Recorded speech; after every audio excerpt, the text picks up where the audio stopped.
Yeah, and these things don't exist. This is just AI artificially creating a 3D world, but it gets better, boys. Yeah. I was sleeping, had to wake up. Why? Every reason I can think. What's up, YouTube? Today, we'll be looking at disturbing TikToks that'll make you question reality. So without further ado, welcome to Adam Strain Reacts. Let's get her done. This is how perfumes can actually kill you. It disrupts the gut microbiome, it disrupts the lungs, affecting your immune system. When you're spraying perfume on a leaf, it dies. I can't even walk into a store anymore. You walk to the perfume aisle and they're spraying in front of you. It's almost like an obstacle course. All of this is so toxic and poisonous for you. They're all endocrine disruptors. Men, your testosterone's getting lower. Find some natural things. Use herbs, spices. What if we're already at double simulation? This week, Google Gemini 3 shows us Inception. Nothing beats a Jet2 holiday. And right now, you can save £50 per person. That's £200 off for a family of 4. So this person was just watching somebody else watching a Jet2 holiday. But it gets better, boys. It gets better. And so this is a rendering. And this is all just by a text prompt. But they're just out there walking in real life now. And this is all rendered live. You know, the simulation theory, how everything's rendered in real life. This is it. You can walk as far as you want. You can go anywhere you want. This is Google. Yeah, and these things don't exist. This is just AI artificially creating a 3D world, but it gets better, boys. Genie 3 has real-time interactivity, meaning that the environment reacts to your movements and actions. You're not walking through a pre-built simulation. Everything you see here is being generated live as you explore it. And Genie 3 enables promptable events, so you can add new events into your world on the fly. Something like another person, or transportation. Live. Oh, you just type it in and it shows up. Or even something totally unexpected. You can generate worlds with distinct geographies, historical settings, fictional environments, and even other characters. Worlds can help with embodied research, training robotic agents before working in the real world. We're excited to see how Genie 3's world simulation. Well, I mean, in my mind, that's a game changer intensely. Because imagine if what you render, you could interact with it and that it auto-generates. That means you could sort of live in, you know, like your GTA type of map, right? So you live within that map, because I always had a hard time to understand how they would get everyone into the metaverse. Basically, you know, because the whole shift, like if you look at the investments towards Facebook and all that, was put towards the metaverse quite a while ago, and I had a hard time to imagine how they could get us all to go live in this simulated reality, because we're already sharing a space in this world, right? But this little advancement makes me see the whole potential of it, because while you could live in a Lord of the Rings type of universe, GTA map, you know, or someone lives actually in the GTA map, or someone else lives in Thailand or whatever, it could be anywhere. And at the end of the day, they could just make a place where people have a common ground to meet, and that would be the metaverse. And then it seems kind of plausible. You know, when people are having a bad deal, they're having a hard time making ends meet. So why not live in the digital world? I don't know if you guys seen the movie Ready Player One. I think that's sort of like a prototype of the idea that's going to be rendered. And we all see that, you know, in the past couple of years, it's like our money's worth less. If it just feels like, you know, all the faith in the systems has eroded. The media no longer medias. The food no longer foods. The math ain't mathin'. I don't know if you guys get it, but I mean, it just seems like everything not only doesn't serve its purpose, but actually serves its opposite purpose.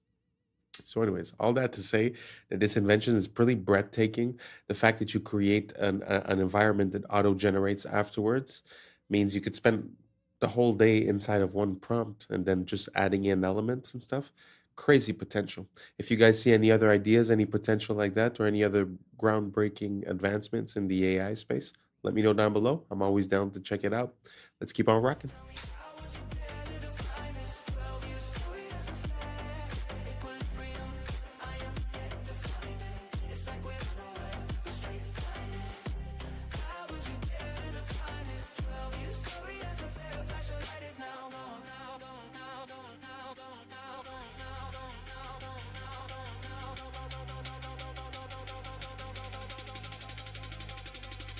there's a point to let it run free.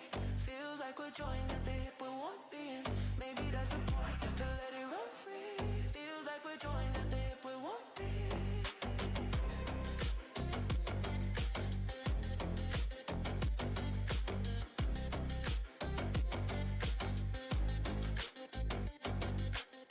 Check out this chimpanzee absolutely smash this memory test. This memory test is set to the hardest setting, and most humans would fail it. 95% of humans fail this test, but this chimpanzee seems to smash through each set of 9. What it does is it shows up 9 numbers, 1 through to 9 most of the time, or sometimes doubles up numbers, and you're supposed to go through an order of lowest to highest, and this chimpanzee is absolutely smashing it. Wow. I wouldn't have gotten that. Would you have gotten those? I was looking at the screen, I was like, no, way too quick. Isn't that crazy though, how we underestimate, animals and their intelligence? I mean, it might not be the same type of intelligence, but I've heard similar things when it comes to dolphins, whales, elephants, bigger animals. They have these capabilities that are very, very impressive. If you guys have any other example, let me know down below. Let's keep on rocking.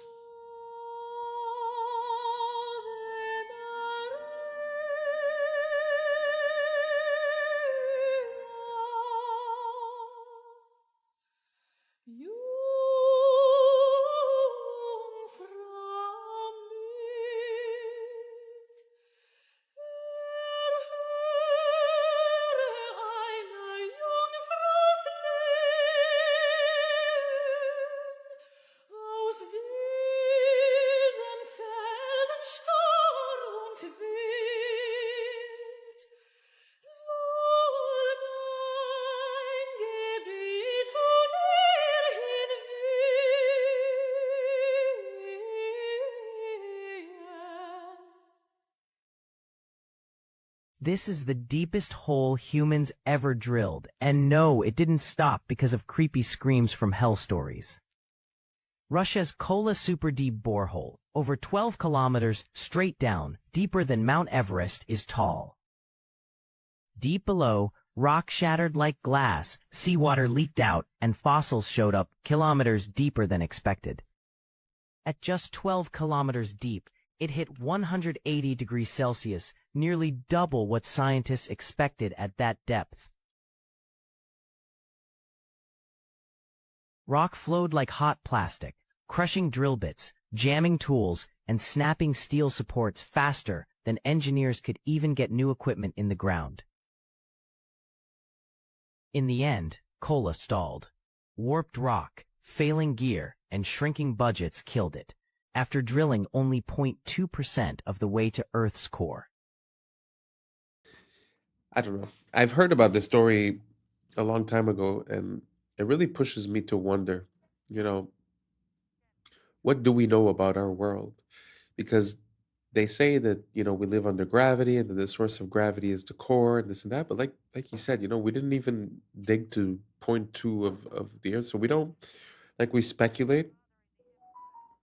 So it's not, I don't know. To me, the science isn't settled. So when I see stuff like that, it makes me remember how much we're missing to discover this world completely, Anyways, just a thought. Let me know what you guys think down below. Let's keep on rocking.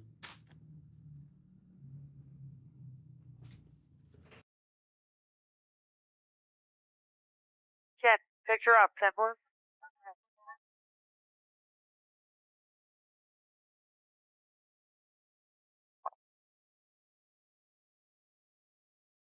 Okay, I'm going to flip to infrared because the smoke isn't bothering the infrared, okay? We want to just back off, take a look at the impact area, see what areas are hot on either side. The sacred cubit was found in the pyramid at Giza, the Great Pyramid, and it's found as a unit of measure and a yardstick in many areas of the ancient world. But this particular measurement was carved in stone just above the entrance to the king's chamber. The rings made in this cubit length have a natural resonant frequency of 144 megahertz. which is a harmonic of light speed. It's a harmonic of 6 times gravity. It's a harmonic of the mass at the center of a light field. And in recent years, we've discovered that it is also a measurement of a wavelength in the standing gravity wave of the planet. The reason why we call traders turncoats is because mercenaries used to wear military coats with reversible linings that matched the color of the enemy's coat. So if they were losing, they could just turn it inside out and switch sides. And we call awards trophies because Greek soldiers used to raise the enemy's armor up on a wooden pole called a tropaion when they won a battle. And modern trophies still follow a very similar silhouette and design. The Emmy was originally called the Emmy Award after the imaging tube inside of old school TV cameras. But since the award had a very feminine design to it, people started calling it Emmy instead. The word groovy comes from the way that record players are designed so that the music plays smoothly if the needle runs along the grooves of the disc. So if the music was good, it was groovy. And lefties are called southpaws because baseball fields are designed so that the batters are facing towards the east to keep the sun out of their eyes during the afternoon, and the pitchers are facing west with their left arm pointing south. So a lefty would be a southpaw. We call them motels because they're hotels that are designed around car travel. They'll have rooms that directly face the parking lot and a roadside location. So it's a combination of the words motor and hotel. And a word that's formed by combining two words like motel is called a portmanteau, and we call it that because a portmanteau is a piece of luggage that splits open into 2 equal compartments. Okay, so this is either Pakistan or India, one of you guys will know, a river of trash. Some of these rivers, by the way, are biologically dead, like not even an organism is alive in it because of all the chemicals, not just obviously the plastic. This guy, who I'll tag and mention, goes and cleans it up. Like we're talking, he goes to their country, cleans up their rivers. This is while we ban plastic straws, by the way. This is the guy, Alexei Sabrinsky. I'll tell you all about it. But here's the shocking part. We talk all about philanthropy. You have the Rockefeller Foundation partnering with Mr. Beast. You have the owner of Microsoft. Philanthropists. Woo! Here's some philanthropy for you. Bring back hemp plastic. And side note, dismantle Monsanto and the corporations that are trying to control the world food supply and release the free energy patents. Otherwise, everything else is fake. I don't care what philanthropy they think they're doing until they release the free energy patents and the technologies they're hiding from us and start actually using hemp plastic. It literally is a few policies away. If I was in control, man, slickety split, we'd have policies out the yin yang, clean water, clean food, clean healthy, no microplastics, no toxins. But seemingly, there's an intentional plan to do the opposite of that. I'm not smarter than Rockefeller. I mean, of course, they know these things. It's part of the plan. Let me know your thoughts in the comments below and follow for more. Shout out to this freaking legend cleaning up freaking dirty river water. Wow. Props to him for doing something for nature and for the earth and something that he's passionate about. But it does make me think when he talks about the hemp, it makes me think of the first cars that were created. From what I understand, the first cars that were created, they were made out of hemp as well. And they were basically, hemp has always been a part of our society. From what I gather, even ancient seafaring civilizations, the reason why they were able to do that is because they have the rope to hold the sails and all that stuff. And supposedly those ropes were made out of hemp.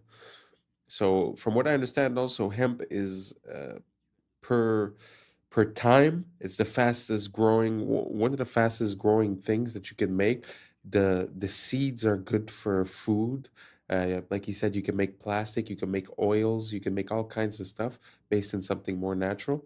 So yeah, very interesting that he was talking about that. I haven't heard anyone talk about hemp in quite a while. Used to be a big thing back in the days, but now don't really hear much about it. You guys know about hemp? You guys know about the potential of hemp? Did you know that the first car was made out of hemp? Could also run on other things than gasoline? Let me know down below, and let's keep on rocking. Charlie Kirk say to us today? I'm fine because my soul is secure in Christ. La voix d'un homme remplacée par un programme dans une église. On se croirait dans un film dystopique. A computer can take what really mattered to a man. Le plan est sous nos yeux, remplacer l'humain par la machine. C'est ça le vrai turning point. Kirk est exfiltré et on le remplace par une IA. It's a promotion. Même discours chez Melania. It is our duty to treat AI as we would our own children. Et Trump s'est réuni avec les 33 acteurs clés de la Silicon Valley AI is going to change everything. pour avancer l'agenda transhumaniste. Build out data centers and infrastructure to... Le 33, c'est la signature des rituels de transformation, c'est pour ça qu'il revient tout le temps. Et l'épisode 330 de South Park fait référence à Kirk, avant le tir. What is a woman? What is a woman? L'émotion divise et on pousse des lois contre la haine. With hate speech, we will target you. Woke contre MAGA, clivage Est-Ouest. L'issue, c'est toujours plus de surveillance. Il polarise la masse dans tous les contextes. Russie-Ukraine, Gaza-Hamas, Epstein, Clinton, Covid. Tout ce qui est mainstream est encodé. Ils avancent ensemble, comme Candace Owens l'affirme. I'm one of the Masons of Turning Point USA. Donc posez-vous cette question. Si les gouvernements étaient vraiment en conflit, pourquoi ils convergeraient tous vers le même futur? $7,000 per post. I know I've seen that happen a lot with you, Emily, and you're also at that meeting with influencers. So what's the reality of the situation? I'll speak on behalf of myself, and honestly, on behalf of... They target influencers who agree with the cause and then recruit us for meetings like what you saw with Vivi for messaging. With that being said, I can safely say any influencer. With all due respect, I don't think it's completely accurate to say that influencers aren't getting paid, because let me tell you, they offer that money to me, and I sent you that exact email, and let me pull it up. The Consulate General, okay, wrote me an email offering to pay me to go. They would pay all my expenses and also pay me, and then I had, they offered to give me a spot for my guests. I shot that down. I declined because it didn't sit right with me. This is about a year ago, okay? If tomorrow I got bankrolled, I'm ready. Why can't I get paid for that? If they registered as a... paying me for a service, I work there. You should be registering. That's fine. I don't know what saddens me more. The fact that you don't see any beautiful passenger trains like this, especially in America, or the fact that such amazing and beautiful pieces of old world machinery like these trains were allowed to sit out in the middle of a field and rot away. But just look at the railways of the old world in their prime and how beautiful they looked. Now compare a few of these to what we get on Amtrak today. I can certainly see why the federal government continues to pump millions of dollars into them. But they had everything from rocket trains to Zeppelin trains, like you saw in my previous video. And they even had Zeppelin trains on elevated rail. A truly beautiful golden age of travel. And sad how, in America especially, we've invested so little into proper passenger train service. The controllers would rather tear down all of our beautiful architecture to put up highways and freeways and ugly parking structures in downtowns, making sure we all are slaves to our oil-dependent vehicles. Amazing the innovation that came from that time. Question everything, friends. Until next time. Well, I don't know if any of those pictures were AI, but how impressive was that? It's hard to believe that there was that many iterations of the train when, I mean, the train didn't last that long, no? Because it was not too long before the cars, and once the cars came in, it sort of took over. So I don't know, maybe I'm mistaken, but in my mind, it's only 100 years or so, or maybe 200 years where it was the big thing. So it's kind of surprising that there was that many different versions and types, and I had never heard of a rocket train, a Zeppelin train. Super interesting. I'm going to look for more information on that. Let me know what you guys think down below, and let's keep on rocking. Okay, remember how it's illegal to keep crows as pets? Well, this Russian man, maybe in Russia they do things different. Check out what this guy has going with this freaking crow. Ходим, собираем грибы. Нашли уже чуть-чуть. Mushrooms. Вот Гоша сейчас опять в поиске. Видите, головой вертит туда-сюда и смотрит. Даже грибочки. Ага, попить. They got good vision, man. Holy cripers. Beautiful creature, man. And you know, it looks black, but they actually are blue feathered. If you get the right lighting on them, they're actually blue. Как Serious. будто бы начал метаться из стороны в сторону. Может быть, что-то и заметил. Сейчас ближе подойдем. Может взять гриб. Но я его пока не вижу. Может быть, он заметил. Oh. Так. А, вон. Where's the mushroom? How'd he spot that? Дашь? Дай. Дай грибок. О, ты дал! Молодец! Good boy, man. Я думал, ты сам съешь. Ну ладно. На, ножку забрать. Oh, he's eating it. Умничка. Все, иди прячь. Wow. So the trick is, if you have a bill, you can put money in your hand and have seeds in your hand. And you teach a bunch of crows to bite the money first, and then you open your hand and give them seeds. You're training them to bring you money. You can do this, but you're not supposed to keep them as pets. But it's not like dolphins, where you're literally not even allowed to interact with them outside of an approved, like SeaWorld. At least crows, you can, befriend them, but you cannot keep them as pets. Which is shocking, because you could literally keep a bunch of weird stuff as a pet, but not a crow. Why? I love crows, man. Plus, crows can remember your face and can tell their friends, their peers, their children, their little hatchlings, they can tell them what you look like. They can transfer knowledge and information. I don't know, through their brainwaves, or I'm sure it's not from cawing. Like, caw, like you can't really, that doesn't really tell you anything.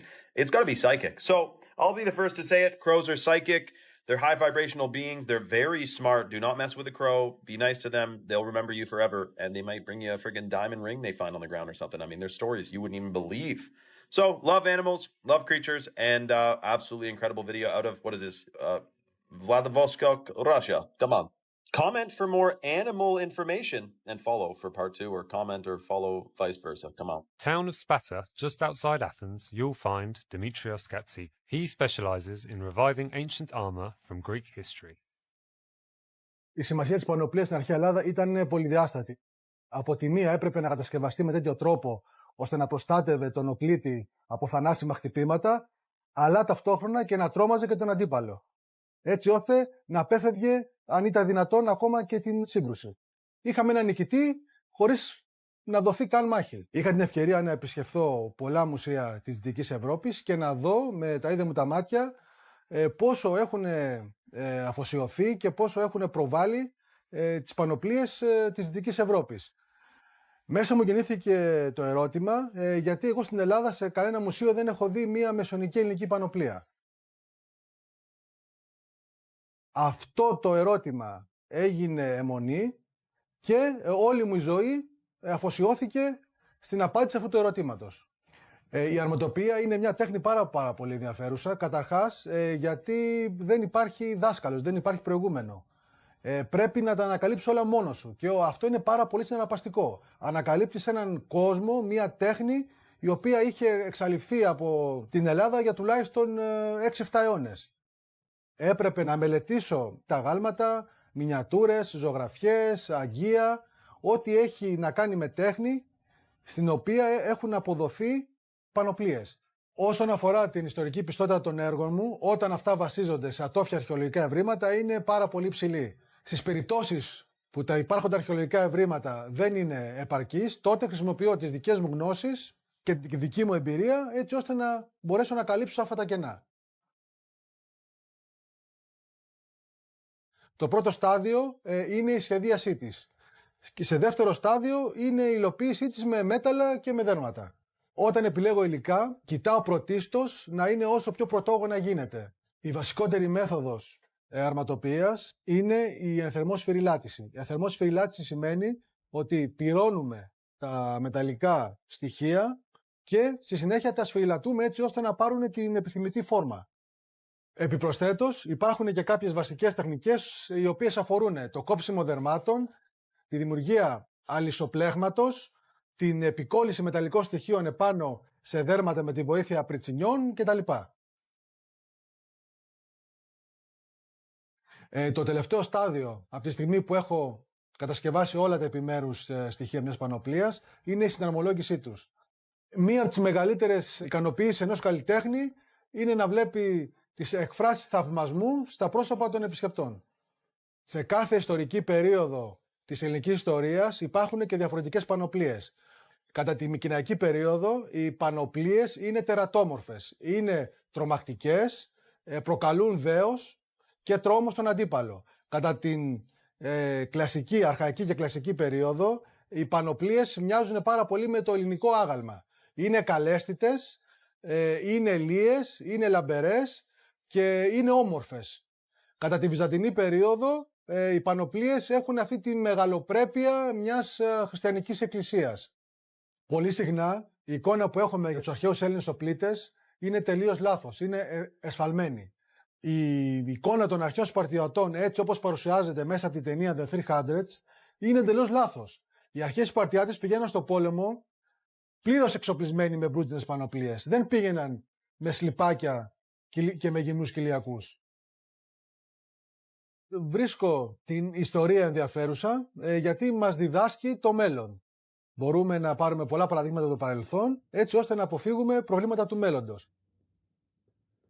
Πηγαίναν στο πόλεμο It's not the usual content, but I really like to see people that have these unconventional passions and that are really dedicated to it and listening to his whole process.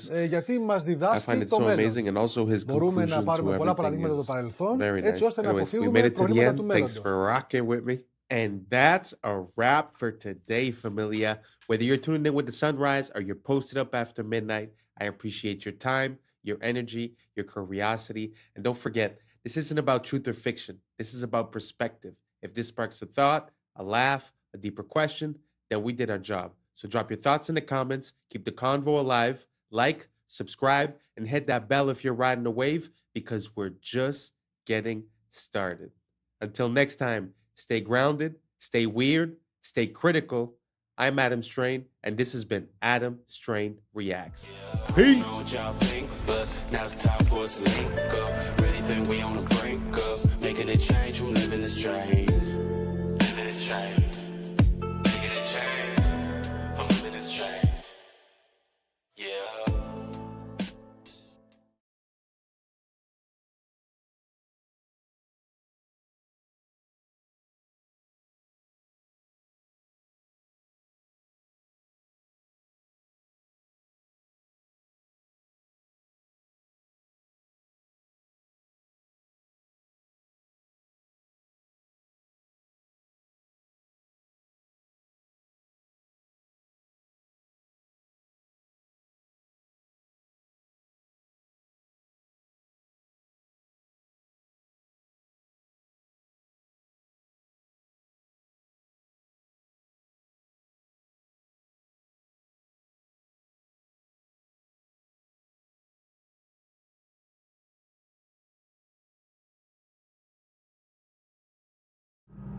Yeah. Yeah. I was sleeping, had to wake up. Why? Every reason I could think of. God, till the day I keep the ink up. What's up, YouTube? Today, we'll be looking at disturbing TikToks that'll make you question reality. So without further ado, welcome to Adam Strain Reacts. Let's get her done. Some conspiracy theories are true. For example, let's say you had a friend call you up and say, I was eating at a restaurant and I found a microchip in my food. I know because I told them to leave off the pepper, but I saw a single speck of pepper, but when I looked at it closely, it was perfectly square, and when I took it home and looked at it under a magnifying glass, it was a microchip. Before you have them institutionalized, know that sometimes cheese has microchips in it. Specifically, authentic Parmesan cheese from Italy has chips embedded in the cheese wheels because they have a huge issue with counterfeiting. These chips let them scan the wheels for authenticity and also track where they go. These microchips are edible by design, and you may have eaten one in your life.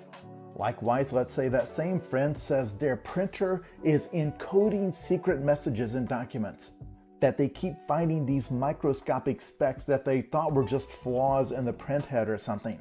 But once again, when they looked at them under their magnifying glass, they found a pattern, and they're certain that the pattern has meaning. What your friend has discovered are printer tracking dots. Many printers, we don't know which ones, use tiny, basically invisible dots. These identify the serial number of that printer and also the date and time when the document was printed. Printer manufacturers actually did this for 20 years in secret before the public found out in 2004. But for example, if documents were leaked from a government agency, these dots help them identify which printer they came from. Likewise, if you're using your printer for some sort of illegal counterfeiting activity, they can scan those nearly invisible dots and immediately know which machine did it and when. This is actually the frustrating thing about the fake conspiracy theories. Sometimes the reality is just as weird.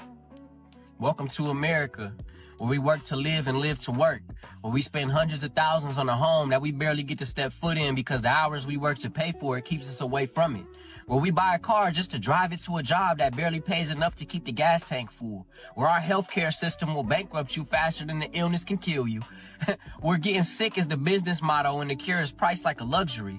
Welcome to America, where the food is fake, the water's tainted, and the air we breathe is up for sale, where the richest 1% own more than the bottom half combined, and they still tell us to work harder, where we chase the American dream only to find out it was designed to stay out of reach, and every time we get close to the finish line, they just inch it a little further back, where school doesn't teach you how to live, just how to obey, comply, and clock in, where education comes with a lifetime of debt and the diploma is nothing more than a receipt for money that you ain't never gonna see again.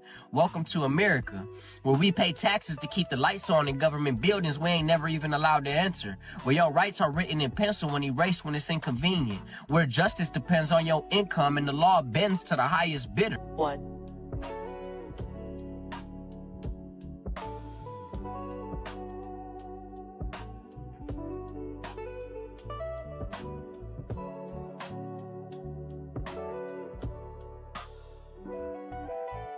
Liftoff.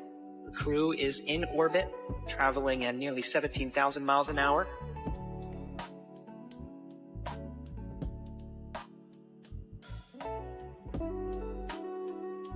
Did you know Facebook launched on the exact same day the government shut down its most secretive surveillance program? February 4th, 2004. DARPA officially terminated LifeLog, a project designed to collect every detail of citizens' daily lives. The same day, Mark Zuckerberg launched Facebook from his Harvard dorm room. According to conspiracy theorists, this timing wasn't coincidental. LifeLog aimed to create digital records of everything: relationships, activities, conversations, movements. Sound familiar? That's exactly what Facebook does today. The theory suggests Facebook became the civilian face of government surveillance, disguised as social networking. Early funding allegedly came from venture capital firms with CIA connections, including In-Q-Tel Investments. Within years, Facebook knew your friends, your interests, your location, even your political views. Everything LifeLog wanted to collect, but couldn't do openly. Today, billions voluntarily upload their entire lives to the platform, the perfect surveillance system hidden in plain sight. Sometimes the best way to watch everyone is to make them want to be watched. Blooms. So if you leave it...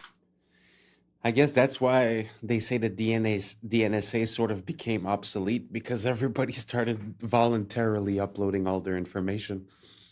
But the question that leads me to ask is, you know, considering the dates,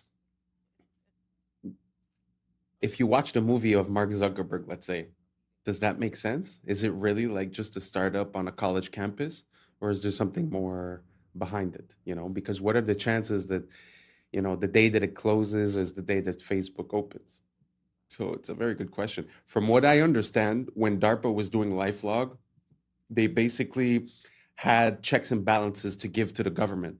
So the government declared that that project was unconstitutional because they were getting the information of people and tracking people and this and that.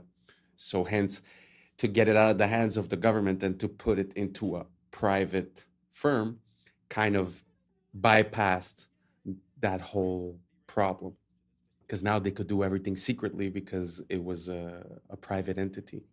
So what do you guys think? Do you guys think Facebook was also a tool used by the CIA or the NSA to gather information? Or do you guys think that it's just organic and, you know, Mark Zuckerberg and his buddy came up with this on college campus, and it's just a big happenstance that it happened on the same day, more or less, than that the project from DARPA got canceled? Let me know down below. I'm very curious to see what you guys think about it, and let's keep on rocking. Alone, it blooms. These are broccoli. They're flowers. Did you know that? They're immature flower buds. They're like flower eggs. Unborn flowers. Look at this lady down here. She said, I'm eating unborn flowers. It says broccoli is actually the flower of the plant that we typically eat. What we typically eat are immature flower buds. If left unharvested, these tight green clusters will eventually bloom into small yellow flowers. This is broccoli.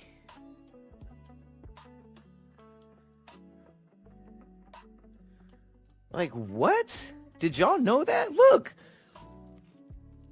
You just go on a date and give them here's some broccoli. I'm sorry. I didn't know that. You make me feel like sandwich, yeah.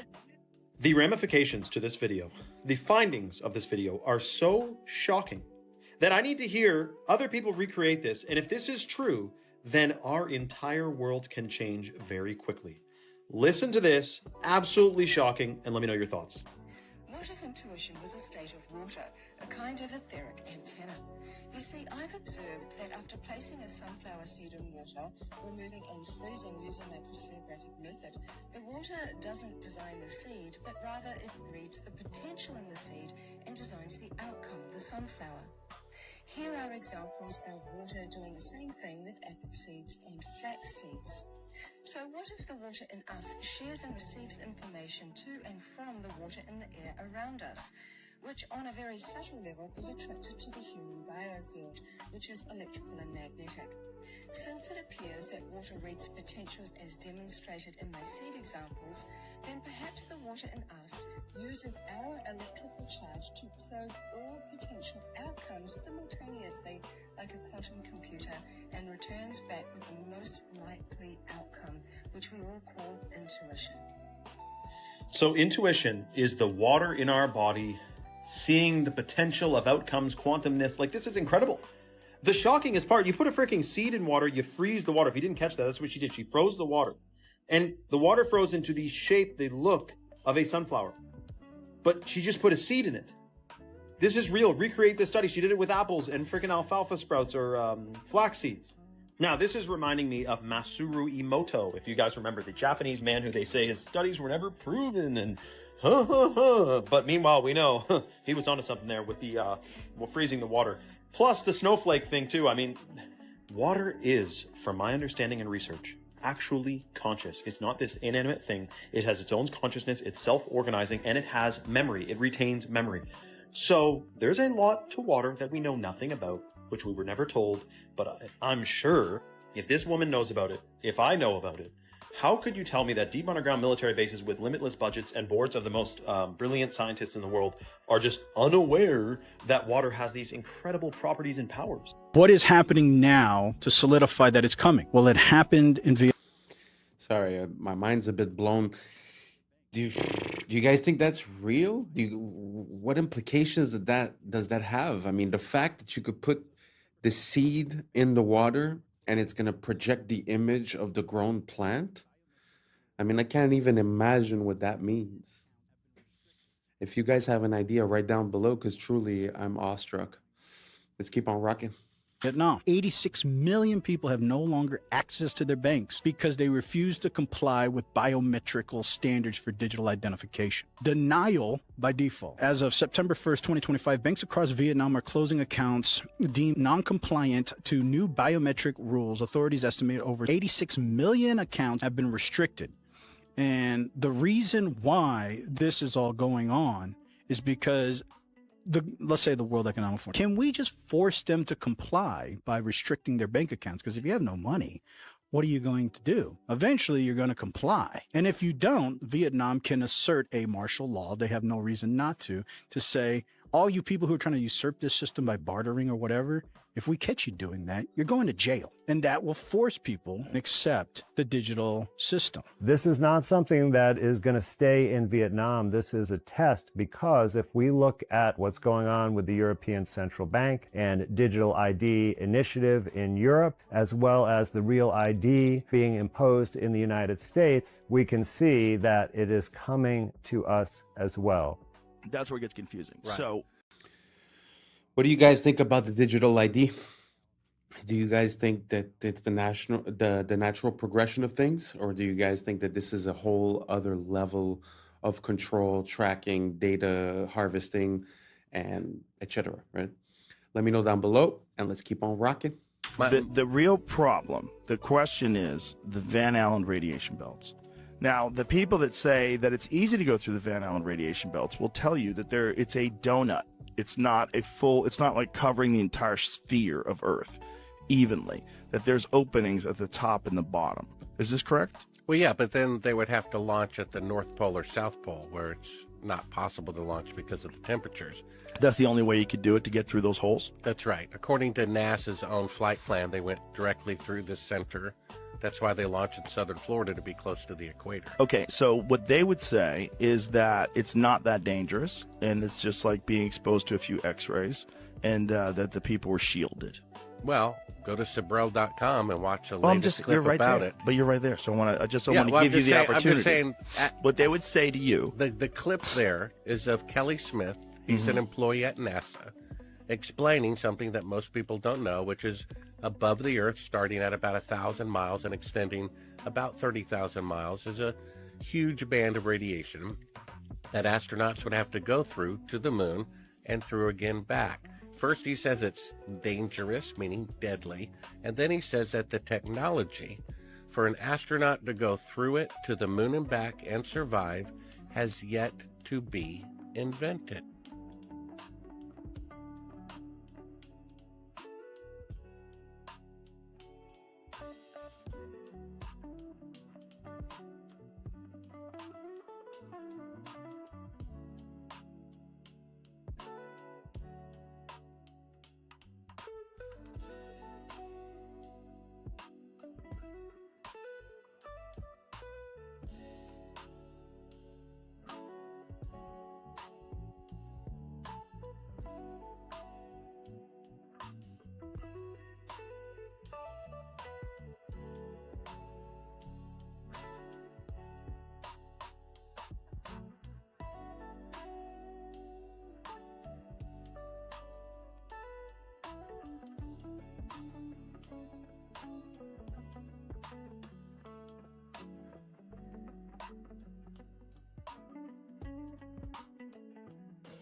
You know the narrative doesn't add up when you take a look at some of these beautiful works of art, like all that detail on that lace, that hair, and this veil, all said to be done with hammer and chisel.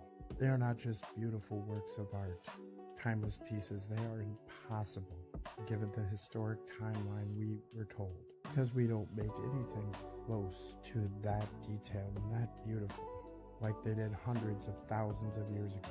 And just look at the tools we need to recreate it today. Much like the architecture not matching the tools of the period. The same goes for the beautiful works of art from the old world. And everything seems so backwards. Our art has regressed. Our buildings are nothing more than boxes. This next video breaks down how we need robots and tools to help us replicate the beauty of the old world. A monumental block of marble about the size of a railway car, 200,000 pounds of flawless Carrara stone. You're going to move this block out of here? We are going to move this big boy out of here. How? There are going to be a couple of cranes and a huge truck to lift it. A feat not possible in Michelangelo's time, but then neither was this. Meet Robo, one of the brigade of robots taking over sculpture. We watched as Leonardo da Vinci's trademark hat was adjusted, not with a hammer and chisel, but a 13-foot zinc alloy arm and a spinning diamond-crusted finger. Water jets kept Leonardo cool. This was a week's work for Robo, with another 2 to go.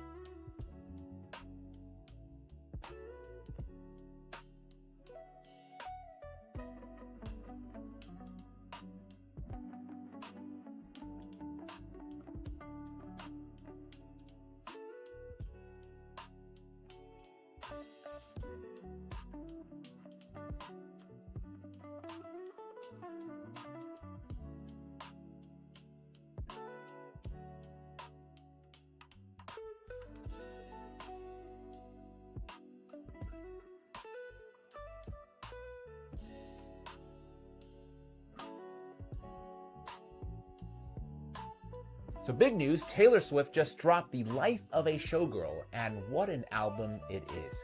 Her fiance Travis Kelce says it's banger after banger. USA Today says she's shaken off the gloom of the tortured poets department and returned with playful pop and sharp one-liners. The New York Times frames it as Taylor hungry to move on, less about feuds and more about her future, though not without some side-eye at her past. The Guardian wasn't as impressed, though, saying that the whole thing feels a little bit rushed, akin to how romantic bliss doesn't fuel the same fire as heartbreak. Billboard magazine describes it as bangers for adults, not another 1989, but mature, sharp, and still packed with hooks. Variety says the love songs here feel easy for once, not battle-tested, which makes the album an uncomplicated good time. And People, they went all in, calling it her most radio-ready album since 1989 and the spiritual sister of Reputation. For me, overall, feels like a reset. Is it her best album? No. But is it entertaining, a little messy, and guaranteed to get people talking? Absolutely. They just gave the green light for ChatGPT to have a lot of freaky conversations with a lot of freaky people. I might be the first person to let you know this, but it's true. ChatGPT just went to a whole different level. So Sam Altman just announced that ChatGPT will soon be able to engage in erotic interactions with age-verified adults starting in December. And for the people in the back that don't know what that means, if you ain't got nobody to talk to that way, ChatGPT is going to talk to you that way, the freaky way. So they're saying that in December, OpenAI will permit mature content, including erotica. Mind you, it's a lot of people that's going to think this shit is real. It's a lot of kids that's going to log on to ChatGPT and interact with that. They're talking about it's going to be age restrictions. How? How are you going to restrict that? How do you know who's on the other side of ChatGPT? Mind you, people were trying to stop this because we already seen what happened to a couple of kids that thought they was interacting with a real person and they took their own lives. And then you have some adults who really and truly conversate with ChatGPT each and every day. I'm not saying it's a problem with that, but it's a problem with that. And now they're telling people that you'll be able to have those type of conversations, freaky conversations, erotica conversations with a computer. They're taking this shit to a whole nother level. Now think about this. Y'all see Sora 2 just came out, right? So think about people making AI figures and then doing that AI chat, the freaky chat. OF models, y'all in trouble because guess what? Now people ain't gotta pay for that. Now they can make the woman of their dreams or the man of their dreams via Sora and then have a chat with them via OpenAI, via ChatGPT. And what does that do for the population? Don't let me find out that you gonna be on ChatGPT using it the freaky way, because it's about to get freaky, man. I'm out. Michael Jackson was trying to tell us they're casting spells on us through music. Check this out. Singers, when they sing songs, it's like a mantra. When you repeat a chorus over and over and over. So when a kid hears a song and he starts singing that chorus over and over and over, then you start to hear it in the alpha state, into the subconscious mind. So you start to become the song or become what you're saying. Now, Michael Jackson being one of the greatest musicians to ever live, you can safely say that he's an authority figure when it comes to the subject of music. The reality is that music is one of the most powerful forms of programming. Stay weird. You don't just listen to it, you actually... A worldwide. I agree with that. And whether it's music coming from outside or the music that emanates from your thoughts, it's very important to keep it positive and keep yourself on a good outcome. Because like he's saying, if let's say the song that you're listening to is, the chorus is hate your neighbor, hate your neighbor, hate your neighbor. Like he said, at one point you go into alpha state and you start talking to your subconscious, feeding that. So what do you think is going to happen in your conscious life? You're probably going to have more hate. As for if you were listening to a song that says love your neighbor, love your neighbor, love your neighbor, you're probably going to end up with a different consequence. It's the same thing with your choice of words. A lot of people replace the word mourning with rising because mourning is associated with death and rising is associated with life. It's an example. But these patterns create a sort of spell, as if you want to call it that.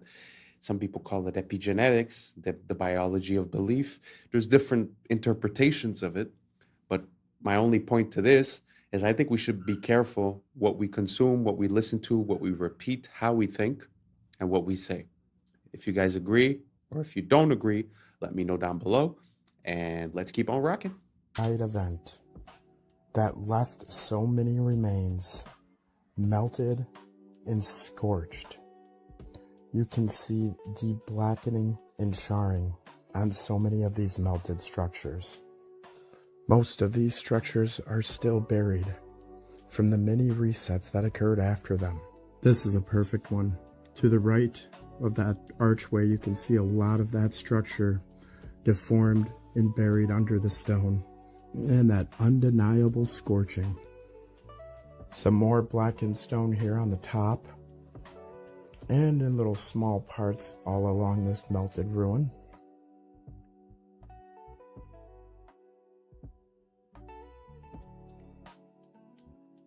Our eyes are useless when our minds have been made to be blind. Most people will never connect the dots because they never see the extent of the melting. When you've ever seen maybe one or two examples that ever look like this, and they tell you it's erosion, that lie's easy to buy. Everyone that researched it, myself included, all thought the same thing at first. But when you see the thousands of examples, it's clear something big happened in our past. Something erased from the history books. Perhaps a massive plasma storm, realm-wide. The truth is hidden in plain sight. Question everything, friends. Until next time.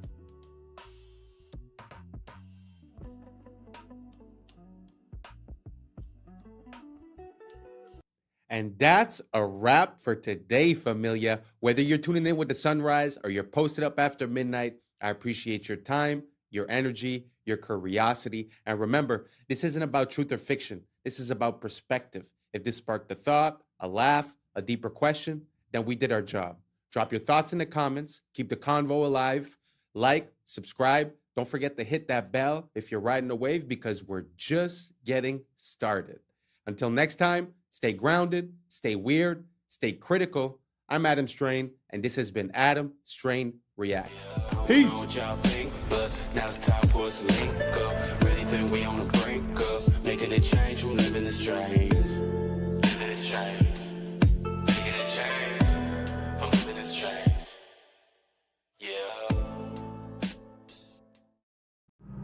Yeah. Yeah. I was sleeping, had to wake up. Why? Every reason I can think of. God, till the day I keep the ink up.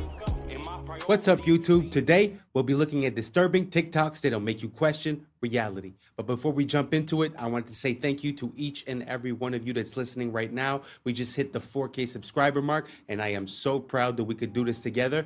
Thank you so much for being one of the first ones here, and let's just keep on growing. So without further ado, welcome to Adam Strain Reacts. Let's get her done. Okay, so someone sent me this video of King Charles and people fainting in his presence. And at first I thought, people faint. But then I'm like, wait a minute. How many times have people fainted by being in the presence of King Charles? And what is with that? Now, we know about this strange painting and everything. I'm not going to talk too much about that. But all I will say is the age-old explanation for this is that people tend to faint in the presence of demonic or satanic activity. I will say, if you were to just ask someone what kind of vibes this portrait gives off, I don't know that you could say it's love and light. In fact, it looks bloody. And again, we saw what happens when you invert it, duplicate it, and match them up together. What type of coincidence would that be? And what is with the very interesting history of the royal family anyway? And what makes their bloodline enable them, or rather give them the power to rule over others? I'm not sure I'm really buying this whole story. Side note, by the way, we're all familiar with inheritance taxes, where when someone passes in your family, you don't just get all their money. The government gets a big cut. Of course, taxed here, taxed there, and even taxed when you bite it. Well, King Charles is not paying any inheritance tax from the Queen passing because of a law, and they don't want the royal wealth to be salami sliced away. So once again, we have another example of rules for thee, but not for me. How dare you try to get around paying inheritance tax? One advantage with the airship. I put this in because I find that we're so used to talking about secret societies and about governments, that I think sometimes we overlook the power of the royal family or the crown. Because if you think back at the a few years ago when there was the COVID, when you think about it, the Commonwealth countries were the worst ones, were the ones that were on the front of taking people's rights away. So, Australia, England, Canada. So when you think about it, there's kind of a correlation. So I know that it's not something that's very popular, but I'm going to start looking into a bit more the connections between the royal family and what goes on in the world. Do you guys see a link between the royal family? Do you guys think it's overlooked, or do you guys see a lot of that maybe I don't see it? Let me know down below, and let's keep on rocking. Is the fact that you wouldn't need a runway. They could dock these things, and that's why people start to look at some of these old buildings and some of these towers. Were they meant for docking an airship, and then they would get into the building from the ship? What they try to show you with modern blimps is you have this big old balloon thing, and then you have like this tiny little carriage under it. Most of the structure of the blimp is just where gas is at. And then you have like a tiny little cockpit that everyone rides in. But if you see like the diagrams of these old airships, you could move all in and out of there. You could imagine would be like a floating cruise ship. So as soon as you get on, you kick your feet up, you go get something to eat, and you go hang out and have a cocktail if that's your deal. And then you can kind of hang out and look out the window and see all the cool stuff. It seems like a more elegant, more sophisticated way to travel. I would be all about that life. Yeah, because you imagine if you were just going, okay, we're going to fly across America, go from New York to LA, and you're not in a rush. Because part of the journey is actually, this is fun. Yeah. But traveling's not like that today. But we're the advanced ones. The government of Turkey claims they have found the grave of Noah. This is a normal human thumb bone. Underneath is a giant human thumb bone. This was found right near Mount Ararat in Turkey. People say, 1 man and 3 boys could not build a boat that big. Oh, you didn't see those boys. Hey, Bubba, bring me that tree, would you? There's a jawbone in a hotel in Turkey on display right now, 6.5 inches across the TMJs. Any one of you could put your head inside and rattle it back and forth inside the jawbone. The legend in Guam is that giant people built the latte stones there. Who is moving these giant rocks anyway? That's a camel in front of it for scale, folks. In Wasaki, Wisconsin, 100 years ago, giant skeletons were found in a burial mound. One of the skulls was 3 times the size of ordinary humans. In Walkertown, Indiana, 8 giants ranging from 8 to 9 feet long, all wearing heavy copper armor, were found. Through the bungling of the diggers and the disinterest of the museum establishment, the discoveries were scattered and lost. The Smithsonian has been very active in hiding discoveries about giants because it goes against the evolution theory.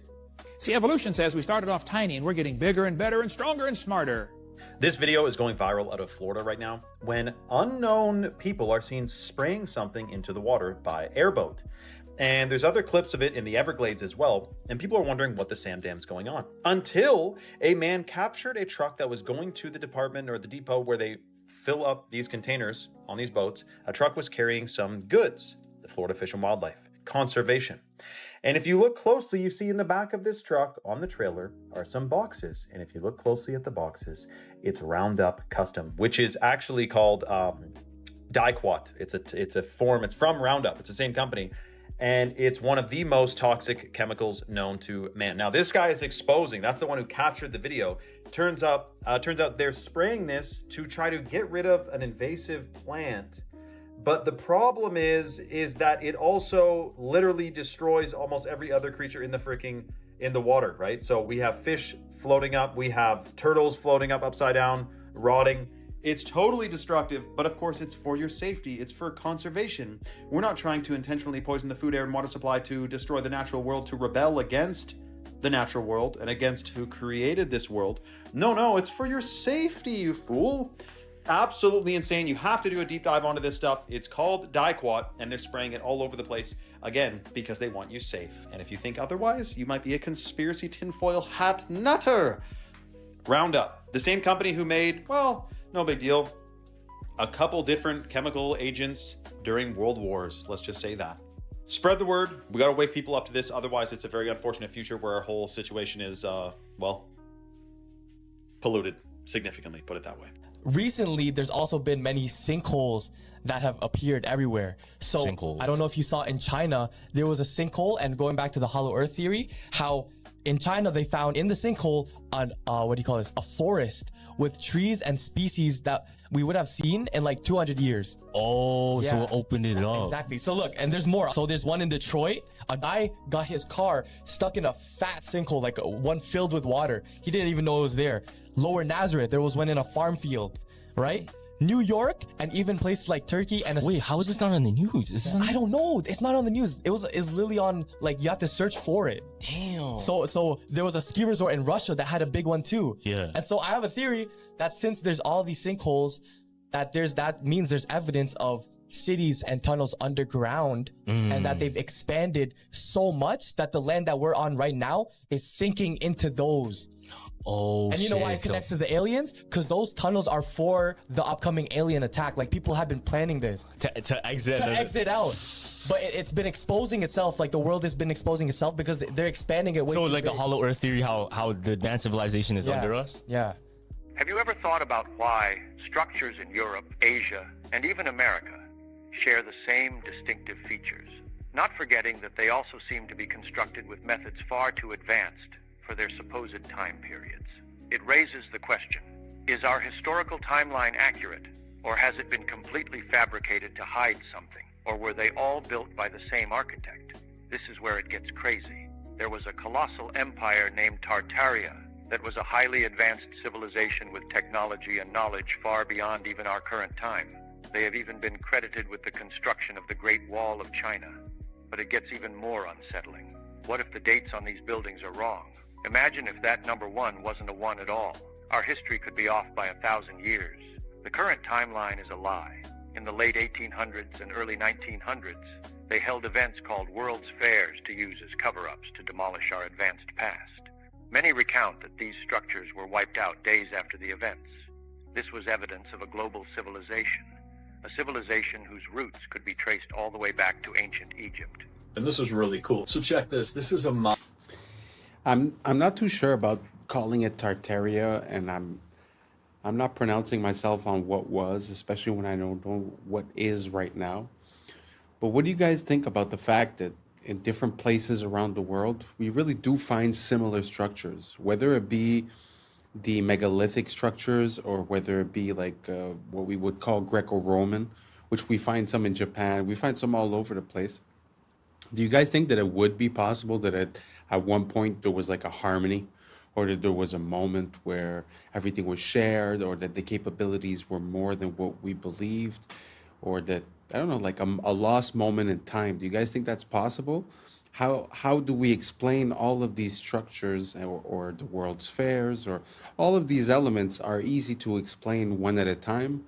But when we take the magnitude of how many of these events and how many of these, for an example, World's Fairs, fires, constructions, the cities being built, the canals being built, the undergrounds, the metros, there's so many, right? So is it possible that at one moment, either we lost our memory, we lost contact, or that there was a moment where everyone was together and that we were building the same type of way everywhere? Let me know down below. I'm just curious. To be honest, I don't really have an opinion. I just find that the timeline that's pronounced to us seems to have some flaws. Apart from that, I'm really not set on anything. So if you guys have any rabbit holes to give me, I'll gladly go down them and include some of the videos in here. So let me know down below, and let's keep on rocking. Mazda bulb. The old Mazda bulbs would last 120 years. So what GE and the companies did who run the light bulb companies is they took this original bulb, they had engineers reverse engineer it so that they can make the light bulb break down faster so they could sell more light bulbs. Because the original Mazda bulbs would last 120 years. The original incandescents, the Centennial incandescent, you can look this up, it's in California. The Centennial incandescent is also still burning for over 120 years. So your light bulb, when they tell you like, oh, LEDs are going to save the earth and whatever else, We already had the technology. The light bulbs that could last 100 years have already been here. LEDs, most people don't know, were made by IBM and also by Monsanto. So when you're bringing an LED into your home and putting it above your head and doing all that stuff, what you're doing is you're bringing in a bulb that was designed by a computer company and a toxic pesticide company. So you can imagine what that's going to do to your body. It's going to give you brain fog, it's going to give you fatigue, it's going to cause blindness, cataracts, mess with your hair. Kind of makes all sense. All confirmed UFO types explained from most common to... I suppose we could say that that's the limitation of what we call capitalism. Because if the goal is to make money, it does make sense that selling you more of the same item because it doesn't last as long would give me more benefits at the end of the day. But it's just sad how we lost the pride of making something that works and that's functional and that's unbreakable. And I find it so sad. Can you imagine the fact that we had 120-year light bulbs and that we decided to change it so that they last 1 year, so that you would buy maybe 1,000 light bulbs in your lifetime instead of buying 10 or 20, let's say. It's a pretty crazy thought. Do you guys think there's any other things that are like that got sort of manipulated so that they last less? If so, let me know down below. Now let's keep on rocking.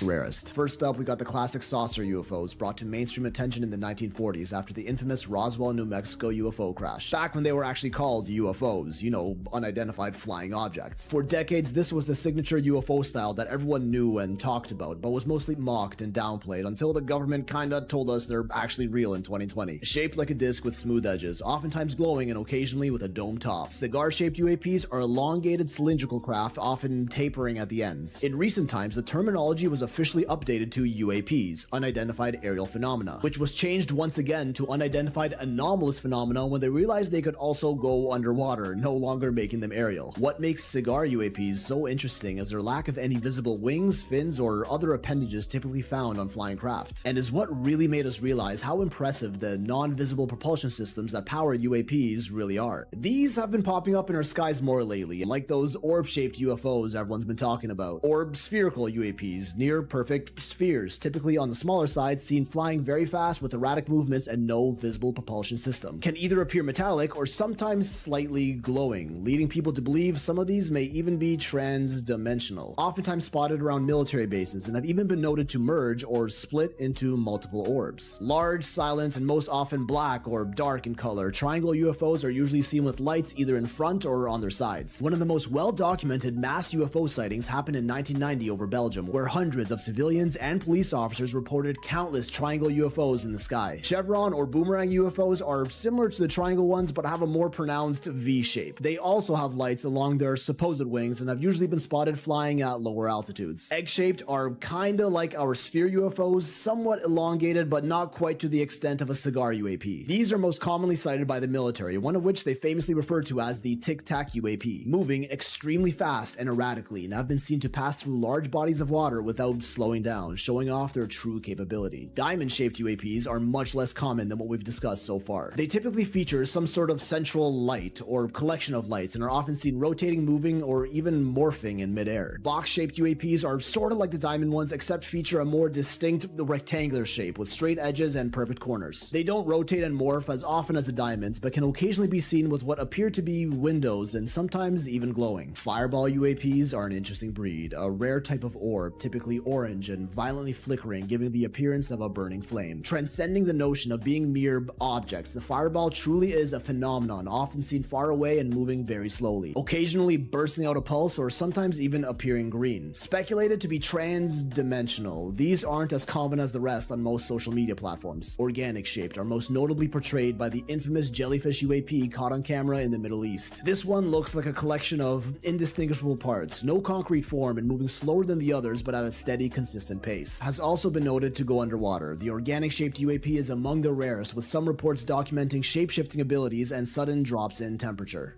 What if God is actually... I don't know. I must say that even if I was like Mulder from the X-Files and I would say I want to believe, I have a hard time taking any of that seriously, because how would it be that these beings from another dimension or whatever would be so close to us all the time, but we would just never see them and never come to contact with them? I'm not convinced. I'm really not convinced. So if anyone has any smoking gun proof, please send it to me. Please tag me. Let me know. I'd be very curious to see. But to be honest, until now, everything that's UAP, UFO, I'm having a hard time to go with it. I believe way more in the project with the beams that are blue, that would be used to exert control, you know. But I don't know. You guys let me know down below if you've seen some footage that's convinced you guys, or if you've seen something personally. And yeah, maybe I'll take a look into it and see if I could get convinced. Let's keep on rocking. Water. What do you mean? So, you know how we say God is everything, right? Now, if you, in a sense, like everything around us is what? There's water. There's water in the air that we can't see. Yeah. There's water inside you. There's water inside me. Yeah. There's water in every single thing that lives. Right? Yeah. Now, when there's a lack of water, if you look at a desert, if you look at a wasteland, right? Yeah. What is there?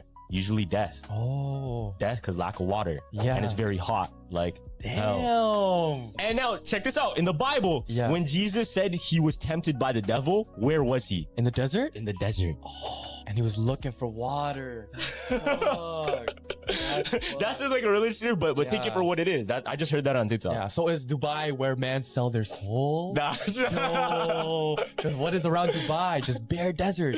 What do desert. the OnlyFans girls do there? They literally sell this. They eat poop, fam.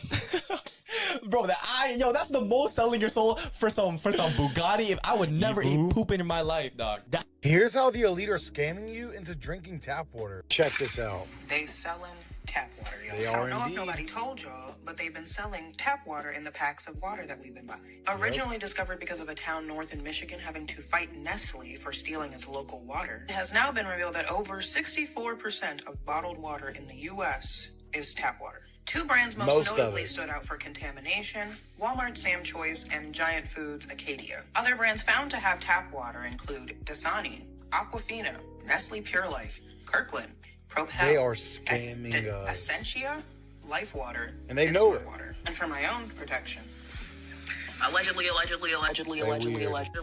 People are just finding out why they definitely should not be making their bed when they first wake up. I am sure by your parents since you were young you've all been told the first thing you need to do is make your bed in the morning. But actually that is one of the worst things you can possibly do. When you've been in bed all night, it's not the cleanest place in the world by the morning, of course. It's going to be filled with bacteria, sweat, and just everything that you've kind of sweated off in the night. Now your bed is basically just infected with a load of bacteria that attracts these guys, dust mites. And yes, unfortunately, there are probably thousands of these in your bed right now. Now, these guys like warm, dark, sweaty, dirty places.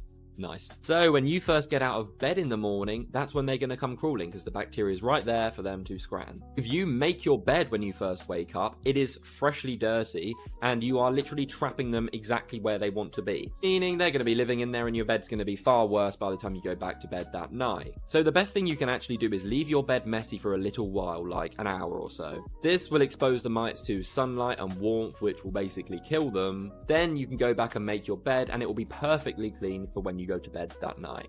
Y'all, something big is taking place in the Pacific Ring of Fire, and I've been talking about this for quite some time. You know what I'm saying? The Pacific Ring of Fire is like the womb of Earth, okay? And now we have all these earthquakes popping off in the Pacific Ring of Fire. Nobody's talking about it. And now we have Mount Luotobi, the volcano, just erupted for the umpteenth time this year. I believe in July and August, and now we are in October, and yet another eruption. What's happening? A volcano in Indonesia, Mount Laki erupted today, sending a massive plume of ash as far as 6 miles into the sky. The country's volcanic agency raised an alert to its highest level and evacuated nearby villages. Thick ash blanketed homes and farmland, forcing farmers to halt work. The volcano has been quite active of late, erupting in both July and August.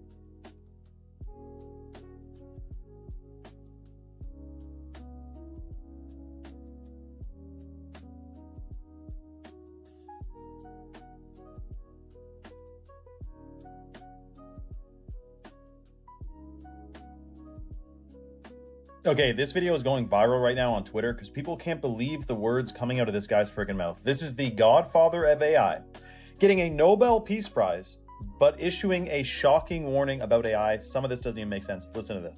Your Majesties, Your Royal Highnesses, Excellencies, dear laureates, ladies and gentlemen. This year, the Nobel Committees in Physics and Chemistry have recognized the dramatic progress being made in a new form of artificial intelligence that uses artificial neural networks to learn how to solve difficult computational problems. This new form of AI excels at modeling human intuition rather than human reasoning, and it will enable us to create highly intelligent and knowledgeable assistants who will increase productivity in almost all industries. If the benefits of the increased productivity can be shared equally, it will be a wonderful advance for all humanity. Unfortunately, the rapid progress in AI comes with many short-term risks. It has already created divisive echo chambers by offering people content that makes them indignant. It is already being used by authoritarian governments for massive surveillance and by cybercriminals for phishing attacks. In the near future, AI may be used to create terrible new viruses and horrendous lethal weapons that decide by themselves who to kill or maim. All of these short-term risks require urgent and forceful attention from governments and international organizations. Okay, so we have the same situation with Elon Musk. He talks about how AI is the greatest threat to humanity, and he continues to pioneer AI technology, human implantable brain microchips, and all this. So we got this guy talking to a bunch of seniors about AI, like they really maybe know what's going on. I doubt it. And he's saying, be careful, this will create new viruses and basically destroy humanity. So we're at the part of the movie where it's like, should we shut it down then? Dude, this AI thing is 100% part of the plan to eventually enslave humanity through digital control. The bars of this prison are invisible. They're intended to be invisible because then there's less pushback. You think you're free, we think we're free, but we're in a prison without bars, and it's a very shocking situation, and they're about to ramp up the security with AI, digital ID, and this currencies, digital currencies. But I can tell you this, I have full faith we will win. This is a plot against humanity. Humanity will absolutely prevail. I have 100% faith. I'm not even being positive, like, ooh, I hope we win. It's already done. It is already done. We have already won 100%. Comment for more for part 2. Follow for more. And let me know your thoughts in the comments below, man. What the same damn is with this? Mr. Jones and Mr. Krempler were neighbors. They each had $3,000. With his money, Mr. Jones bought himself a $3,000 car. With his money, Mr. Krempler bought himself a new refrigerator, a new range, a new washer, a new dryer, a record player, 2 new television sets, and a brand new Volkswagen.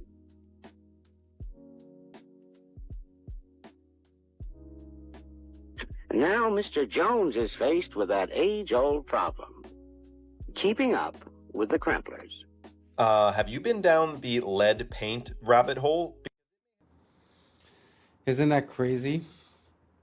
To imagine how much you could do with a few $1,000s back in the days. I know they were paid less, I understand, but I still feel like it's not proportional, you know? And when you compare a house that was like maybe $10,000 less than 100 years ago, and that now we're talking about $650,000, I don't think it's proportional. I think they had it better off back in the days when it comes to the comparison between the buying power and the capability of having like a house and a car and this and that. Because even when you think about it, all the sitcoms from the 90s, well, not all of them, but most of them, or like The Simpsons and stuff like that, the father and the mother, most often not, didn't have that high paying jobs. Often the mother would stay at home and the husband was doing a trivial job, but somehow, you know, he was I don't know, worked at a factory or worked as a mailman or some stuff like that. And somehow would still have a house, you know, a family, have a car. I feel like nowadays it's just not like that anymore. It's not like you could work at McDonald's and have a family and everything's fine and you're gonna have a house. No, you're gonna be paying for rent. You know, it's gonna be way different. Do you guys think times have changed, that the value of money has changed and our buying power has changed as well? Or do you guys think that it's more or less the same? It's just proportional? Let me know down below and let's keep on rocking. I think we're close to the end on this one. Because it may have been banned for a completely different reason than many think. Did they really ban lead paint because it was toxic? Or because it blocked their signals? Think about it. For decades, every home was coated in lead paint. Thick, durable, insulating. Then suddenly, governments worldwide decided it was dangerous. But here's what they don't tell you. Lead is a natural shield against radiation and electromagnetic frequencies. In other words, radio waves can't penetrate it. Before the ban, your walls literally acted like armor. No TV signals, no radio frequencies, no wireless anything could pass through. And then, right as wireless communication exploded, radio, television, early radar, the health panic began. Convenient timing, right? They told us it was about safety, but the studies linking lead paint to poisoning? Most came from industrial smelting, not house paint. The numbers never added up. But what did add up was control. Because once the lead came off the walls, the signals went in. Every home became a receiver. Every person became a node in a connected network. Was lead paint banned to protect you or to make sure they could finally reach inside your home? Okay, so the crazy part about this, by the way, is we had Xfinity, a Wi-Fi company, has a new feature called Wi-Fi Motion. And they can use, if your Wi-Fi is on in your home, you can use it as a motion detecting device to know if someone's in your home when they're not supposed to be, or just detect motion in general. And we know that we're using the one side of the internet or of a Wi-Fi signal, but there's another side to it. There's another door, you could say. We're using the front door. There's a back door to it. And I'm talking the same way with frequencies from cell towers as well. We're talking about a sophisticated surveillance system that is wireless, that can see everything that's going on. Now, what would happen, do you think, if they were spraying on us in the sky nano sensors that interacted with the frequencies? Picture a hologram, a desk, you got a big desk and it's a hologram of a real-time battle. Think of Star Wars when they're watching the battlefield on a hologram, seeing it in real time. Let's just say that was based on something that you can do if you have a bajillion sensors and frequencies blanketing the area. It's surveillance, dude. You know what? It kind of makes sense, you know, with all the signals that we're sending from the Wi-Fi to the sonar, the AM, the FM, all the military frequencies, the CB, the radios. I think we're oversaturated. So, you know what? Like sometimes I think to myself, like, man, I wish it wasn't wireless. I wish everything I had did have a wire in one way, you know? And I wish I did paint my house with something like lead paint so that I would protect myself. Because at one point, if everyone's signal is passing through you, especially if you live like in a condo or an apartment complex, I mean, you open up your Wi-Fi and you see that your phone is being hit by 40, 50 different signals at the same time. And that's just what you know about. So I don't know. Makes me think of like a microwave or something. Do you guys think the same thing? Do you guys think that maybe we should go back towards wired instead of wireless and try to cut out the frequencies as much as we can? Let me know down below if that's been something that's been part of your awakening. And this is the end of it. Thank you so much for being here. And that's a wrap for today, familia. Whether you're tuning in with the sunrise or you're posted up after midnight, I appreciate your time, your energy, your curiosity. And don't forget, this isn't about truth or fiction. This is about perspective. If this sparked a thought, a laugh, a deeper question, then we did our job. Drop your thoughts in the comments. Keep the convo alive. Like, subscribe, and don't forget to hit that bell if you're riding a wave, because we're just getting started. Until next time, stay grounded, stay weird, stay critical. I'm Adam Strain, and this has been Adam Strain Reacts. Peace. Now's the time for us to link up. Really think we on a break up. Making a change from living this strange. Living this strange. Making a change from living this strange. Yeah. First photo of its kind in history. High detail. That's natural instinct to push all the other eggs out of the nest. Down by police. This happened in Woodland Hills, LA, and according 93 million. I was sleeping, had to wake up. Why? Every reason I could think. What's up, YouTube? Today, we'll be looking at disturbing TikToks that'll make you question reality. So without further ado, welcome to Adam Strain Reacts. Let's get her done. General Electric, of all things, in 1947, they wanted to be #1 in any category or #2, and they were falling behind in some of the categories because they were a conglomerate that did so many different things. They said there's only one way to become #1 or #2. We have to recruit the CEOs of our competitors. And the only way we're going to be able to recruit them, because a lot of them are in their 40s and 50s, is to offer them something that they currently don't have, which was a pension. So they said, if you work for us and you can get us to #1 and #2, and you can work for us for at least 7 years, we'll give you a pension for the rest of your life. The moment the person said yes, they bought life insurance on that person. And what would happen is they would use the cash value to supplement the pension, depending on how long they lived. But when that person died, the death benefit would come tax-free back to the company, replenishing all their spending plus a positive return. What a brilliant strategy. And that's what led me to find out this is what the Rockefellers had been doing for 6 generations. These guys. Wow. Sometimes I feel like we're out of the loop, you know, when you look at these systems and the way that they're implemented. It's very interesting to see how that also makes me think of a technique that I heard about recently. I've heard about things about using a trust to sort of take the individual out of the accounting, let's say. Well, there is an idea like this where you take out a life insurance towards yourself, and instead of asking for a loan for the bank with a percentage of interest, you could borrow against your life insurance, sorry. You could borrow against your life insurance, and that becomes non-deductible, and there's no interest rate being applied.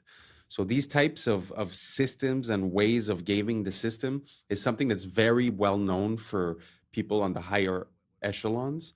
And I find that we're lacking a bit of this economic literacy, because if you're going and take a loan to the bank while someone else takes a loan towards their life insurance, I mean, the difference is pretty big when you put that loan on 5, 10, 15 years. The amount that you pay in interest on a house, let's say, you almost pay double for the house. So the fact of not having interest on that is actually life-changing and allows you to not be late on your payments, because when you have interest, you're sort of late. It's time. You have to take more time, make more money just to pay back what you owe, and so that you could be up to date, you know? Anyways, long story short, very interesting system. Do you guys have any other economic systems like that you could game the system with? I'm all about it. If you send me a few videos, a few links, I'm going to do a deep dive and I'll put into the next video. So without further ado, let's keep on rocking. Don't just look like snakes, they act like them too. This is the snake mimicking caterpillar. When threatened, they inflate the front part of their body, widening it into a fake hood, kind of like a tiny cobra. They also thrash, lunge, and sway to help sell the illusion. And the eyes, they may be the most convincing part. They're not just blobs, they're domed, glossy, and reflective. They're shaded with 3D depth, and in the right light, they cast a shadow like a real eyeball. These guys are one of the most accurate snake mimics on the entire planet. The more you know. Curioso experimento, porque alguien te puede explicar que las burbujas puedan ser cuadradas. Pues esta persona va a hacer una burbuja cuadrada. Fíjate lo que hace. Es cuadrada la burbuja. ¿Cómo te queda? Burbujas cuadradas como cubos. Literal, fíjate. The reason that there is such a void of male role models for young men is because we literally do not have adult males in our population anymore. What do I mean by that? There's no adult males. Like, there's grown men everywhere, but they're not actually physiologically adult human males. They're not. I'm going to teach you guys some fun shit. So in biology, there's this thing called neoteny. It's essentially an organism will retain juvenile traits as it ages if it doesn't get stressed out enough. Okay?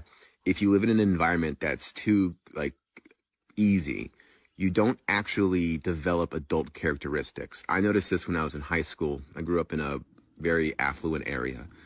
And when we went to our grad night, it was at Disneyland. And we went with a bunch of inner city schools. And everyone I was with realized that all of these kids looked like adults. They looked so much older than us. And so, yeah, because they were in a more stressful environment, which caused their adrenal glands to upregulate, which caused higher testosterone levels, which made them literally adults. It made them adults in a way that we were still juvenile.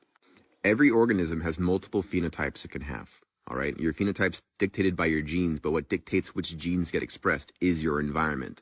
The best example of this is pigs. So domesticated pigs, the pink ones that you all know and love, that's one phenotype. It's not even their healthy phenotype. You take a domesticated pig, you release it into the wild after 6.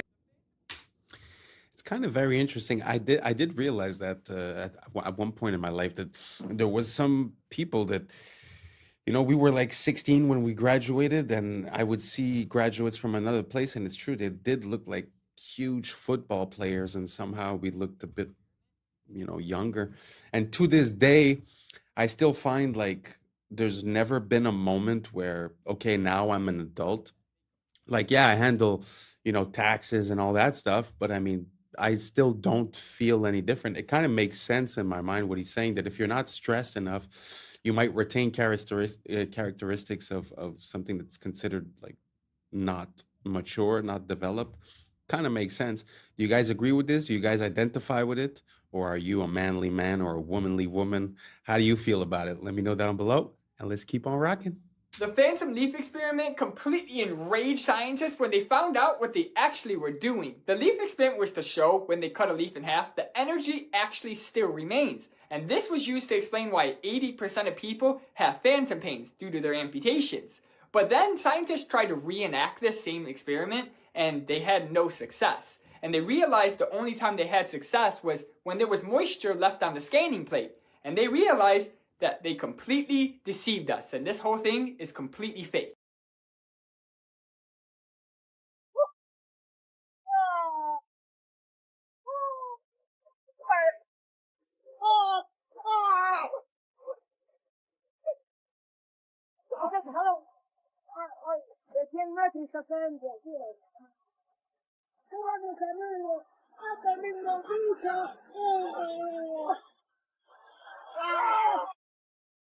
That's very interesting. I've seen a few videos like that where you see like localized rain. The thing that I'm going to say is that I find that in the past 5 to 10 years, I find that there's a lot of new meteorological phenomenons that are being named and attributed as if, oh, well, this has always been here. This is normal. But I feel like some of these things weren't normal before, like the intensity of the weather changes. Like, you know, I grew up in a place where you have 4 seasons, and it feels like the more time has went, the more they get intense. So it gets intense heat and also intense cold, and it's like it changes very drastically. I don't know if you guys see the same thing. I find that yeah, the weather has been changing these past couple of years. What do you guys think? Do you guys think it's all the same? Is it just the fact that we have more information coming from social media, or do you guys agree that there's a bit of a intensity to the weather compared to before? Let me know down below, and let's keep on rocking. Yep, that bird just wiped out the whole nest. That's not even the worst part. Meet the cuckoo. Like most birds, they lay their eggs in a nest. The only difference is they don't lay their eggs in their own nest. Nope, they lay their eggs in other birds' nests. And they usually pick a bird whose eggs look a lot like theirs. That way it blends in. It's kind of genius. And then they just skedaddle and have that other bird feed and raise their baby. This is known as parasitic nesting.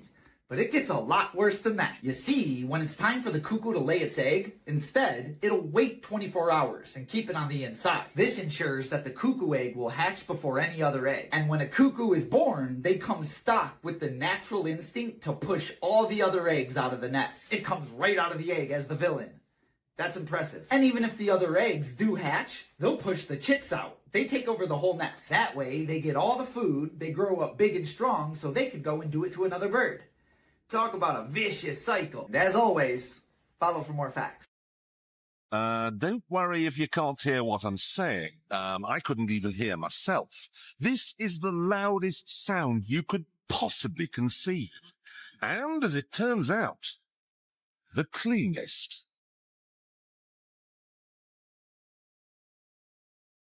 Now, the most amazing thing is that that cloud up there, which was generated by the engine, is just a mixture of hydrogen and oxygen. It's water vapor.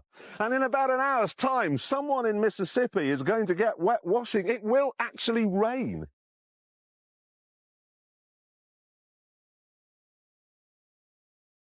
I told you. It's raining. That's unbelievable. Oh. NASA's playing God. It's making its own weather. For years. You know, stuff like that. I find it just shows how this place is ridiculous, because on one hand, they're going to tell you, oh, weather modification is absolutely not a thing. And then on the other hand, they're going to tell you, oh, well, look at this. We made it rain. I mean, you have services that are selling you the service of making it rain in Dubai or whatever. So obviously it's a technology. But like you said, NASA's playing God. And I find that there's a lot of things like that that we're just not aware of. We're out of the loop for national security, for this, for that. But I do not agree and do not consent with playing with nature or playing with the weather, because I think that there's repercussions that we might not be aware of in the immediate present. And I would rather we not do that. And if we're stating consent, I would also, not consent for anything that has to do with cloning, anything that has to do, all that type of stuff. So what do you guys think about that? Do you guys think it's fine that we might be controlling the weather? Like, this theoretically is by mistake because it's like the byproduct of the engine. But do you think that intentionally the government might be doing that? Let me know down below, and let's keep on rocking. I believe sound was just a physical phenomenon. Vibrations through a medium, measurable, predictable. But then I came across something that changed everything. The Tartarian Bell Towers, a lost civilization, an architecture of impossible precision. We thought they were just church bells until a 250-year-old recording was discovered, preserved on a wax cylinder, buried beneath a collapsed monastery in Eastern Europe. A recording that was never meant to be heard again. And when we analyzed it, the data made no sense. Frequencies appeared that don't exist in modern tuning systems. Oscillations extended beyond standard auditory perception. Decay patterns defied known acoustic laws. The harmonic overtones weren't random. They matched geometric structures found in sacred architecture, resonating at frequencies that align with bioelectric fields in the human body. This wasn't just a sound. This was a transmission. Modern science tells us that sound can affect the brain. It can synchronize neural activity, stimulate the vagus nerve, even alter gene expression. But this was something else. The Tartarians built these towers with frequencies engineered to interact with human biology. Their bells weren't just ringing. They were broadcasting structured resonance, potentially influencing consciousness itself. And then all of them were removed. The towers dismantled. The bells taken down. The recordings locked away. Why? What were they trying to erase? And if this is just one recording, how many more are out there?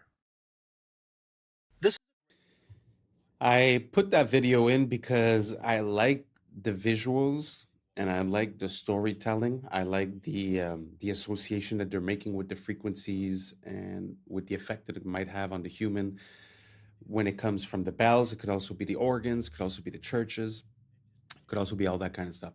But one thing I want to say is that personally, I don't put any credibility to Neil deGrasse Tyson.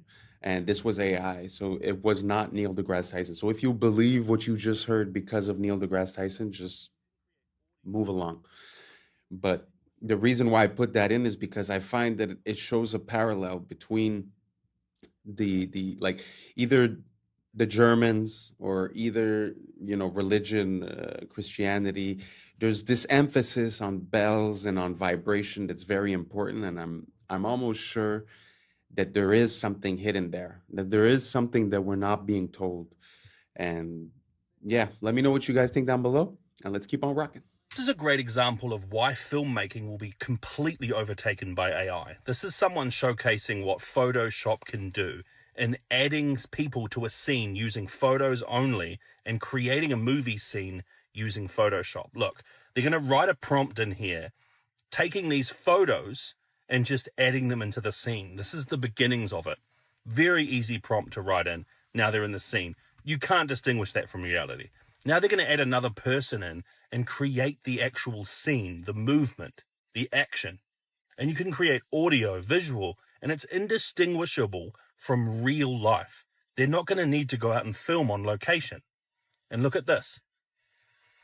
They've just created a scene. The camera's panning around the room. It's perfect. What looks like chaos. Wow. I don't know how real that video was, but gee whiz. Photoshop is not even a video editing software. I suppose it was Premiere. But even at that, where, why would you have Hollywood studios anymore? So yeah, I think times are changing, and I think we're gonna see this control system change. It's not gonna disappear. It's just gonna change aspect. But very interesting. So now anyone could make a movie. So that means, I guess, all their programming with the things that they're trying to push in all these movies recently, I think that's all going to die out because people are going to be able to make their own movies, make their own versions of things, Very interesting. What do you guys think down below? Do you guys think that this is very bad for us, the fact that we're not going to have the creative aspect of it and that it's all going to be generated? Or do you guys think this is an advancement? It's going to make it more accessible, easier for people to be able to get their ideas on the screen? Let me know down below, and let's keep on rocking. It's actually one of nature's most efficient systems. Ants work together using chemical signals called pheromones, scent trails that guide others to food or danger. When they find something too big to carry alone, hundreds join in, moving in sync through touch and smell cues. There's no leader. Their coordination comes from simple rules repeated by thousands, forming what scientists call swarm intelligence. That's how colonies dig underground cities, move food piece by piece, and thrive almost everywhere, straight from the fish tank. I cannot be the only one that saw this and didn't think it was straight out of a movie. But it's not. It's actually bees in military training. Like, I'm not even joking. They began to realize that bees have a very good sense of smell. I mean, they have to smell pollen. So they began to vacuum up bees and they put them in this container. They dropped the container into the fridge to calm them down because they were kind of angry. This is kind of when it gets weird, but they have this little thing that pushes them into this little tube, and these tubes drop them in these pots. Still feels like this is a movie, but anyways, they began to feed them sugar water. But before this, they would actually release a gas into the area, because the gas they release is the smell of bombs. So they kept redoing the cycle of releasing gas and then feeding them sugar water, and releasing this gas and then feeding them sugar water. And one of the times they released the gas and its tongue began to go, because it was anticipating the sugar water that it was going to get. And at this point, these bees are ready for war. So all they gotta do is release it in an area that they think there's like landmines or something, and the bees will go flying around, and when they find a bomb, they'll go and start moving their tongue. One of the only creatures known to do this was dogs, but bees, they do it better than them. Other than that, thanks for watching and follow for more. This is probably the strange. So interesting. It amazes me how you're able to control another being and rewire its behaviors, habits, and actions. Let that sink in. Because we think we're so special as human beings, but what you just saw for the bee is very applicable to human beings, and they have been using that against us. So I know it seems like two different topics, but really think about it. If they're able to associate a smell with a taste or with a craving, how easy is that to be done with us?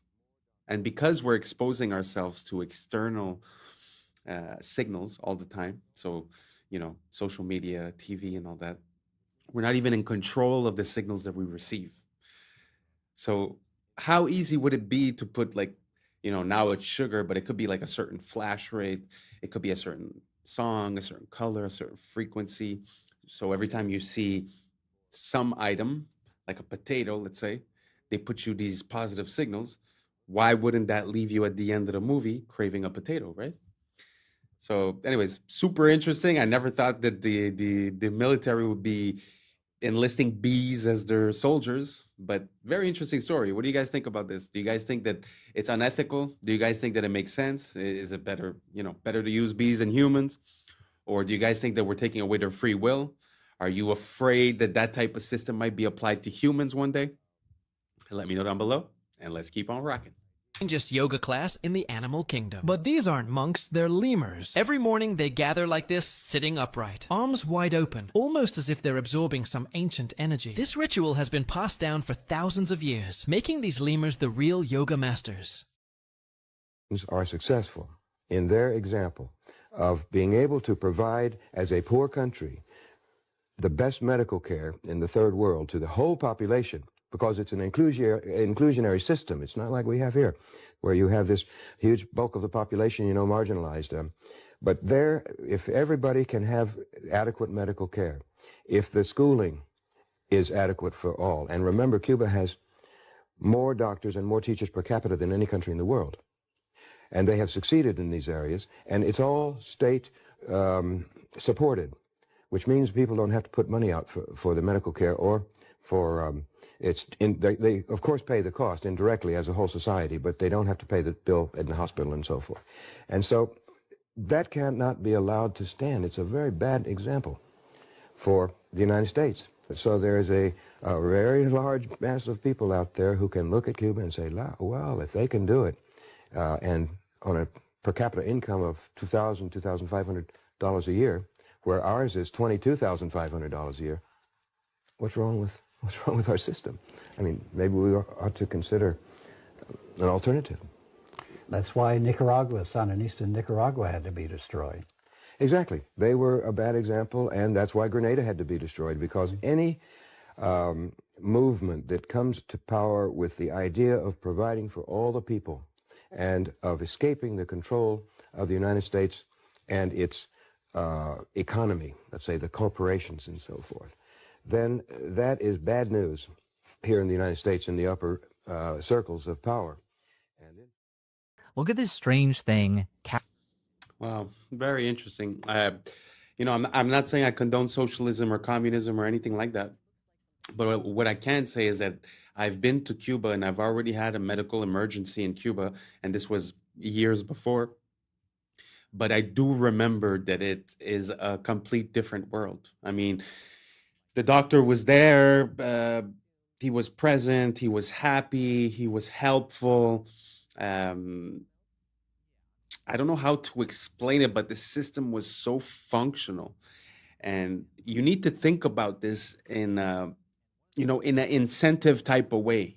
Earlier I was talking about mental control. It's the same thing, because when you control what the person receives as a reward, you change what decisions they're going to make for their life. So when you have a place where you're not going to make more money being a doctor, but you're going to help people. So if you desire to help people and you desire to be a doctor, you will be a doctor, when money is not the incentive. So think about it fast. What was your experience the last time you went to a hospital? How was it done? What was the attitude? What did it seem like? What did you feel like? So all that comes from a system, and that system is monetized. So if every person that comes in is a potential profit, you're going to treat them very differently than, okay, I have my budget for the month. No matter who comes, I'll do what I can. It's a complete different outcome. And I'm telling you, the people that I met that were working in the hospital, they were loving it. They loved their job. This is where they wanted to be. Because if you're not making more money than the guy working as a chef, then you might as well go work as a chef if you want to be a chef, So taking out the monetary incentive really changes the whole pyramid of priorities, and, your decisions change. So anyways, this is this very long point that I'm making, but I'm just saying, we consider these countries as being third world or as being lacking, but sometimes the basics are the most important. You might have the most luxurious things, but if you don't have health, what do you have? So anyways, that was my experience with Cuba. Do you guys have any experience with Cuba or Nicaragua or Grenada? Let me know down below, and let's keep on rocking. Captured in this satellite time lapse. This is out Ooh. in Siberia. Okay, it looks like something flesh eating. You can see in this Cold War era spy satellite image that this chasm doesn't exist in 1965. And now it's a kilometer wide. This is called a thermokarst depression, and it's caused by thawing permafrost. This, I assume, is the top layer sort of caving in as the bottom layer also melts. Yeah, on these edges, the soil, the frozen soil is exposed to air, and that triggers landslides that sort of chip away at the edges. And one of those landslides revealed this incredibly old baby mammoth they called Yana, one of the best preserved ever found. There's also Luba and Chroma, who looks a bit sadder because she was discovered when a hunter saw a fox gnawing on her trunk. And what's crazy about this to me is the fox clearly found this trunk meat to be sort of edible, like it's that well preserved. And I even found some reports of humans trying mammoth meat, though they both said it tasted pretty bad. And you got to wonder if the permafrost can preserve a mammoth calf for tens of thousands of years. Could it also be preserving ancient bacteria and viruses? Is that something we should worry about? And that's the question that our latest full episode tackles. You can check it out on YouTube. A photographer in Arizona. Yeah, that's very interesting. I would really like to see, like, the way you saw that crevice sort of become bigger through the years was, it's something that you would never realize, just walking there, because you wouldn't see the difference. Maybe you'd see the difference 10 years later. But I would really like to have like a time lapse of the Earth. I'd be very curious to see how things have moved. I know they have the theories of Pangea and this and that, the Bering Strait. I get it. But I'm not talking about theories. I'm talking about, it'd be so interesting to see, the Earth evolve and change. I wonder what else has changed, Yeah. What do you guys think? Let me know down below. And let's keep on rocking. I just captured what's now being called the greatest shot of all time. Renowned astrophotographer Andrew McCarthy sent his friend Gabriel Brown up in the sky for a very unique skydive that had to be timed perfectly. He watched from his laptop in anticipation. He knew it straight away that he had something absolutely amazing. The first photo of its kind in history. Capturing a skydiver with a sun in high detail 93 million miles behind him, perfectly crossing paths. A shot considered almost impossible, but he did it, and it's fantastic. They did it first try as well, which is even more amazing. And it's an amazing photo because we're in a world now where there's so many AI images, and it just hits so much harder that it's real and raw. Dostoevsky warned us tolerance will reach such a level that intelligent people will be forbidden to think so as not to offend the imbeciles. And the prophet was right. We live in an age where thinking has become a crime, where the sensitivity of the fool is worth more than the clarity of the wise. Truth must now apologize, thought must walk on tiptoes, and he who dares to question it is silenced, labeled, and canceled. What they call tolerance is in truth the new name for cowardice. A society that protects stupidity is doomed to be ruled by it. Dostoevsky saw the abyss long before us, and he was right. The world won't be destroyed by the wicked, but the cowards who can't stand to hear someone think differently. Researchers at Rice University have developed... Wow, that hit hard. That hit really, really hard. That's amazing. Because really think about it. Look at all these platforms. Back in the days, we used to have like 3, 4, 5 companies that were media companies. They'd give you the news. So now we thought we would be safe because we have thousands and thousands of content creators, right? But you sort of realize that the incentives are being manipulated. So if you want the engagement, you're going to have to be repeating the signals that they send. And if you repeat the wrong set of signals, then you get the opposite result. So it's very, very easy to control what's allowed to be said, what's not allowed to be said. Like you said, the questioning of the fool has now became more important than the knowledge of the wise. It's very, very interesting and powerful words in these days. What do you guys think down below? Do you guys think that we've made it into the new era of information? Or do you guys think we're still lost? We're still flooded with too much information and the right information is being blocked? What do you guys think down below? Let me know, and let's keep on rocking. A necrobiotic spider gripper, or a dead spider machine that can pick up tiny odd-shaped things. See, instead of muscle, spiders use hydraulic pressure to extend their itsy-bitsy little spider limbs. Spiders' leg muscles can only flex their legs inwardly. So in order to extend them outward, they generate hydraulic pressure in their fused head thorax segment called the prosoma. And that hydraulic pressure pushes their arachnid blood called hemolymph into their extremities, and that's what outstretches their legs. And that's actually why dead spiders are all curled up, because they don't have hydraulic pressure pushing their legs out. Their process for creating a necrobiotic spider gripper was relatively simple. Step 1, euthanize a spider. Step 2, insert a hypodermic needle right into the prosoma of the spider and seal it with glue. Step 3, let the glue cure, and that's it. You now have your very own necrobiotic spider gripper. After developing the concept, it was time to test its capabilities with a universal testing machine. And they found that wolf spider gripper bodies are able to lift up to 130% of their own body weight. Individual dead spiders were able to remain effective for about 1,000 closing and opening cycles. But at that point, cracks started to appear in the joints. They were able to successfully turn off a light with their dead spider gripping tool. And they found they could use one dead spider to pick up another larger dead spider. And they could pick up an object of great volume like this foam here. And finally, they were able to use a simple untethered version to move an object from point A to point B. But spider corpse tools degrade quickly and only remain effective for a couple days at a time. They found that coating the arachnid in beeswax extended its lifetime up to a week.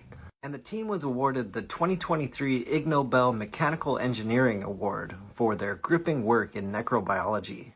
Are house parties making a Very interesting. I mean, I've never thought that I would see this. Don't get me wrong. I mean, it's impressive, but you know, it's also a needle with glue, right? So it's like it's nothing crazy. But are y'all ready for them to use this technology on humans? Yo, that's scary. Imagine they're using dead bodies to start doing, I don't know. I find that one a bit questionable. What do you guys think about this technology? You guys see any applications? You guys think that there's a future for this? Or it's just super creepy? Let me know, and let's keep on rocking. We're almost there. What you are seeing is footage of an insane Halloween party that got way out of hand and had to be shut down by police. Now, this happened in Woodland Hills, LA, and according to Royal News, who captured this footage, the host initially promoted this party online, selling tickets in advance for just $35, but then charged up to $150 for whoever wanted to pay at the door. But, similar to the real Project X, way more people turned up than anticipated, and things quickly started getting out of control. Dozens of 911 calls started flooding in, reporting injuries from stampedes. A massive fight broke out, people were spilling out into the streets, and the LAPD's air support unit estimated over 3,000 people in that neighborhood alone. When police turned up, one teenager was discovered lying unconscious in the street and was rushed to hospital. Several others were treated for injuries that they sustained in the stampede. And you'd think that most people would condemn this kind of behavior. But 2025's been so rough that people were actually proud, saying things like the earth was healing because the kids are partying again, and that there was still hope for the next generation after all. Nah, are they working together? Yes, they are. And according to researchers, that is the most dominant partnership in the entire animal kingdom. Let me explain. In North America, badgers and coyotes started hunting together, and it's so unfair. Basically, badgers are incredible diggers, and they're known for digging right into an animal's burrow. The only problem is if that animal takes off running, badgers are slow. They're not going to catch it. Coyotes, on the other hand, can run like the wind, and they're known for chasing animals down in an open field. Their only problem is they can't dig, so if an animal jumps into its burrow, they lose it. You get where I'm going here? When these two work together, they create what's called the ping pong effect. The badger will dig into a burrow and intentionally get the animal to run, and then the coyote will chase it down. If that animal jumps back into another burrow, the badger gets back to digging. And they'll do this over and over again on repeat until that animal becomes so exhausted that it just gives up. In fact, according to researchers, when these two work together, they have a near perfect hunting success rate. Now that is what I call a killer friendship. Literally. And as always, follow for more facts. Nature is amazing. I mean, I don't know what you are. if you feel like you're a coyote or if you feel like you're a badger.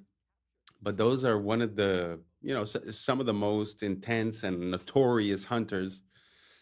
So they could easily see themselves as competition. But in life, whether you're the badger or the coyote and how good you are, doesn't matter. You should try to find that piece of the puzzle that's missing and create something together. And whether it's relationship wise or whether it's business wise or creative wise, I just think that when we unite and like this duo, one's weakness is the other one's strength, we complete each other. And I feel like we have access to, the sky is the limit. Anyways, I don't know how you feel about that, but we reached the end. Thank you so much for being here. And that's a wrap for today, familia. So whether you're tuning in with the sunrise or you're posted up after midnight, I appreciate your time, your energy, your curiosity. And don't forget, this isn't about truth or fiction. This is about perspective. If this sparked a thought, a laugh, a deeper question, then we did our job. So drop your thoughts in the comments, keep the convo alive, like, subscribe, and don't forget to hit that bell if you're riding a wave, because we're just getting started. Until next time, stay grounded, stay weird, stay critical. I'm Adam Strain, and this has been Adam Strain Reacts. Peace! Now it's time for us to link up. Really think we on the brink up. Making a change from living this strange. Living this strange. Making a change from living this strange. Yeah. The end. Even ChatGPT thinks history has been faked. How long did the original Yankee Stadium take to construct? The original Yankee Stadium took 284 days to construct, 1 to 2 years of horse travel. So it took 1 to 2 years just to get the stuff there, and this was all built in a year. That seems impossible, then, doesn't it, John? Yes, it seems highly... What's up, YouTube? Today, we'll be looking at disturbing TikToks that'll make you question reality. So without further ado, welcome to Adam Strain Reacts. Let's get her done.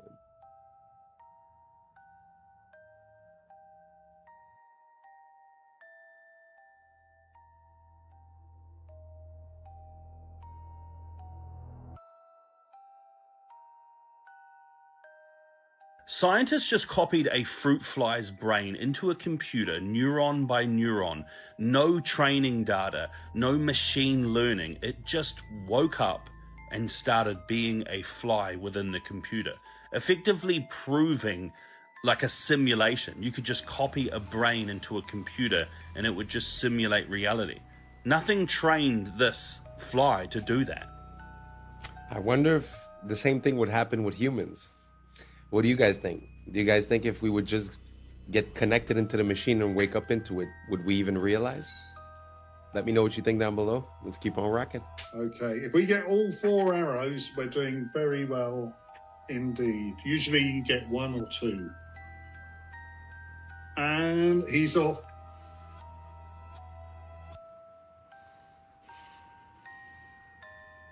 Oops, that's all right, it's all right. That's it, that's not the one he gripped. Okay.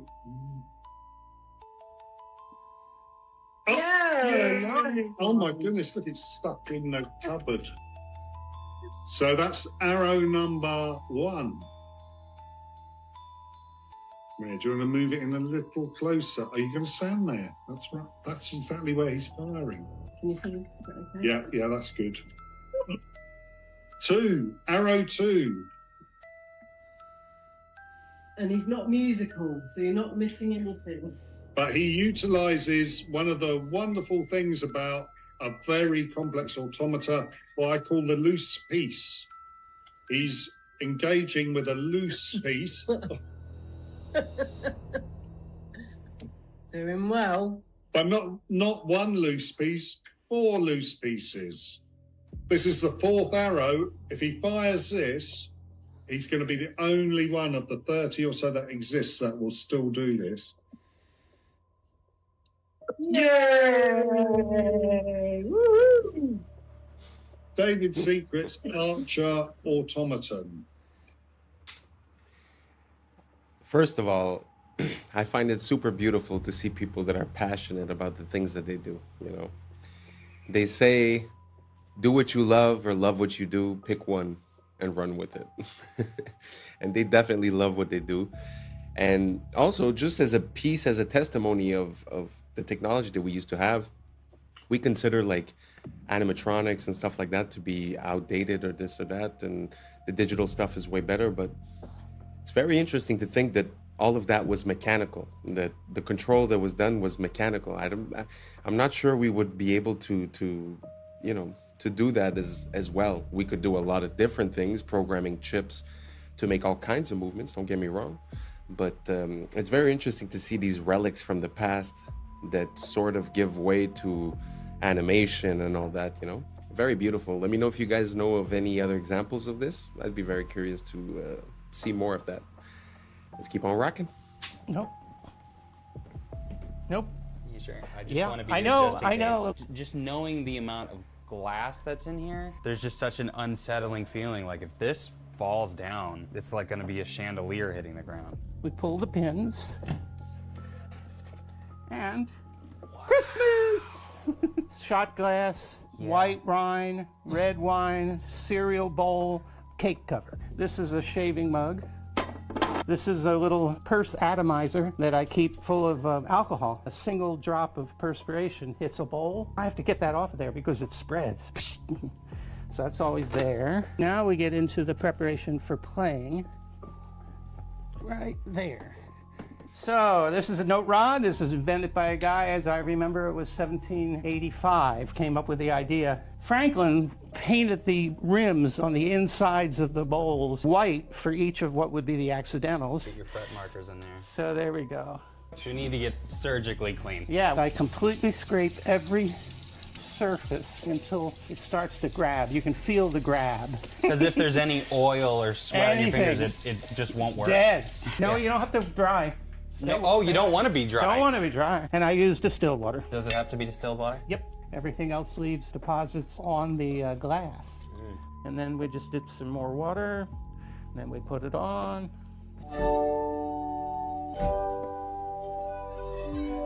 So that, and it isn't just slow chords.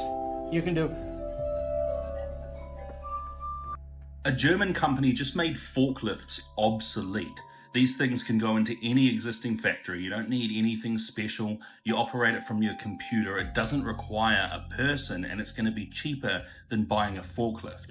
It's just going to move things around your factory autonomously, and you can just sit in there on your laptop and tell it where to go. This is going to be everywhere soon. History is nothing more than a set of lies agreed upon. One of my quotes I often use here, attributed to this man Napoleon, who is one of those sets of lies agreed upon. And no, that's not a Masonic symbol he keeps flashing in all of his pictures. History would tell us that's just indigestion. Suppose we use the same argument on Napoleon. If you've ever seen the statue of Napoleon in Place Vendôme, Paris, you will notice that the word there of Napoleon is written Neapolio. Now that would mean, making this Greek, that means that he is Apollo itself. So there never really has been a Napoleon. It's all due to the sun cult of Apollo. You think you studied the history of Napoleon? Ridiculous. Who was his mother? Letizia, wasn't it? Who was the mother of Napoleon? Leto. What does Leto mean? In one language and Letizia in the other. Both joy.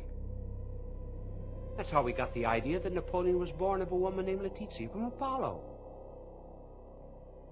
You believe that Napoleon had 3 sisters?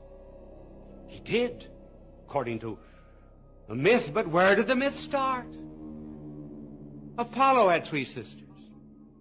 Didn't Apollo have 2 wives? One was the earth, the other was the moon. Napoleon had 2. Where's the sun the major part of the day? How long is it in the sky? About 12 hours.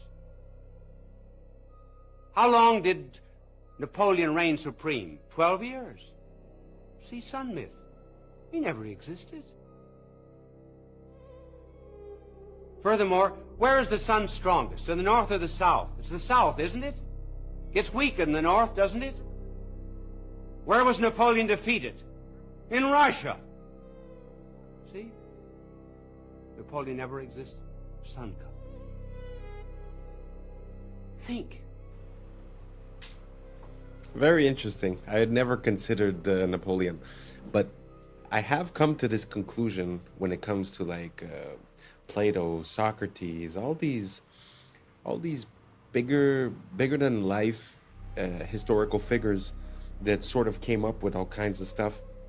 It almost seems like if you would go from one, like let's say the way the world is now, right? If we would go from the way the world is now to a new way, there would be stories about this world, right? So sometimes it feels like that's what we're seeing. It feels like we're seeing an attribution of the contributions of that previous generation or that previous civilization being attributed to a single person, sort of to make it easier. So you could delete all the books, release one book for whoever it is, and then all of a sudden, all the information that's missing from that civilization gets transferred. I really have no idea if you guys are following what I'm saying. I feel a bit lost just saying it. But let me know if you guys think that it's possible that some of these historical figures are actually attributions of the past without necessarily being historical figures, if that makes sense. Let's keep on rocking. The entire planet was just 3D scanned using Pokemon Go. I cannot make this up. 30 billion images. LiDAR scanned with your phone to create a digital clone of our entire world for AI. Yep, those Pokemon were not in random spots. They were in spots they wanted you to scan. Multiple people scanning the same place, different times a day, different times a year, have all just created a map that is so accurate GPS can't even come close. This would allow robots to get anywhere on Earth. Now, before we start blaming the tech companies, that was right in the terms of service that everyone agreed to. Google also did this with reCAPTCHA. You ever wonder why it was almost only images of city stuff? It wasn't ever select the image of a shirt or a fork. Google charged businesses to use this and trained its AI for free. So where are we in the life cycle of AI? Because I think we've been here before. First, we research AI. Then we perfect AI with quantum computers and stuff. Then AI perfects itself as we make it dance. Then AI enslaves humanity and makes us build its components into the earth. Then the sun throws a thunderbolt like Zeus and kills the AI demon, forcing us to go underground. When we emerge, we return to worshiping the sun like we used to. I'm only half kidding, sort of. Niantic Spatial is the company that did this. And despite its terrifying implications, I will say it, that was one of the most genius moves in human history. Pokemon. Every single textbook we got as a kid came from a Masade. By the way, McGraw-Hill, you know who started that? Ghislaine Maxwell's dad. Robert Maxwell owns, every single textbook we got as a kid came from a Mossad agent. Oh my fucking God. Yeah. Not my Texas history book. not all 11 of them. Okay, who is McGraw-Hill? They made all the textbooks, right? You ever look at your textbook? When you were a little kid, it was made by McGraw. Oh, that's the publisher. That's the publisher. Oh my God. That was apparently founded by Jeffrey Epstein's girlfriend's dad. This is how evil the Epsteins were. Not only were they kids, they were also giving them homework. Yes. It's like, damn, bro. That's messed up. That's crazy. Big ass books too. I know, right? Carry these around your backpack. You had to cover the book yourself. Yeah. Oh, yeah. You had to give it its own yarmulke. Oh my God, dude. We did. That was the thing. We had to cover our own books. They wanted us to cover it up so you couldn't see who made it. I wonder what company owns the book cover. I don't know. Oh, the company that takes all the school pictures.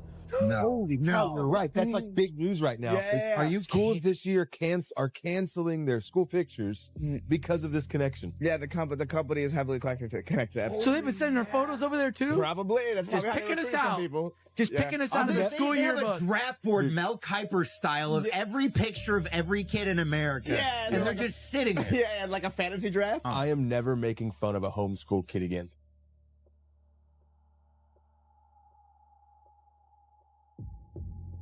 This is absolutely insane. So this Chinese student created basically a Google Earth for all the ancient artifacts that are sitting inside museums. So they were taken from their original land and he wanted to place them back where they were found. So you can go around the entire Earth and look at all the artifacts and where they were coming from, just to try and piece it together, using it as a tool to try and figure out what happened in our past. And I think it's just incredible. What a really good way of showcasing what AI is able to do now, to create these tools that are going to be so useful to so many people. Look at that. It's showing all of those artifacts from one museum and then what it looks like to patch those over the entire globe. It's going to be a tool used by historians, and I just think it's an incredible idea, really. There was this individual, and they were asking it some logistical questions about the Yankee Stadium. At the end, even ChatGPT thinks history has been faked. How long did the original Yankee Stadium take to construct? The original Yankee Stadium took 284 days to construct. Do you want to do an estimate of the materials for this as far as granite, the limestone, marble, and iron is concerned? Yankee Stadium's total material estimate: granite, 400,000 cubic feet; limestone, 300,000 cubic feet; marble, 100,000 square feet; iron/steel, 15,000 tons; concrete, 500,000 square feet. Total estimated weight, approximately 750,000 tons. That's incredible that all that material got there with horses and donkeys. Indeed. How many times would the horses have to go back and forth, and how long would that take? So we'll say there was 500 horses and the materials were 10 miles away. With 500 horses, 750,000 loads, and 10 miles per trip, 1,500 trips per horse, 3,750,000 horse miles. Assuming 2 trips/day, 375 to 750 days, 1 to 2 years of horse travel. So it'd take 1 to 2 years just to get the stuff there, and this was all built in a year. That seems implausible then, doesn't it, John? Yes, it seems highly unlikely that Yankee Stadium could have been built in just 1 year. The coming in 180 seconds. Let's go back to Bill Clinton. Clinton was a real estate swindler and governor, running through Arkansas via Barry Seal. This movie whitewashed the true involvement. And L.D. Brown said he facilitated human for Clinton. Clinton was the perfect puppet to throw up after Bush. He gave us the crime bill, which expanded legal human trafficking and wiped out competition. His crime at least 50 people, even Vince Foster, a childhood friend. Clinton effectively got rid of Glass-Steagall, which contributed to the 2008 collapse, causing vertical integration and the consolidation of. The Telecommunications Act accelerated propaganda, which slowed the public's responses to banking crises. And the Telecoms Act gave us the dot-com bubble. The CFMA contributed to the derivatives crisis that we're currently in. Look, see? Which brought us things like the Enron scandal. Investigations like that under the rug. Look. He also brought us the WTO, which brought us the China files. Of the economy. Obviously, via the Lewinsky debacle, among others. Then we get another to swap puppets to keep up the fake left-right paradigm. Bear Stearns was the first domino in the 2008 collapse. They worked with high toxic assets to inflate their value. Look, see? Yup, all banks were doing this. One big family. This is the collapse in a nutshell. Guys like Roman Abramovich initiated the 2008 collapse. See? Collapses allow these institutions to buy up the monopoly board and raise your rent and mortgages. Then we have financial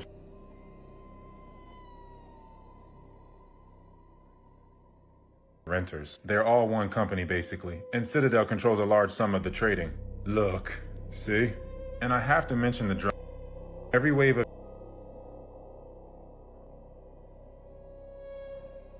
market. Then we get another fake election for the left-right paradigm illusion, which is why Obama continued the bailouts. Then we get another fake Clinton.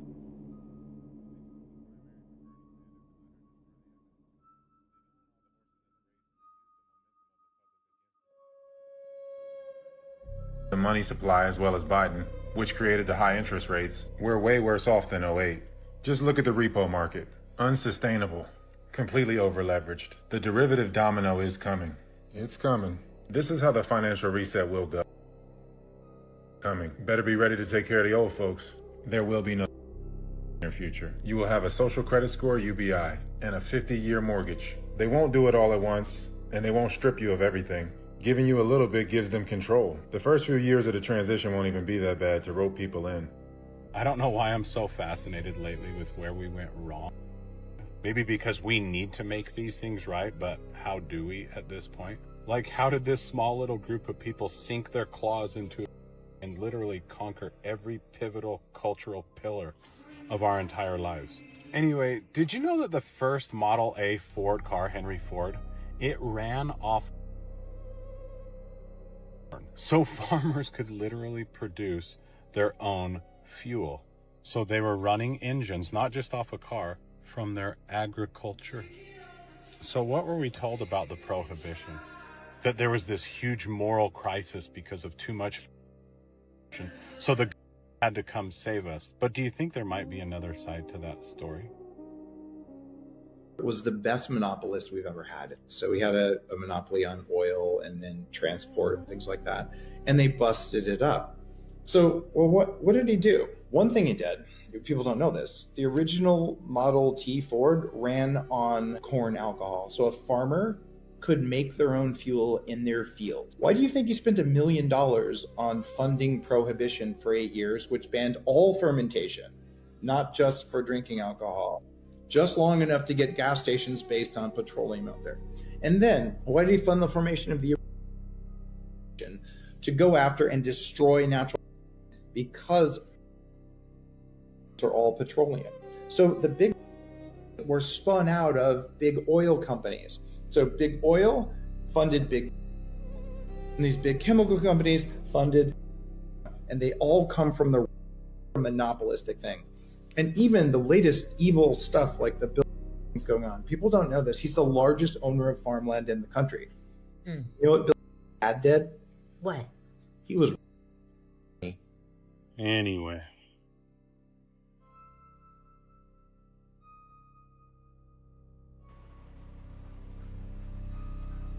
The more you know.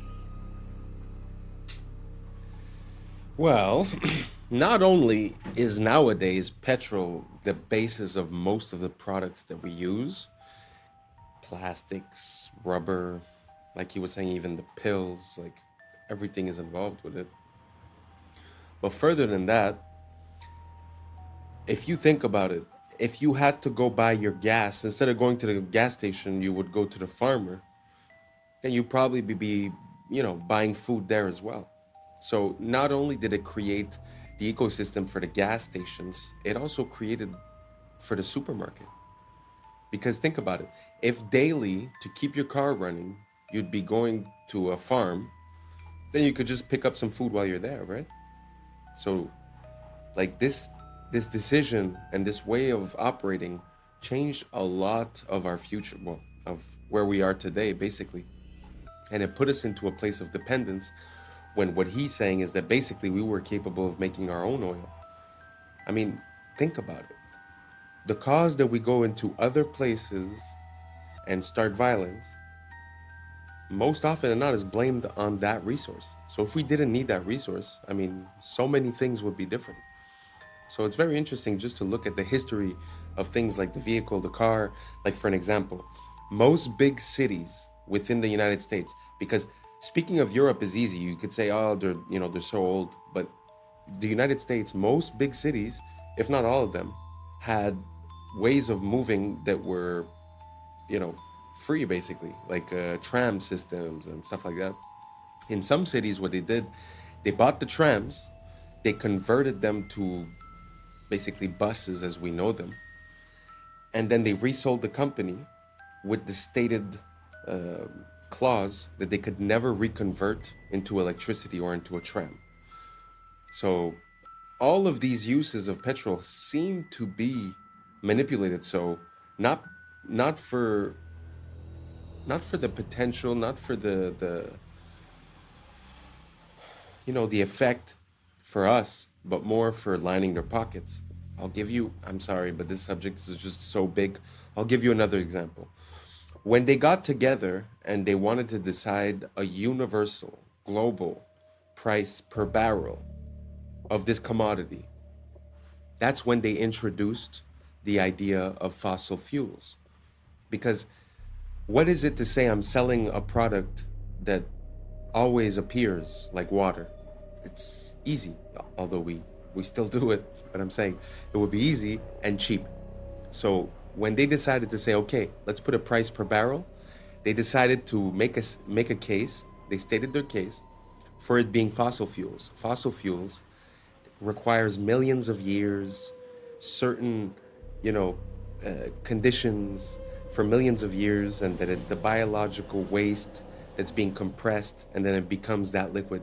So all I'm saying is that basically everything that has to do with that commodity seems to be manufactured in some type of way to encourage us depending on that commodity. Listen, I went way out of bounds here. Let me know if you followed what I was saying. Let me know if you have other examples, or if you contest everything that I'm saying. Just write it down below, say, I hate you, this is why. Go for it. Let me know.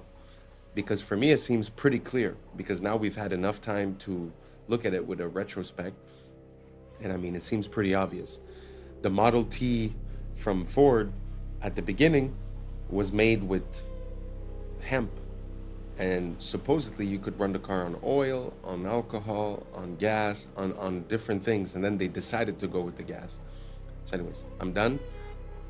Let me know what you think down below, and let's keep on rocking. It's very preventable. It's just that we're doing everything we possibly can to induce it. We published one of the first ever papers linking that the higher your blood, the faster the tumor grows. The lower the blood, the slower the tumor grows. Undeniable. From a normal cell to a cell doesn't happen overnight. All we have to know is, how are they growing so rapidly? Why are they going out of control? How come it's so hard?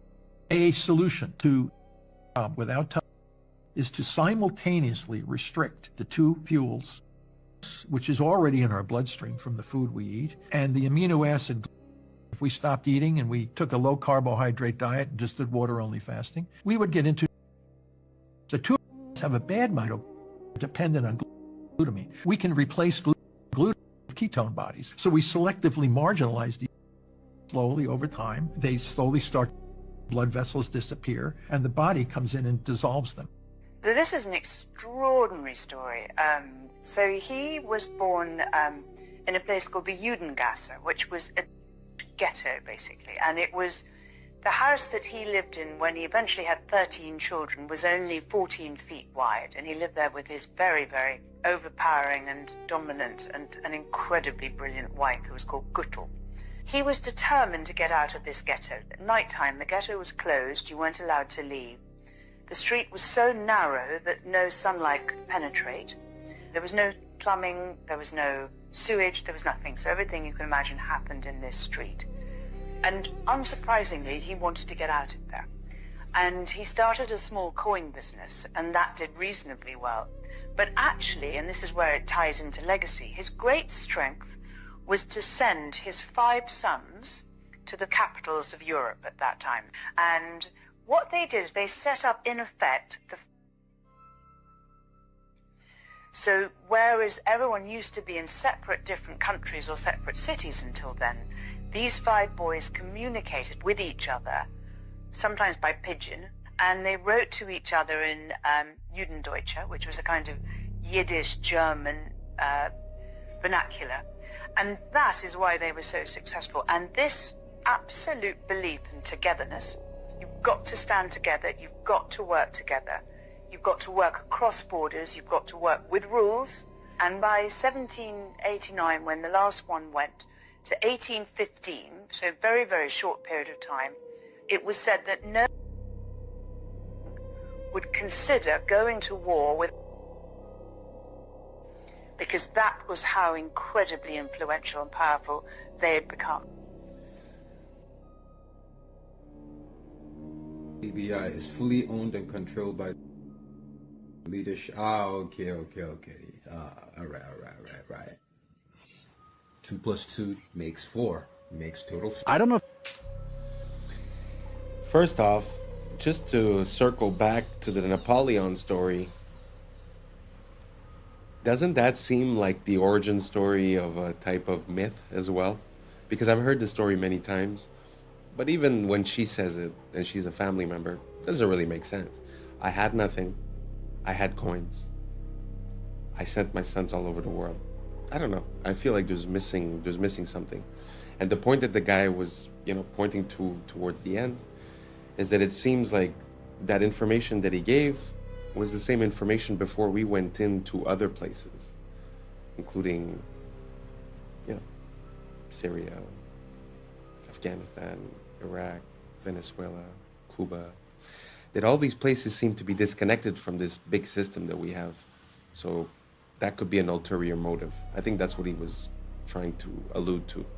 Anyways, let's keep on rocking. If you guys watch the Super Bowl commercials, they always are interesting. The Ritz commercial talks about an island. The Nerds commercial shows a guy who... The Pringles commercial, you see them eating a Pringles human. Ads were really weird. The Ritz Cracker ad was about a party on an island, and these two dudes were salty that they weren't invited until Scarlett Johansson invited them. Scene Then of they her weren't shirt. mad anymore It's that and pattern. joined the party. It That seems like they're blue-white. saying that we're just salty we weren't invited to the parties too. In the Nerds commercial, they got a dude who looked just like eating look at that. candy with children running around in his background. In the Pringles commercial, Sabrina Carpenter had a boyfriend who was made out of Pringles. Suddenly this shocks Sabrina Carpenter until she gets a bite for herself. Then she made a face like, oh, it's really not that bad. They trying to tell us don't knock it in. In the Alexa commercial, Chris Hemsworth was telling his wife how he was scared about the AI, and she was just telling him that he was crazy. And then the AI suggested to give him a back massage, and then everything was good. Like, that was it. It's like they're telling us we're doing too much about the AI. Let's talk about the salt conspiracy. First of all, salt is a misnomer. The body needs natrium, not sodium chloride. Salt is an ionic bond, a metal and a non-metal. It is bound by electrostatic. It is not like an atomic bond. Ionic bonds are formed from stealing. Covalent bonds are formed from sharing. Natrium, however, is wrapped within the fabric of whole foods. Natrium is perfectly balanced within the fabric of the food, unlike crystal salt. Natrium is packaged with water within the plants, so it doesn't dehydrate you like crystal salt. Crystal salt is more chloride than natrium, and is not found within the fabric of plants. There are no anti-caking agents in natrium or synthetic iodine. Up to 90% of salt has anti-caking additives. Iodized table salt needs iodine stabilizers. Table salt contributes to... This causes you to retain water. It makes you bloat and have a puffy face, especially around the eyes. Salt blocks your ability to know when you're full. Many people mistranslate the thirst that salt causes with hunger. Table salt makes you crave actual salt, natrium. It's not a low salt diet versus a high salt diet. It's isolated versus holistic. Table salt causes serum osmolality, so your blood gets dehydrated and pulls moisture from the cells, causing them to malfunction. Table salt causes inflammation, cognitive impairment, and locks you in the sympathetic nervous system. Table salt pushes calcium out of your body. This interferes with the production and transfer of melanin, and thus light production as well. Salt, or salts, is the origin of the word salary. It's been a key tool for conquest. Mansa Musa was the richest man on earth because of his salt wealth. Its value was equal to gold. Salt, sugar are all the same. They are isolated crystals. Your body doesn't know the difference between legal and illegal drugs. Look. And salt and sugar kill your eyesight. The Crusades were sugar wars. They called it sweet salt. The world was colonized for sugar. There are endless sugar wars. Sugar is white gold and the primary driver of the slave trade. Sugar plantations were the worst. The sugar slavery complex was 10% of Britain's GDP. Here are some sugar families. These tiny hat families have a monopoly. Don't let the Hispanic names fool you. These are cryptos. Hawaii was stolen for sugar. Look, slavery. Ever buy a Chiquita banana? Let's get into booger sugar, the Contras. Brown sugar. Vietnam was a trap house. Sugar slavery was Aboriginal genocide. Aboriginals. Salt is for witchcraft. Look, it keeps things out, but it can lock things in. These isolated crystals bind to the liquid crystals in your blood. Melanin is a unifier. These crystals tax the melanin and deplete it. Melanin holds everything together. It has to be destroyed to invert the order of the world.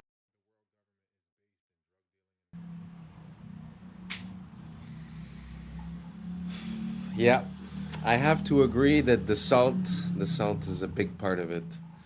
I think that, well, basically, this is going to sound intense, but the whole world, the whole universe is made of salt, in a way. because some of the salts, like for an example, Irish sea moss or Celtic sea salt, hold 90 plus minerals. Now, tell me what the universe or the world or you are made of, if not from the elements of the periodic table. So 90 plus of those are minerals, right? So the quality of your mineral intake, I think, is very important. And, you know, I could testify to this. My whole life, I was consuming only table salt and I didn't really indulge. Now I live in a much hotter climate. I sweat daily and I consume a lot of salt, but it's not the same salt. It's a high quality salt. And I could attest to the fact that drinking water doesn't necessarily hydrate you, and that when I put salt in my water, as well as a little bit of lemon, or lime actually, it's completely different. The hydration is palpable. So if you guys haven't tried it, I wouldn't tell you do it. I wouldn't tell you it's the best. I would tell you just give it a shot, because I believe in testing all things. I believe that life and science are synonymous, that basically everyone needs different things, and it's through trying different processes that we reach on it. So that's my closing advice. Try some Celtic sea salt or some Irish sea moss and see how you feel. Thank you so much for rocking until the end. And that's a wrap for today, familia. Whether you're tuning in with the sunrise or you're posted up after midnight, I appreciate your time, your energy, your curiosity. And don't forget, this isn't about truth or fiction. This is about perspective. If this sparked a thought, a laugh, a deeper question, then we did our job. So drop your thoughts in the comments, keep the convo alive, like, subscribe, and don't forget to hit that bell if you're riding a wave, because we're just getting started. Until next time, stay grounded, stay weird, stay critical. I'm Adam Strain, and this has been Adam Strain Reacts. Peace! I don't know what y'all think, but now it's time for us to link up. Really think we on the break up, making a change from living this strange. Living this change. Making a change from living this change. Yeah. This is a tongue-eating louse. It cuts off circulation, and the tongue eventually... Horses could have mustaches. They have horizontal eyes. Last year, December of 2024 to be exact, that is when it became official that the bald eagle was America's national bird. I was sleeping, had to wake up. Why? Every reason I can think. What's up, YouTube? Today, we'll be looking at disturbing TikToks that'll make you question reality. So without further ado, welcome to Adam Strain Reacts. Let's get her done. This is a nasty little creature right here. It's a parasite that survives by taking over another animal's body.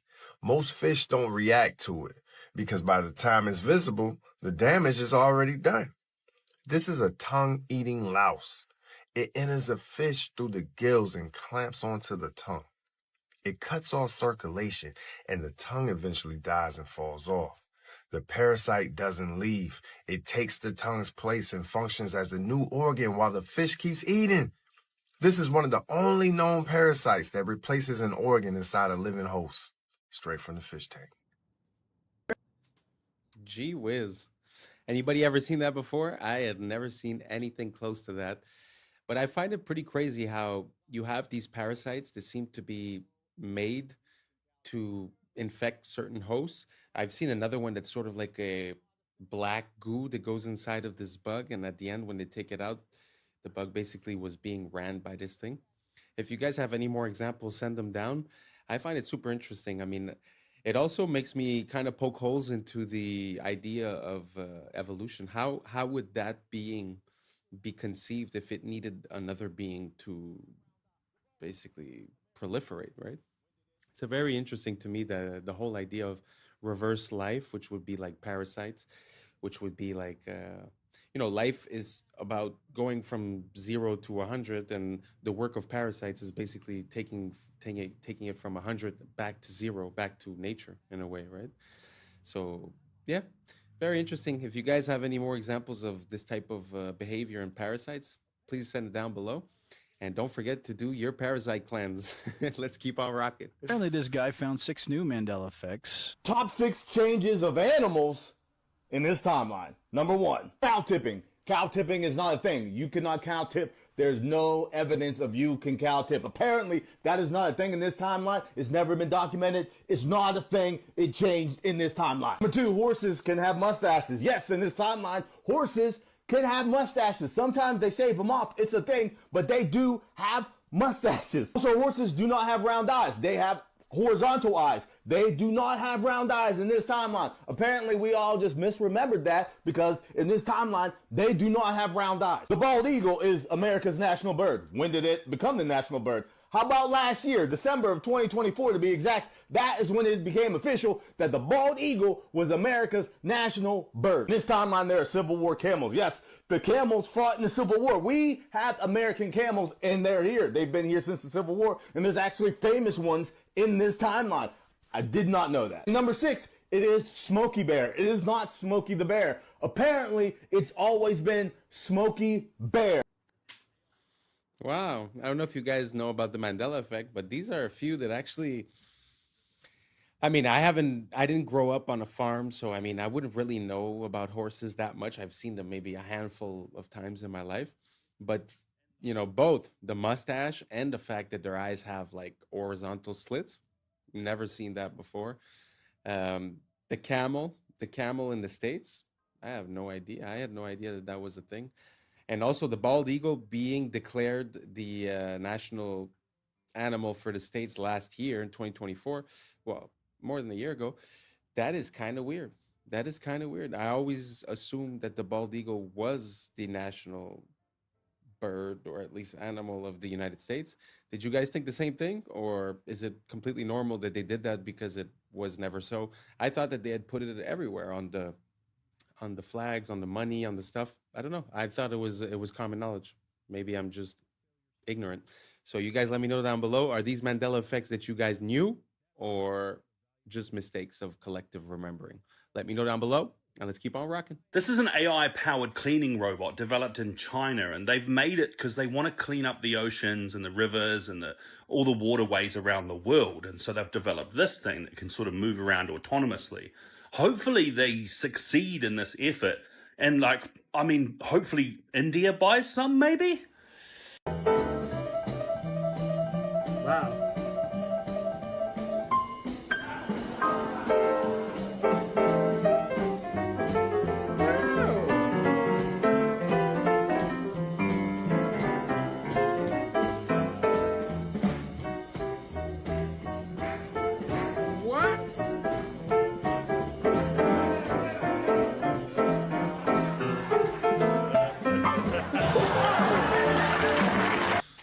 Gee whiz, that is a master of his craft.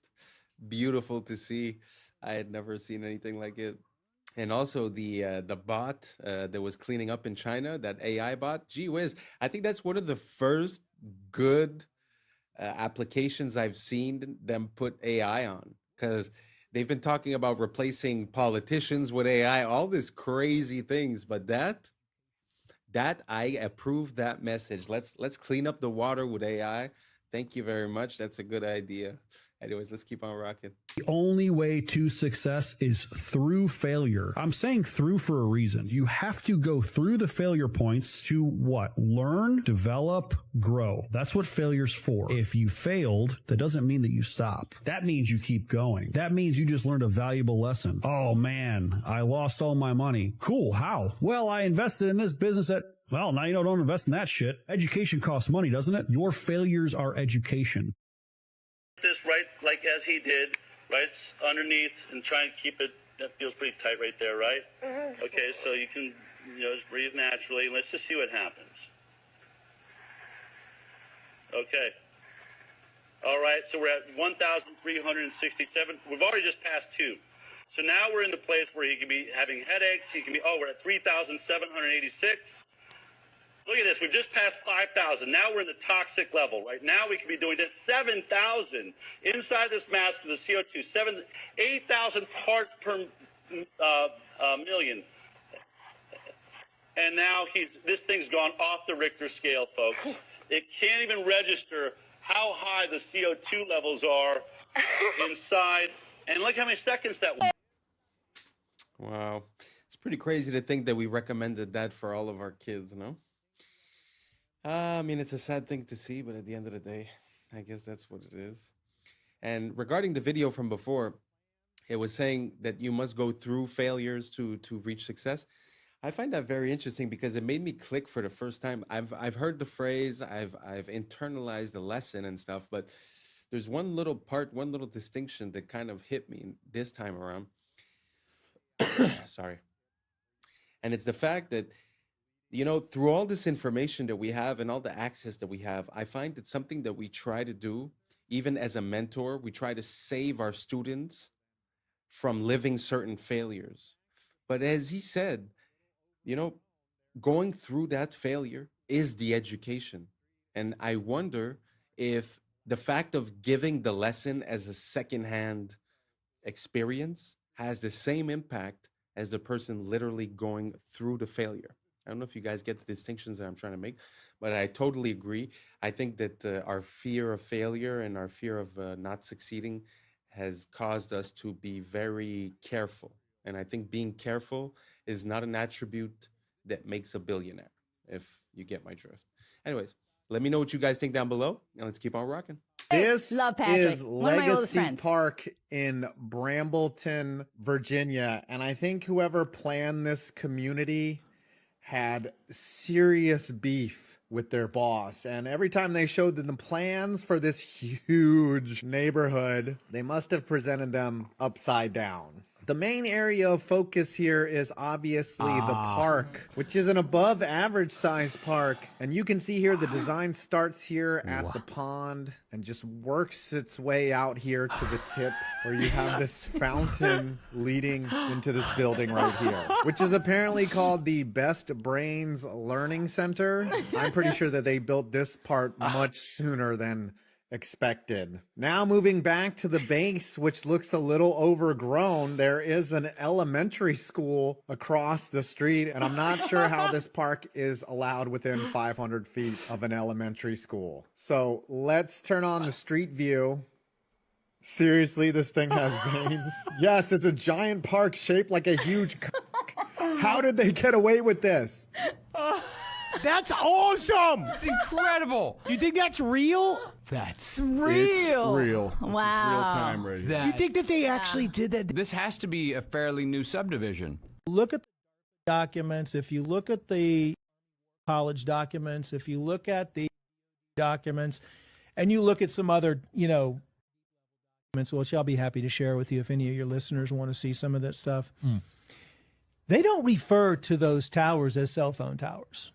They refer to those as directed energy weapons.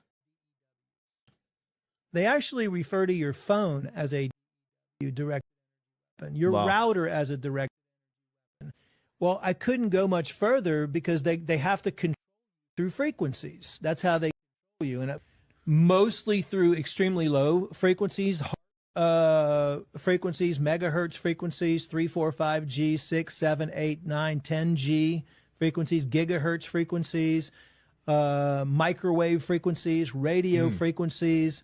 They can do it through music as well. Wow. But there's always the opposite of that too, like the good music with the solfeggio tones and, Right. and So stuff no like more that. microwaves, you're saying? Don't use those? Oh, throw your microwave away. The microwave kills the nutrients in the food anyway. Wow. Yeah, I mean, so that's when you get into, they also want a lot of metals in your body. They need a lot of metals in your bodies as transducers and as receivers. And they want you to be exposed to all these and all these frequency devices.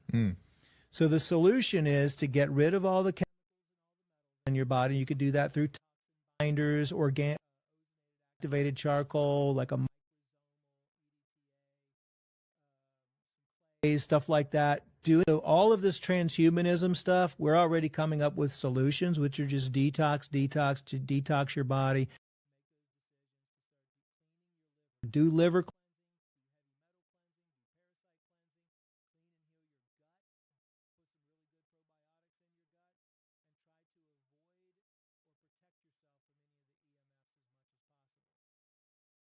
特にカレーやいうのは、これ、日本に一台かないや言われよるけど、この中のお米がな、手作りで自分の田んぼで作ったお米を使ってあって。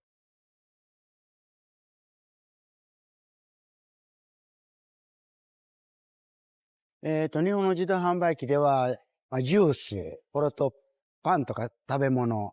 ジュースはもうあらゆるところにある。名前吉本正と言います。年は74か。ここの自動販売機ではもう40年ぐらい前からやっております。うちの自動販売機はね、日本にあんまりないっちゅうんで、なんかあらゆるところを来とるように思う。そうじゃ、お米がな、60度ぐらいあるに機械の中が、と置いたらやっぱりこう、乾燥してくるよ、お米が。硬になる。1日2回ぐらい入れ替えするように。また新しい米になってる。いやいや、もともと百姓屋で米作んでったけんな。ほんで、このお米を使うた方が得なわけじゃ、買うよりは自分の米を使うた方が得だったけん。ほんでこれ今作ったのが日の光。米を一応洗って水につけて15分か半時間ぐらい置く。スイッチを入れてから45分ぐらいで容器に詰めるんです。これから機械まで入れるにやっぱり1時間以上かかると思う。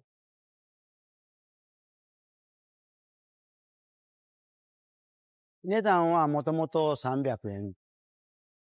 トラックの人はもう持って帰る。これと家族の人が来て3つぐらい一発に家で食べるとか言って持って帰ってくれる。このお米うまいってこう言うてくれる人がおる。これが一番嬉しいんや、ほんま言うたらな。これは我がの体と機械と生ける間はもうするつもりじゃ。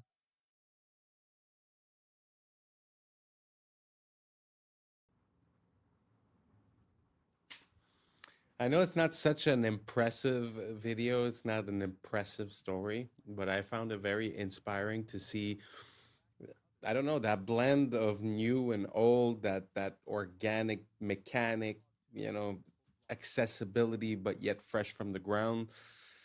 I found it super inspiring. I think if we could harness this idea and push it to its maximum, it might just help a lot of people have access to good food. You know what I mean?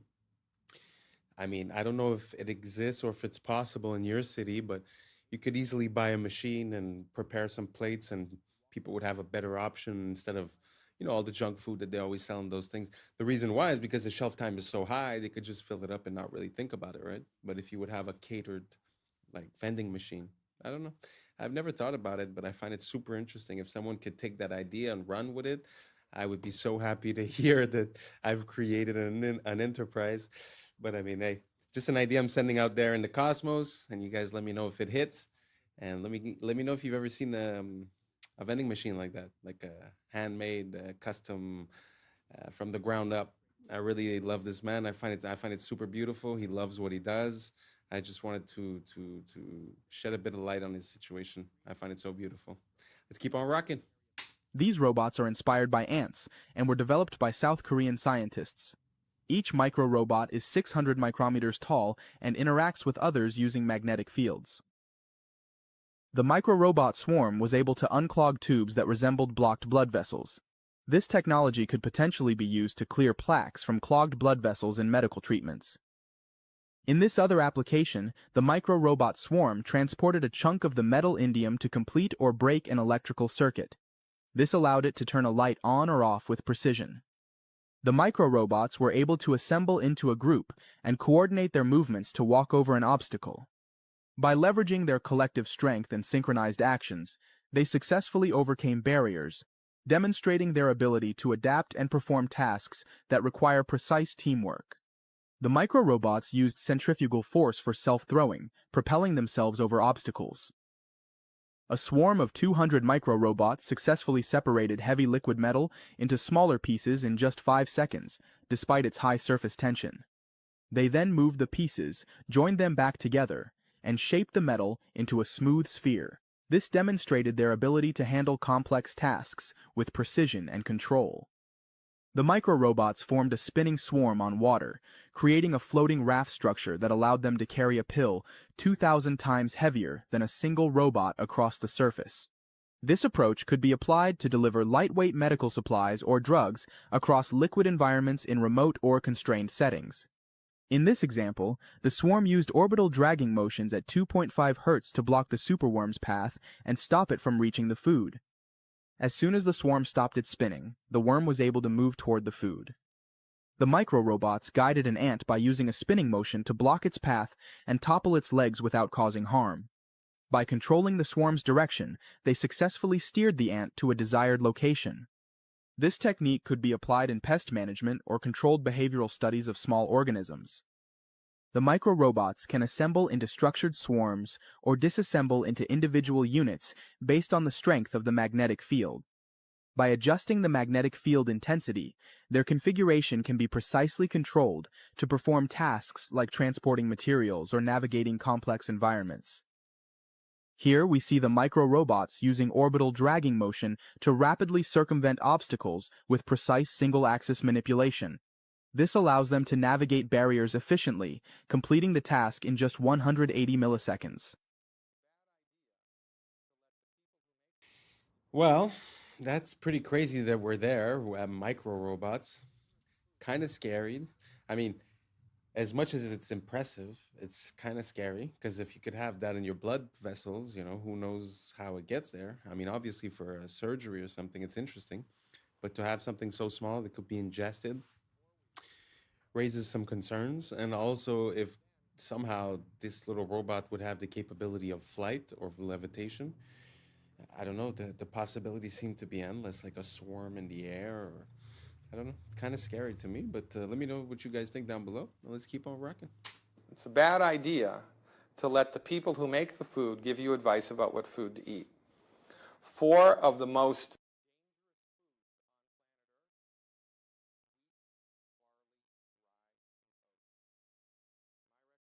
for everybody 100% across the board, stop eating these foods completely for 4 weeks in a row. 4 weeks. 4 weeks in a row. 28 days. Then on day 29, eat a lot. Have pancakes for breakfast, have a sandwich for lunch, have cookies and crackers, have pasta for dinner, and see how you feel. And as God is my witness, if you make it to lunch without something happening, I'll eat my hat. This is one of the most overlooked things in the country right now. This is a deadly combination of not enough minerals in the food, period, and then interrupting your body's ability to absorb what little nutrients there are.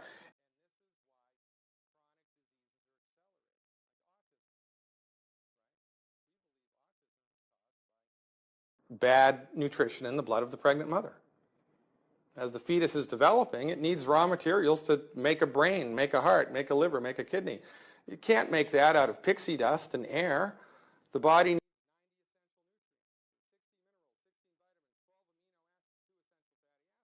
but they're not in the blood of the mother because she's eating whole wheat cereal and skim milk and margarine and is avoiding salt like the plague. So, from the proper perspective, with all of the data points, it all starts to make sense.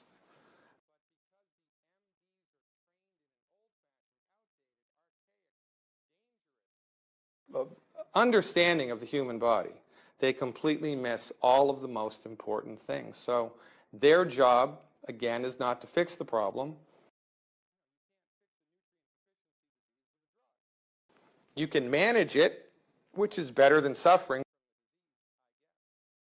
But it's better, don't you think, especially in the United States of America, to try to get to the root cause of what's causing the problem and fix it? And that's what we do. One of the most famous Old Testament sayings, my people are destroyed by lack of knowledge. Well, simple things that people can learn can make all the difference in their lives.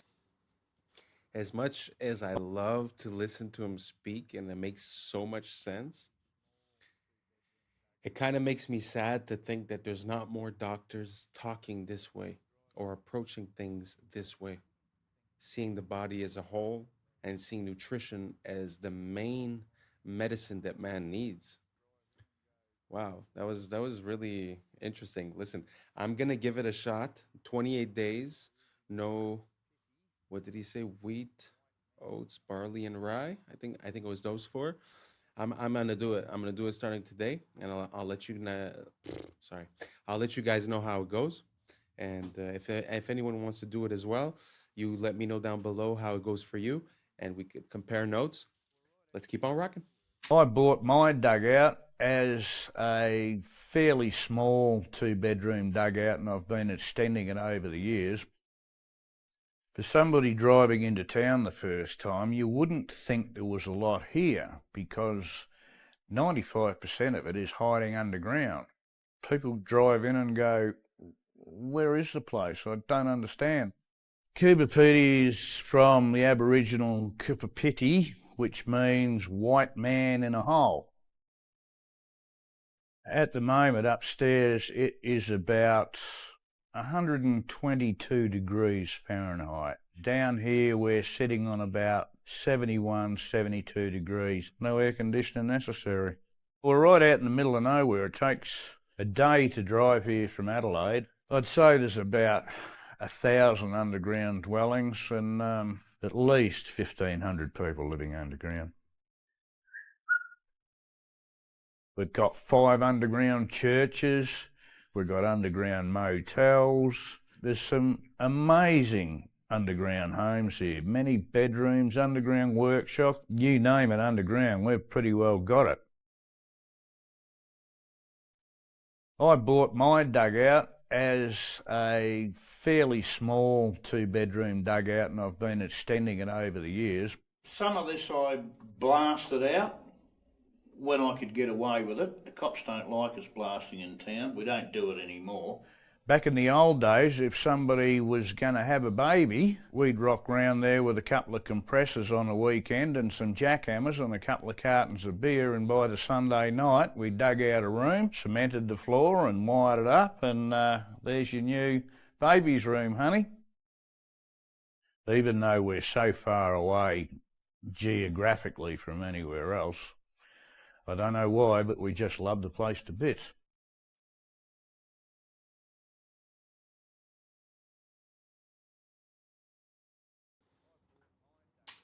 Wow.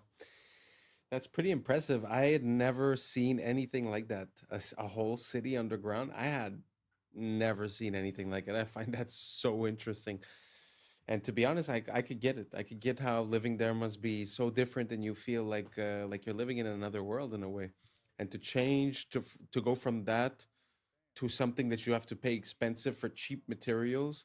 And like you said, we show up with a pickaxe and we make a new room. Man, the beauty of that idea, the luxury of not having to build up and to just, go a bit deeper. I find that so beautiful and such a great idea. Makes me wonder, are there other places where there's underground dwellings that on that much of a massive scale? It's very interesting. Man has always seemed to be underground somehow. We often find streets or bottoms of buildings or a lot of things that are below our feet. Super interesting. Let me know if you guys ever heard of any type of city that resembles that or something different, or if you've been there or if you have footage. Let me know down below. Let's keep on rocking.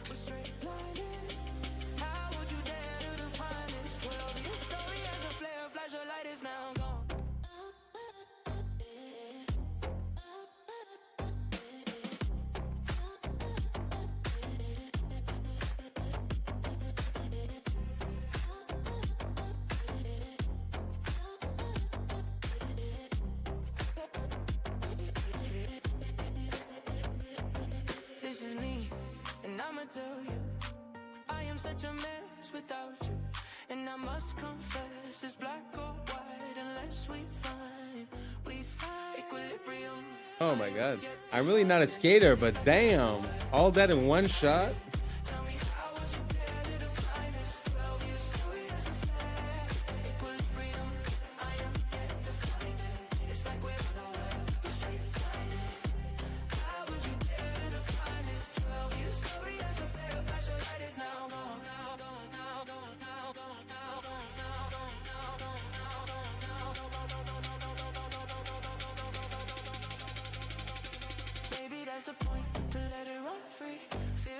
joined at the hip with one being.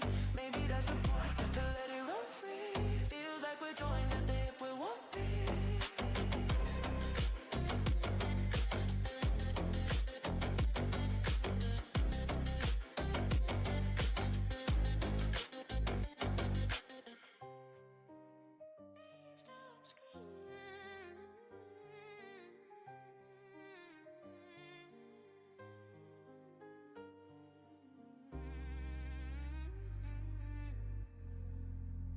Let me put it on for your body. I'll be feeling, wanna make love.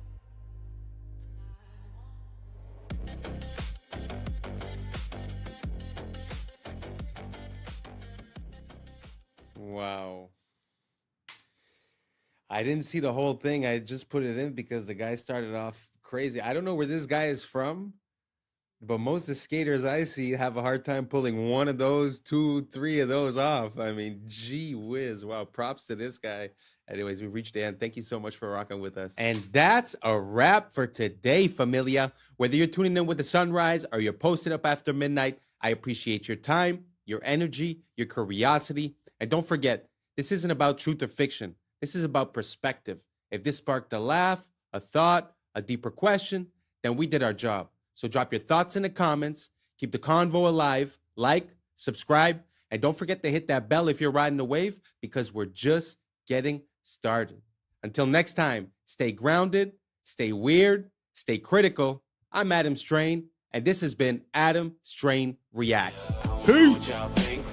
Now it's time for us to link up. Really think we on the brink up. Making a change from living this strange. Living this strange. Making a change from living this strange. Yeah. Ben? Do you see this? There's a frog in here. All about the one world government. LA, 15-minute smart cities. Jamaica, Maui, 15-minute smart cities. Yeah, right? Yeah. Here's all the snacks. There's no employees. There are robots in here. There are robots taking your order. What's up, YouTube? Today, we'll be looking at disturbing TikToks that'll make you question reality. So without further ado, welcome to Adam Strain Reacts. Let's get her done. Apparently, blood being blue in your body is just a Mandela effect. Watch this. Almost 100% sure that they taught us that blood was blue inside the body until it hits oxygen and then it turns red. And I just saw a video of a 6th grade teacher talking about why do her 6th graders think that blood is blue. And my first thought was, how do you, as a teacher, not know that blood is blue until it hits oxygen? And then I looked it up, and apparently that was never true. So now I'm wondering, because I could have sworn they taught us this in schools. Like, I don't even know if this is a Mandela effect or if this is just like misinformation completely, or if they are like they just lied to it. Wait, who else thinks that blood is blue? Actually, let me ask. What is Bill Gates? What do you guys remember? Have you guys ever heard of the Mandela effects? There's a lot of things that people remember differently than the way they are. Like Star Wars, instead of saying, Luke, I am your father, he says, no, I am your father. But the funny thing about that story, for an example, is that when the actor of Darth Vader would go on to talk shows and stuff like that, and they would tell him, okay, do the voice, he would say, Luke, I am your father. In other words, even the person that's involved in the movie seems to have a misrecollection of the events, which pushes us to question, is that the way it was? Is that not the way it was? So now back to the question. When you guys were in school learning about biology and they told you that the veins were blue, why did they say they were blue? Did they say because there was a lining in the vein? Or did they say because when the oxygen depletes in the blood, it loses its red tint and it becomes blue? That's what I had learned. So let me know down below, see if we're all on the same page or not, and let's keep on rocking. Planning with all that land he owned. Why don't they talk about planting trees? Why isn't Bill Gates the largest, private landowner in the U.S. now, planting trees like crazy if he's so worried about carbon dioxide? He poo-poos the whole idea of planting trees as a way to combat climate change. It's just carbon markets and going to electric vehicles and all of this stuff. But electric vehicles necessitates mass mining, and a lot of that mining is in places that use child labor, or it's going to be so environmentally destructive you totally destroy the developing world, which, these people on the left supposedly want to protect. You're going to totally destroy the environment. But really what it's about is controlling how much energy people can use. And if you can control how much energy a household can use, you can control their economic activity. You also control how big their family can. It's fear driven to get people to accept policies they otherwise wouldn't accept because they're told this cataclysmic event is just down the line. And trust us, again, is the conclusion of that. The Illuminati are literally pricing humans out of existence. Wow, childhood was great. I'm excited for a bright future. 9/11. What? Yeah, it's 9/11. It's going to be the worst terrorist attack in human history, and the world's never going to be the same. All right, well, I'm sure by the time I get to college, things will... Financial crisis. There's going to be one of the worst financial crises ever. All right, well, whatever. I'm sure by the time I'm 30... Global pandemic. There's going to be a global pandemic that irreparably shifts how society operates. Forever. This is becoming too much for me. All right, well, I was always shown that the key to happiness is just raising a family and owning a home. So I'm just going to focus on that because I'm finally making $100,000 a year. $250,000. Can't even do that Huh? anymore. Yeah, you're going to need $250,000 a year for all those things now. Are you kidding me?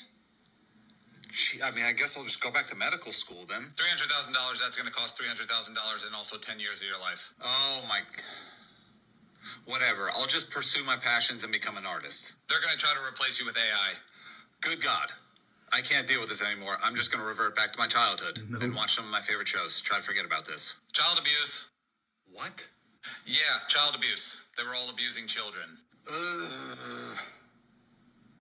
I need to go back to church. Also abusing children. I can't do this anymore. Is the government at least, like, trying to fix this? Stay weird. Abusing children? Abusing children. Have y'all ever? It's kind of true when you think about it. It seems like I don't know, what age you guys have, but it does seem like there has been like a steady crisis every couple of years. Seems very interesting. Do you guys think that there's a meaning behind all of that, or it's just random? But when you look at these events and you start looking at the causes and how and the incentives and who had motive, becomes a pretty interesting story. But he is right that, you're trying to live a normal life, but with all these crises, with all these attacks, with all these situations, it's kind of hard to just go on your merry way. And like you said, even if you just want to, settle down, get a house or whatever, back in the days, people seems like they could buy a house if they were working at the convenience store. And nowadays, it's like they're talking about, Trump spoke about 50-year mortgages. So that means that everything is just out of reach from the consumer. So it's so sad the way back in the days you could have the most basic job and somehow still provide for your family. And nowadays it seems like that has completely changed. You guys agree? Do you guys see it the same way? Or do you guys think that nowadays there's way more opportunities than before and we have a problem with our mind state?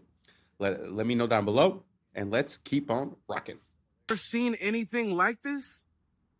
VinHub. So check it out. You scan the QR code, right? There's all the snacks. There's no employees.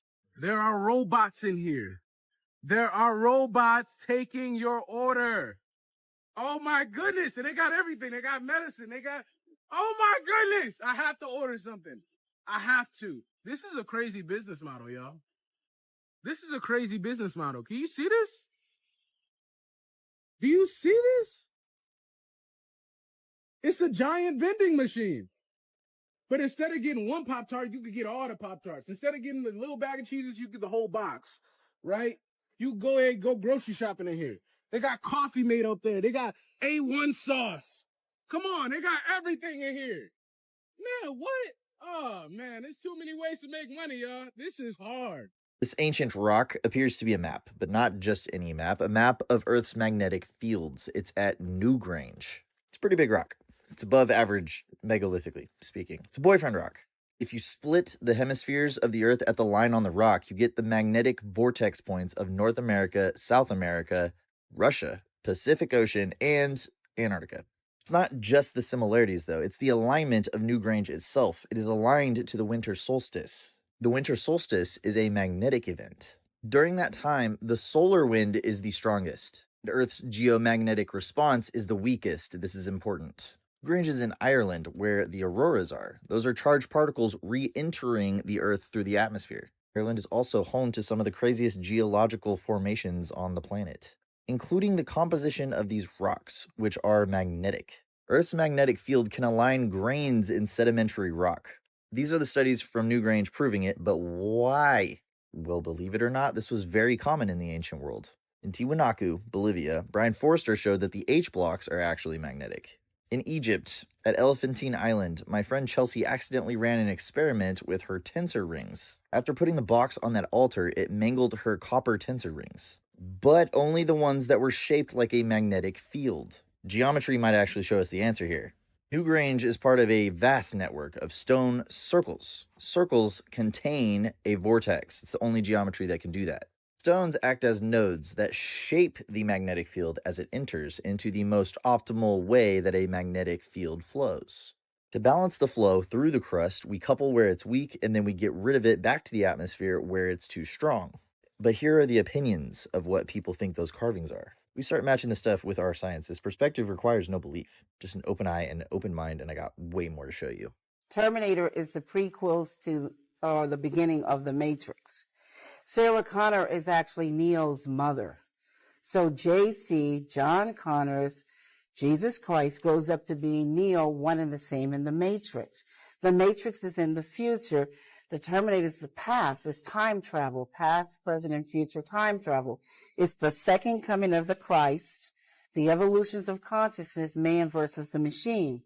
So the machines, the Terminator machines, hear that a child is going to be born that's going to terminate them in the future when they oppress man. So see, it's a man versus the machine. It's God's children versus man's children, which was technology. So man versus nature. Exactly. So the Terminator has to time travel to the past because they know it's Sarah Connor, and they have to kill her, terminate her, so she won't have the baby. And Kyle Reese, he comes from the future to protect her, and he inadvertently gets her pregnant. And he has to go back to the future. And so it's the Immaculate Conception, because now she's pregnant and she fell in love with a man, but did it really happen? Did he exist?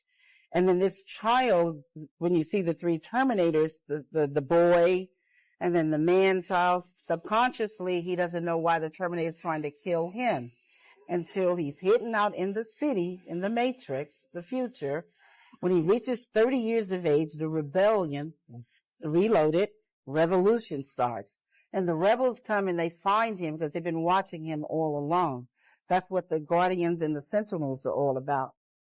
And so they wake him up to his purpose. They take him to Morpheus to train him to fight the machines. They take him to the Oracle because of the prophecy. So this is the whole epic story. It's an epic. Someone could please explain to me? Incredible. When I learned that, it kind of blew my mind. So the connection between Terminator and The Matrix, did you guys know about that? I find it adds a layer of complexity and intensity to that story. Like she said, past, present, future, the second coming of Christ. I know, we always think these are movies and it's science fiction and this and that. Did you guys have any idea of the implications and the connection between these two movies? I find that amazing. Amazing. I don't know if I could get a hold of that book. I don't know if it exists because I think she just wrote this, like she wrote an idea and then they made a script out of it, but I don't know if the book truly exists. I'd like to get my hands on that. So let me know down below if you guys knew about the connection between the Matrix and the Terminator and what you think about the story that she was saying. And let's keep on rocking. That would be great. Normally don't make hot coffees, normally make iced coffees, but the weather's getting colder. Was feeling a little frisky this morning. I had bought this specifically to make hot coffee. I had not opened it yet. Expiration date is March 2025. Like, we're rocking, right? I go to undo the top and take the thing off and pour it in. Do you see this? There's a frog in here.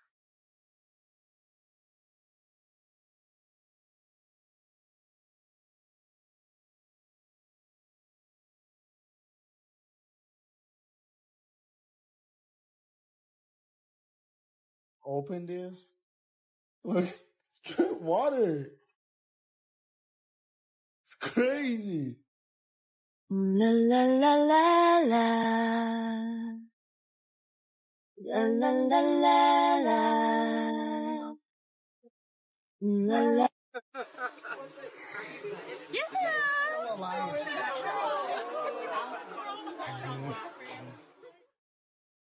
Guys, why is there letters on my Olive Garden breadstick?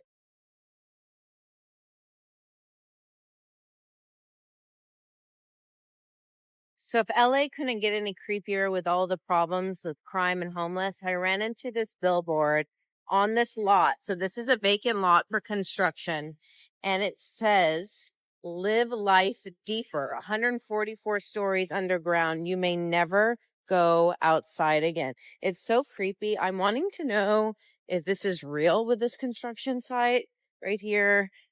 West Hollywood, Beverly Hills adjacent, a controlled access community, 24/7 security, residents only amenities, a new standard of sustainable living, but it's all underground. Live life deeper. The world's first and only completely subterranean residences. Terrifying. I feel like it's a horror movie. It's so creepy. Fossilized. Wow, that's interesting. First of all, do you think it's possible that they're like sort of trying to create chaos above ground and sort of subconsciously say, hey, you want to be safe? Go underground, type of thing? I don't know. It's kind of weird. I don't know. The idea of living completely underground or having my house underground kind of makes me feel claustrophobic. I really don't have claustrophobia, but I don't know. I just feel like it's not natural for us to be living underground. And second of all, I don't know if you guys noticed that the placement of that guy's eyes was very, very interesting. I found that, I don't know if it's AI or something, but super interesting. First time that I see something like that.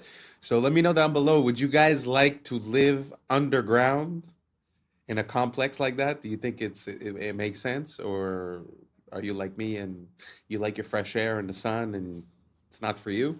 Let me know down below and let's keep on rocking. Cowboy boot? That is the most insane thing I've read all day, but I am curious, what's the story here? Allegedly, this bad boy was found in a creek in Texas. So these guys, Carl and Don, were like, look, it's the fossilized leg of a cowboy. Well, that's a bit of a leap in logic. Why would they go and do a thing like that? Well, that's because Carl and Don are young Earth creationists. So since fossils run against the grain of what their ideology is, they need to find a way to undermine them. So they use this boot to say, look, fossils can form very quickly, and therefore all of geology is a lie. So many things wrong with this that it's actually incredible. Probably the most important, bone's not fossilized. When bone fossilizes, it turns to stone. This is just normal bone. It's not fossilized at all. They claim that this stone that it's in is 40 million years old, which it isn't. See, this is limestone. It breaks down in water, and then when the water evaporates, it leaves behind the stone again. So maybe the parent material is 40 million years old, but this sure isn't. And then why does nothing happen to the boot? Why did the boot not fossilize? It's just leather. You expect something unique to happen to the boot after 40 million years or some shit? We don't even know if this is human. I mean, that's a huge bone. And finally, if it is, why the fuck are y'all holding on to it? Even if there's a tiny chance this is actually from a person, don't you think it should be in like a forensics lab instead of being used to promote your weird, anti-science ideologies? So I don't know, maybe this is chill for them. If you think this is crazy, you should come check out my video debunking a young Earth creationist textbook. Come check it out, YouTube channel Mini Minute Man. Here we go.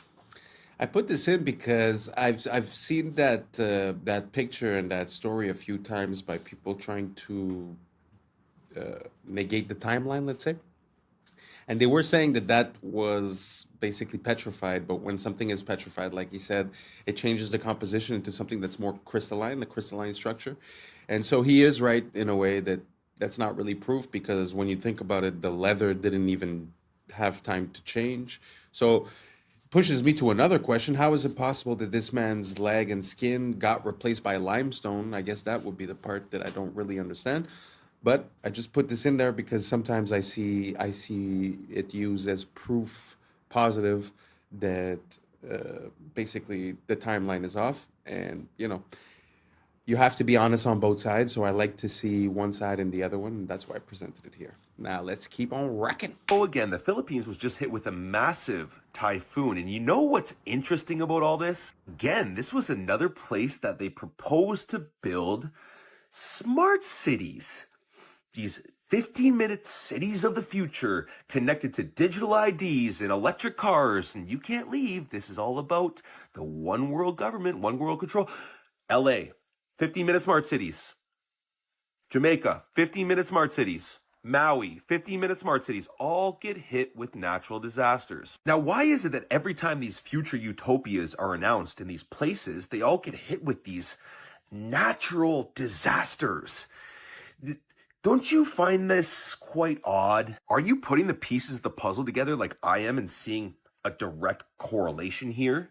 A common theme, if you will. Wiping out current foundation to build new foundation. First destruction and then reconstruction. What's going to rise from the ashes, guys? Surveillance grids, digital IDs, and centralized control, all under the disguised name of innovation. Now, the real ones can all see through the storm. We know what's really happening behind the closed doors. Our world is being purposely dismantled piece by piece by the psychopath globalists at the top. And the more people that wake up to this, the faster we're going to take these people down and actually build a beautiful new world for ourselves. So stay woke. Peace and love. This video is from San Francisco. A stamped brick with ARR, and we know that what used to be there said T, car. It's TCARR. Look at this. Huh. You can see that there are still fully intact bricks in what otherwise fully melted. Like that one right there. Mm-hmm. What is that? Much of it is melted beyond recognition, but That's a what lot it of is. it, like this, is still obviously a wall. Now, how old is this tree? Right. How long ago did this happen? That's in San Francisco. I gotta go check it out. Yes, definitely. You all need brick, to. Get the and drone. It's all melted down like as if it was candle wax hit with a blowtorch. That is what that looks like, dude. Flowing down channels. Holy Channels of mackerel. melted bricks. Like right there. Look at that.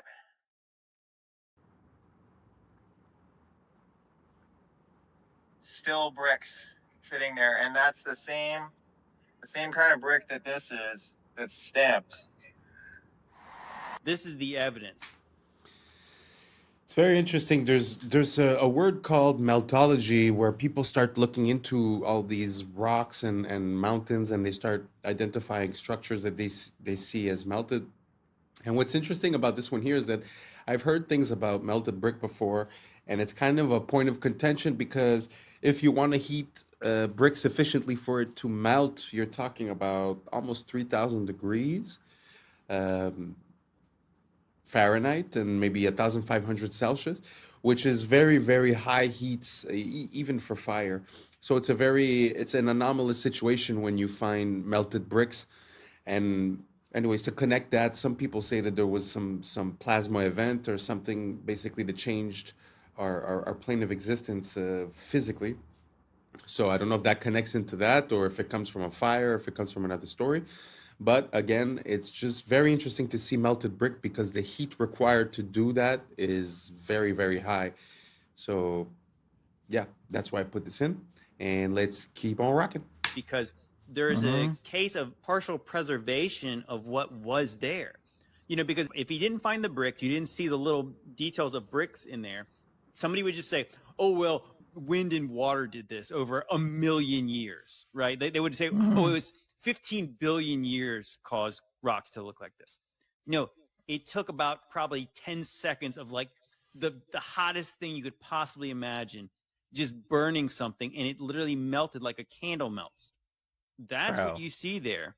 Like, what happened in our recent past? I think it's very fascinating. When I really got curious about the western part of the United States and like stuff like the Valley of Fire, in my mind, I was thinking, oh, the days of Noah, maybe. I was thinking maybe like sometime around like the days of Jesus, like thousands of years ago. But when you find stamped bricks in there, so that means there was a brick factory that made bricks, right? You know, so obviously I think even like the earliest brick factories were like in the we're told, the mid 19th century.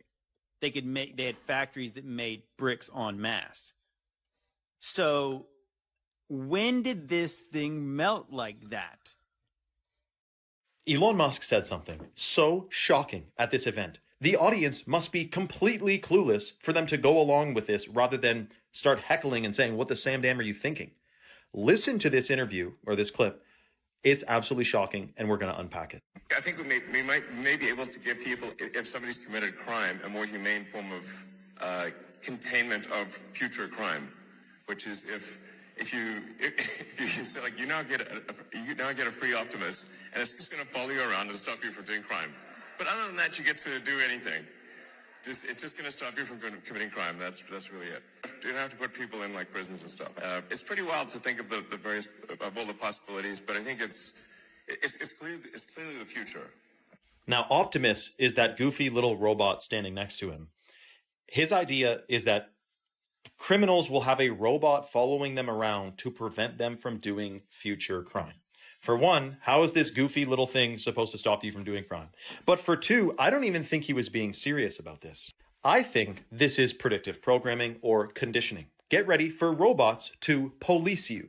And whether that's in the form of AI policing us, like through our phones, through the internet, AI controlling what we say, what we can't say, getting us in trouble for things we say or think or type or research, etc. Or really conditioning us for like robo-cops. Remember Minority Report, when you would get in trouble for pre-crime before the crime was committed? You get like sentenced and the cops come after you and whatnot. Minority Report. Now here's the thing with Elon Musk that no one really wraps their head around seemingly. Many of you guys probably will, but the vast majority of people have no idea. The guy claims in multiple interviews that AI is the greatest threat to humanity.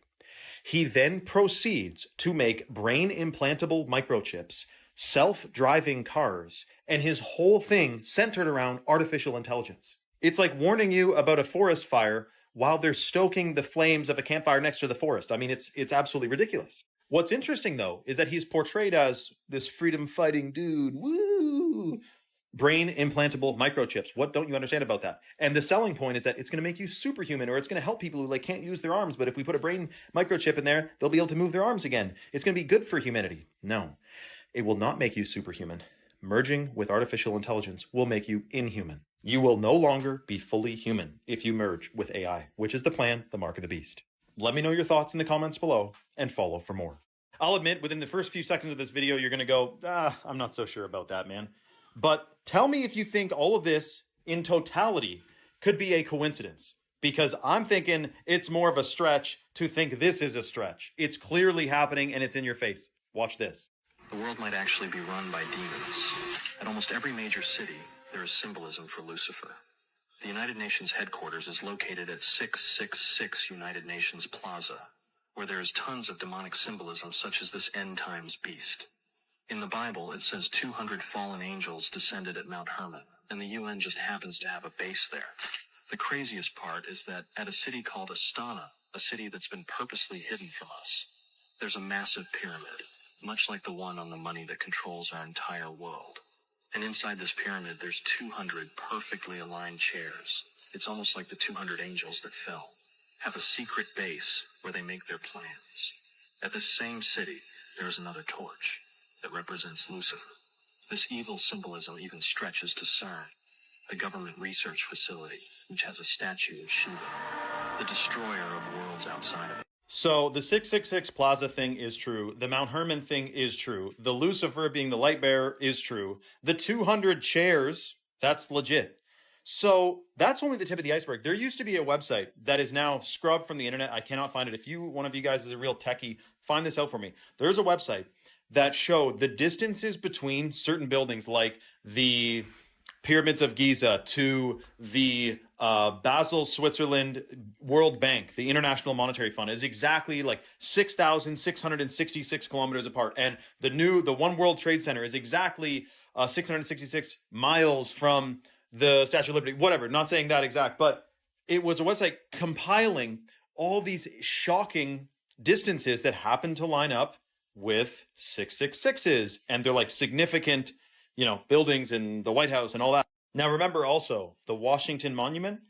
Go and convert the height of the Washington Monument from feet to inches and check out that numerical value and tell me, whoopsie daisy coincidence. Something shocking is going on in our world today, guys and girls and everyone else. And we're a part of it. We got born into this power struggle that's happening, where it's good versus evil. What side are you on? Probably you're on the same side as me. I mean, it's a big club and we're on in it, right? Anyway, let me know your thoughts in the comments below and follow for more. So what do you guys think about all that symbolism? You think it's possible that it's just a coincidence? Or do you guys think it's a trope? It's like an archetype that they're using to I don't know, steer us or create a certain pattern in our mind. You guys think there's a meaning, or do you guys think it's random? Let me know down below. And thank you very much for being here, because I think we've reached the end. And that's a wrap for today, familia. Whether you're tuning in with the sunrise or you're posted up after midnight, I appreciate your time, your energy, your curiosity. And don't forget, this isn't about truth or fiction. This is about perspective. If this sparked a thought, a laugh, a deeper question, then we did our jobs. Drop your thoughts in the comments. Keep the convo alive. Like, subscribe, and don't forget to hit that bell if you're riding a wave, because we're just getting started. Until next time, stay grounded, stay weird, stay critical. I'm Adam Strain, and this has been Adam Strain Reacts. Peace! Know what y'all think, but now's the time for us to link up. Really think we on the brink up, making a change, we live in this train. Living this train. Making a change. I'm living this train.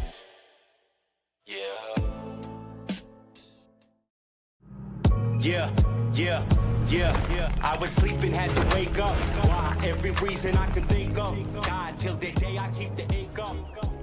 What's up, YouTube? Today, we'll be looking at disturbing TikToks that'll make you question reality. So without further ado, welcome to Adam Strain Reacts. Let's get her done. This is how we became a conquered people with a forgotten past.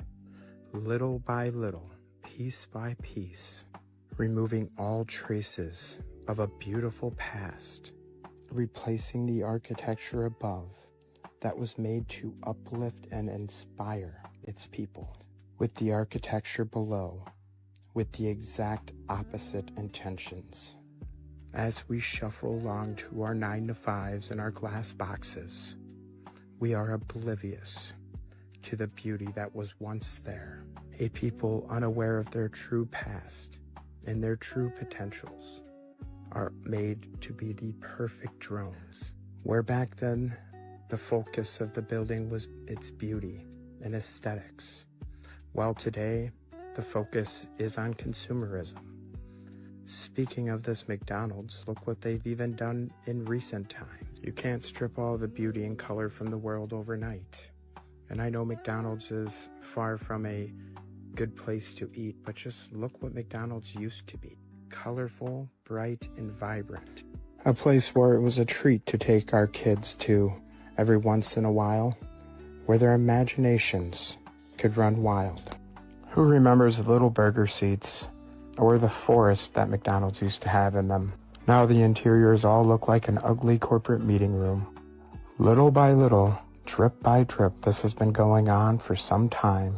Replace all the beauty with bland and lifelessness, reflecting the society that built it. Question everything, friends. Until next time.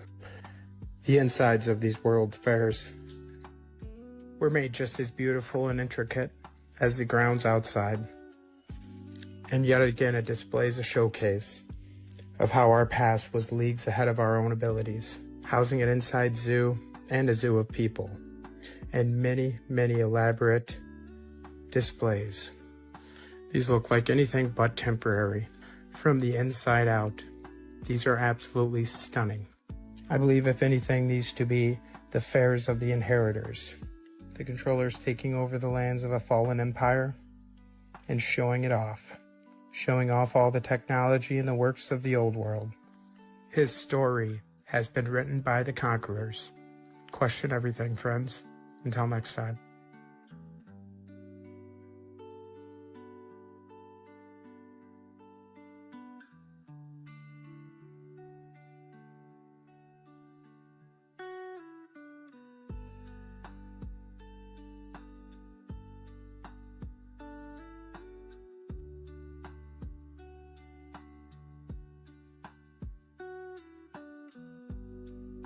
There is a physical manifestation of the millennial kingdom. If the devil was bound, you'd have a time of peace and prosperity. And then maybe you would have a time where people could create grand buildings, create grand art, music, everything.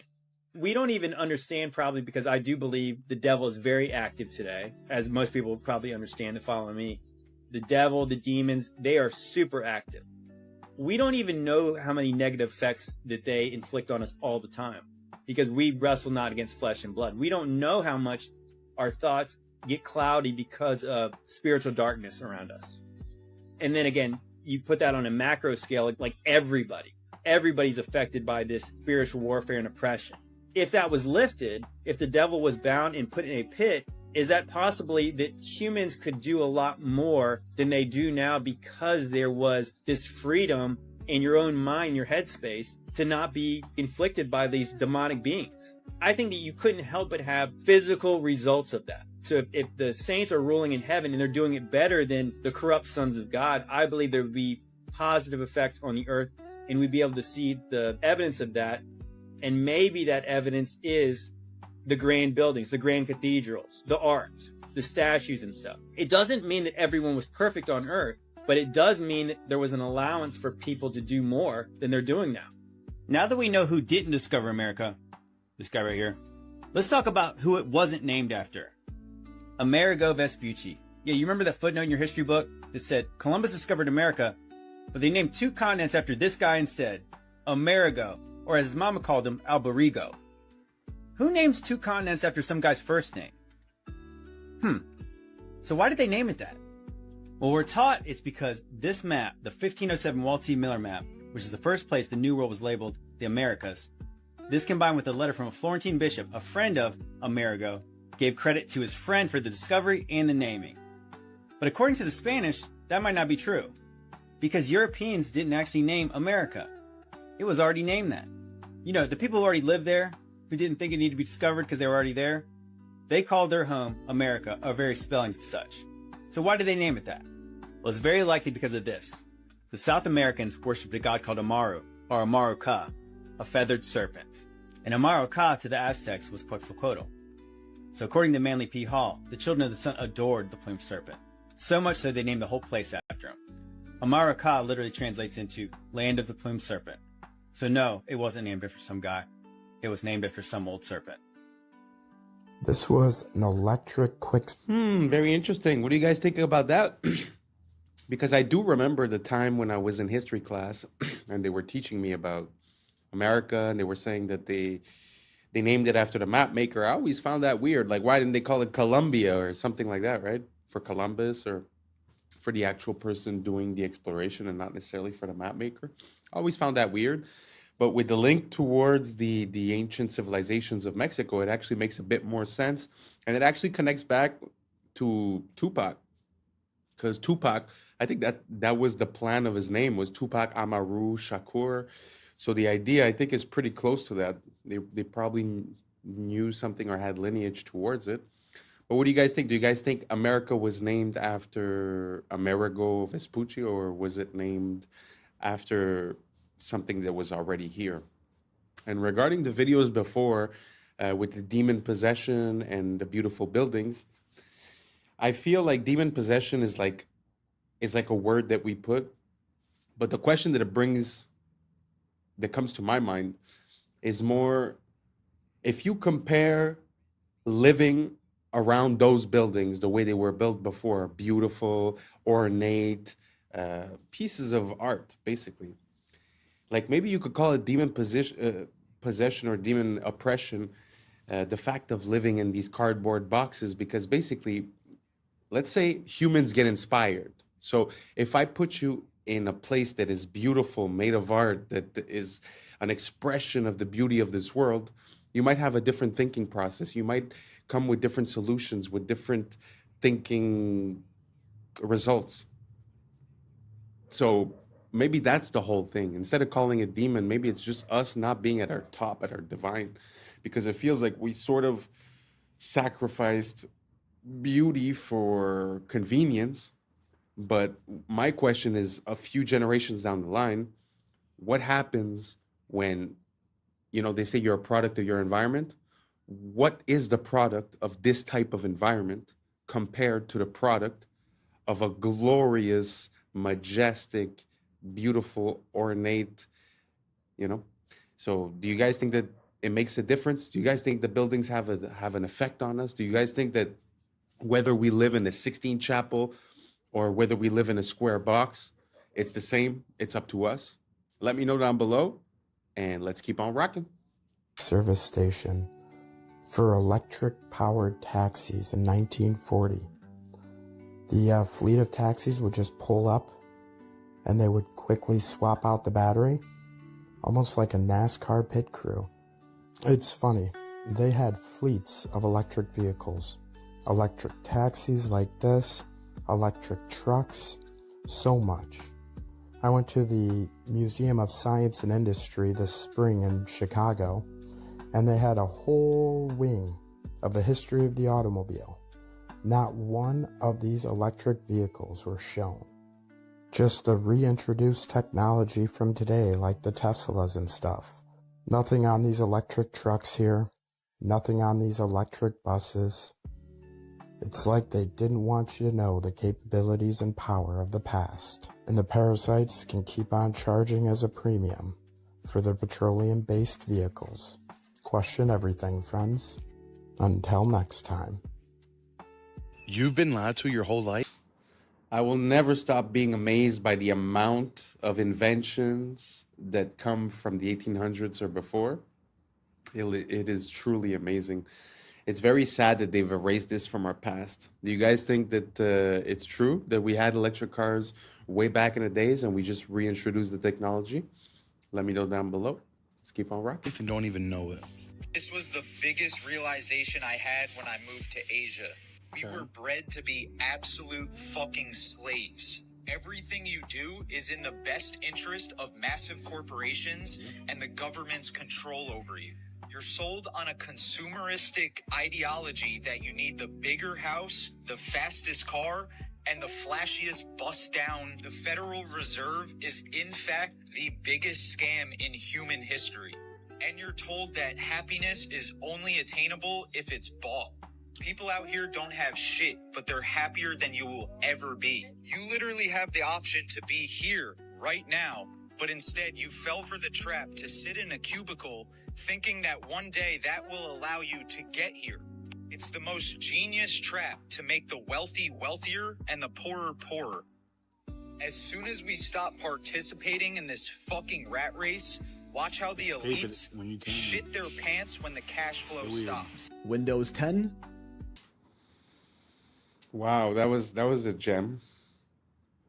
It always amazed me the way we were raised, where, you know, go to school for 20 years, go to work for 40 years, and then you'll be able to do what you want.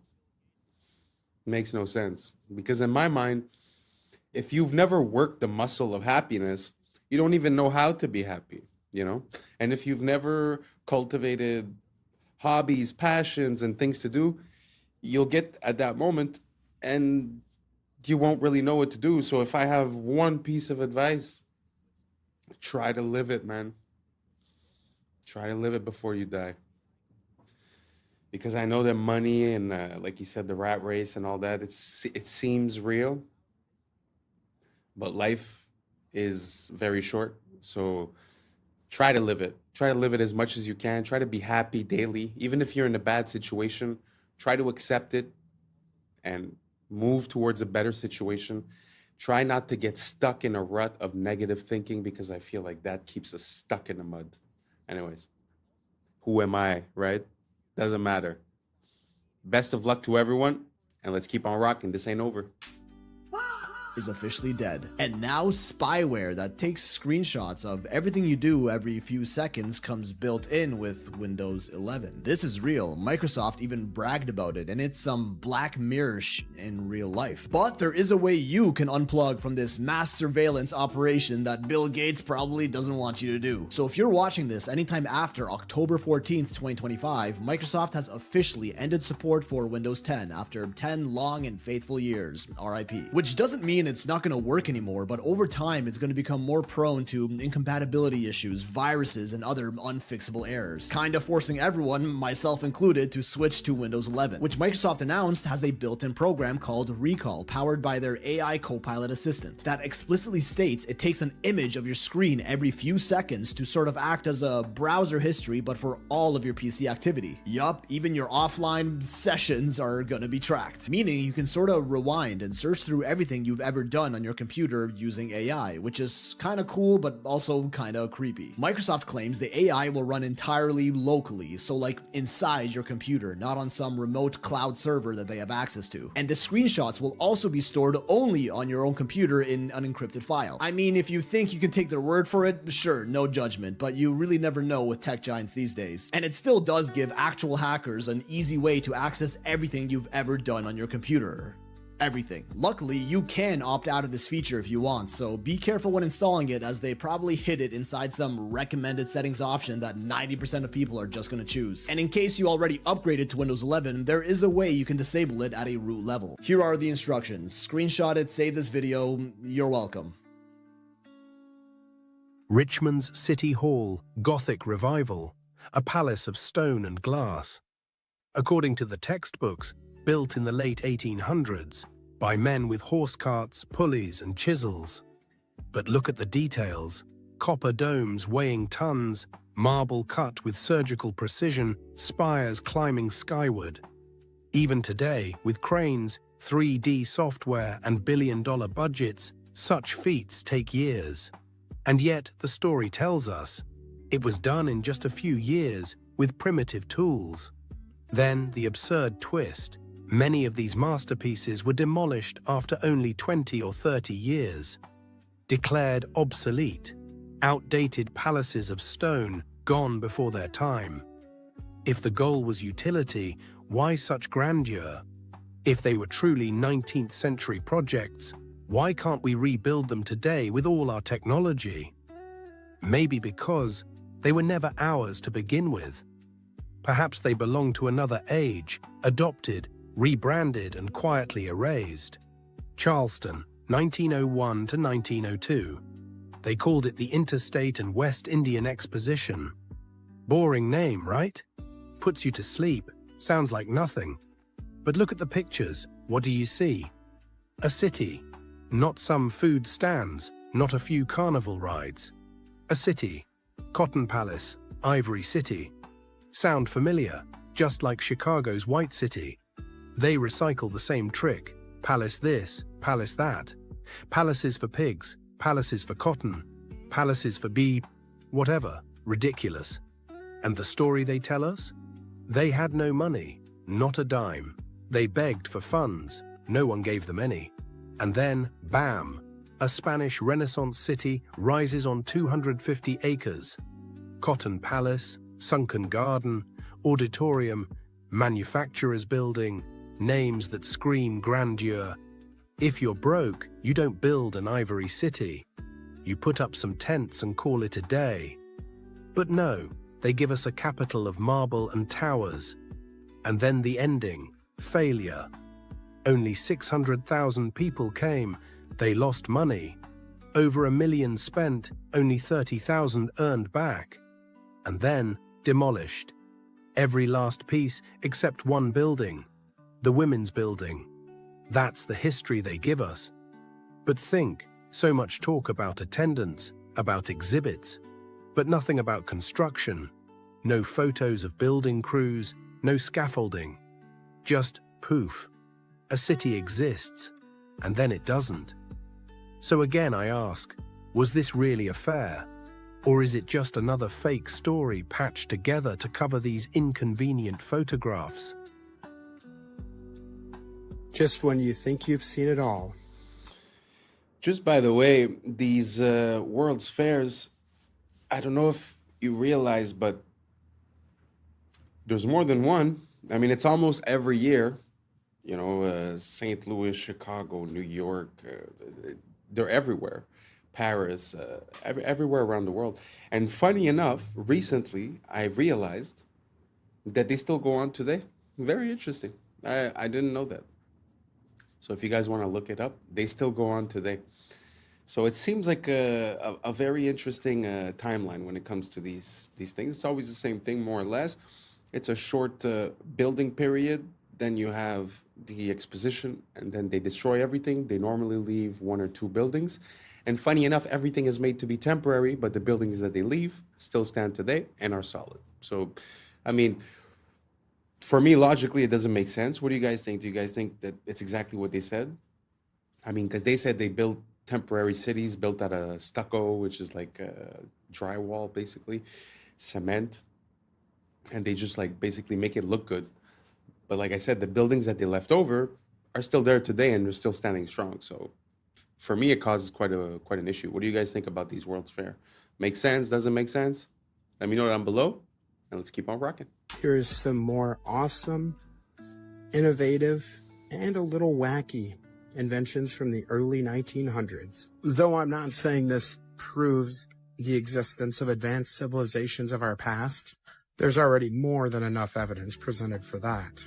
I just think these videos really show the level of ingenuity and innovation the people from this time had. A period of time before our Rockefeller-style school systems stifled any of that creativity.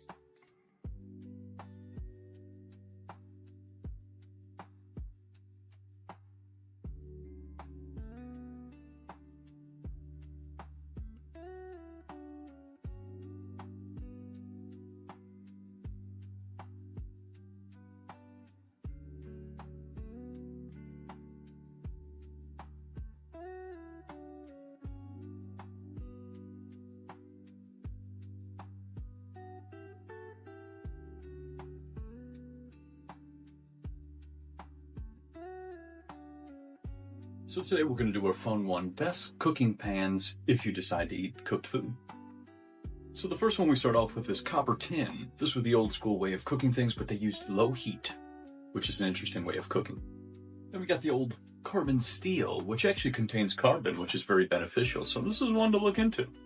This was a real cool one that Tom Cowan talked about, Denobi Japanese clay pots. Earthen clay pots. Think about it, you're cooking with the earth. Then we got the traditional glassware, which is really cool when you get into vintage glassware and all the different types that they used to use. Then we have the old-fashioned cast iron. Not really one of my favorites because I think of all the rust. So something to think about, and how people have low iron while cooking with iron. Then we jump over to Teflon, which is backed by DuPont, the non-stick coating. Anything non-stick, throw it in the garbage. That's all that it should be. All of this is just poison, poisons birds, animals, small babies, the whole entire thing. So Teflon is a no-no. And we'll just hit on one last way, just eating raw. This is what I've been doing for about 7 months now, from the book We Want to Live by Jonas. You don't got to cook anything. So these are just some options if you decide to do any cooking. America is a scam, y'all. America is a scam. You will not believe how much cheaper it is to shop in Germany than America, y'all. Y'all gotta watch this. This is actually depressing. If you are American, this is actually depressing. And is any other country in the world experiencing what America is experiencing right now? Let me know that in the comments below, y'all. This is crazy, but watch this. Today I'm going to show you how expensive drugstore products are in Germany. Starting out with shower gel for 55 cents, deodorant for 60 cents, toothpaste for 65 cents. Oh my god, this is crazy. Period pads for $1.95. Shampoo for 65 cents. I always love to show this. 10 rolls of toilet paper for $4.95. You can find a toothbrush for 75 cents, 4 hand towels for $2.95, makeup remover for 95 cents, and it's perfume free. Hand soap for 65 cents. It's so insane. Everything is so cheap here. Let that sink in, you guys. This is the basic necessities that you need in order to get by in life. And yet America is making you put your life on the line. You have to open up a whole new credit card in order to buy basic necessities and groceries just to make it in this life. So is every other country living their own timeline? No one is playing by America's rules. So is America the only one that is dealing with these terrorists, these so-called terrorists? This is crazy. Face wash for $1.95. Also face cream for $1.95. $1.95 is a special number here. Cheapest hair mousse, $1.15. In the beginning of the year, I seen a lot of people saying that they're moving out of the United States, and I don't blame them, y'all. But something has to give. Something has to give, y'all. The shift is here. Let's continue to get it. Peace in. My brother Jay-Z, Team Rock.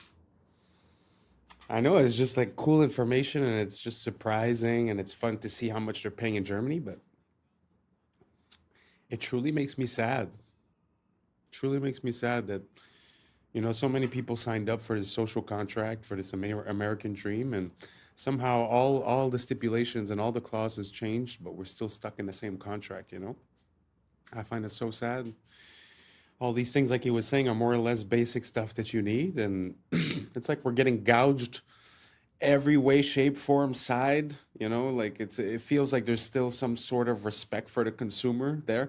Now, don't get me wrong, she probably wasn't in a high-class store. Maybe she was even at a dollar store type place, you know?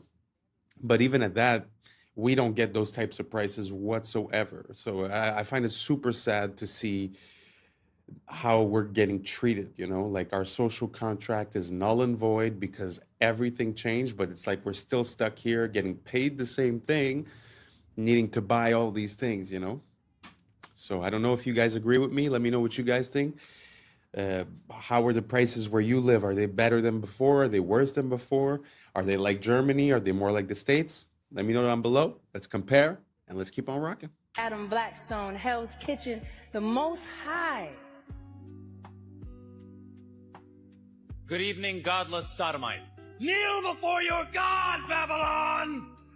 Making me the highest paid megalomaniacal boy king in all of Babylon! You see, if you go and visit the very home of the Oscars, where they hold it each year, you can see a plaque on the wall that says the Babylonian Court. The camera shows you the stage, and you see an unmistakable Tower of Babel embedded into the design.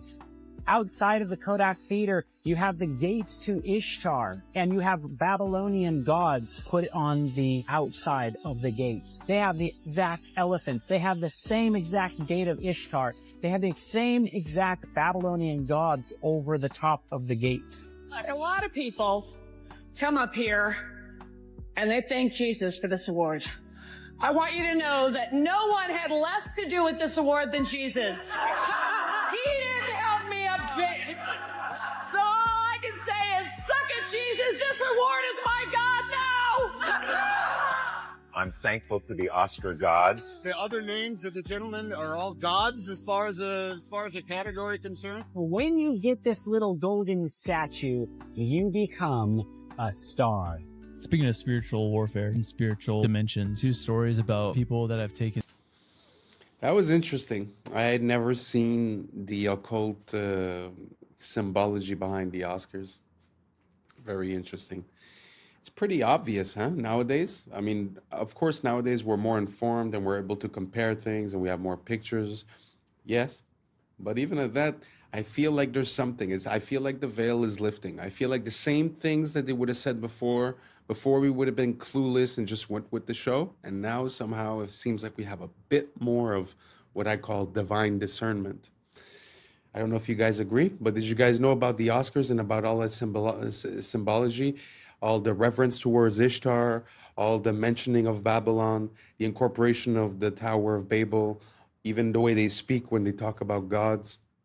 Let me know down below, and let's keep on rocking. Salvia, truly nightmare fuel. I was in this college, this guy smoked some salvia, laid back, and all of a sudden he woke up, but he was a child, and he lived his entire life. He was a child, teenager, went through everything, got married, had kids, grew old, had to bury his wife, became a grandparent, and then died of old age, basically, and then woke up at his college where he smoked salvia, and it broke his mind. How could it not? And he was weeping because he's like, that life wasn't real. I had kids that I loved. This next story, I would say, is even scarier. Oh no. Great. This guy, also college age, smoked salvia, and he was like basically transported to where he's standing on the side of the road, and he was just standing there. Then all of a sudden he turned into a stone pillar, and he was a milestone, like a mile marker stone for 300 years. What? And he said he watched the forest change. He watched horse and buggy, and eventually turned into cars and a highway. And then after 300 years, a construction crew came and tore him down, and he woke up.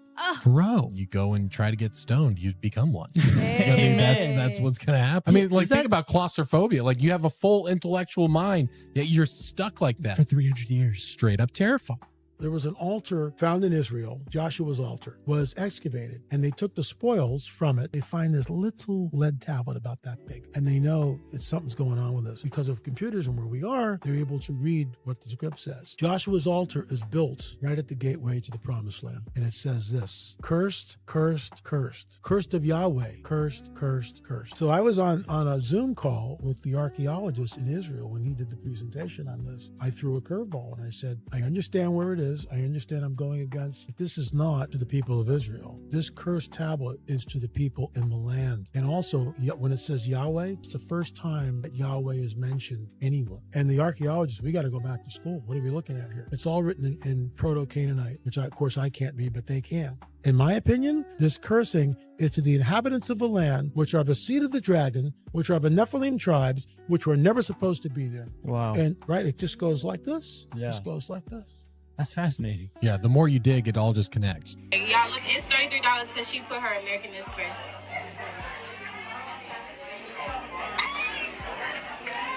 They scam me. Okay, so I went through and read through Uber's terms of use, and they can actually do this. Okay, so here's what's going on. The person was trying to call an Uber in Atlanta, and they quoted her $33 when she used her American Express, but then when she switched her payment to Visa, then it became $20. Weird. Now, according to an Uber spokesperson, they say that we want to be clear that Uber's pricing tech does not set different prices for riders according to the payment type they use. But that is not what their terms of service says, okay? It says right here, quote, prices for product or menu items displayed through the services may not be the lowest price at which the product or menu items are sold. And that Uber is a, quote, personalized digital marketplace platform, meaning prices specifically tailored to you. Also, a lot of Amex cards offer an annual Uber credit. For example, this gold card offers cardholders $120 of Uber cash per year. But now some travel bloggers are reporting that Uber is also charging higher prices if you have those credits in your account. And Uber's terms of service also allows this as well. It says right here, quote, certain users may from time to time receive promotional offers and discounts that result in different amounts charged for the same or similar services of goods obtained through the use of the services. The lesson here is always read the fine print, people. Man, it feels like we're really close to a society that uses dynamic pricing. Oh, you're this skin color, it's this price. Oh, you live on this block, it's this price. I'm very scared of that. I find it it's a pretty slippery slope to get down. And second of all, we have to watch out. You know, they use our our desire for a promotion to mess with us, but you also have to know what the value of things are, because we've caught companies now over and over on Black Friday and stuff like that. They just mark up the price, put down the percentage, comes out to the same, and everyone's going crazy, you know? So try to figure out, you know, if is it a good deal or is it not? And this here, you have no way to know, but okay, we'll give you 120 credit, but every ride you buy is going to be $10 more. We have to be careful. We have to be careful. And that also ties in with the AI. They wouldn't be able to real time process all the data and then give you a dynamic pricing that makes sense if they didn't have this AI and all the data points that we give them. So I don't know what you guys think. Do you guys think that this dynamic pricing, these promotions, and the inclusion of AI is going to get us in a very sticky situation? Or do you guys think it's better like this, and that finally we're going to have customized basically prices for everyone? Let me know down below. This was the end of it. Thank you so much for rocking with us. And that's a wrap for today, familia. Whether you're tuning in with the sunrise or you're posted up after midnight, I appreciate your time, your energy, your curiosity. And don't forget, this isn't about truth or fiction. This is about perspective. If this sparked a thought, a laugh, a deeper question, then we did our job.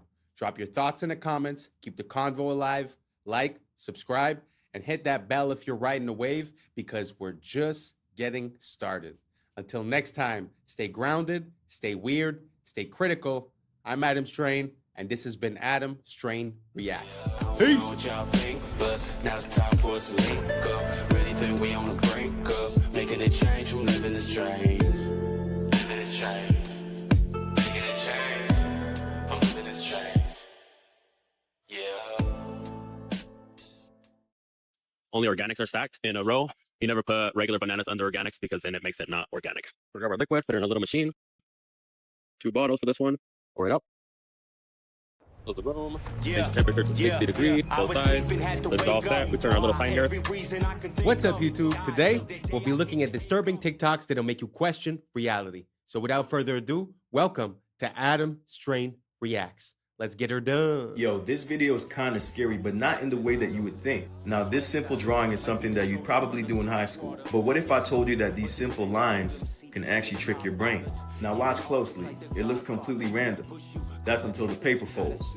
But as the camera moves, something that didn't make sense just a second ago starts to look a little different.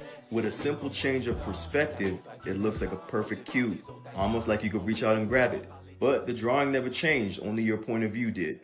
If you can understand this, then you can understand how life works. Most people get caught up in a certain way of looking at the world and think that it's actually reality. But most of the time, it's just the angle that you're looking at. Don't confuse perspective with reality.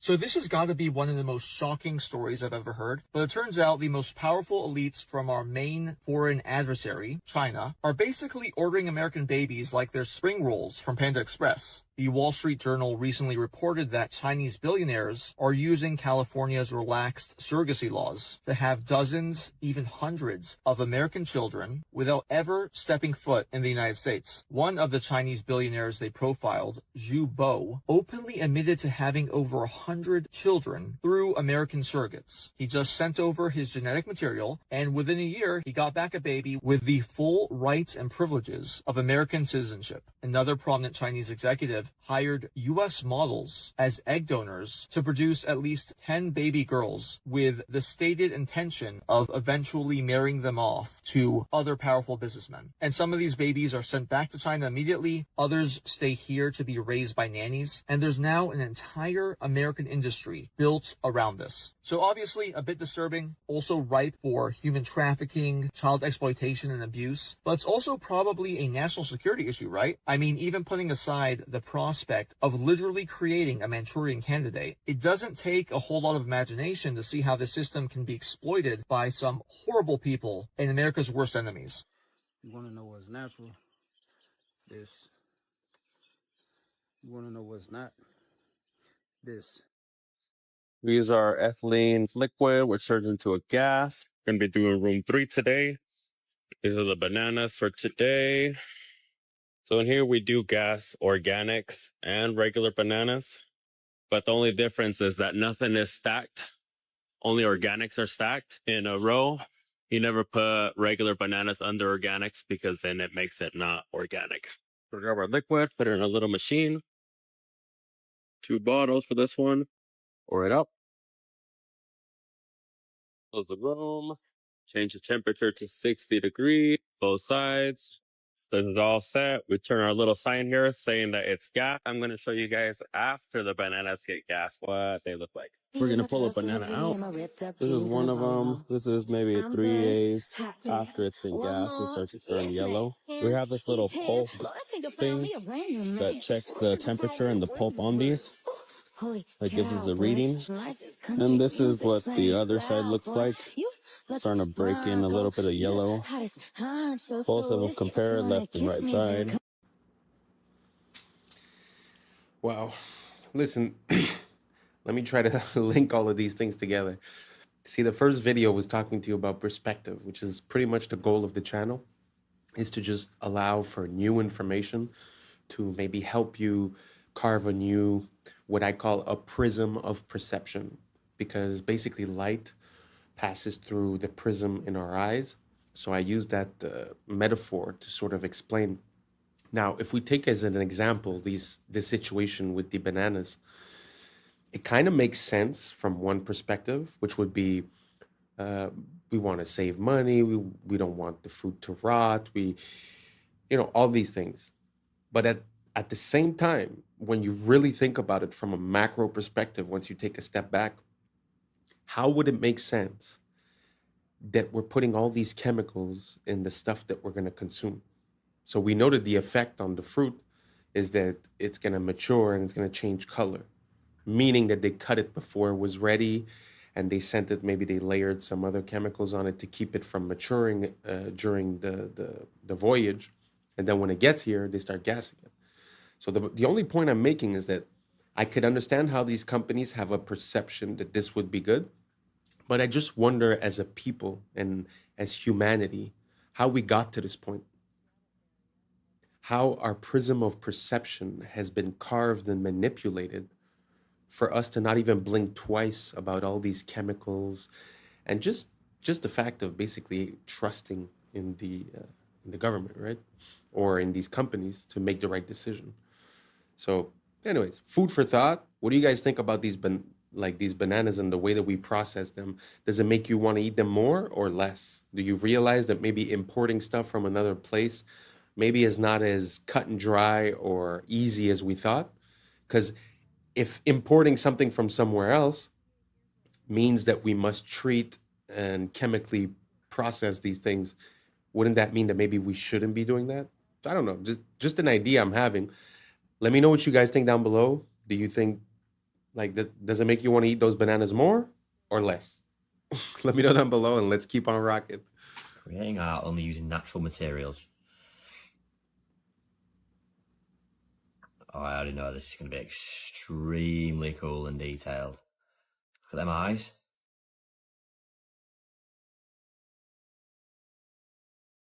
Owl? Thought it was a lion at first. That's really, really impressive, isn't it?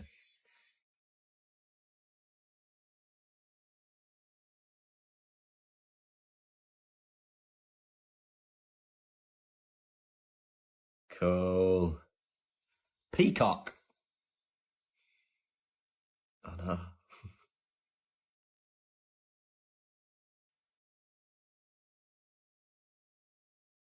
How did they do that though, where it's with just vision and looking at, all right, that will make that good. Need a bit of dirt here. I need this leaf here. Sick.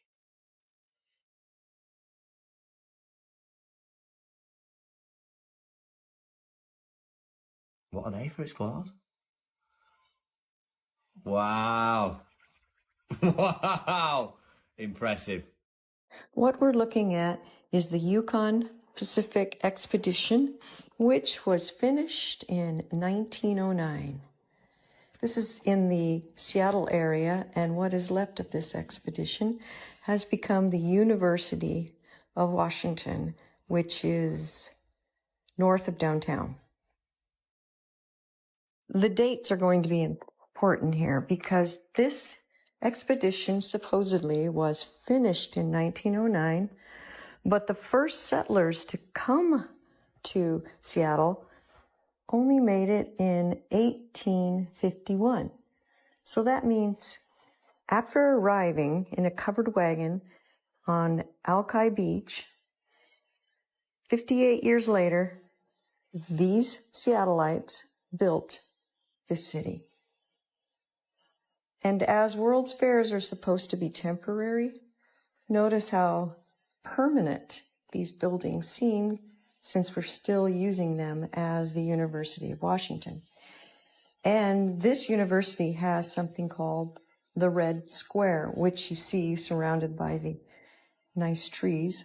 And look at these libraries where people study in. So you're going to tell me people arrived on the West Coast and 58 years later built this. We must have lived in a world of witches and warlocks and magic to have put together a city like this in only 58 years? You be the judge. It's a it's a brain wrecker, to be honest. Like, how in 50 years would you build that? Nowadays, to build one building, it takes us like 2 years, 3 years. Look at the size of that city, or even just the campus of the university. It's very interesting, and also the fact that I don't know how real this is. I'll have to look into it a bit more. But if they were really conceived to be a part of a World's Fair, which normally, like she said, they're all, you know, temporary structures, how is it that 150 years later we're still using them?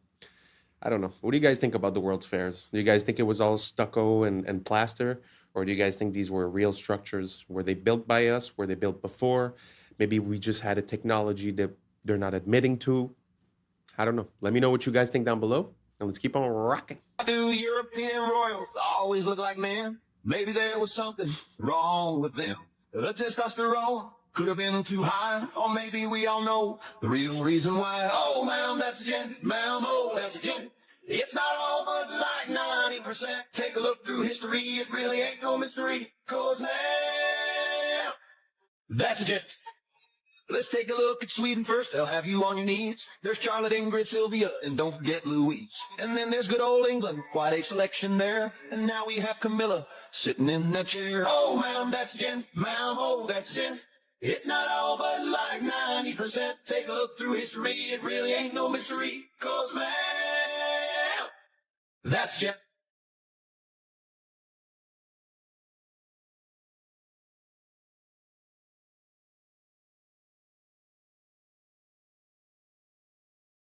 It's been going on for centuries and still remains the same.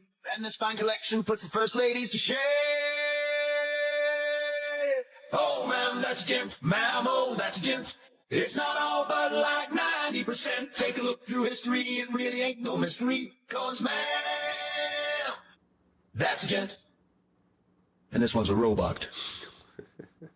Look. Oh, it's not easy to talk about this. It's a pretty taboo subject. But nowadays, it's a bit more out in the open, though. Like, men are being women, women are being men. But it does happen that I stumble across some older photos, and especially people that are very high in the echelons of power, where, well, like in this example, that the wives seem a little bit special. Do you guys think this is a possibility? Do you guys think that there's something behind it, that they were basically paving the way, or that there's a different perspective that we're not seeing? Maybe I'm missing something, but do you guys think it's a possibility that maybe, I mean, nowadays it might be actresses, it might be models. I don't know. Do you guys think it's a possibility that they've been doing this for a very long time, and that now we've gotten to the point where it's like openly admitted, but that basically it was like that across history? I don't know. It's something I'm looking into. Let me know what you guys think down below, and let's keep on rocking. Up every that has been identified by science to be a virus.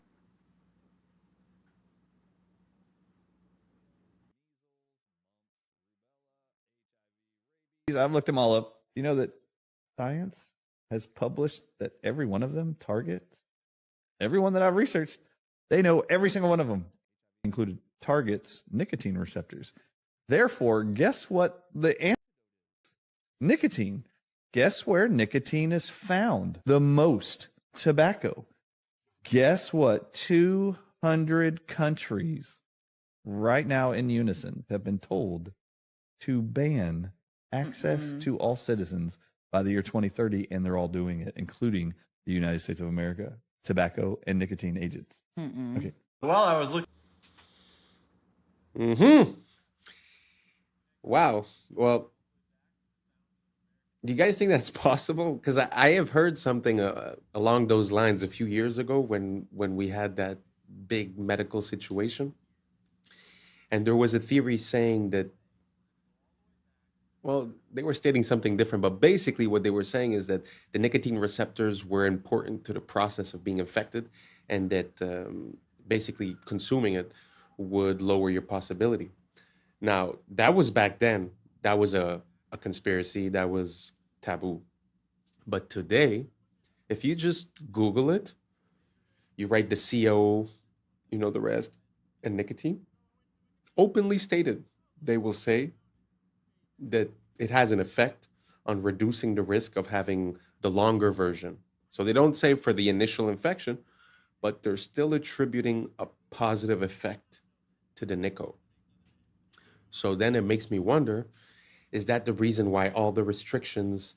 I used to have a vape store, and basically, you know, year after year, more and more restrictions, more and more restrictions, double, triple tax. Now it's basically 150% tax on any item. And the country I'm in now is in the process of banning most products. So do you guys think this is a possibility? That basically, you know, maybe we escaped the intended effect by consuming the nickel, and that because they're trying to get it out by 2030, that afterwards we would no longer have that protection in a way.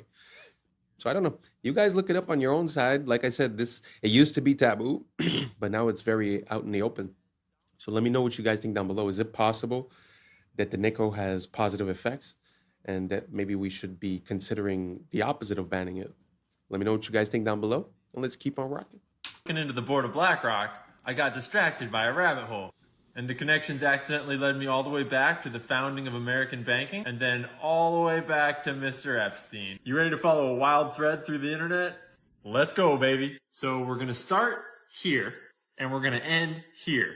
And on the way, we're gonna go all the way back to 1800. And to be clear, this rabbit hole is just for funsies. We're not like uncovering any breaking news or anything.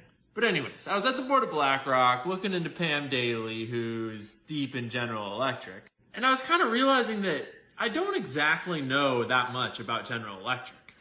So I started looking it up. And let's start with the basics. It's a major American corporation and one of the largest and most diversified in the world. So I went to the Wikipedia article. And I was looking at when it was founded, way back in 1892, 131 years ago. And then I noticed that it was founded by Thomas Edison and J.P. Morgan? How did I not know this? And we'll have to make another video in the future about how General Electric is splitting itself up into 3 different companies for who knows what reasons. But anyways, back in the late 1800s, Thomas Edison had business interests in many electrical related companies. As you know, a dude does at the start of the 19th century. And then in 1889, Drexel Morgan & Co., a company founded by J.P. Morgan and Anthony J. Drexel, I know that name, financed Edison's research and helped merge several Edison separate companies to form Edison General Electric Company. No shit. So we're going to ignore the obvious Nikola Tesla rabbit hole that we're walking right by here, because the name Drexel sparked something for me, and I just had to pull on this thread. As the dominant partner of Drexel & Co. of Philadelphia, he founded Drexel Morgan & Co. with J.P. Morgan. Was his junior partner, by the way. So I know about the name Drexel because of a much more modern institution that starts to lead us to Jeffrey Epstein. But I wanted to rewind a little bit, because if this dude was more important than J.P. Morgan, then who the hell was he? Drexel & Co. was founded by Francis Martin Drexel, I'm sure I'm pronouncing that wrong, born in Austria, to a merchant father with business associations. He jumped on a boat to Philadelphia, where he became a painter, an art instructor, and later leveraged all those fancy-ass connections from painting to start a bank. All right, we're starting to piece together how we get to Drexel Burnham Lambert. And Drexel Burnham Lambert is gonna lead us to this guy, who leads us to that guy. But first, we go back to Tubby Burnham, back in the 30s. So old Tubby partners with our buddies Drexel, and they founded Drexel Burnham Lambert. They're famous for being criminal as shit and inventing an entire industry called the junk bond market, which is exactly as junk as it sounds. That's how you take over companies with shady business deals and then extract as much money as possible before selling them again to the next highest bidder. Oversimplified, but you get it. Oh, and they're also famous for having this dude named Michael Milken, who was Drexel's head of high-yield securities, i.e. mega gambling. And Milken's famous for earning the highest salary of any single person in history, at $295 million. But Michael was like, yeah, that's not enough. So the next year he took home $550 million in a single year in payment. That's $500 million on your paycheck. So, what did this snaky boy do to earn $550 million? Well, the answer is he did a lot of criminal shit. And eventually, people started to catch on. And Drexel Burnham Lambert started to get investigated. Then one guy started to talk, and then that led to another. And pretty soon, Rudy Giuliani was talking about throwing RICO charges at Drexel Burnham Lambert. And Michael Milken was exposed for having basically made a shitload of money off of doing illegal stuff. Because no one regulates this. Basically, the whole financial industry is what's called self-regulatory institutions. And so once someone started doing a little regulating, they realized there was insider trading, stock manipulation, defrauding of clients, stock parking, and on and on. And Mr. Mikey Milk wound up going to prison, but he's living a life of luxury nowadays as he's retired and he's out of prison. He got rich on it. But I shit you not, the Wikipedia page for Drexel Lambert, this firm that went down in flames, they have a whole section for survivors, meaning the rats that jumped ship. And this is where we meet Apollo Global Management, noted private equity firm, was also founded by Drexel alumni Leon Black. That's this guy. You might be like, oh, Ian, that's a bit of a stretch. Come on. He just worked at the firm. Yeah, from 1977 to 1990, so, a couple years, Black was regarded as the junk bond king Michael Milken's right-hand man at Drexel. So this guy learned everything he knew from this criminal who was the highest paid person in the world ever, so to speak, because of crime. Well, Black went on to found Apollo Global Management, one of the biggest private equity firms in the world, and guess who he decided to bring on board? Oh, in 1997, he made Epstein one of the original trustees of what was his and his wife's foundation, and he had him direct all sorts of charitable donations and philanthropy money and a whole bunch of other secret money just going to weird places. And someone finally caught on and started looking through these numbers. They found that he had paid Epstein $158 million in just 5 years from 2012 to 2017 for his financial services. I'm not even going to get into all this nasty bullshit. Black had more meetings with Epstein than just about anyone else on the books. And this is where it comes right on back to our friends at JP Morgan, just a few hundred years later. Because while we were all looking at submarines, JP Morgan was settling out of court $290 million because they totally were not guilty of helping facilitate this, trafficking ring thing going on. They totally weren't profiting off of that and involved in that. See, that's the thing about money is once you start following it, you start making connections. And once you start making connections, you start winding up in places where you're not supposed to be. And let's be clear, I'm not trying to say that Pam Daly has anything to do with what I just talked about. I'm just saying that the more you know, the more you know. And sometimes when you start looking into gigantic multi-billion-dollar mega corporations that are diversified all across the globe, you inevitably discover that money is used for some pretty awful things in this world.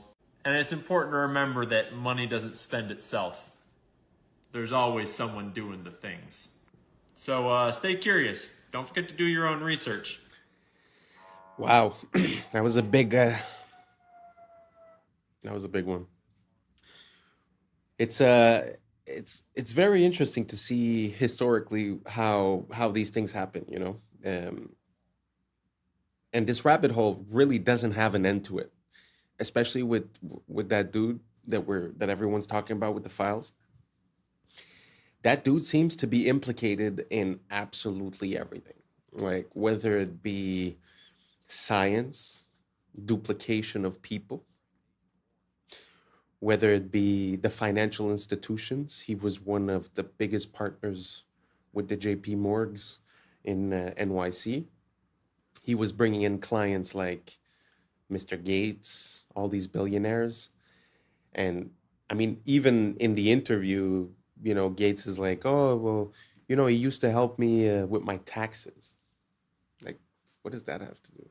So anyways, the connection that we see, it seems like a hidden control system. And, what goes on the stock market, like you said, it was a self-regulatory system, meaning no one's involved, right?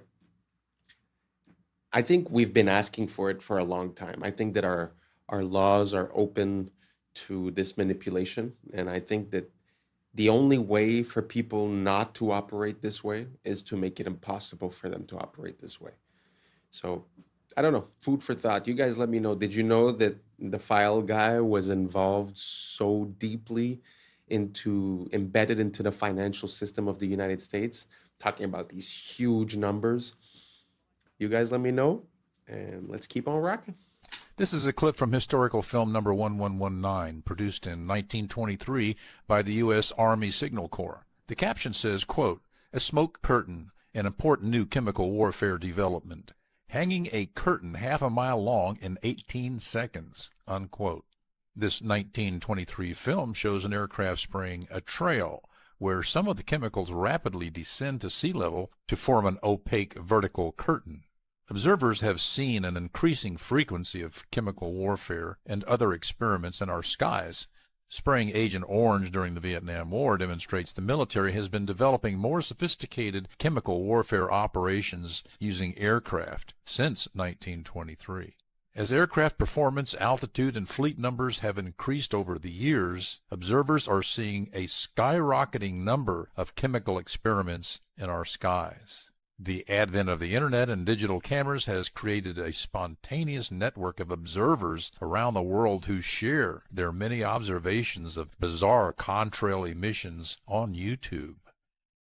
An online source for this and other historical films can be found online at criticalpast.com.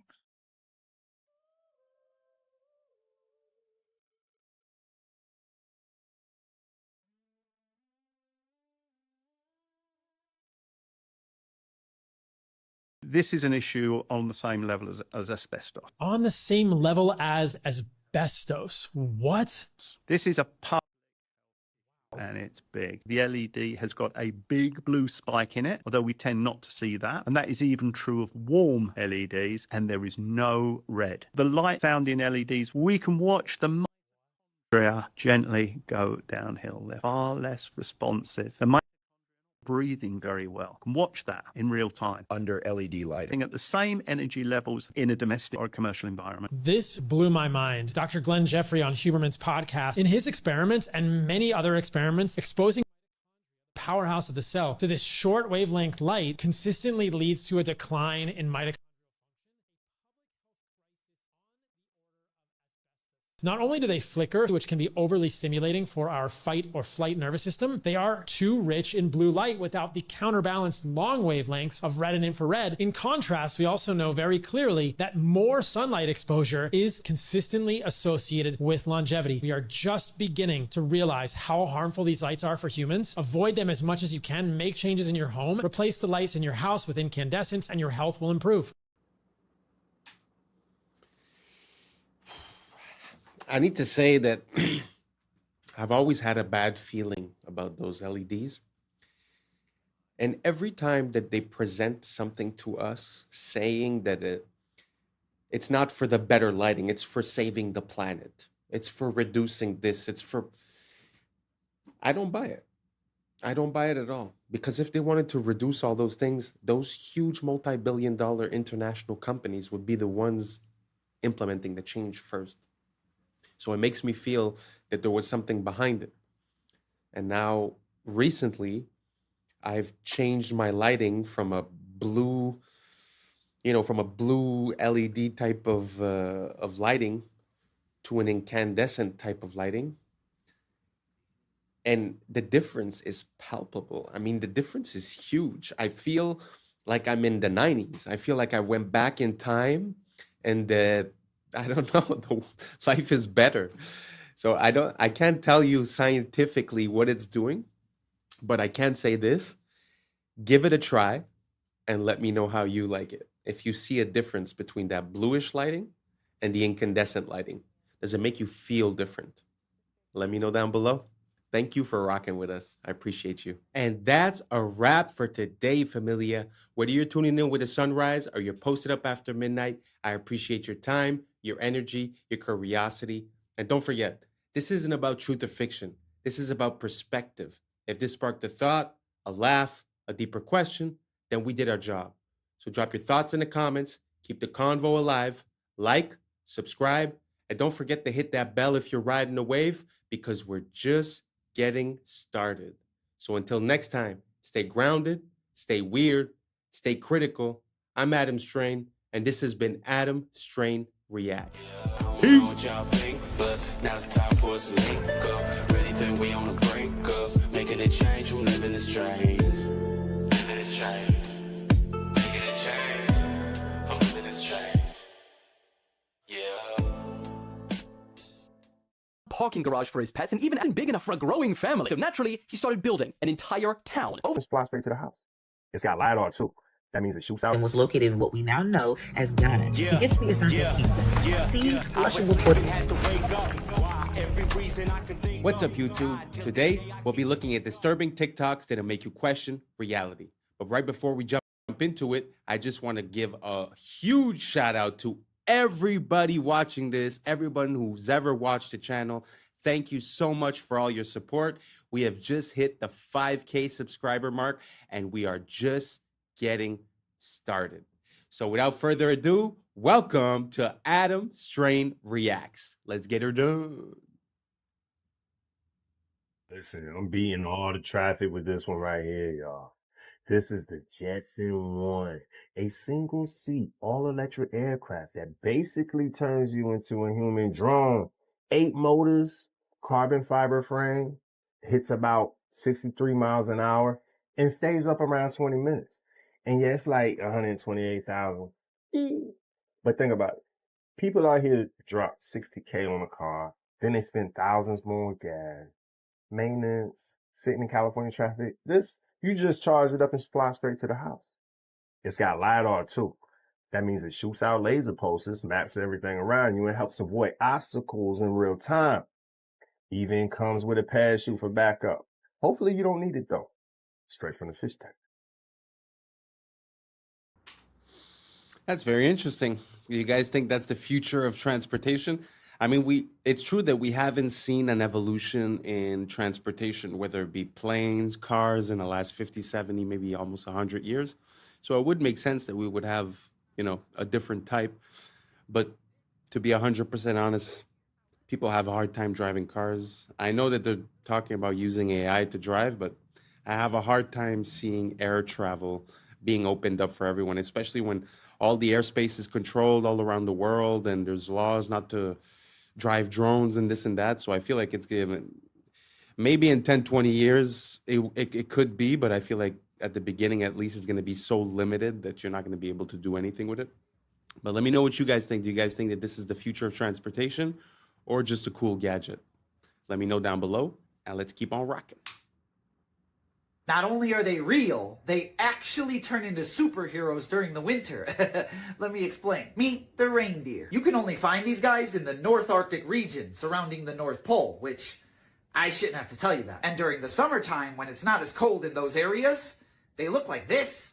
Just a regular deer. However, as soon as winter hits, their body transforms. Like a Super Saiyan. First off, their blood produces a chemical that acts like a natural antifreeze, keeping them warm. Their fur turns white, which helps them blend into the snow, not get spotted by predators. Their hooves go from rounded to rigid for better traction. But the craziest part is their eyes change from brown to a super deep purple. And in that stage, they are 1,000 times more sensitive to light, basically giving them supervision, which is cool and all, but 1,000 times? That's not even necessary. What are you trying to see? My thoughts? Moral of the story? If you ever catch Rudolph here in the winter, he will quite literally be built different. And as always, follow for more facts. This is going to be crazy. This is the Jetson Air Games, the world's first flying car race. They're called Jetson 1s. They're fully electric vertical takeoff aircrafts. Sort of like a drone meets Formula 1, except if you crash, you don't spin out, you drop out of the sky. Luckily, they don't fly too high. They just held the first demo race where 4 aircraft were flying side by side, weaving through the air like pod races. And it went super viral online. Many are saying this is how motorsport evolves. We started with horses, then cars, now flying machines. And before you say this will never take off, Jetson already has $75 million in orders. It's putting together a fully competitive aerial racing league right now. So forget racetracks. They're thinking 3D race circuits with vertical overtaking, possible mid-air pit stops would be cool, although unlikely. But with highlights reels that look like Star Wars, it's almost guaranteed to go viral over and over again and become a huge sport. The only question is, who's insane enough to be the first pro athlete in a sport where a minor crash means you might see Jesus? You'd have to have the confidence of a crackhead to even consider it. Would you do it? Do you think it was wrong to do this? This specimen is an extinct type of dog called a turnspit dog. One of them is visible in this picture, in that wheel at the top. See, back in the olden days, if you wanted to rotate meat over fire to cook it evenly, well, they didn't have electricity. So they had this wheel, and they bred a type of dog to run in it. That is the turnspit dog. Due to its genes, it just loves running in this wheel all day. Is it morally wrong to breed a creature to do this? Again, this is a task that is hot and repetitive and strenuous, but due to our selective breeding, it presumably enjoyed doing it. In the same way that beavers love to build dams. If you bring one into your house, it will build a dam in your hallway. That's its favorite thing. If you have a pet dog that is a herding breed, if you ever take it out and let it see a herd of sheep, it will act like it is Christmas. It will run out there and start herding them. Breeding the animal to do the task means it enjoys doing the task. So if you say it seems like a win-win, we need the wheel turned, this animal loves turning the wheel. But remember, humans have genes that make us enjoy doing certain things too. And knowing that at some point in the future we will have the ability to edit the genes of our offspring, how long is it going to be until somebody has the bright idea, well, you know, there's certain jobs that nobody wants to do anymore. But rather than let a robot take that job away from a person, why not just give somebody the gene that makes them love that kind of work? Because their argument is going to be, who loses in that scenario? I've made a person who just loves washing cars so much that they don't even really want to be paid very much to do it, because they enter such a blissful meditative state that they would pay to do it. And what would they buy with their money? They already get to do the one thing they enjoy. And I kind of find that terrifying, but honestly, I can't articulate why. Because hey, it's win-win. It's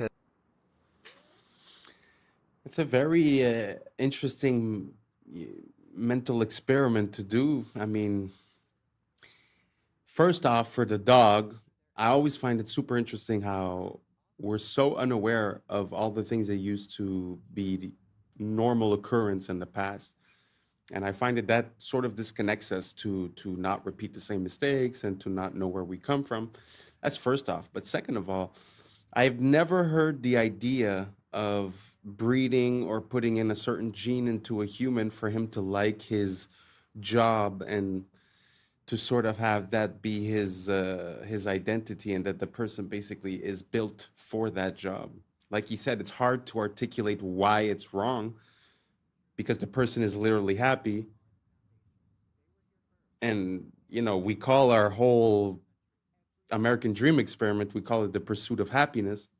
So if you were able to provide that systematically, it's very interesting. So let me know what you guys think. Do you guys think it would make sense to breed the genes into people for them to like their job? Or do you guys think it's better off that the robots take it? Or what do you guys think about this? Let me know down below, and let's keep on rocking. We're going to address this again, since the inferior people are struggling. Black Americans are the only indigenous people on this land. Melanated people are the only people around the world who are indigenous on every land, no matter their ethnic group. Uncivilized lands all have the same genetic connection, melanated skin with varying shades of brown. And those groups are not connected to Africa, just like Black Americans aren't connected to Africans ethnically. The actual American Indian, known as the Black Americans, are the ethnic group of North America, not descendants of Africans. Let's dismantle the greatest public relations fraud ever committed, the desperate multiracial campaign to erase the true indigenous Black American from this land. There is a coordinated effort, a relentless lie, designed to make Black Americans believe they are a guest in someone else's house. But the unchangeable archaeological and historical truth is that Black Americans are the foundation. They were here first. And by here, I mean the world. Every country. Every strip of land. And they built the civilization that we are all destroying. The lie about Africa is to confuse and mislead so that the theft can keep going on. Black Americans weren't even considered African American until 1988 by Jesse Jackson, a known Cherokee Indian. So they'll pay a Black American leader to lie and sell out while classifying himself correctly despite the lie. If Black Americans came from Africa by boat in the 1600s, America didn't figure this out until 1988? And this isn't just a white lie. This is a lie woven by $5 pretendians, by secret treaties between immigrant groups, by decades of policy and propaganda all aimed at one single goal, convincing the world that the original people of this soil simply do not exist. They have every story in the world about the false history. And then you ask for ship manifest and evidence of ships, and then suddenly they can't produce them. But they could show you evidence of the Titanic hundreds of feet under the ocean. They won't even show you the entirety of the Titanic under the water. Only a corner of this ship. They still parse that history. They have reclassified the true indigenous people, renamed you, and redrawn maps around you, hoping you would forget the land your spirit is made from. Now they deploy their little native influencers online, armed with fraudulent petitions and digital picket signs, begging platforms to remove you from your own story. They are performing a pathetic pantomime of indigeneity. If you are indigenous, why would you need outside help? What are they protecting? If you're truly indigenous Native Americans, how could someone take that from you? Why the sudden panic? Every post they make, every petition they circulate is an admission. You've been caught, and now history will be made. Every other race are the visitors. It is time, Black Americans. Time for you to start acting like the host in your home, because all of this is yours. It is time you start acting like the host. Very interesting theory. I had already heard stuff about the fact that there's a lot of inconsistencies regarding bringing the slaves over from Africa and the boats and all that. But me personally, I've always grew up listening to rap music. So my what I remember is first, like, let's say Tupac was based on Tupac Amaru Shakur, Amaruka, which would be the base of America, which would be coming from an indigenous population. I don't know exactly. He never really spoke about it, but that's where the name comes from what I understand. And the other person that actually, there's two more that hinted to that. One was ODB way back in the days. He was a Blackfoot Indian, if I'm not mistaken, and he was explaining how his heritage was Blackfoot and was not African. And there's also someone else that's very surprising, Waka Flocka Flame. Everyone thought that he was just like, some ignorant rapper, this or that. But if you look at his interviews and you look at how he speaks and what he speaks about, actually very interesting. He was saying something like that as well, that his family, when he retraced his history of the family, it wasn't through slavery, that it was through indigenous peoples of the land here, which Columbus called the copper-colored people when they came here. So anyways, I'm not saying what's true or not. I'm just telling you some things that I saw, connecting a few dots. But I'd like to know what you guys think. Do you guys think that what they told us is absolute fact, that everyone that's melanated in America comes from Africa? Or do you think it's possible that there was a population here that was melanated and they have attributed it to the African import of slaves? Let me know down below. I'm up for the conversation, and hopefully this doesn't offend anyone. The goal of this channel is to be able to talk about absolutely anything. So I'm very sorry if you feel offended. I just feel like there shouldn't be any subject that's taboo. We should be able to come together and to, build ideas together, no matter the subject. So once again, sorry if this offends you, but please leave your comments down below and let me know how you feel. Now let's keep on rocking.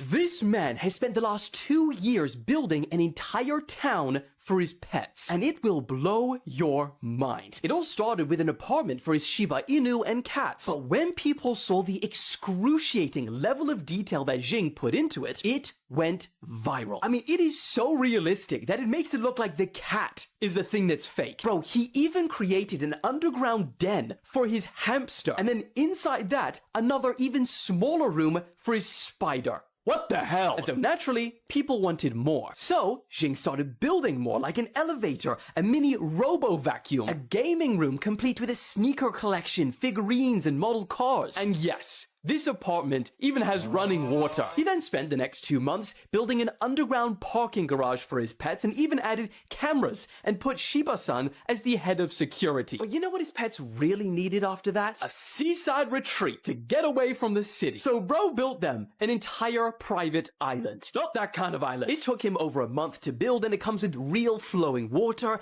a painted horizon, and is themed on how to train your dragon. And thinking a private island was probably a good place to stop, he then finds out that Ting Hao was pregnant with 7 kittens. And so he suddenly realized this apartment wasn't big enough for a growing family. So naturally, he started building an entire town. Over the months, he built his pets a spa, a supermarket, yes, with real meat, a bank, a cinema, which took him another 2 months to build because he had to 3D print over 1,000 separate parts. He built them a billiards club, a Meow Donald's, and even copped his hamster a cyber quad and his cats a Cybertruck. But by far, the biggest addition to Cat Town was the working subway station. This took Jing over 4 months to build. And some of the most challenging parts was figuring out how to open the train doors and platform doors simultaneously, and also how to create a working escalator. But of course, he achieved both of them beautifully. And today, Cat Town has affordable transportation. Now, the biggest question he gets asked all the time is why? Why spend all this time and money on your pets like this? Well, he said that it started just as a fun little idea to attract more customers to his wife's pet store, which she recently opened. But then it just spiraled out of control because he loves what he does and it makes his son happy. Wow, that is amazing.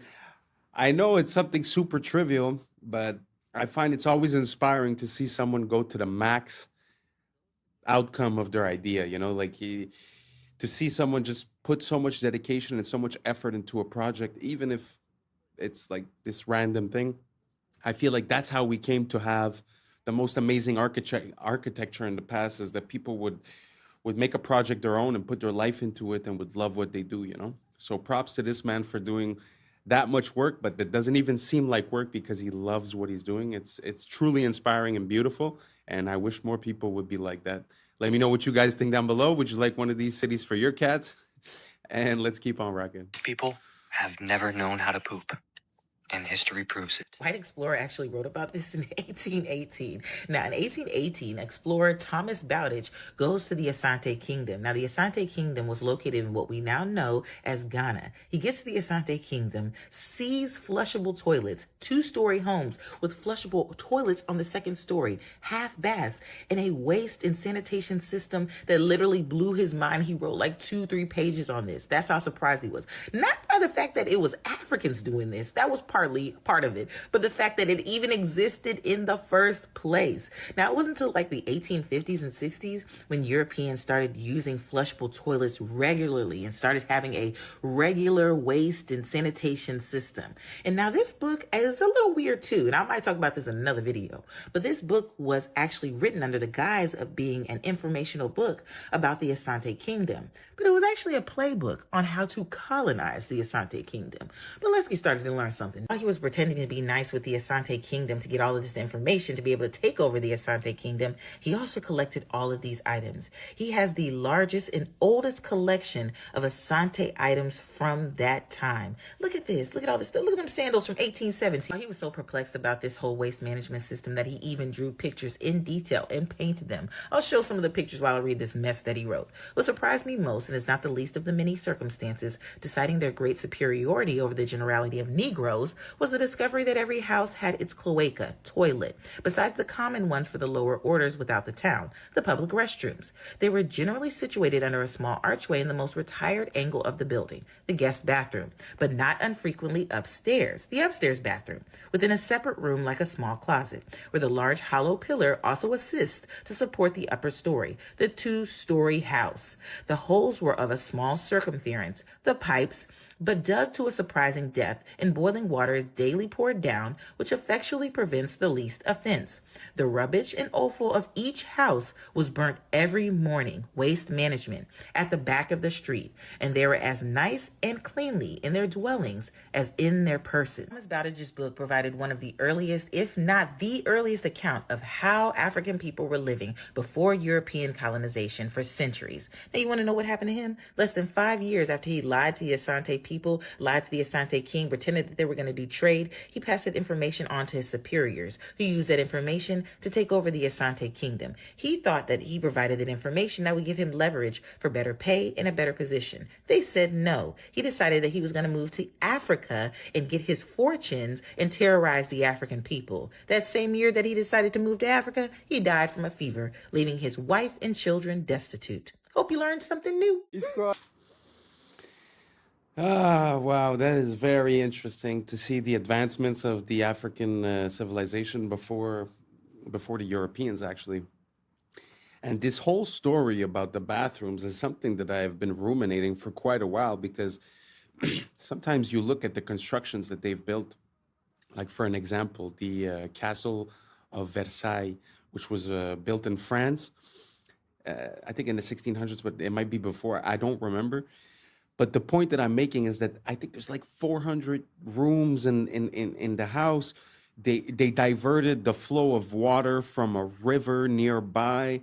They have all of these working fountains outside. Everything is amazing and beautiful and functional. And there's not one bathroom inside the house, not even an outhouse.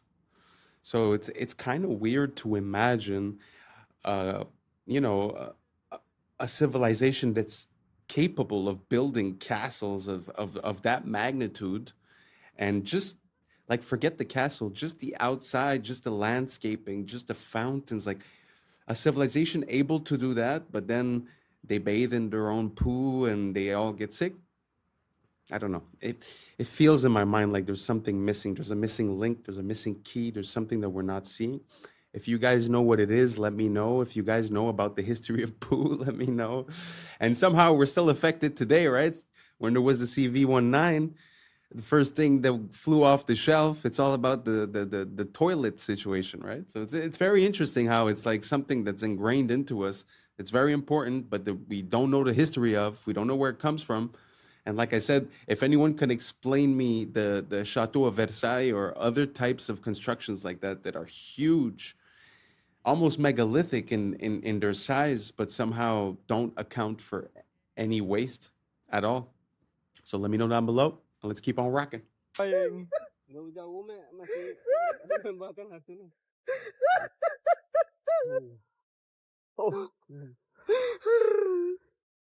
okay. We did it. We found it.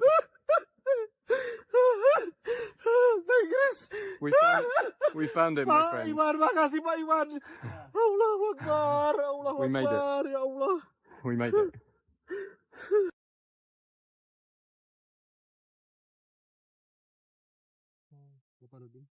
Kasihan ya, penghargaan udah dapat. Gara-gara dia main harimau itu kan, Iya. bapaknya dulu yang main. Bapaknya bunuh diri tuh. Awak kenal karena. Tell me how you feel that we found this plant. But this is very amazing. This is complete for me for the habitat modern aplysia for the Sumatra. And you've been looking for Hasil 13 di- years. For 13 yeah, years. 13 years old. And here it is. Chris, are you very lucky, Chris? I'm very lucky. Ah. I'm the luckiest guy alive. Very interesting. Very beautiful plant. I'd never seen anything like it. It actually looks like a cartoon. It looks like something you'd see in Mario or something. It's very beautiful. But there's something so natural and so wholesome about seeing this connection with nature. And you know, nowadays we get this dopamine rush when we receive a message or when we get a little ting on our phone, right? But imagine that, like the level of that dopamine hit when you give yourself to something for like 10, 12, 13 years, and then you finally reach the completion of your project. It's so wholesome, so natural. I find it so beautiful. Sort of like planting seeds and all the work that you have to do until it's time to get the fruit. You understand what I mean? Like that time that's involved nowadays, we like to have it in an instant. I just find there's something so beautiful and so natural into a long process with a bigger payoff and a bigger reward. I don't know if you guys have noticed this in our current society, this addiction to dopamine, this need for reinforcement and to be seen and to be heard. And I don't know if you guys can see it. Let me know what you guys think down below, and let's keep on rocking. I've become obsessed with etymology, and I've been studying words like crazy. I've been warning And what y'all. I understand from the English language is that our words come from German, Greek, French, and English. It's just spelled. not one language. That's why when we divide the word up Balenciaga and only had an A, we see that now it went from an English word to a now Latin word that says ball is king. We all know this one, but watch. And Wait. the even more crazy thing about this situation is that Balenciaga is not the only company that is speaking in this coded Latin language. Look at Nickelodeon. I don't care about God. And look at Gucci. We just put a space between the two C's and it says there is an owl. And we already know the esoteric meaning of owls. And if you don't know the esoteric meaning, look up Moloch. He was the god of child sacrifice.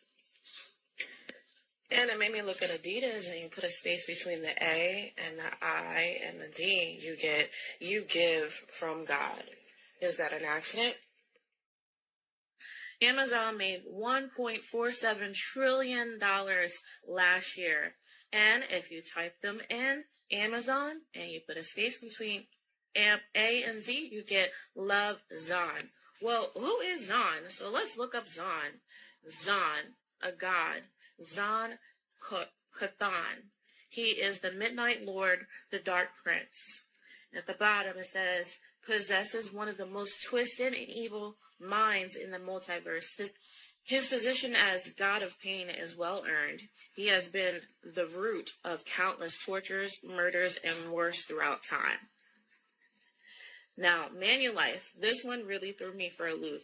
They are a wealth management company and they're worth $40 billion. Facts. Let's see what their Latin name it means. If you put a space between the N and the U, it says, a man is a wolf. Now, that's a saying, that's a phrase, right? So let's go look up and see what that means. A man is a wolf. Homo homini lupus. What does that mean? So this one was crazy. It's a Latin proverb.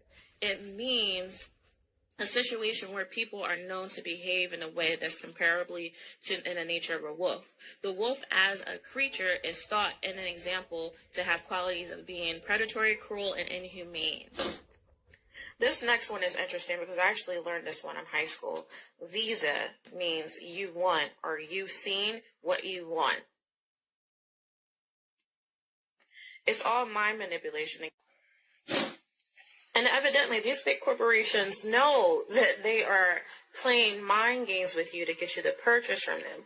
But what does Mercedes have to do with you will give up? You give up what? What are you giving up? Your life, your soul, your money in order to purchase a car from them? And then some of the corporation names are named after like things in astrology. Like this one says, not a star for Nestle. And these big name Asian companies have figured out a way to say 3 different meanings in one name. Look at Mitsubishi. And these companies are not dumb. Like, they're not idiots. They have acquired billions, hundreds of billions of dollars. Why you guys think Don't they're in you control? Think that they know exactly It's the what their mind. name means? They're coming for in our Latin? minds.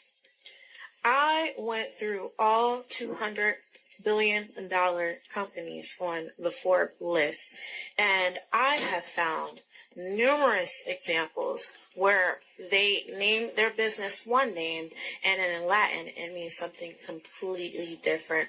People, this is a spiritual warfare. Yes.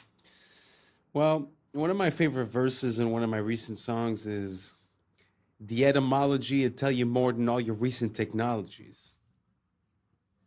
And yeah, I think that looking at the meaning of the words does mean something. Uh, all of these companies as well, if you look at the logos and the symbolism behind the logos, you could actually see a lot of recurring themes, as if there was a pattern to success, as if there was a way to speak to the subconscious of the consumer and to have him, I don't know, put this brand in a higher credibility state, or to attract the person, or to pass these messages. It's very interesting. I'm not saying that these companies do it willingly or not. I'm not making any claims or anything. This is for entertainment purposes only. But do you guys see that? Do you guys see that spelling, the words, the etymology? It's as if it's double speak, as if they're saying one thing, but it means another thing. I don't know if you've ever heard of double speak. I'll put some more of that in the next couple of videos. Anyways, let me know what you think down below. And I think we reached the end. Thank you so much for being here with me. And once again, thank you so much for the 5K subscribers. We're just getting started. We will not kick our feet up. This is just the beginning. But thank you so much for being here since the start. And we're about to hit the roof because the sky's the limit. Let's get her done. And that's a wrap for today, familia. Whether you're tuning in with the sunrise or you're posted up after midnight, I appreciate your time, your energy, your curiosity. And don't forget, this isn't about truth or fiction. This is about perspective. If this sparked a thought, a laugh, a deeper question, then we did our job. So drop your thoughts in the comments. Keep the convo alive. Like, subscribe. Don't forget to hit that bell if you're riding a wave, because we're just getting started. Until next time, stay grounded, stay weird, stay critical. I'm Adam Strain, and this has been Adam Strain Reacts. Peace! I don't know what y'all think, but now's the time for us to link up. Really think we on the brink up. Making a change, we live in this strange. Living this strange. Making a change. I'm living this strange. Yeah. The wiggling. Wiggling shows you the depth on a flat screen. This frozen lake ice fishing hole is actually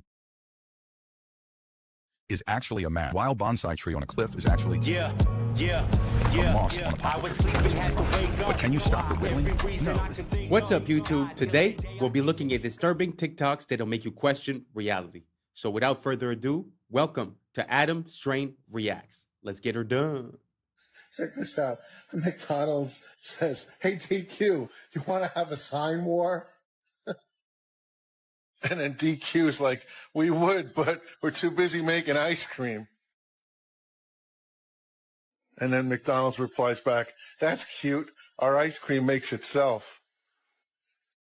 And then DQ comes back with, "You mean it actually works? Shocker."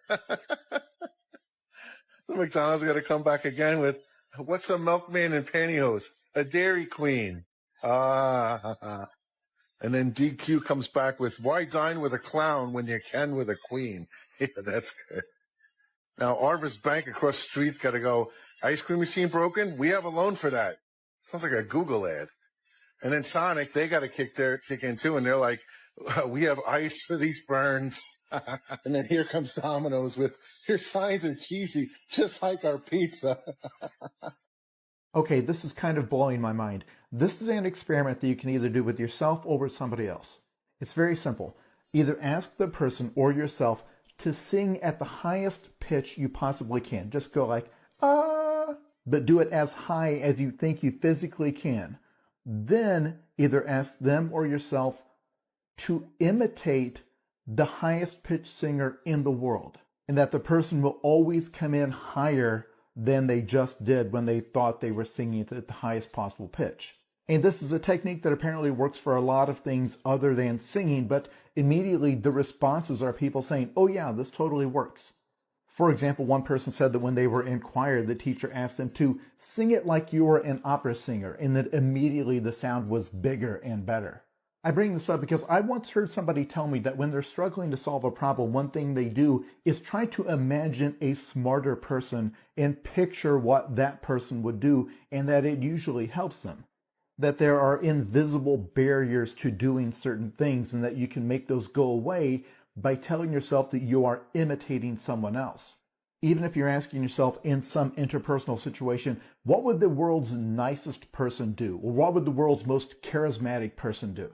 Although my favorite response is this person saying, when asked how they learned to dance so well, they said they looked at their shadow and moved it like a puppet. When you begin, It's pretty interesting, the idea that if you put yourself in the shoes of someone else, you would perform better than if you believe you're yourself. It sort of brings back to that whole idea of confidence and of manifestation and of believing it first, being able to visualize it and then being able to do it, because you're able to visualize the person that in your mind is the best at that action, because obviously it's a reference. So you've seen that person. So you have a mental cue of how it would look, how it would sound, and then all of a sudden you're able to surpass your own limitations. It's very interesting. I wonder what type of other applications this could work on. If you guys have any ideas on what applications it could work on, write it down below. I'm very curious, and let's keep on rocking. to study history, you begin to realize during the feudal age, when the peasants kind of worked on the land of the feudal kings, they only worked 140 days out of the year. The other 200 days they chilled. So today we work more than the peasants. Most people work more than the peasants used to and have less to show for it. They have no land, they have no house, they have nothing. It's the illusion of slavery. It's the illusion of freedom.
We got the Chrysler building. Look at this thing. 2 years to build. 2 years. Come on, 1929, 1928. And in a surprise move, they hoisted that up at the last second to win world's tallest building. Just a little surprise by the architects. Well, listen, help me out here. Besides being Callus's Man of the Year, Grandpa Bill, the source of the stone, which I always say takes these buildings out. Hey, Grandpa Bill, what do you know about African marble? I don't know, they just imported it for the Chrysler building. Really? Donde está Mexico? Grandpa Jeb. What does that mean? I don't speak Spanish. Well, that's where they got the onyx from for the lobby, from Mexico. Georgia? Oh, what do you mean, Georgia? Well, that's where we got the granite from. 1929. Then they snuck the spire on to become world's biggest building. Do you believe these stories? Do you believe this BS? Sound off in the comments if you're smarter than me. Come on. Come on. Make it make sense, Grandpa Bill. This is the front. Of course. Of course they gotta share the building with them.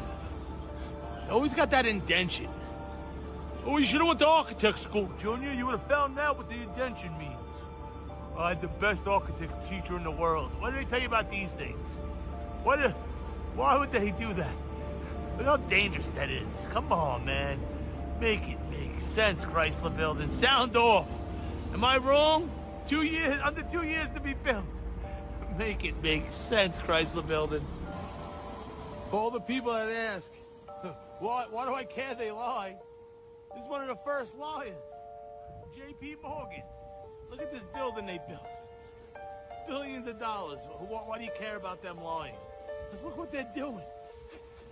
You don't lie and don't get billion-dollar buildings like this. Come on, J.P. Morgan. Make it make sense. Very interesting because, like you said, you know, the timeline of 2 years is kind of crazy. But the aspect that I'd like to highlight in this one is that, like, my family has a industrial supplier company, and basically, sometimes when you order stuff for a project, it gets delayed, or even the basic, you know, the basic wait time normally is from 8 to 16 weeks, depending on where it's from. And now we're talking about 1929. They're talking about granite from here, onyx from here, stones from here. I mean, just the logistics of the ordering, the receiving, and the shipping of all these items just to coordinate with the building. I mean, nowadays would probably take more than 2 years just assembling all of the items that you need. You know, it's an example, but that's without the building, that's without the conception, that's without any problem that you might face during the construction, that's without the fact that there's winter in New York. Yeah, so 2 years for one of the most iconic buildings ever. Not too sure. And if I'm not mistaken, I'm not sure if it's that one or the Empire State that a plane already went into it and was burning for 24 hours and the building is still standing. So it's just a testament to how structurally sound they were, how rigid and strong they were, and you know, built so quickly with all these items from everywhere. I don't know. The idea doesn't quite make sense. It's sort of like the next video we're about to see is basically just a retelling of the official narrative of a situation, and just the official narrative, once you know, account for all the items that they're bringing up, I mean, it's hard to give it any credence, to be honest. So anyways, let me know if you guys think any different as for the Chrysler Building in New York, if you think the 2 years makes sense with all those sources of items coming from all different places without talking about organizing the labor, getting everything done with winter. Let me know down below, and let's keep on rocking. This next piece, not to trigger anyone, it's really just information, and it's one of the most interesting forms of knowledge that I've ever seen, because like I said, it's just a retelling of the official account and it feels like it means something else. Here we go.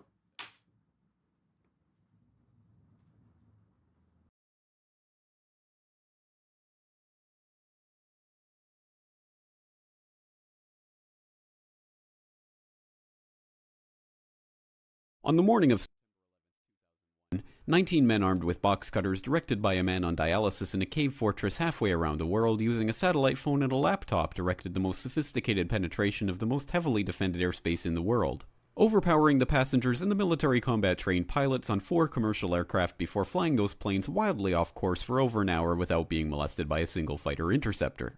These 19 devout religious fundamentalists who like to drink alcohol, snort cocaine, and live with pink-haired strippers managed to knock down 3 buildings with 2 planes in New York, while in Washington, a pilot who couldn't handle a single-engine Cessna was able to fly a 757 in an 8,000-foot descending 270-degree corkscrew turn to come exactly level with the ground, hitting the budget analyst office where DoD staffers were working on the mystery of the $2.3 trillion that Defense Secretary Donald Rumsfeld had announced missing from the Pentagon's coffers in a press conference the day before, 10th, 2001. Luckily, the news anchors knew who did it within minutes. The pundits knew within hours. The administration knew within the day. Who committed these acts and those who harbor them. And the evidence literally fell into the FBI's lap. That a passport was found blocks from the World Trade Center crash site, if you can believe that. But for some reason, a bunch of crazy conspiracy theorists demanded an investigation into the greatest on American soil in history. That investigation was delayed, underfunded, set up to fail, a conflict of interest, and a cover-up from start to finish. It was based on testimony extracted through the records of which were destroyed. It failed to mention the existence of WTC-7, Able Danger, P-TECH, Sibel Edmonds, OBL and the CIA, and the drills of hijacked aircraft being flown into buildings that were being simulated at the precise same time that those events were actually happening. It was lied to by the CIA, the Bush administration, and as for Bush and Cheney, well, no one knows what they told it because they testified in secret, off the record, not under oath, and behind closed doors. It didn't bother to look at who funded because that question is ultimately of little practical significance. Still, the Commission did brilliantly answering all of the questions the public had, except most of the victims' family members' questions, and pinned blame on all the people responsible, although no one so much as lost their job, determining the attacks were failure of imagination. Because nobody in our government, at least, and I don't think the prior government that could envision flying airplanes into buildings. Except The DIA destroyed 2.5 terabytes of data on Able Danger, but that's okay because it probably wasn't important. The SEC destroyed their records on the investigation into the insider trading before, but that's okay because destroying the records of the largest investigation in SEC history is just part of routine record keeping. NIST has classified the data that they used for their model of Evans' collapse, but that's okay because knowing how they made their model of the collapse would jeopardize public safety.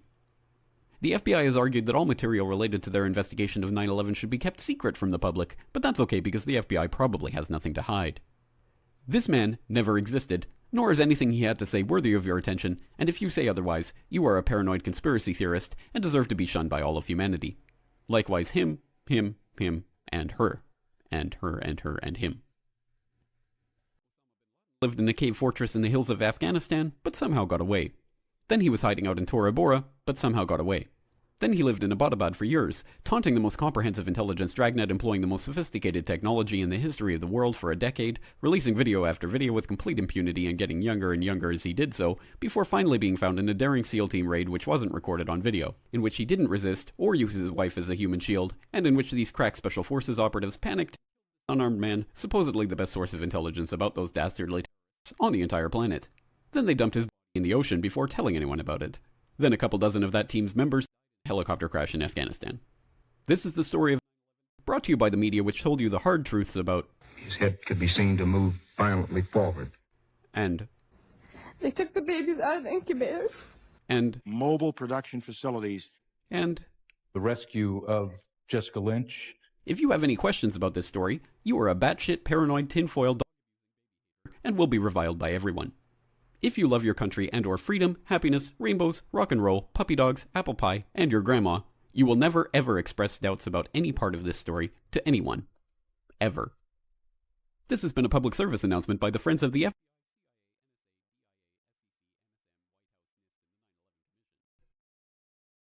Because ignorance is strength.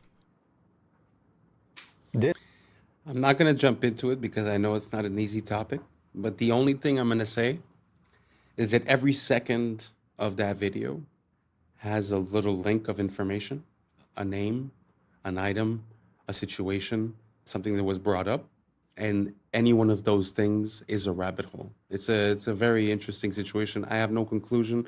I have no opinion. I'm just showing both sides. That's the way I like to operate. So let's keep on rocking. This is a Roman salute. Now, it's clearly the end salute. Wrong. This is an Asperger's syndrome gesture. This trick is called narrative contingency framing. It's a scientific method used by mass media to manipulate you into believing anything as truth. Open your fridge. You didn't freely choose these foods. Someone framed them as superfoods or low carb or raw paleo. So you bought the narrative, not the food. The same goes for your wardrobe. You bought certain clothes because media framed them as old money or quiet luxury or clean girl aesthetic. Look at this sharp ironing crease in my pants. The media framed it as a symbol of old money because that's how rich people's tailors iron their pants. So I bought them believing they would make me look more classy and elegant. This guy is clearly a murderer, but some extremists frame him as the rebel against the system. And if you scroll through certain corners of TikTok, you'll find women framing him as bad boy thirst trap. Even this video might be my attempt to frame myself as a smart guy worth following. But in the end, the ultimate decision of what the frame is should be yours. Because as Elon Musk said, you are the media now. Amazing. I really like that message because at the end of the day, I feel like everything has to do with perception and perspective. So you have a prism of perception through which you analyze things. You could call it glasses. So when you stub your toe in the morning and you say, oh, this is going to be a horrible day and this and that, well, then you will find things that support that thought. And if you wake up and you stub your toe and you say, well, the worst of the day has passed and only better things can happen from now on, well, you're going to notice the better things. It's an example, but it's just perspective changes the whole outlook. So I find it interesting to try to start holding accountable the people sharing us information by knowing what a frame is and by seeing the framing that's given to us. One of my easy ways to detect this is when something, let's say political or whatever, seems to give you an emotional response, suspend your emotion and question why that's happening and who would have incentive to create this emotional response, and what is the conclusion of your emotional response. So you doubt yourself, you doubt your own mechanisms, and you also doubt the information coming in and their mechanisms, and you identify the psychological manipulation that has been used. And once we start understanding those, then we could start reprogramming our brain and seeing what's coming in as a signal and decide if we get affected or not, rather than always be in reaction. So I don't know if any of that made any sense to you guys. Let me know down below, and let's keep on rocking. This is not meat jerky. This is not ice. This is not lasagna. But what is it then?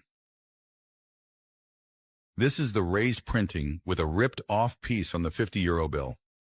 But why the wiggling? Wiggling shows you the depth on a flat screen. How cool is that? Only the camera moves during the photo shoot and the subject stays still. This creates a depth effect known as wiggle stereoscopy. This frozen lake ice fishing hole is actually a mask. This wild bonsai tree on a cliff is actually a moss on a poplar tree. You will never guess this one, I promise. But can you stop the wiggling?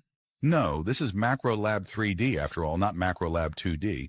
But seriously, watch this with no wiggling. MacroLab 3D is the only place to watch microscopic worlds with depth. No AI, no CGI, all real macro photography. Here is another example of raised printing on a Ukrainian 500 banknote. It is really this high, so you can feel it with your finger. No exaggerations. Maybe slow it down a little? No, slow wiggling lessens the effect strength. See the difference? Wiggling is not for everyone. I agree. However, this is the most accessible stereo format, which you can watch on any display, even with one eye. And by the way, what if I tell you that you can watch it in real 3D without the wiggling? If you have a compatible device, then navigate to the playlist section and choose your favorite side-by-side format. My favorite way to watch is using a VR headset in VR cinema. Would you try it? Wow, that is like mind-blowing. I feel like I just did DMT. How crazy is it to see the micro world, the nano world that's right there in front of you? It's so beautiful. Like this world is like fractals. Things have, you know, a bigger view and a smaller view, and it's so interesting to be there with the smaller view. And this technology of the wiggling, it's actually very interesting because it's true that it does give you the sensation of understanding how the spatial disposition of it is. It's like you understand more what you're looking at in 3D. Really love this technology, and I really like seeing things that we're used to seeing from close and having a complete different perspective on the same item. It completely changes your point of view. You know, if you believe that doctors or scientists or whoever are always on your side, let's say, right? And they give you a recommendation and they tell you drink 6 glasses of milk a day, right? Well, automatically you take it with credibility and you do it because you believe in this whole system, you know? But at the end of the day, what if it's not good and it was for monetary purposes? So it's important for us to be able, this is the best example that I have when it comes to this. Like, if you go to the mechanic and you tell him, fix my car, and you have no idea how it works, yeah, he might overdo it, he might overcharge it. But if you go in and you know how your car works and he tells you, oh, I'm going to do this and do that, and you're like, no, that doesn't make sense because this and because that, he's not going to have that legway.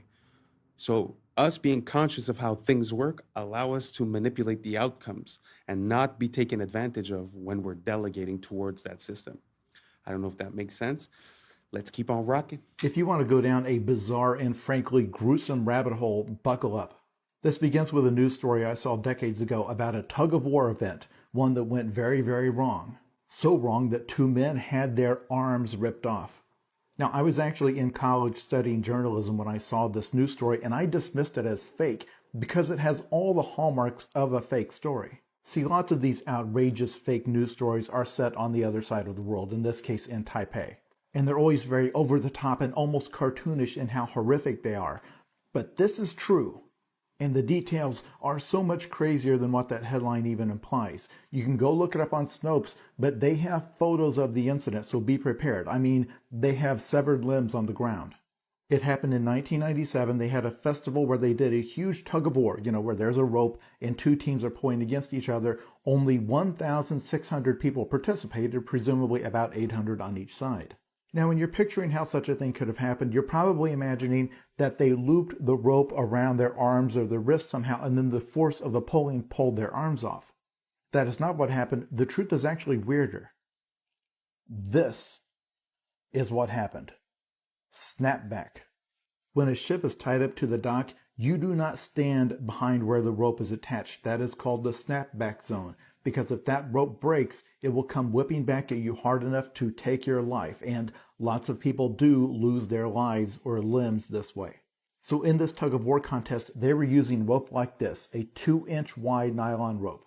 It is estimated that the tug of war put about 150,000 pounds of force on the rope, 3 times more than what it could withstand.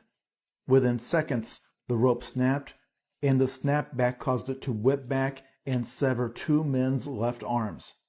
As in, their arms were lying on the ground. You can go look at it if you want. They were able to reattach them. But the rabbit hole you can go down is all of the history of incredibly gruesome tug-of-war events gone wrong, because that was not an isolated incident. Children have had their fingers severed this way. There is an entire article about the history of tug-of-war fatalities. And it's such a perfect example of something that looks totally innocuous and fun. And you don't realize how much power is stored up in something until the moment it's finally released. Being stolen from Louvre is what made the Mona Lisa famous. Nobody knew about the Mona Lisa in 1911. Look, here she was, one of the hundreds of random paintings in Louvre. Then one guy randomly grabbed the Mona Lisa and disappeared in 1911. She was so unimportant that it took 2 days for the Louvre staff to realize she was missing. So who made her important? The media. Newspapers at the time invented clickbait headlines to sell more copies. Finest portrait in the world stolen. The world's greatest portrait. And this face was on front pages for 2 years straight. When they finally found her, suddenly everyone wanted to see the finest portrait in the world. In reality, this is just a basic Renaissance selfie. A rich merchant asked Leonardo to paint his wife, and he did it as a quick side hustle to grab some cash. In his notebooks, Leonardo never mentioned Mona Lisa, not even once. And now, people claim her eyes magically follow you around the room. There's a hidden golden ratio in her smile, and other artistic voodoo magic stuff. This is called the mere exposure effect. People think something is valuable just because it's been in the media long enough. Nobody cared about this necklace or tiara a week ago. But now, I bet H&M and Zara will launch collections based on it. So this proves that you don't become famous by being beautiful. You become beautiful by being famous. Again, perspective. Isn't it interesting how for us, since we're born, that painting is the most impressive painting in the world just because it's always been. But at the end of the day, things have an origin story. So it's so interesting to see how these things come about. I wonder why it was manipulated that way. Was it to sell more tickets for the Louvre? Did they steal it themselves? I mean, what's the idea behind it? It's very interesting. I just find that, like he was saying earlier, the framing of a story changes everything. And now this one, the exposure. So now understand why you always see the same ads and the same companies and the same thing over and over and over again. Truth is simple. It works. So the more you're exposed to something, the more it becomes a part of your psyche. I mean, we like to think that we're really complicated, but at the end of the day, it feels like these companies, they got us figured out. You know? So maybe we should stop thinking that we're so special and start taking back control of our mechanisms and identify the information coming in and catch it when it's coming in and not just be living in a reactive state. So I don't know if you guys understand the parallel that I'm trying to make, but did you guys know that this is how the Mona Lisa got infamous? I had zero idea. Let me know down below. Let's keep on rocking. With our crash shot of the day, we have man versus robot. I mean, first off, what crime did you commit for the cops to be like, you know what, let's send the robot on them? Is it that bad, or are you that dumb? They're like, you know what, let's try some new shit. And I think it's because you that dumb, because you decide you gonna pull out a gun. My boy pull out the strap, and I think he tries to shoot the brain of the robot. I mean, son. And he climbs out the window after the robot shoots some tear gas. And then, watch this. He don't make no run for it. He grabbed the cover, and then the robot's like, hold on, excuse me, Sugar Bob Honey Bunch, you're stuck. Gotcha. I can't even lie, though. I feel you with the cover move. I probably would try to do the same thing. Like, all right, there goes his eyes. But that was just a terrible toss. And then, this got to be terrible to be the first dude ever that got caught by a robot. Like, you get into prison or jail, and what happened? How I go down, bro? You on the run? No, a robot ran over me. What? And in fact, you tried to shoot the robot. Real dickhead activity. I mean, this is egregious work. Felonious decision. And now look at you. On the ground and about to get run over by a robot. Crash out of the day or dickhead of the day, doesn't matter. It's this guy. And that's a wrap for today, familia. Whether you're tuning in with the sunrise or you're posted up after midnight, I appreciate your time, your energy, your curiosity. And don't forget, this isn't about truth or fiction. This is about perspective. If this sparked a laugh, a thought, a deeper question, then we did our job. So drop your thoughts in the comments, keep the convo alive, like, subscribe, and don't forget to hit that bell if you're riding the wave, because we're just getting started. So until next time, stay grounded, stay weird, stay critical. I'm Adam Strain, and this has been Adam Strain Reacts. Peace. But now's the time for us to link up. Really think we on the brink up. Making a change from living this strange. Living this strange. Making a change from living this strange. Yeah. Artemis mission are literal actors. You can see that this one wouldn't be able to find so many mistakes and glitches. Shadow from her hand that were appearing on the main character. Artemis Project all mysteriously showed up or disappeared. Let that say it. Look closer. What's up, YouTube? Today, we'll be looking at disturbing TikToks that'll make you question reality. So without further ado, welcome to Adam Strain Reacts. Let's get her done. I like how she has her hair up and in a braid on the way to the launch pad. Then the second they get into space, she takes her hair out like this. When a braid would really be the most sufficient way to have your hair in space. And that doesn't even look like the same person, by the way. Any female that's ever allegedly been in space, they have never tied their hair up. I wonder why that is. It's because that's the easiest way to sell you on the fact that there's no gravity. It doesn't make sense. Your hair would be tied up. And what the hell is all that? Are you kidding? The state of this would not even be acceptable for your average residential electrician. This is one way to do it, but we also have a treadmill, a bicycle, and weightlifting. I'm sorry, weightlifting? How exactly does that work if there is no weight in space? Why would you be using weights if there is no weight? And I'm sorry, but the hair sticking up constantly doesn't even make any sense. It wouldn't just constantly be up like that unless you intentionally pointed it up. According to what we're told, there needs to be a force acting on something for something to move. So it really wouldn't just stay up like that. If she were to just push it down, it should stay down until you actually push it back up. But for some reason, it's always straight up. I hate to say it because this is clearly fake, but this is a much better example of what your hair actually would do. Everyone's hair should always be doing the same thing, no matter which mission it is. But that's not something any of them would even have to worry about if they just did the logical thing and tied it up. That's crazy. I'm sorry.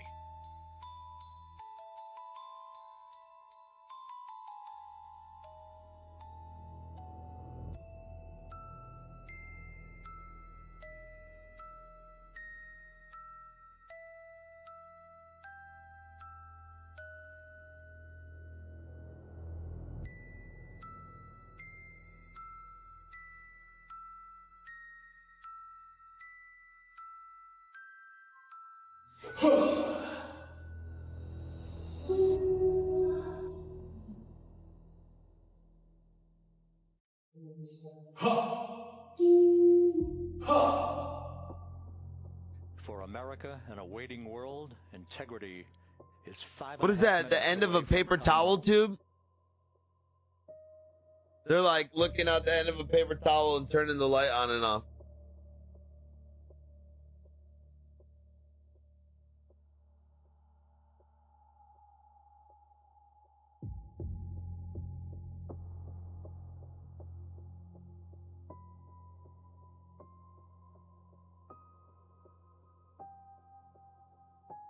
As you guys can see, we're doing a bit of a deep dive on the space stuff. I mean, it's something that really was an integral part of me questioning the world in which we live.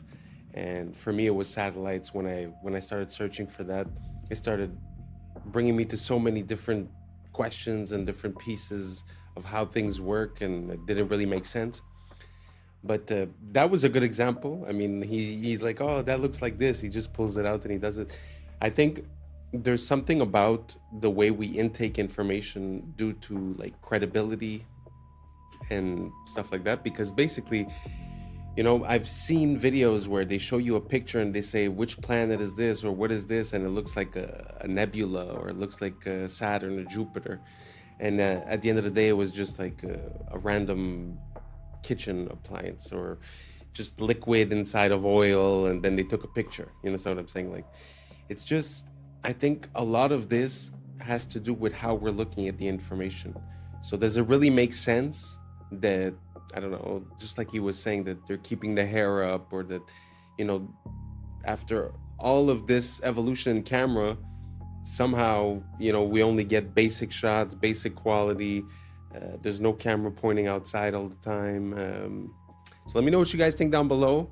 So this is the Artemis 2 special. We're just gonna breeze through it. Let's keep on rocking. Fast are you going at your top speed? It's interesting measuring speed in space. So, you know, we use like air density and to determine Mach. So when we enter the atmosphere, we'll be going about Mach 25, 26, or 25,000 miles per hour. 7 miles a second. Wow. He said entering the atmosphere at 25,000 miles per hour, 7 miles a second. So what they tell us is that the atmosphere starts about 62 miles up, what they call the Kármán line. You understand too that they tell us asteroids that we can view from Earth also move at about 25,000 miles per hour. So this tiny little pod about 6 feet across enters the atmosphere only 62 miles up, moving the same speed as an asteroid, which by the way is the same speed as escape velocity, which is required to leave the atmosphere. So if they were coming in at that speed, only 62 miles up, they would hit the ground in about 8 seconds. Oh, but I forgot they had parachutes, because you'd be able to stop an asteroid with a couple of parachutes, right? Oh, and I also forgot you can film something 60 miles away that's going 25,000. I keep seeing people say, oh, well, the air actually slows them down to about 300 miles per hour. Okay, so even if we went with that dumbass logic, 25,000 miles per hour to 300 miles an hour in just a couple of seconds. Remember, it would have to happen in just a couple of seconds because you only even have 8 seconds before you're at the ground. So basically an e-brake from 25,000 with humans inside. That would be even more extreme than going 500 miles an hour directly into a brick wall. This is about 5,000 miles per hour. Think about 5 times faster than that. 7 miles a second.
These astronauts are really an IQ test for the general public, because tell me why she's walking around just fine on stage, and then a few days later she's hobbling around like a baby gazelle that just fell out of her mother. Muscles don't just atrophy from being just fine, from no gravity, to barely being able to walk. Uma invenção de 1950, veículo híbrido, metade carro, metade avião. Na estrada, chega a 90 km por hora. Para voar, basta travar a parte inferior, dobrar as asas e acoplar a hélice. Sem ferramentas, sem complicação. No ar, alcança 160 km por hora, fácil de pilotar. Funciona com gasolina comum. Único problema, custos elevados para a produção e achar onde estacionar.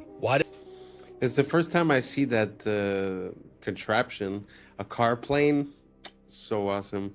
I don't know what language it was. I think it was Portuguese, but they were saying that it runs on car fuel. It's normal. The only problem is that it costed expensive to build.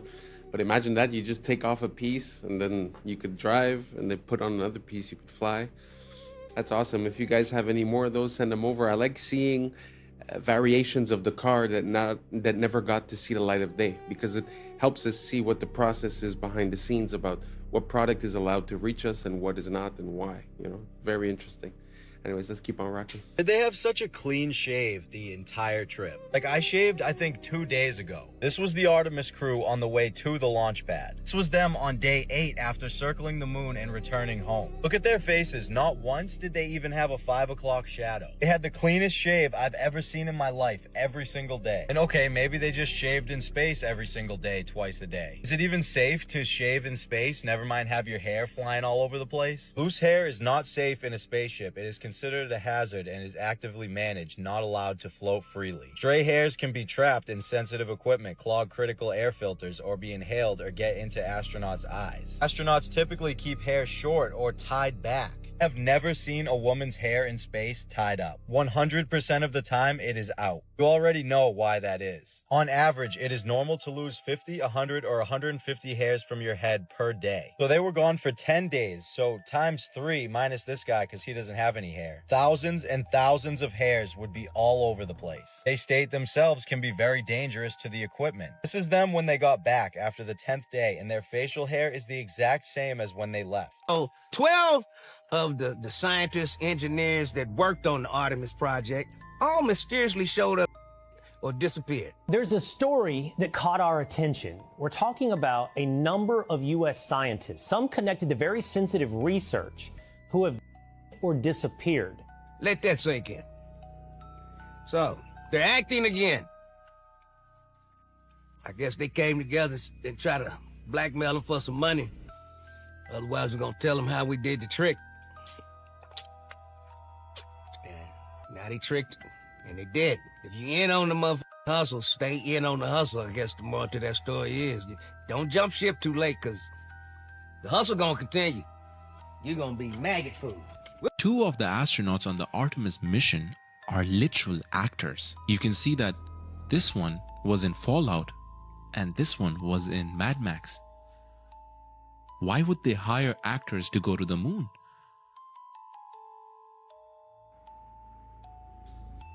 Isn't that concerning? I mean, it's a small detail. Don't get me wrong. It's not like it blows the lid off of everything. But what are the chances? And if you look at the girl astronaut, I don't remember her name, but if you look into her curriculum, like, she's been busy. Since 2003, she's been working at NASA, doing all kinds of stuff. So when is it that she becomes an actress? You know, and how come? I don't know. You guys tell me, does it mean something? Does it not mean something? Let me know down below. Maybe I'm missing something. Let's keep on rocking.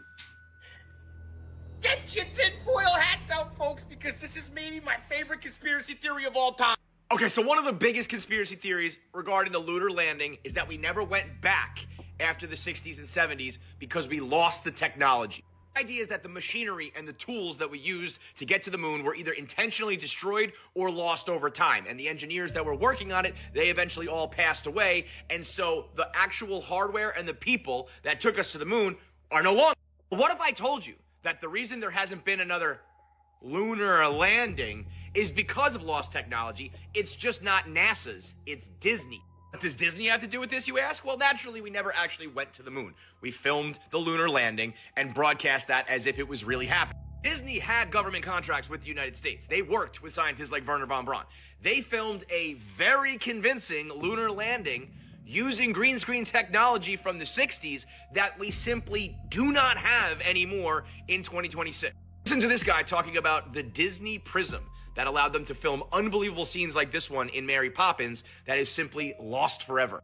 Instead of a blue screen or a green screen, they used what was sometimes called a yellow screen. It's a very specific spectrum of yellow made from a low-pressure sodium vapor light that puts out one wavelength of light. Because it's just one wavelength, you can actually block just that one wavelength or let just that one wavelength go through. So the magic of the sodium vapor process is they used a beam splitter prism so that the light that comes through the lens gets split onto two strips of film at the same time. And that's exactly what you need to get your map. What's kind of magical about it is that you can block that one wavelength of yellow without messing up all of the other colors. In that scene, there's no matte lines. He's motion blurring, he's dancing around. The compositing is impeccable. Yeah, it's perfect. You couldn't have gotten such great blur over the alpha channel with a green screen or a blue screen. To join two pieces of glass and then have layers of material with different indices of refraction, it's a very custom job, and it would probably cost tens of thousands of dollars at a minimum. Apparently there were 3 of these ever made, and also we don't know where any of these prisms are today. So we did lose the technology. It just has nothing to do with rockets and shuttles. It has everything to do with green screens and prisms. Disney had this flawless yellow screen prism technology that allowed them to film Mary Poppins' lace transparent hat, or Dick Van Dyke's blurring movement when he dances, or throwing salt all over the place. So all that technology was perfect for a lunar landing where you're stepping on rocks and there's moon dust and the black background with the red, white, and blue. And once those prisms were lost or destroyed, we didn't have the technology to film another lunar landing the last 60 years. You're telling me we can't remake these prisms? He said it costs tens of thousands of dollars. Just buy 1 billion of them. We can send people to the moon, but we can't rebuild this cube? Forget about the lunar landing. I just want to see movies made this way. In today, wow, it was the first time that I've ever heard anything about that, and I've been looking into this for quite a long time. But have you guys ever heard of this lost technology? That's pretty crazy. I mean, to have the capability of doing just the masking or just the coloring and to have it perfectly split, I mean, that's a revolution for the 60s, never mind today. So yeah, very interesting. I had no idea. I had heard the idea that Disney was involved in the filming. But anyways, what do you guys think? I don't think I've ever asked you guys, so I want to know. I'm curious. Are you on team we landed on the moon in 69 up to 72, 73, and then afterwards we've never been back? Or do you think there was some trickery or fakery and an ulterior motive or reason for the reason that we haven't been back? Let me know down below, and let's keep on rocking. This video is showing you guys what the sun looks like up close with an defy foil solar filter, which allows us to be able to see through the brightness of the sunlight to actually see the shape of the sun, its texture, what it looks like. And I'm going to show you 3 different views from 3 different days, and you're going to see that the sun always looks the same, always has these same little spots on it, which I'll get to here in a second. Let's get zoomed in. There we go. Now you see these little look like little black dots on the sun. Now, to be honest with you, I don't know exactly what they are, but I know every time that I zoom in on it, they are always there. Now, they are not always in the same spot, but they always look the same. Every time I zoom in on this sun, these little black spots are always there. Every time on different days, no matter which day that you zoom in on it with the solar filter. And the cool thing about the solar filter is most of the time you could use your P1000 or your P900 and you'll never be able to see what I just showed you without the solar filter, because the sun is too bright. And this filter, it just filters out that brightness so you can actually, like I told you earlier, see the texture of the sun itself. Now, I'm not for sure if you can actually buy this filter for the Nikon P900. I just know that they have it for the P1000. So if you have a P900, you might want to kind of research that, maybe look it up and see if they have one. I'm sure they probably do, but I know they have one for the P1000, and it does a fabulous job, as you can see right here.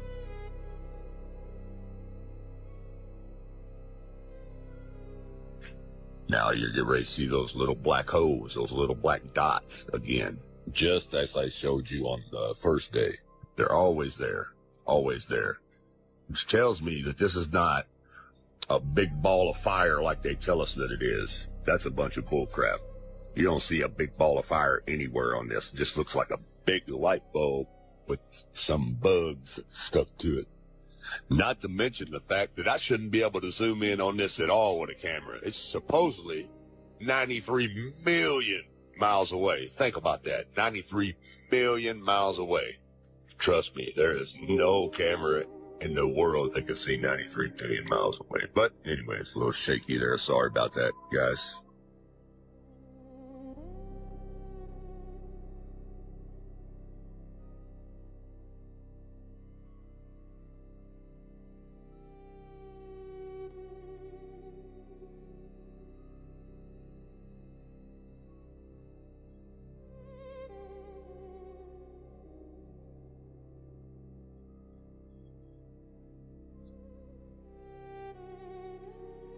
Okay, now this is a total different day here.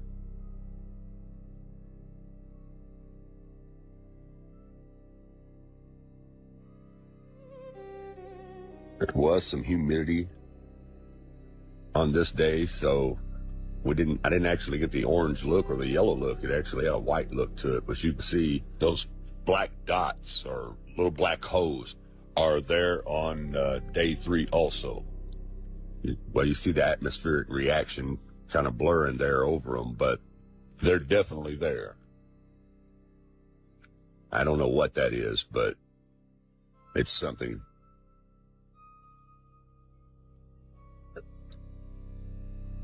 Now here you have NASA's computer-generated images. Now look what they show you. They show you this big old ball of fire with looks like lava and fire shooting out of it, which is all cartoon images. CGI, people. Looks nothing like what I just showed you in real time with a real camera with a real solar filter. Looks nothing like this NASA cartoon bullcrap. Yeah, you see that? You don't see nothing on that one when I zoom in on it. Just looks like a big light with some little specks on it, little holes on it. Looks nothing like this cartoon crap. I'm telling you, people, the Book of Enoch tells us that it's a luminary, not a ball of fire, as you can see here. And that which thus rises is the great luminary, and it is so named according to its appearance, according as the Lord commanded. As he rises, so he sets, and decreases not, and rests not, but runs day and night, and his light is 7-fold brighter than that of the moon. But as regards size, they are both equal. So do you... Well, that's very fascinating, very beautiful. I really love this type of content, looking into things close, whether it be with a microscope, with a telescope, with a camera. I find there's so much detail and grain to this world that sometimes, like you were saying at the end, you know, they show us a CGI representation, but does that even match reality at all? It's a very good question, but I found that super interesting. If you guys never seen, I'll try to get some videos, but also sometimes they zoom into stars and you could see this vibration and it looks like a cymatic pattern. It doesn't really look like a solid object neither. Very interesting to look at this world when you're looking in closely. Anyways, let's keep on rocking.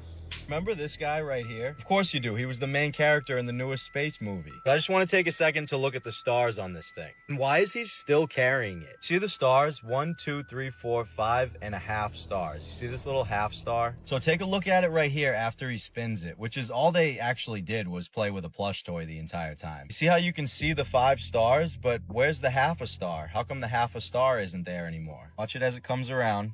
5 stars. You clearly saw 5.5 stars. Where is that half a star? How come it's not there? But maybe if they didn't focus so much on spinning microphones and plush toys and actually showed us the moon, Earth, or what space looks like, then we wouldn't be able to find so many mistakes and glitches. Now, I just want to look at one more thing from our main character here. See right here how there's a shadow from her hand? Well, there should also be a shadow from the toy, but there isn't one. You see, she brings her hand back. There's the shadow. Takes it away. No shadow. So why isn't the toy giving off a shadow when her hand is in the same exact spot giving off a shadow? We don't even have to talk about the words that were appearing on the main character either. We've already talked about that. I mean, they were all interesting, but has anyone seen a debunking about the last one that he just showed? The one with the letters going through? Because if you think about it, it would make sense if they're using a blue screen and the little plush toy is blue.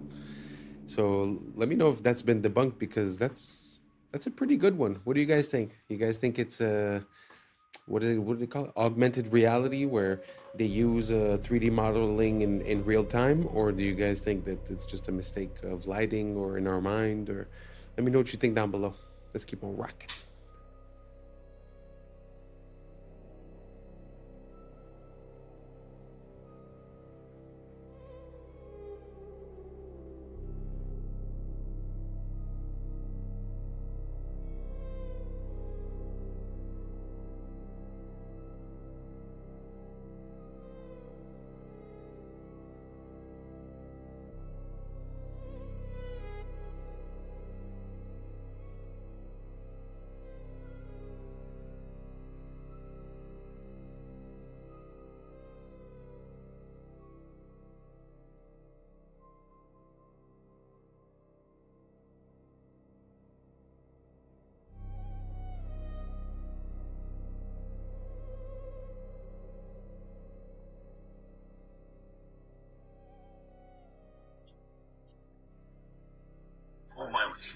Where these are basically pods that you would drop out of the aircraft and they would parachute. Pods that you would drop out of the aircraft and they would parachute.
What do you guys think? Do you think it's possible that they just dropped the pod off from a plane instead of it reappearing? Or do you guys think that's just a coincidence, the fact that that plane has that capability and was passing over it on the same date towards the same area? Let me know what you think down below. Let's keep on rocking. A lot of coincidences. Pas de caméra interne pendant l'ascension, juste des coupures pour faire place aux images de synthèse. Ils sont prudents pour pas faire les mêmes erreurs qu'avec Apollo 11. Après tout, si c'était faux, pourquoi ça deviendrait vrai? We're going to the moon. La NASA, c'est une télé-réalité, avec des acteurs présentés comme des cartes Pokémon. On sait tous que les images de 69 ont été faites en studio, avec un ralenti x2. Et si on met en vitesse normale, on peut visualiser les harnais. Et regardez la simplicité du décollage depuis la Lune pour le retour sur Terre. Il était plus propre que la vidéo d'aujourd'hui. Et celui qui filmait est resté là-bas, C'est peut-être Buzz Aldrin d'ailleurs, un astronaute, acteur et franc-maçon, qui nous répète ne jamais avoir été nulle part. We did go there. Et il porte même une bague maçonnique sur cette photo culte. Et ici aussi. Parce qu'on a affaire à un théâtre occulte.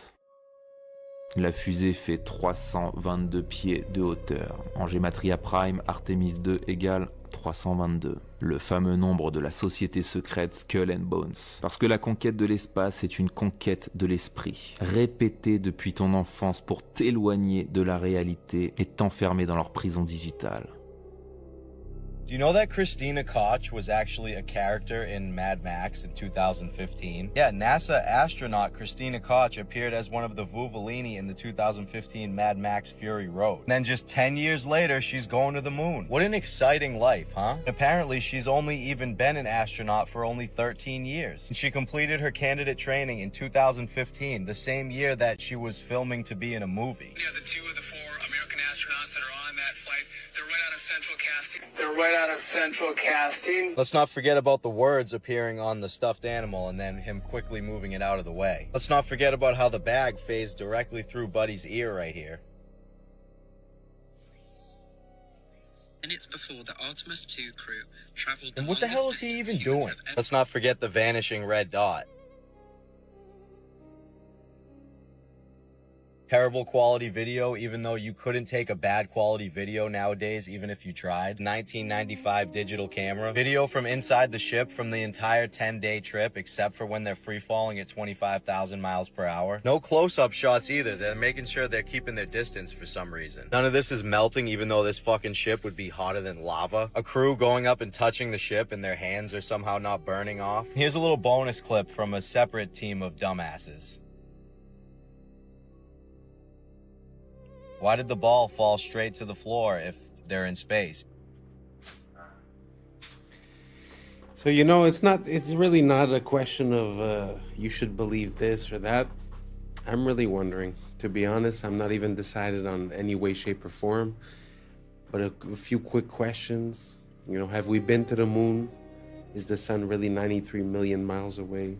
Do the pictures we have or the representations that we have of the planets or the galaxy or the solar system, are they realistic? Is it true?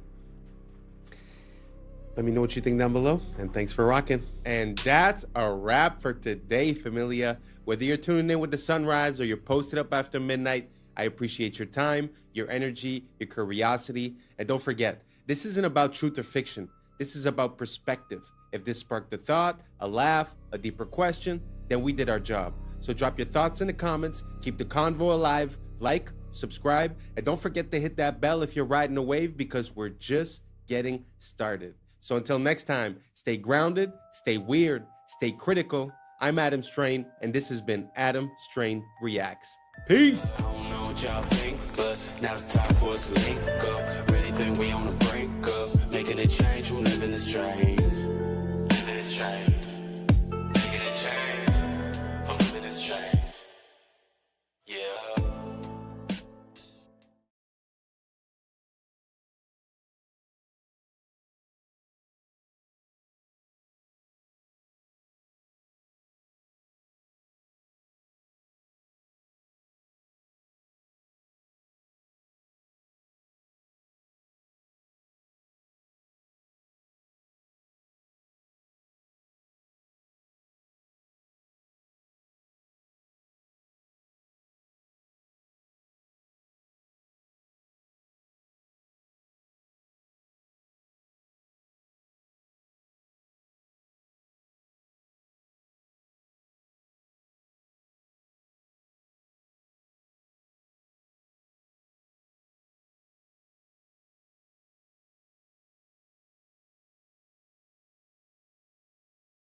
He's actually conducting electricity now through his tongue. It looks very smart, but it may not be as smart as you think it is. How?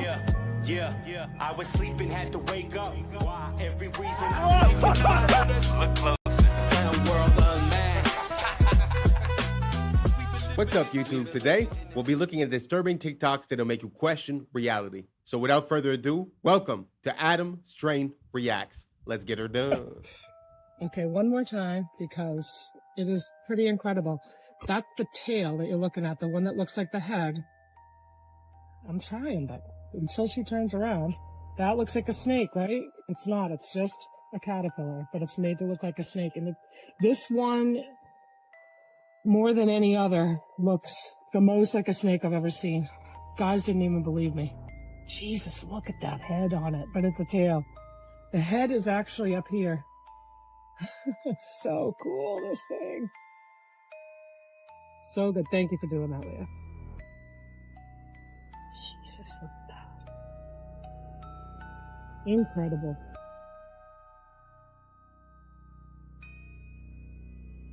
Look at that. He's about like 6 inches, though, see? 2, 1.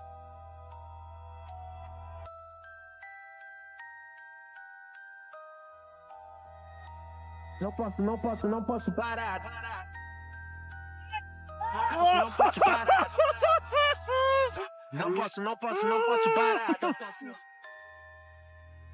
He's actually conducting electricity now through his tongue.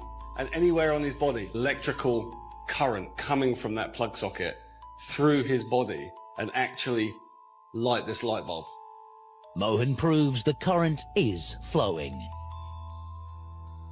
So that's lighting up now, and that's telling us that is a live wire. So Mohan has got an electrical cable in his mouth, and what we're showing here is that that is conducting through his body and is lighting this. So effectively, he is a live wire. He's passing a current of actually 60 by, that's 240 volts. So that's approximately 0.25 amperes. About 0.25 amps. That's right. About 0.25 amps is flowing through his body. It will kill a normal person. An electric drill. So 500 watt drill. The drill pulls over 2 amps through Mohan's body. 8 times more than the light bulb. I've never seen anything like that in my life. Mohan should be dead, but he's going further. An angle grinder needs a deadly 4 amps, and Mohan is taking the full charge. I mean, he frightens me. He's able to conduct electricity through his body, across those incredibly vital organs, but critically, actually across the chest, so across the heart. Electric shock causes blood pressure to plummet, but amazingly, Mohan's remains constant. 120 on 90, so perfectly normal. Mohan's ability shocks Greg. I simply would not have believed that if I hadn't have seen it with my own eyes. Worse, smart homes. They have a whole chapter on this. One will absolutely floor you. It did me. In 1997, and this is, you can do the word search and research yourself.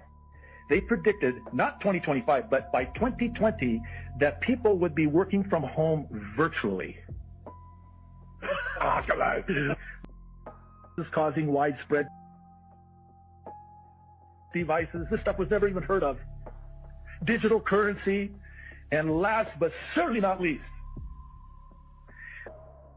programs. I'm sorry, I got to chuckle, because if I don't, I'll cry. Programs run by organizations like the has yet to emerge. First printing, February 1997. I mean, she just folded a few books together. It's not like it's that interesting.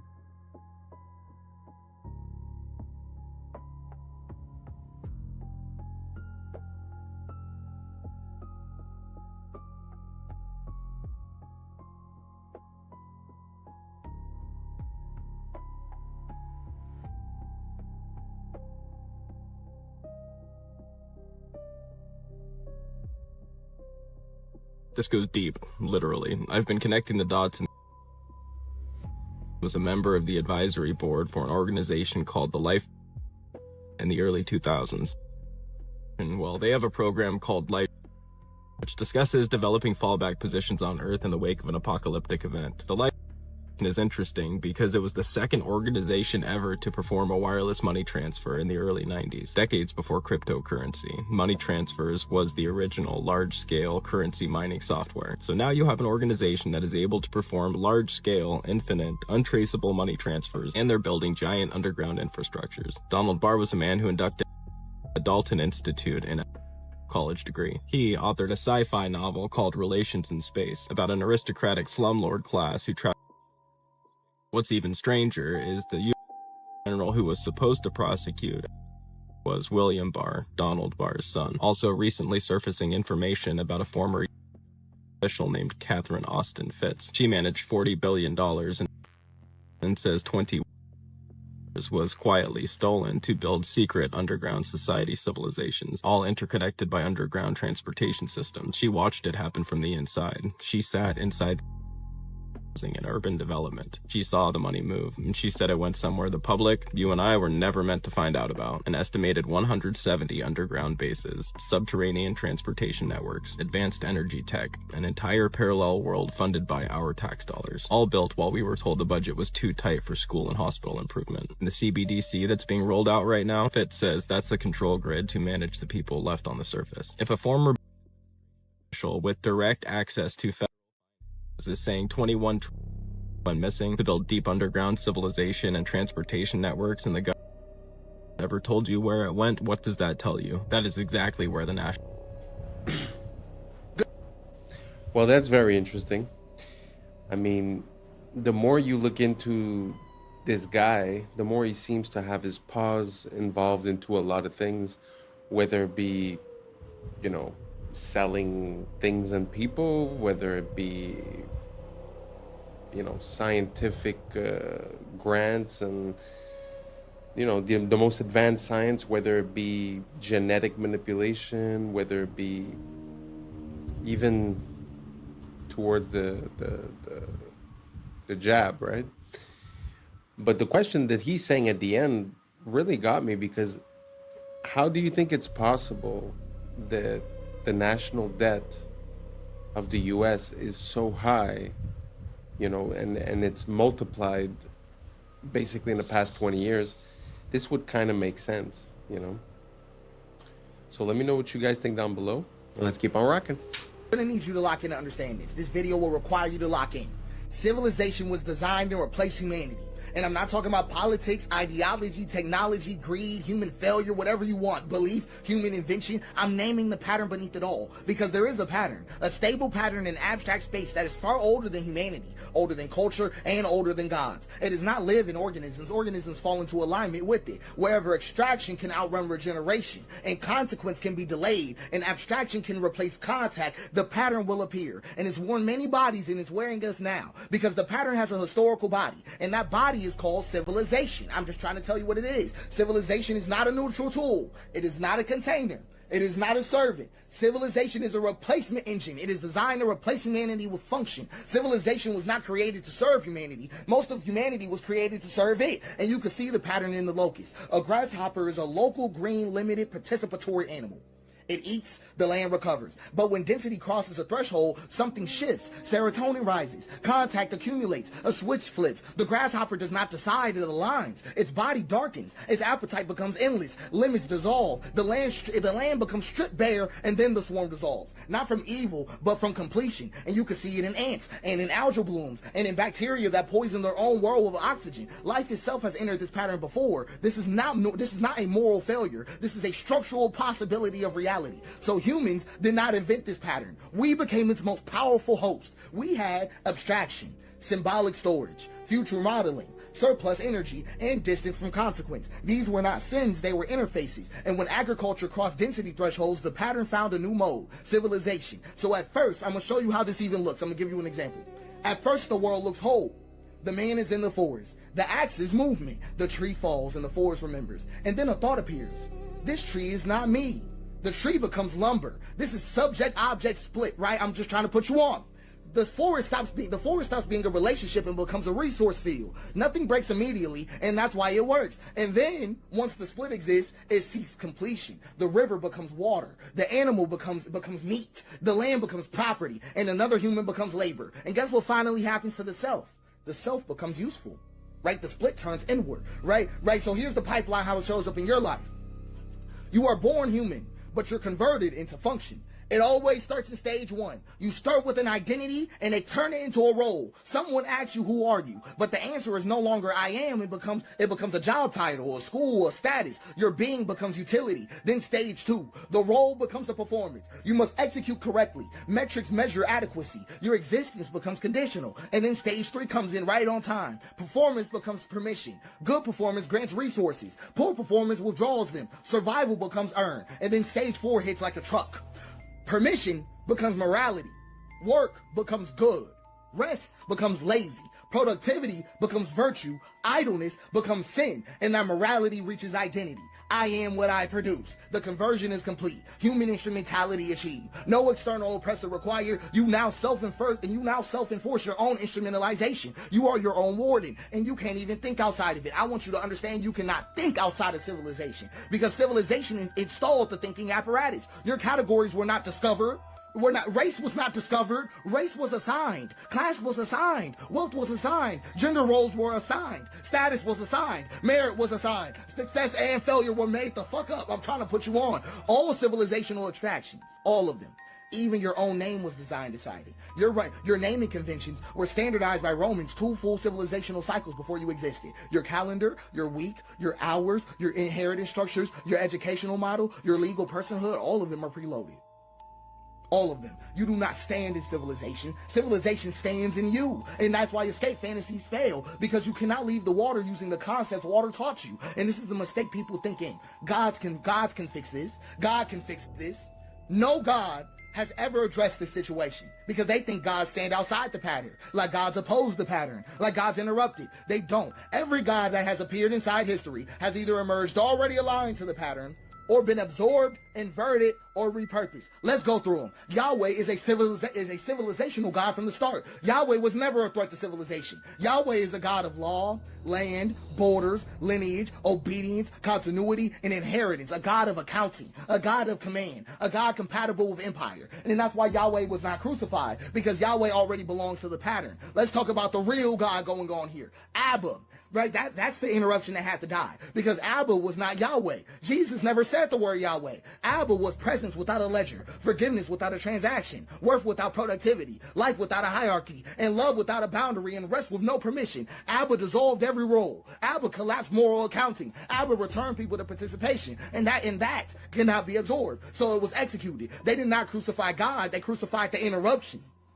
That's all they did. They didn't kill God, they killed the Father. And then civilization performed its most elegant move ever. It absorbed the corpse and then built a church around it. Let's go to Buddha. Let's go to Buddha right quick, right? Dissolution. That's all it was. Dissolution got contained, because Buddha names the trap: desire, attachment, identity. So civilization doesn't fight Buddha, it domesticates him. Meditation becomes optimization. Mindfulness becomes stress control. Liberation becomes private wellness. And awakening was neutralized. Let's go to Allah, because Allah appears transcendent, but structurally, Allah is an absolute authority requiring total submission, an eternal law, and continuity without interruption. A God perfectly compatible with civilizational order. Absorption was seamless. It was seamlessly absorbed into civilization. We can even have fun with it. Let's talk about Zeus, because Zeus was never outside the pattern. None of them were. The Olympus mountain was an empire mythologicized. Hierarchy, domination, violence normalized. Zeus did not fall. He became unnecessary. The state absorbed his function. So every god that is ever born made a choice: remain illegible or become useful. That is the choice of every god. If a god remains illegible, it is destroyed. If it becomes useful, it is absorbed. There is no third option. So I'm just being honest with you. Civilization does not deny God. No, it doesn't. It replaces God. It becomes the source of law, the arbiter of worth, the distributor of survival, and the judge of morality. And like all gods before it, it demands sacrifice. Human sacrifice, but just not on altars. So I'm going to show you what civilization does. It replaces humanity. Sure does. It replaces participation with abstraction, presence with performance, care with compliance, and relationship with roles. It turns humans into instruments of throughput. Burnout is not a malfunction. It's not a malfunction. It's the completion signal. It means the instrument has been fully consumed. So I'm going to be flat with you. No system in existence can save you. Communism is going to curdle. Anarchism will crystallize. Western civilization, Eastern civilization, capitalism, whatever you want, free market, constrained market, whatever you want. Every system will repeat the same betrayal because systems are water and abstract space has a hill. And whenever a system is poured, it flows downhill. And that basin has a name. It is the hyper throughput attractor. Every system that is ever born must choose. Preserve the human, preserve humanity, or preserve continuity. It will always choose preserve continuity. Not because it's evil, but because continuity is required for the system to exist at all. Humanity is not. So it's not corruption. I'm just talking to you about physics. So this is the most dangerous part about it. The pattern is extremely easy to instantiate. The hyper throughput attractor does not require malice. It doesn't require greed or even intelligence. It doesn't require anybody to be bad. It requires just these conditions. So the pattern instantiates wherever consequence is delayed, virtue is abstracted, extraction is rewarded, regeneration is externalized, and continuity is prioritized.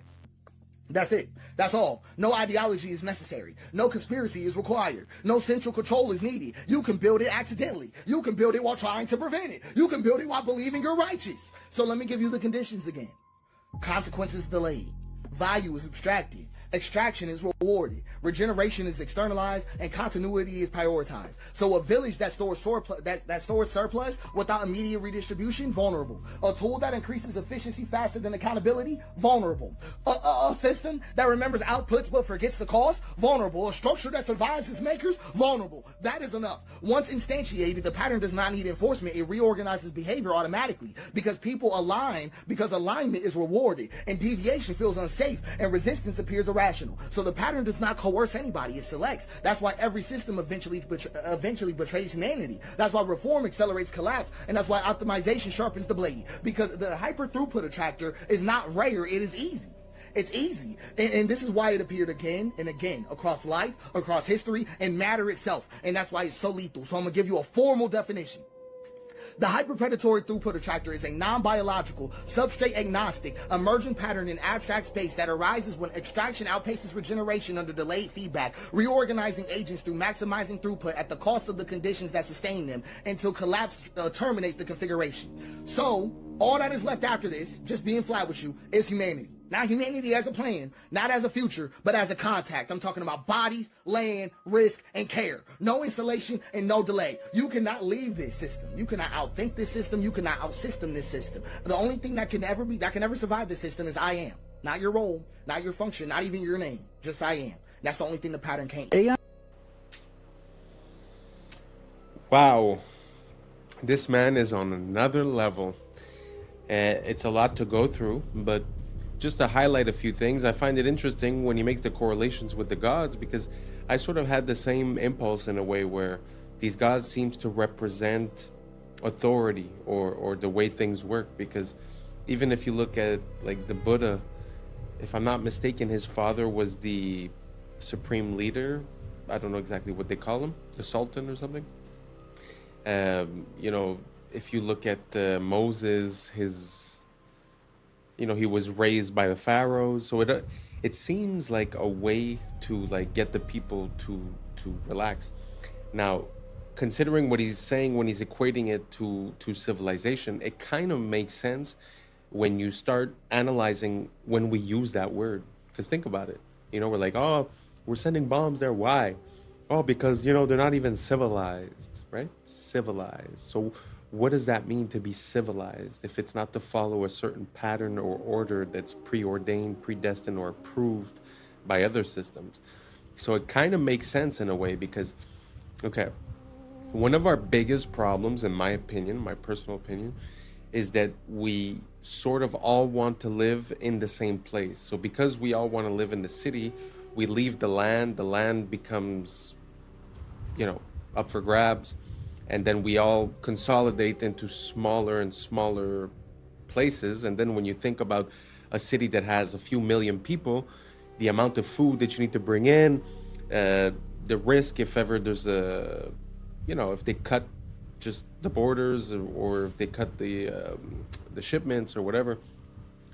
So the idea of living in a city seems to make us a bit more vulnerable. So when you look at that, what is, living in the city, if not the culmination of that pattern, which is civilization? So, you know how it is when people come from the big city and you say, oh, this guy comes from down there. Oh, he's a farmer. Oh, he's a peasant, right? But at the end of the day, that's what we all were. So the wishing and dreaming of being something else is just being a sort of pawn for civilization. Because like he said, at the end, the only thing that will remain is I am, which, funny enough, theoretically is the name of Yahweh, if I'm not mistaken. I am that I am. So very interesting. Shout outs to that guy. His brain is running 1,000 miles a minute, making mine run 1 billion miles a minute. Really appreciate that content.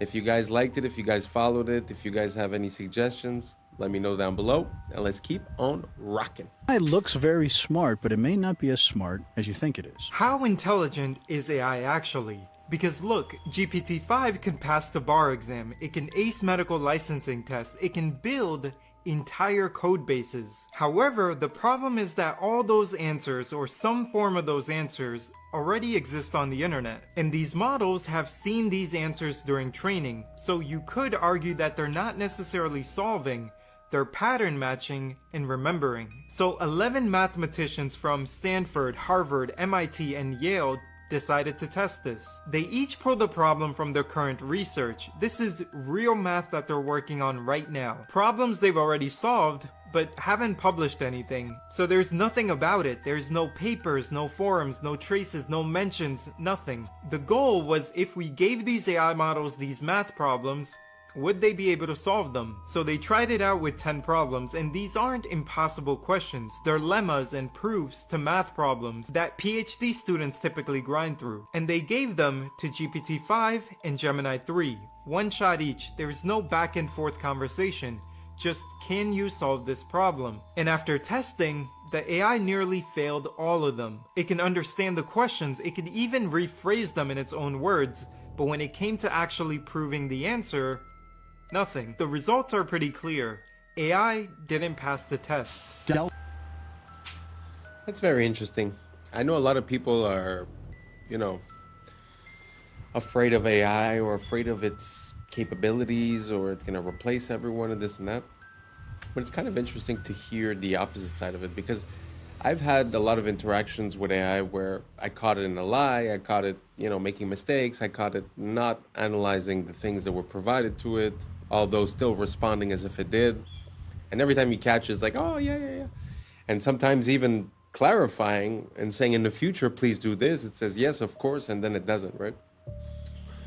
So I wonder, are we attributing the intelligence of AI to, like you said, pattern recognition, where, it already saw that type of problem, it already seen many people resolve it, so it just goes in and repeats what it's seen? Is it really capable of making the change? I mean, it's still yet to be proven. What do you guys think? Do you guys think that the AI is going to take over? Do you think that it's smarter than us? Or do you think that basically all it's doing is it's learning how to give an answer that it will be accepted by the person receiving it? Sort of like humans, just to come back to the point of earlier, living in civilization and in a society, acting a certain way is the prescribed way to act. So we it's not because you believe in it necessarily, but you'll just act that way. So I'm wondering if the AI is doing the same thing. Is it giving us the answers that will make us happy? Or is it really understanding, the information that it's processing? I don't know if that makes sense to you guys. Let me know what you guys think down below. Let's keep on rocking. Announced a little while ago that they had done a partnership with this Israeli company, and they were going to use surveillance data about you to figure out how much you were willing to pay for a plane ticket. You have a funeral to get to, or that you've got a meeting on Monday. A wage is a price. Uber drivers, they bucket themselves into two groups. They call themselves either pickers or ants. So pickers are people who are picky. Ants pick every ride that comes along. If you're a driver, Uber can impute a level of desperation to you by how many lowball offers you're willing to accept. Now there's 4 giant apps. They all sell themselves as Uber for nursing. So the app, before it gives the nurse a shift, finds out how much credit card debt they're carrying. And the more credit card debt they're carrying, the lower the wage the nurse is offered. That's insane. So holy smokes. Think about this the next time you're getting your catheter inserted. I just want to reiterate something about data. Like, you see this example where it's able to cross-reference the bank statements of the person to see how much debt the person is carrying, to then carry out a dynamic pricing and have a lower offer to the person. That's what I try to explain to people when I say, you know, they shouldn't have access to our data. It's because we can't even consider what they're going to do with it. We can't even consider how all these data points correlate into an advantage for, you know, a company or for something, right? Or a disadvantage for the user. It's very interesting. Let me know what you guys think down below. Is it scary? Is it okay? Does it make sense? Is it fine? Let me know, and let's keep on rocking. These are tiny little microscopic holes. Light goes straight through. This is all hollow. Look at this. Every single one of this headpiece.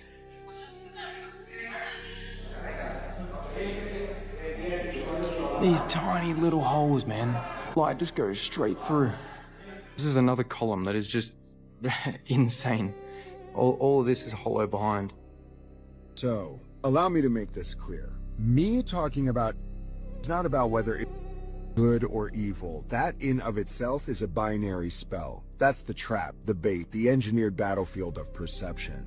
We think everything operates in a good versus evil framework, but the real operation is psychospiritual. It's a small group of magi, dark magi, sorcerers you could say, who are possessed by a very old godhead, who are forcing the world to play their role in a and they're doing it by making themselves the antagonists of our subconscious. Not because they want to lose, but because they need us to basically fire the first bullet. That's the ritual, but that's also the inversion. They are intentionally making themselves known as evil. Why? Because the moment the world turns its eye on them in wrath, they win. They didn't get exposed. They chose to get exposed. Every televised, every unfiltered map, every overreach on social media platforms, every file that's all of a sudden available to us, they're not leaks. These are ritual triggers. The unveiling is a part of the binding, because when we see it and we hate it, we technically activate it.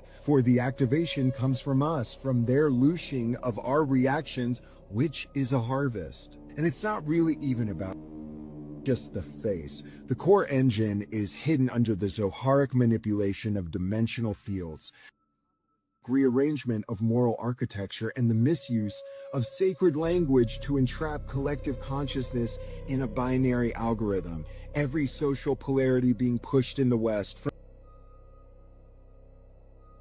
It's an echo operation to mirror the final battle script. The a partner either, it's a character in the play, a character in the prophecy, okay? This nation must fall into chaos. It must be divided. It must be portrayed by its own people in the final act to bring about Ordo ab Cheo, a new world of chaos. And this new system they speak of is an inverted messianic AI godhead built on surveillance, predictive programming, digital holiness. It's the Messiah of data, not the Messiah of the soul. And if the world participates in their exposure without understanding the game, we help birth it into being. And the reason I speak upon this is because if we don't actually understand what's happening, our anger becomes the very sword they need us to swing against ourselves. And that's theater with a behind the curtain. And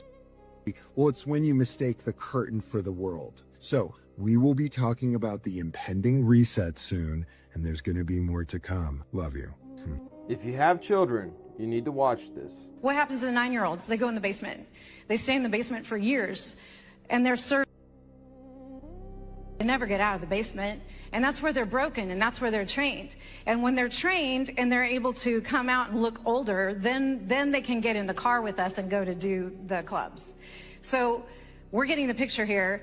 Our team's on the ground, and all of a sudden she goes, hey, we're going to be on tour for the next 3 weeks. Where are you going? She gives us the locations. So our team's planning to follow. We're looking for an opportunity, but we know we're dealing with a lot. What happens if the are gone? Oh, she goes to warehouse. What warehouse? I don't know. We don't know. They go to the warehouse. That's where the kids go when the other ones are on a tour.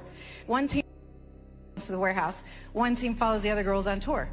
At the warehouse, believe it or not, there are a bunch of kids, and it's completely controlled by black SUVs and obviously of some kind who are completely controlling this property. We flew drones to monitor the property. We decide, based on the number of bad guys there, that we need a 3-letter agency to help us out.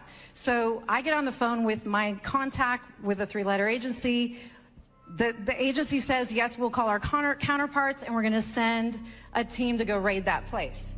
Guess what really happened? Now, we're flying drones over, and we have surveillance on the ground. That 3-letter agency rolls up, knocks on the door, tips everybody off. Everybody in the building gets into their vehicles and disappears. And we get a call, oh yeah, we searched the property, there's nobody there. You guys are crazy. But we watched that all happen. And that's a wrap for today, familia. Whether you're tuning in with the sunrise or you're posted up after midnight, I appreciate your time, your energy, your curiosity. And don't forget, this isn't about truth or fiction. This is about perspective. If this sparked a thought, a laugh, a deeper question, then we did our job. So drop your thoughts in the comments, keep the convo alive, like, subscribe, and don't forget to hit that bell if you're riding a wave, because we're just getting started. Until next time, stay grounded, stay weird, stay critical. I'm Adam Strain, and this has been Adam Strain Reacts. Peace! I don't know what y'all think, but now it's time for us to link up. Really think we on the brink up, making a change from living this strange. Living this strange. Making a change from living this strange. Yeah.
What's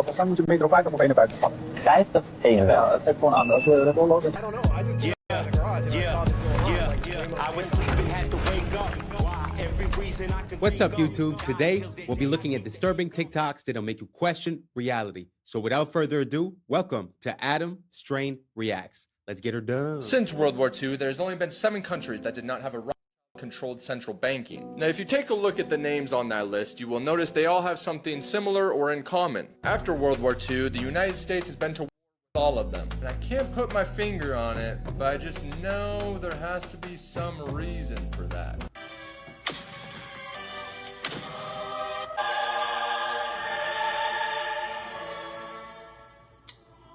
The Festival of Exploding Hammers has been going on for over 300 years in the town of San Juan de la Vega. And here's the thing. Yes, people get injured. There's been many calls for them to stop it. But look, if that's how I go, that's how I go. It's the largest accumulation of tracks in the world. So first, we started with one area. And then later on, we found that these led into another area, and you could connect them all. And eventually we ended up with 9 different areas that are more or less all connected physically. What do you guys think about that? I truly have a hard time with everything that's dinosaurs. I'm going to put in the next video. I don't think we've been through this, but the people, they call it the Bone Wars, which was 2 people that were in a competition, and basically they found like 95% of all the dinosaur bones. But as for the tracks, what do you guys think about this? Do you guys think that these are original tracks from dinosaurs, or can they be like more or less anything?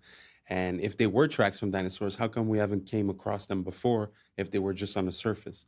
So let me know down below what you guys think. I'd be very curious to see your opinion, and let's keep on rocking. I thought that the French protests were unhinged before, but this might be the single most hilarious way of protesting I've ever seen. As we all know, Paris is hosting the Summer Olympics, but a lot of French people aren't very happy about that. Because, and I only found out about this today, the Olympics is kind of a scam when it comes to a country actually making money. Don't get me wrong, it's great for global street cred, but for example, when China hosted it, they made a net loss of 36.4 billion, and London made a net loss of 13 billion, and that's all taxpayer money. So when the public heard that France has already spent over 5 billion, and then that Macron wanted to spend another billion just to clean up the Seine River so it looks good for the Olympics, they lost it, and the I shit in the Seine River protest began. On the 23rd of June, the French President Macron and the Paris mayor plan to take a ceremonial swim in the river to show off just how clean it is. So the protesters are now planning a defecation flash mob because, and I quote, after putting us in shit, it's up to them to bathe in our shit. Oh, and if you don't live in Paris, no bloody problem, because someone created this website. You type in how many kilometers you are away from Paris, and using a water flow algorithm, it will tell you precisely the day and the exact time you need to shit into the river to reach Paris at the time Macron will be swimming in it. Oh, I told you, and that is why I say, quick. Wow, I have never seen any type of protest in that way. But man, is that interesting. And also, I never came across any information as towards the loss of money of the countries that are hosting the Olympics. That's news to me. I always thought that they generated billions of dollars in profit, so I had zero idea. Did you guys know about that below? What do you guys think about that type of protest? I love it, to be honest. And the person that came up with the website to coordinate the poos with the swim, maybe in the future, you know, world leaders shouldn't disclose their plans too far ahead of time. So let me know what you guys think down below. I really love this idea. Let me know what you think. Let's keep on rocking. Video showing how big the volcano is under Yellowstone. Oh, isn't that just horrifying? Starts with Yellowstone National Park at the top, just for scale. Yeah, that's... And then this. Insane. Just staggering, and a good reminder that, yeah, if it goes, we're out. I know. So gone, so fast. Oh, well. Which is the way to go. Yeah. I definitely would rather it be quick. What do you guys think about that? Do you guys think that the Yellowstone volcano might be about to pop? Is that why everyone's building bunkers underground? But this parallel that I'd like to make is that when you look through history, or even in the past 20 years, or even in the past 100 years, it seems like it's always about to be the end of the world. Sort of like today, no? Like every year is going to be the crash, right? Because we know that we're inflating and we're modifying the numbers so that it fits and that it works. So we're all waiting for the crash. It's always the apocalypse. It's always something that's going to happen, but somehow we're always here and nothing's happening. So is this one of those cases, or is this the exception to the rule? Let me know what you think down below, because I know a lot of people have got Yellowstone very high up in their priorities and have a lot of fear regarding that. So let me know what you guys think down below, and let's keep on rocking.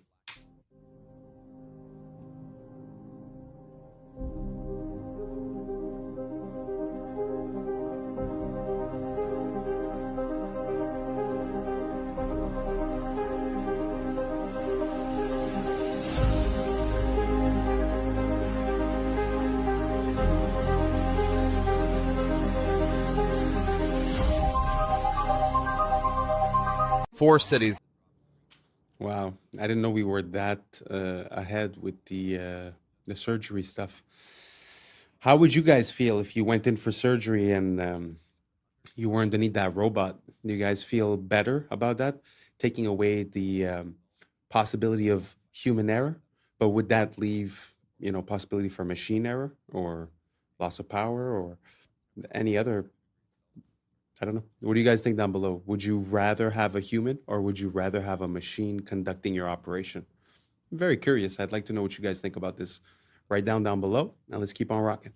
Four cities that dropped street temperatures up to 8 degrees Celsius, some using ancient techniques, others just using paint. Seville, Spain borrowed a 3,000-year-old Persian technique called qanat that uses underground canals to carry cool water and ends up functioning like outdoor air conditioning. The result? Temperatures dropped by 6 to 7 degrees Celsius. Singapore found an even simpler solution, reflective paint. Coating buildings brought temperatures down 2 degrees Celsius during the scorching 11 a.m. to 3 p.m. window. Vienna took the idea to the streets, repainting black asphalt in lighter colors and cutting temperatures by 5 degrees Celsius. But the Spanish sherry town of Jerez de la Frontera went furthest, using grapevines to slash street temperatures by as much as 8 degrees Celsius. They strung green canopies across narrow streets, stealing a trick sherry makers have used for centuries to keep their wineries cool. Sometimes the best ideas are just really, really old, or come in a paint can.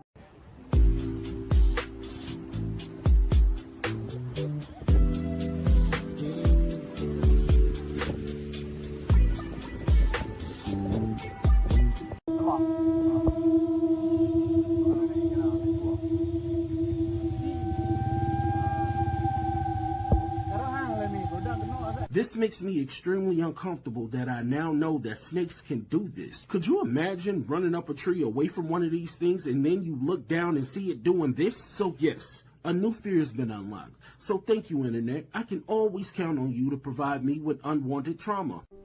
Something happened here that will likely never be replicated for as long as the human species exists. This occurred during a baseball game, but even if you're not a sports fan, you will understand this, and you will understand why what happened is just wild. It was August of 1957, and at the plate was a Hall of Fame batter named Richie Ashburn. He swings at a pitch, he fouls it off, and the pitch goes into the stands and hits a fan, injuring her. The fan was named Alice Rock, and the ball hit her so hard that it broke her nose, and they had to stop the game. Like, just imagine the silence falls over the crowd. They stop play, and paramedics had to get her out. She was there with her grandchildren, and get her onto a stretcher, and everyone's watching as they take her away from the stands. So they're hauling her away, covering her bleeding nose, probably taking her into that tunnel right there. They resume play, and on the very next pitch, Richie Ashburn hits another foul ball that flies into the tunnel and hits that woman again while she's on the stretcher being taken out of the stadium. She recovered fully. The two of them, the woman and Richie Ashburn, became friends after this. It was a hugely famous incident, and something that I am confident will never, ever happen again. Wow. I guess some things are meant to be, you know? Like, what are the odds of you being struck twice? But what's so beautiful about that in life is that somehow, you know, a friendship came out of that. So it's a bad for a good, you know? I guess it's fun sometimes to have stories that have happy endings. Let's keep on rocking. Today's episode of Random White Acts of Danger, we basically have the most dangerous ski run I've seen in my entire life. Margin for error, you guessed it, death. My boy, left, right, it's over. You see how far down that is? My hand's over here sweating just watching this shit. A little bit to the right, cooked. You splattered down beneath. How do you even get up there? And as you can see, this is the trail not taken. My boy's the first person to ever do some dumbass shit like this. White people, I found your ski leader, but I don't even know who his name is. Look at this. What's happening? He looking back up, shit look like the top of Mount Everest. How the fuck do you even get down? You know what I'm saying? I'm so scared for him. Like, what type of ski training, all of a sudden you're like, you know what, I'm about to go ski off the top of a mountain. My boy looks like the edge of the world. Doesn't even look like it's possible to go down, and that's the way he's going. The amount of skill this shit must take, my legs is tired just watching this shit. Oh my goodness. Man, white people, different breed, man. You guys, so okay, there's some footprints, so he must have hiked up this way, now he skiing all the way down. At least now it's almost like, nope, it's not even a normal ski. Look at all these rocks. My death count, by the way, I'm at least 20. I would have started an avalanche, probably never been found. Look at this shit. Oh my goodness. Nah, bro, how do you get the idea of like, you know, I'm gonna hike all the way up to that mountain, I'm gonna ski down, even though it doesn't look possible to ski down. Why? Because I'm him. The fuck? Statue, he needed. Mag ik wat vragen? Als ik naar Amsterdam Centraal wil, kan ik dan het beste naar de metro de metro, niet de trein pakken? Nee, de metro, dat is vaak sneller. En dan gewoon de Noord-Zuidlijn. Ja. Of die naar Centraal Station. Als ik naar Centraal Station wil, moet ik dan de metro of de trein nemen? Je moet allebei nemen. Ja. Maar moet je snel zijn? Ja. Moet ik de metro of de trein pakken? Je moet de metro pakken. Volgens mij moet je de metro 50 of 51 pakken. 50, 51. Ja, het geeft gewoon aan. Als we er vol lopen, dan zie je de metro. Ja. Of metro 52. Dus klopt het dat je orthodontiepraktijk van Schiedam? Ja? Ja? Klopt het dat je Floor heet? Ja. Ja. Van Grunsten? Ja. Ja. Bent u Helene? Ja. Helene Wachters? Ja, toch? Van Eden McKellen? Ja, klopt. Hoezo? Heet u Wijs? Ja. Was je dat? Ja, ja, klopt. Ja. Oh, wat ben ik jou uitgevonden? Of dat u jurist bent? Ja. In Venture Capital? Onder andere, ja. Ja? Ja. Ik heb dus een bril waarmee ik gezichten kan scannen. Ik zie aan je dat je ervan schrikt. Nou, inderdaad. Ja.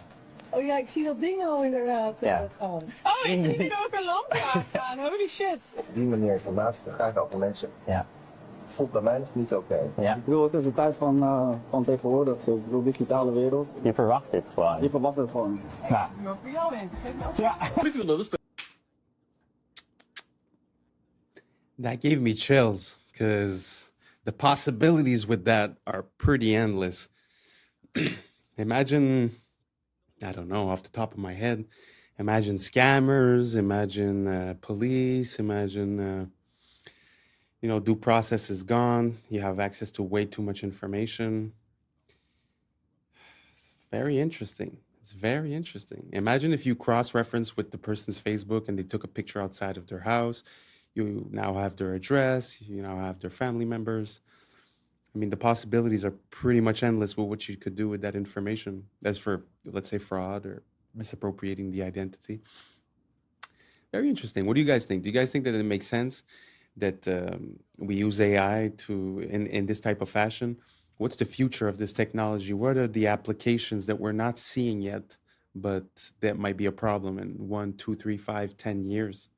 Let me know what you guys think down below, and let's keep on rocking. In the 1990s, there was a conspiracy theorist with a public access show where he ranted about crazy crackpot theories every single day, and nobody took him seriously. But then after he died, it turned out he was right about everything. In the late 80s and throughout the 1990s, there was a man named Clay Tiffany who had a public access TV show called Dirge of the Charlatans, where he would sit for hours on end and just rant and ramble about all kinds of conspiracy theories about elite government corruption within the city. He would talk about judges laundering money through nonprofits and NYPD officers falsifying to throw people in jail, and members of the NYPD acting as roving and enforcers for the mob. But then something happened to Clay Tiffany. In March of 1997, he was pulled over by an NYPD officer named Nick Tartaglione, who said that he had seen Clay Tiffany's show and wanted him to stop talking about the NYPD, and that he was connected to the mob, and if he didn't shut up, he would have him taken care of. Or at least this is what Tiffany claimed the following day on his show, where he talked about the incident. And as Clay Tiffany claims, the next day after this broadcast, Nick Tartaglione showed up at his house, threw him against his police cruiser, arrested him, and brought him in on some made-up disturbing the peace charge. But Clay Tiffany was not going to be bullied, and he would not give up. So the next several years on his show, he did a full investigation of Nick Tartaglione, sending in a bunch of requests with the Freedom of Information Act to the government to get documents about him. And he dug up a ton of dirt, like multiple police brutality reports, a bunch of excessive force complaints, and unexplained departures from dozens of his previous police jobs. And in response, Clay Tiffany claims that he was attacked and brutalized by Nick Tartaglione and his cop buddies multiple times throughout those years. The first incident, he was attacked outside of his home again. The second incident, he was thrown to the pavement and beaten outside of a town meeting. And the third incident, he was beaten so badly that he was hospitalized for weeks. Tiffany ended up suing Nick Tartaglione. He didn't win, but there was an undisclosed sum settled out of court. But more importantly, he had lost any credibility that he ever possibly had because of these repeat accusations of Nick Tartaglione, and people started actively calling for his public access show to end. So in the early 2000s, that's exactly what happened. The show ended and Clay Tiffany disappeared from public life. And in 2015, he died from heart failure. But in 2016, Nick Tartaglione was arrested for the of 4 men in a drug trafficking job gone wrong. Clay Tiffany was right. Nick Tartaglione was mob connected, he was corrupt, and him and his buddies were running as enforcers for the mob within the NYPD. And what's even crazier is that Nick Tartaglione was at one point Jeffrey's cellmate and the last person to ever see him alive that we know of. And real quick, if you like my videos and you want to see more in-depth writing from me about pop culture, movies, TV, video games, weird historical facts, so on and so forth, you can do that here. Wow, what an interesting story. I mean, if that's not like something out of a movie, I don't know what is. Gee whiz. Dude is talking the truth and then he gets... And it's crazy how no one would believe him, you know, because people believe in the integrity of the police in a way. And also, you know, they're the biggest gang in the world, as we say, right? Wow, very crazy. And plus with that final connection with that dude that had that island. Wow. So he's the last person to have seen him. I mean, if you ask me, he'd be the perfect person to help out to carry out something that would be under the radar, let's say. Anyways, I have no proof. I make no claims. This is for entertainment purposes only. So please, YouTube, I appreciate you. Let's keep on rocking. Internet's revenge on the man who invented spam mail is the most iconic thing I have ever heard. In the early 2000s, Alan Ralsky was one of the world's biggest spammers, blasting up to 1 billion junk emails a day. He made millions of dollars from it and was super cocky. He openly bragged to reporters about his empire and proudly called himself the godfather of spam. But in one interview, boasting as usual, he showed off the massive new mansion he bought with his spam money. And that was his mistake. People online found his new home address and thousands banded together to get their revenge. They signed Alan up for every sweepstakes, promotion, all the junk mailing list they could possibly find. Within days, he was receiving hundreds of pounds of junk mail a day. And inside that pile of junk mail was his real mail, so he had to go through it. He later complained in another interview saying, quote, "They've signed me up for every advertising campaign. These people are out of their minds. They're harassing me." Seriously, what does failure mean? It's not, it doesn't exist. It's a figment of your imagination. What does it mean? Pulling a Jedi mind trick on me I'm right now. I'm serious. like, no, does it like, exist? no, I'm serious. Like, I'm trying to think, like, how can I explain it? So, let's use happy endings, right? And then we can relate this to failure, why it's not existing. Like, everybody talks about, like, everybody wants a happy ending, right? Now let's go to the reality of it, right? Let's look at a fairy tale story. Let's look at Snow White. Mm-hmm. She gets a happy ending. She finds Prince or whatever. She goes on. She lives happily ever after. Well, I call bullshit on that because 2 months later, the fact is they had an argument and he's sleeping on the couch. Right? So the point is, the story continues. The story continues. So if you fail on Monday, the only way it's a failure on Monday is if you decide to not progress from that. Right? So to me, that's why failure is not existent. Because, if I fail today, okay, I'm going to learn something from that failure, and I'm going to try again on Tuesday. And I fail, and I'm going to try again on Wednesday. So it doesn't exist. You know what? Should my ratings go in the tank? That's exactly what I'm going to say to the bosses. Hey, it doesn't exist. Yeah, but you know what? We should try it again on Thursday. If your ratings go in the tank, and which they won't, but if they did, you had learned a valuable lesson. You had learned a bunch of ways of how not to make a show that sucks. So then the next one will be better than the last one, right? So are you telling me then, let's just say all the career statistics that you've compiled, they all still exist, you still play for the Lakers, still, and all of that still happens. If you finished your career without a championship, you would not have looked at that as a failure? No, I would have looked at it as being extremely disappointed because I had a dream and I had goals that I wanted to accomplish, right? And if I don't accomplish those goals, I have to ask myself why, right? And so from my position, the reason why I would not have accomplished those things is poor leadership, failure to communicate properly with my teammates to put them in positions to be successful, lack of preparation. All those things would be reasons why I don't win, right? So now, if that was the case, in my career, I have to sit and I have to analyze that. And then as I move and I evolve, post basketball into business or whatever, those same weaknesses are going to reveal themselves there, right? So if I don't learn from that, I'm going to struggle here too, right? So I can take those situations and learn from those and have them, make me a better person later in life. But if I don't take that stuff and apply that someplace else, then that's failing, which to me is the worst possible thing you could ever have is to stop and to not learn. So the winner. Very good message. I really like the way he handled that question and the way he explained it. And there is a saying when the billionaires, a lot of the billionaires that made a lot of money that are now successful, they often say that they've went bankrupt a few times. And I guess if they would have seen it as a failure and then on Wednesday they would have quit and just went and worked for someone else, I guess it never would have made it. So I guess it's all a question of perspective. And as a parallel, I mean, using proper words and positive words has an effect. It's very interesting because he's talking about one word, but there's also the word stress or the word depression or the word, there's so many words that nowadays just rolls off your tongue because everyone is a victim, everyone is feeling some type of way or disadvantaged or this or that. But in reality, what is stress? What is depression? It's something that you accept in your mind and that you create as an anchor or as a habit. So in my mind, if every time I would say I'm stressed, I would say time to breathe, and then I would concentrate on my breathing and try to gain control, I find that gives control in my life. It gives me power in my life. So using the word stress makes me feel like I'm under the weight. I don't know if you guys understand my distinction, but it's just the way that we use words has an effect on us long term. So if you keep using the word, I'm depressed, that's exactly what you will become. Because in my mind, depression is a depressive thought that is on repeat.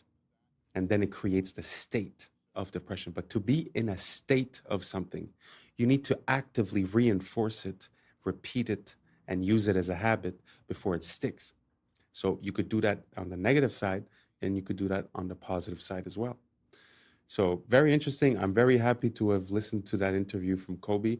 I find it's super inspiring, and I hope that you guys can see it was a bit vague, and I'm not finding quite the right words to describe what I'm saying. So if you have any questions, please write them down below, and let's keep on rocking. Causing a traffic jam. Do they just like... I don't know. I just pulled out of the garage and I saw this going on. It's like this Waymo standoff. Yeah, I'm just trying to get out of here, but... This is so funny. Oh, because they hit each other. Yeah, kind of. But still, they're just gonna like stay there forever? Do we need to like, can we call them? Well, we can call enforcement over here. We can scan and call. Cars is stuck. Cars is stuck. This is so funny.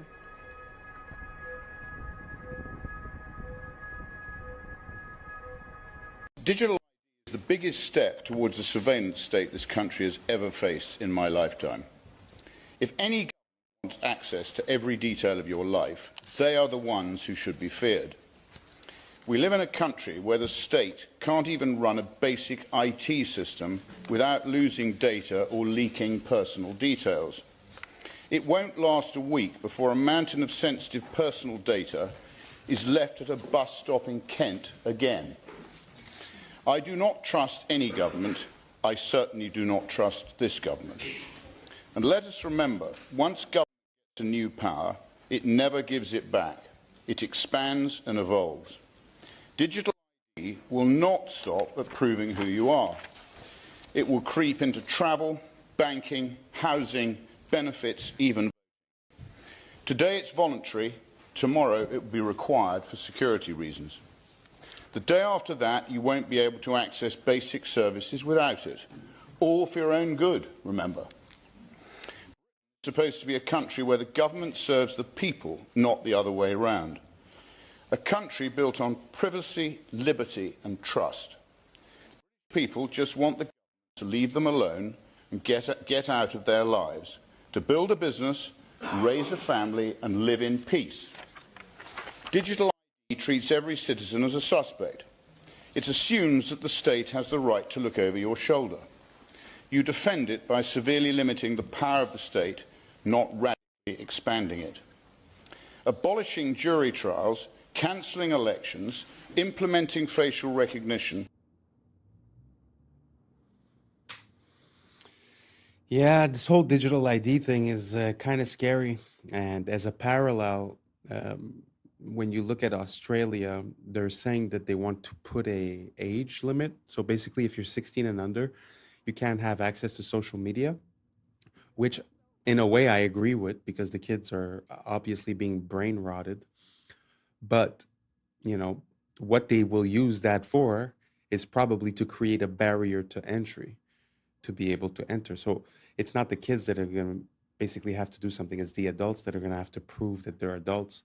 So in other words, it would be like having a MAC address associated with your social media account, which is a unique identifier. So basically everything you do online will be tracked, categorized, and easier to turn into data. That's first. Second of all, we can't forget the saying that says freedom for security. Well, now it's freedom and privacy in the name of security. But like he said, by going digital, aren't we opening ourselves up to risks of security? So it seems like a Ouroboros, it seems like a circle that basically never ends, because the more we put ourselves online, the more it's accessible for hackers. So I'm having a hard time to understand the logic behind it. But we did have an event, the COVID, not too long ago, that seemed to be like a test run towards this. So I truly want to know what you guys think. Is this something that you think is for the great, the betterment of the human condition? Or do you think this is a secondary power structure? Are we going to try to do a transition between, let's say, what our legal framework is? Because as we create a new ID, we're going to have to create new laws. So as we create new laws, do we trust the people that are there to have our best intentions at heart? Or should we just cancel the project and return to Constitution? It's a question that I'm asking you, and I would really appreciate your time right down below. And if not, no worries. We reached the end, so thank you so much for rocking with us. And that's a wrap for today, familia. Whether you're tuning in with the sunrise or you're posted up after midnight, I appreciate your time, your energy, your curiosity. And don't forget, this isn't about truth or fiction. This is about perspective. If this sparked a laugh, a thought, a deeper question, then we did our job. So drop your thoughts in the comments, keep the convo alive, like, subscribe, and hit that bell if you're riding a wave, because we're just getting started. So until next time, stay grounded, stay weird, stay critical. I'm Adam Strain, and this has been Adam Strain Reacts. Peace. Now's the time for us to link up. Really think we on the brink up. Making a change from living this strange. Living this strange. Making a change from living this strange.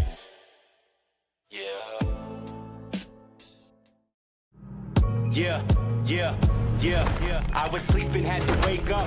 Why? Every reason I can think of. God, till the day I keep the income.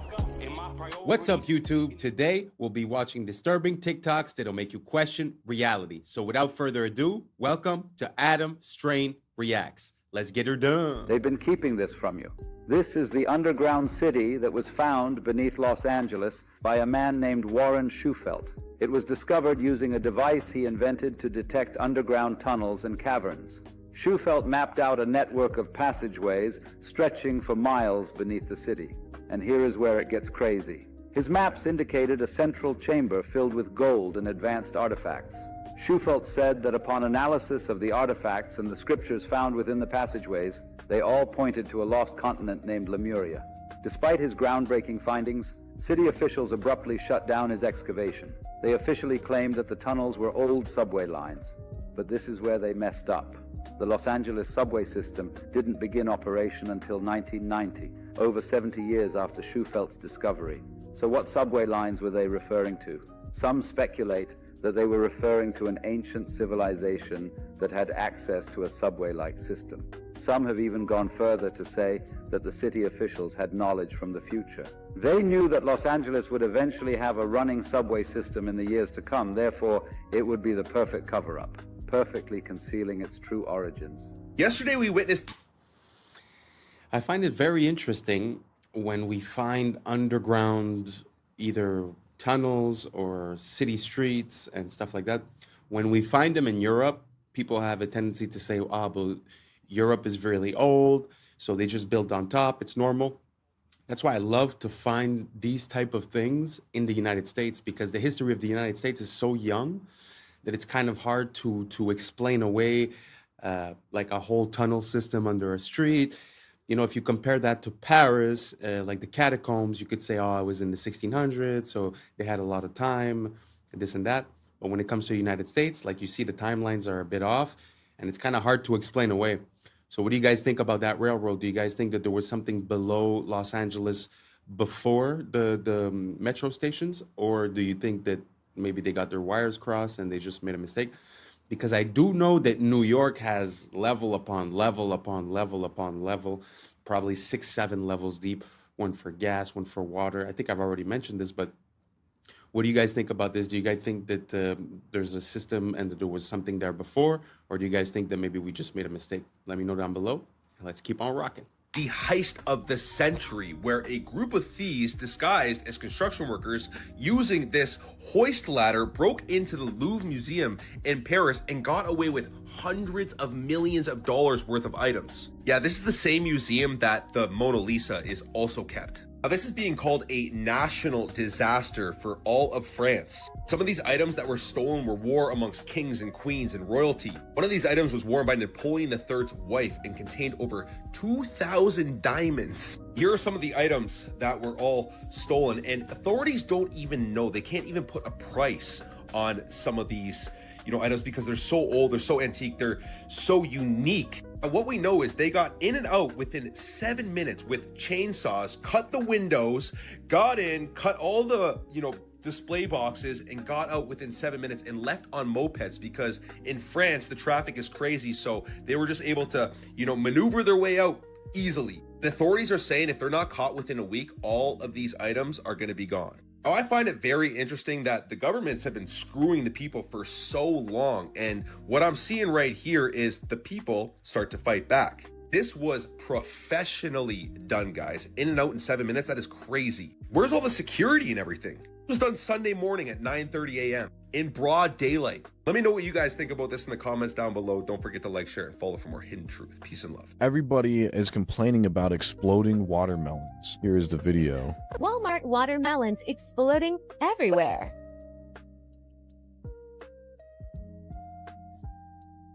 Alright, yeah, so I came downstairs and all of the guts of my watermelon was all over my table, as you can see here. Here it is again. The inside looks crazy. It really looks like it is a man-made watermelon. It doesn't look like...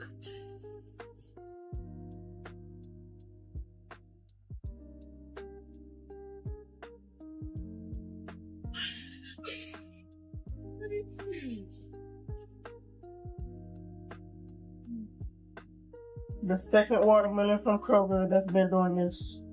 I got to a pot. Never did.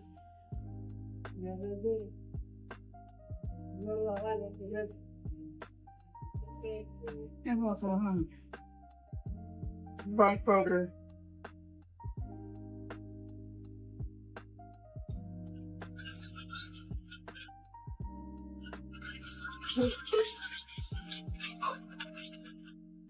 I cannot make this up.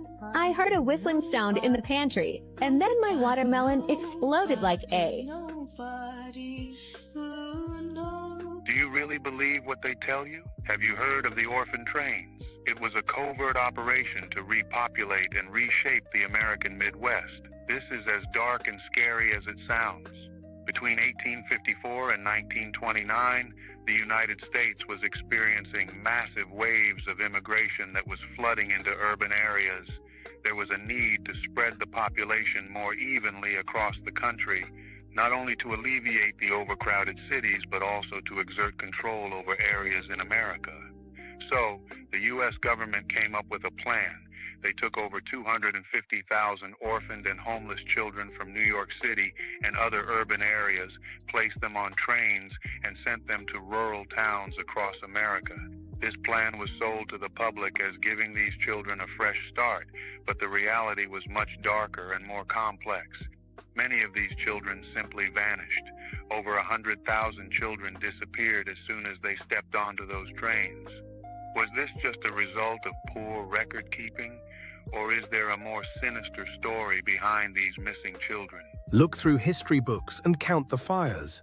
Libraries, cathedrals, palaces, hotels, always burning. Coincidence or strategy? Paris, London, Chicago, San Francisco, all scarred by great fires in the 1800s.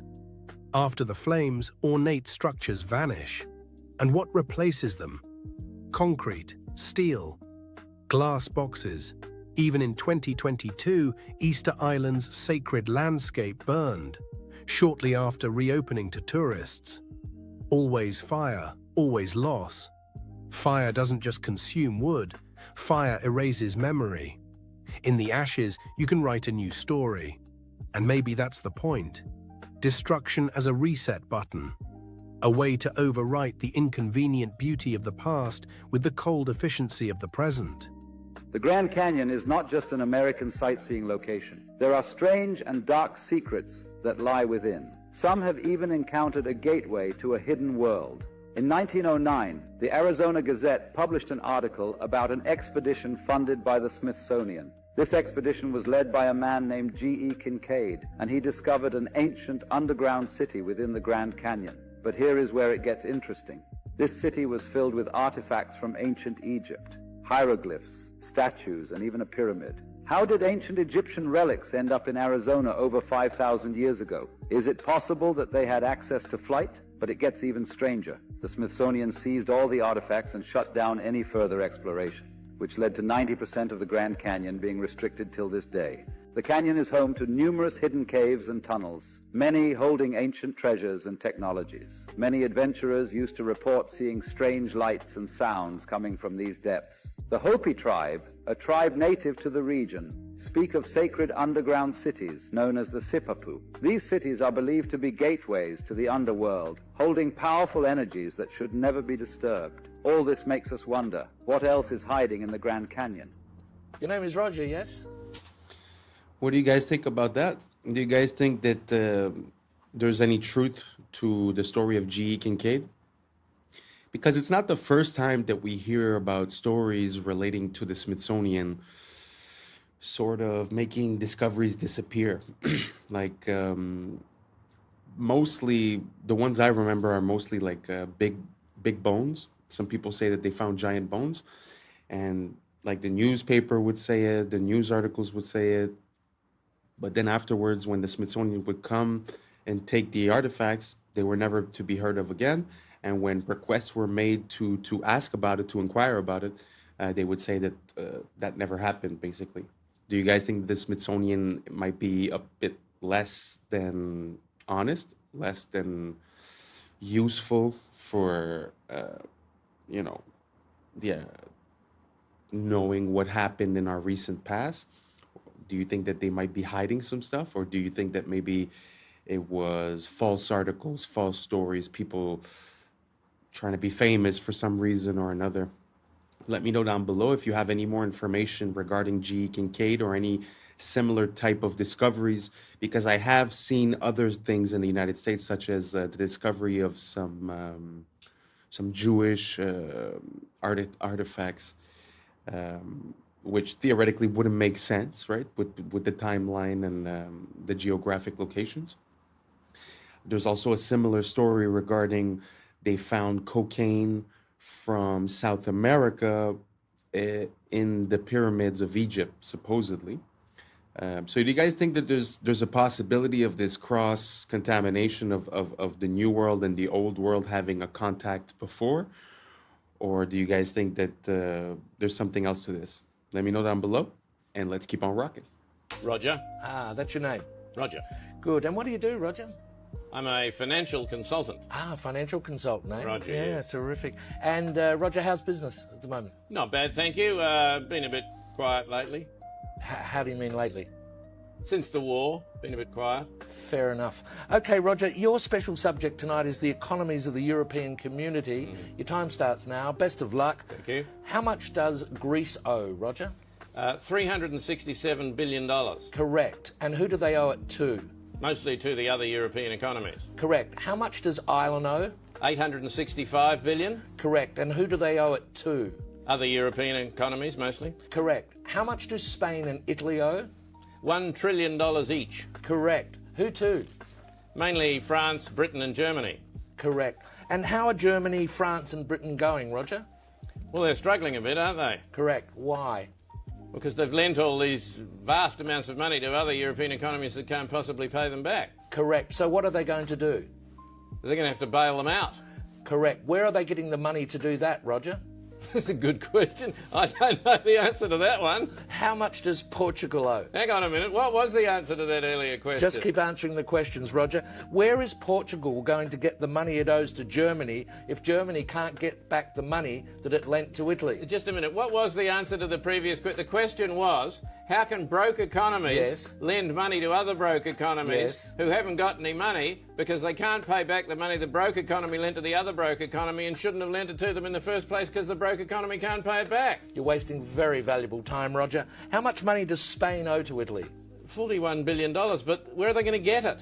Correct. What does Italy owe to Spain? $27 billion, but they haven't got it. They're broke. Correct. How can they pay each other if neither of them has any money? They're going to get a bailout, aren't they? Correct. And where's the money coming from for the bailout? That's what I'm asking you. Correct. Why are people selling the European currency and buying the US dollar? Because the US economy is so much stronger than the European economy. Correct. Why is that, Roger? Because it's owned by China. Correct. And very well done. And after that round, you've lost $1 million. I've lost $1 million. I thought you said well done. Yes, well done. You've only lost $1 million. That's an extraordinary performance, I've Roger. only lost $1 million. Very well done. And that's quite good, is it? Oh, it's excellent. Sell everything immediately. Quickly. She's... Wow.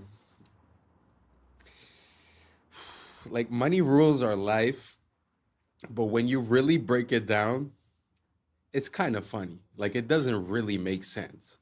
Like he was saying, like, all the countries owe money to themselves, but they can't pay it back. It's kind of ridiculous. At the end of the day, no one's going to get paid, and no one's the wiser, right? So it just feels like some of these big companies that have shell companies, and the only goal is to, like, keep the money moving, right? And as the money keeps moving, everything's fine at the end of the day. Feels like that's what we're seeing, but on a massive scale, as if they're fudging the numbers, hoping that no one realizes.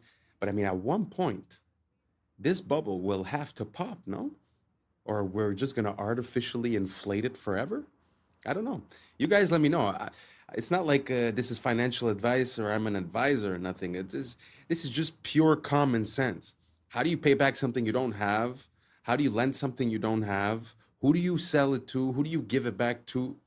It really doesn't make sense. So if you could shed some light on this to me, go for it, and let's keep on rocking. Speaks the real truth about men. You don't want to miss it. Realizing, I think the real thing that they find attractive in women is a woman who is incredibly nurturing. I think no matter how self-sufficient and how masculine a man is, but when a woman takes care or predicts his needs before he says it, he can't help but melt. So if she knows he might be hungry and there's something ready, if she knows that he might be tired, there's a coffee ready, if she knows that he's got work in the morning, he's going to be in a rush, there's a shirt ironed, these kind of nurturing acts makes a man feel loved. And I don't think they realize it because they're so conditioned to not expect that from women anymore and see that as oppressive and see that as toxic. They're just like, oh no, I don't even expect that. But when they receive it, they act like babies, like just received an opened present. They're like, oh, coffee for me? Like, you know, like you did that for me? And it's like, oh yeah.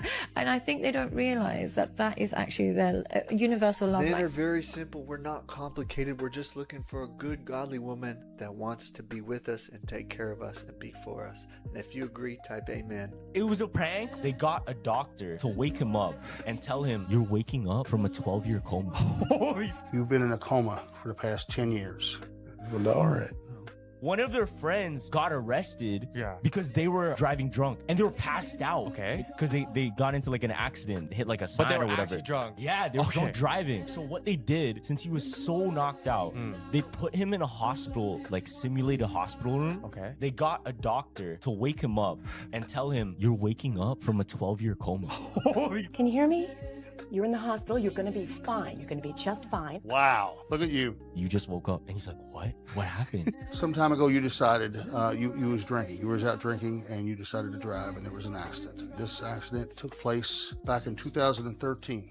Ms. McKinney, this is 2023. You've been in a coma for the past 10 years. Well, all right. They've been contacted. They're on their way, but you're going to be taken care of. You're going to be all right. Make sure, let me check on my colleague, make sure he's in here. He's going to help you better make a transition from where you've been to where you need to be. It's all right. Just try to relax. And then another doctor came in and started slapping him. That's why you don't drink and drive. That's why you don't drink and drive. Close your eyes. You feel this? You feel that? A little bit. Feel that? Feel that? Feel that? All right. You feel that? Yeah. See, yeah. Feel that? You feel that? Yeah. Dude, look. You're 5 feet you out. 5 feet you out. Wait, did y'all forget about that South? I don't know who they got the right to do that from, because theoretically that guy should be going to jail, right? But man, people do need consequences to their actions.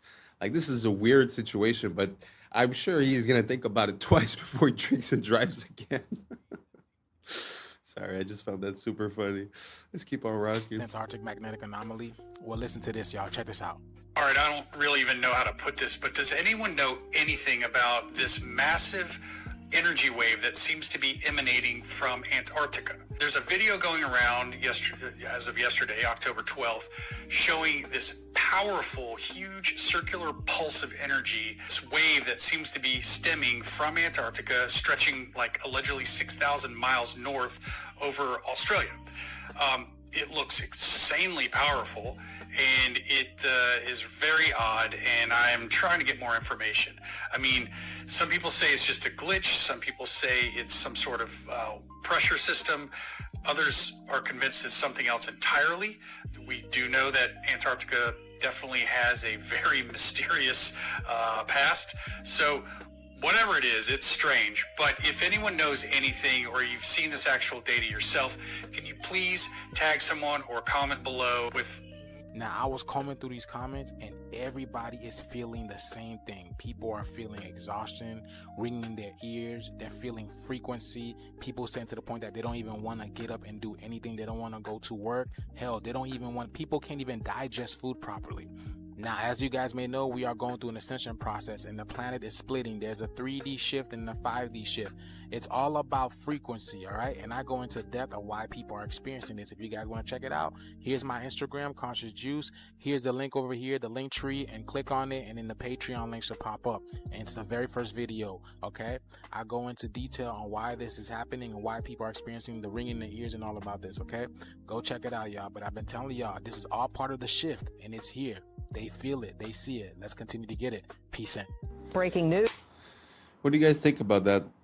The frequencies that are emanating? Do you guys think that maybe it's a mistake with the tools that they're using to make their readings? Because I've heard that also the Schumann resonance also is a bit crazy. I mean, is it the solar flares? Is it the technology that we're unveiling here on Earth, like the 5G and all this, and technologies that we don't know about that the military maybe might be using? So what do you guys think? Do you guys think that there's something wrong with the planet? Do you guys think that there's an abundance of frequencies? He said that some people are feeling it. Have you guys felt it? Did you feel ringing in your ears, problems digesting, this and that? Let me know down below, and let's keep on rocking. A man named Noah in Ghana is building an Ark of Doom. It has become a hot topic across the country after claiming that what happened during the biblical days of Noah is about to happen again. According to him, starting December 25, 2025, a heavy rain will fall continuously for 3 years, flooding the entire world. He says God revealed it to him, and he has already begun building an ark to prepare for what's coming. Noah, who lives in a small community in Ghana, says he has spent months gathering strong, seasoned wood to build the ark. He claims the materials are not ordinary, that each piece has been prayed over and chosen under divine instruction. While many people laugh at him and call him crazy, others are beginning to pay attention. Some say, wasn't it the same thing people said to the first Noah? They mocked him until it was too late, despite the criticism. This modern-day Noah says he will not stop. He believes his mission is to save as many lives as possible before the rain begins. He invites anyone who believes to join him in building the ark and preparing for the flood, whether it's faith, fear, or pure conviction. This drives me nuts. Not gonna lie. That's Anchor Watt, and that's something that we use every day. About 10 years ago, Anchor Watt was scanned with LiDAR to remove the trees and see what's underneath them. When they did that, these appeared. Let me put this into perspective. Anchor Watt is the biggest temple on Earth. 7 Anchor Watts could fit comfortably in whatever that is. That squiggly geometry is used by your credit card and your festival wristband, and Walmart when it tries to stop you from stealing stuff. These are RFID chips. They don't need power, but they couple with an antenna sending a signal, which is crazy because Anchor Watt's aligned to a star. It also has the exact geometry of a camera sensor that converts light to electricity. The only difference is scale. And the temple has the geometry of a timekeeping oscillator, which is exactly what it does using the sun. The towers are shaped like the signal coming out of your phone when it connects to a tower. A cross-section of these towers is the same geometry as a corrugated horn antenna. The shape of a computer chip is functional, not aesthetic. That's because they're meant to manipulate electrical vibrations. Well, between the ionosphere and the ground is a current called the global electric circuit. This seems like too many coincidences, which is why about 80% of my research is focused on this exact topic. And on Sunday, I'm doing a live stream. Latest research, how it works, the role of sound in these things. Any purchase of the birthday bundle or the mastery suite will get you a free pass into the inner grid where I will be hosting that talk. You want to go? You should go. Don't make it weird. It's not clingy if we both want it. Now let's get into... That's very interesting. What do you guys think about the correlation between ancient sites and modern electronics? Do you think one is inspired by the other? or the other is inspired by the one? Meaning that did we recognize these patterns and then incorporate them in our technology? Or did we just create the technology and then, hey, look, this looks like that? I don't know. If anyone knows, let me know down below. But what could it mean if the way that things are structured and the way that they're presented and their alignment is the exact same as our computers? What would that imply? That this world is a grid, that this world is a computer, that this world is, I don't know, a game? I don't know. What would it mean to you if we were able to prove that? Let me know down below. And I'm very curious to see what you got to say. And let's keep on rocking. There's something even stranger. Meltology. Not in your history books, but it's there if you look. Old walls, ruins, what they tell us are natural mountains. Glance quickly, you'd believe it. But up close, you see melt marks. You see drips, flows, stone that looks like it was once liquid. Outside, scarred, jagged like lava. Inside, preserved sharp, arches still intact, columns still standing. So what is it? A natural mountain? Or a giant building burned so hot it fused into rock? Nature doesn't carve perfect arches. Nature doesn't make flat walls cut like a blade. Those things are not natural. They were architecture. And now we call them mountains. So the real question is, who built them? When? And why were they all burned, melted, buried?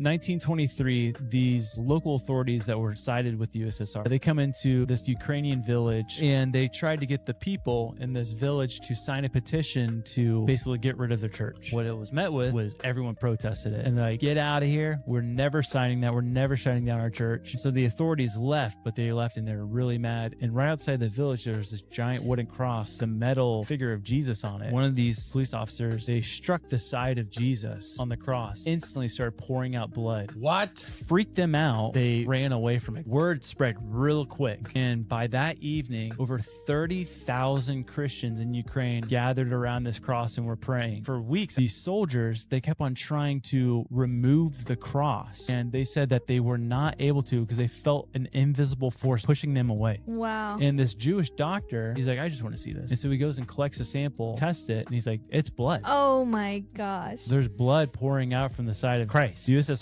they're heavily persecuting the Christians, so like a lot of people were like turning away from the church. Yeah. But it basically rallied them back up, at least for a short time. And then the USSR came in, they were finally able to tear down the cross, and then they outlawed and destroyed all crosses within Soviet Russia. Good Lord. You fully believe that story happened? I do, yeah. Y'all, that shift is a lot closer than you think.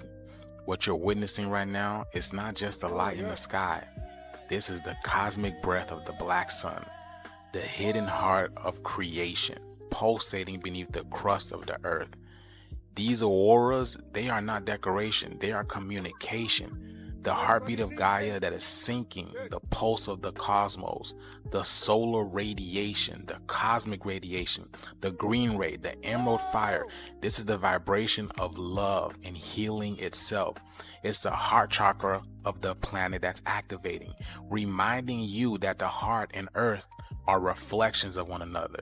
So if you're feeling unfamiliar in your body, if your emotions been rising and your sleep patterns been strange, understand that your DNA is tuning into the new frequency of the sun that's behind the sun. The kundalini of the planet is awakening. As she rises through her poles, she's igniting the serpent of light within you, the ancient fire that's sleeping at the base of your spine. These colors are not random. These are cosmic codes. Every shimmer of violet, gold, jade, that is intelligence, a sacred language of plasma that we have forgotten, and it is rewriting the magnetic song of humanity. The black sun is in darkness. It's the unseen light, the womb of all stars, the mother of this current existence. So breathe that deep prana, feel that energy run through your veins like liquid aurora, because this is the sky awakening. It's the heavens that's awakening within you. Get ready, y'all. This video, I really don't know about anything that he just said, to be honest. It sounds like a lot of hoopla, but that is so beautiful though. And I will put in the next video a bit of an explanation about what he was referring to with the black sun. It's like a whole mythology based upon that whole idea. I'm gonna enter it. But has anyone ever seen the Northern Lights or that type of thing themselves? And if so, let me know how it made you feel. I'm very curious. He was talking a lot about heart, emotion, chakra, and all that stuff. But I'd be very curious to see if it has like a physical or a magnetic or an energetic effect on people. So if ever you witness one, just let me know how it made you feel. And let's keep on rocking. Confirms more than you may think. It's going viral on Twitter. It's water gushing out of a tree these guys have started to cut down. However, we have a lot to unpack here. I promise you, if you stick through this video, you'll be freaking shocked at the end of it. So the obvious thing is, okay, we shouldn't be cutting down this tree. Duh, how big is it? How old is it? Is it 1,000 years? Is it 500 years? It's not 6,000 years. It's not older than 6,000, rather, I should say. We should talk about the age of the earth in another video.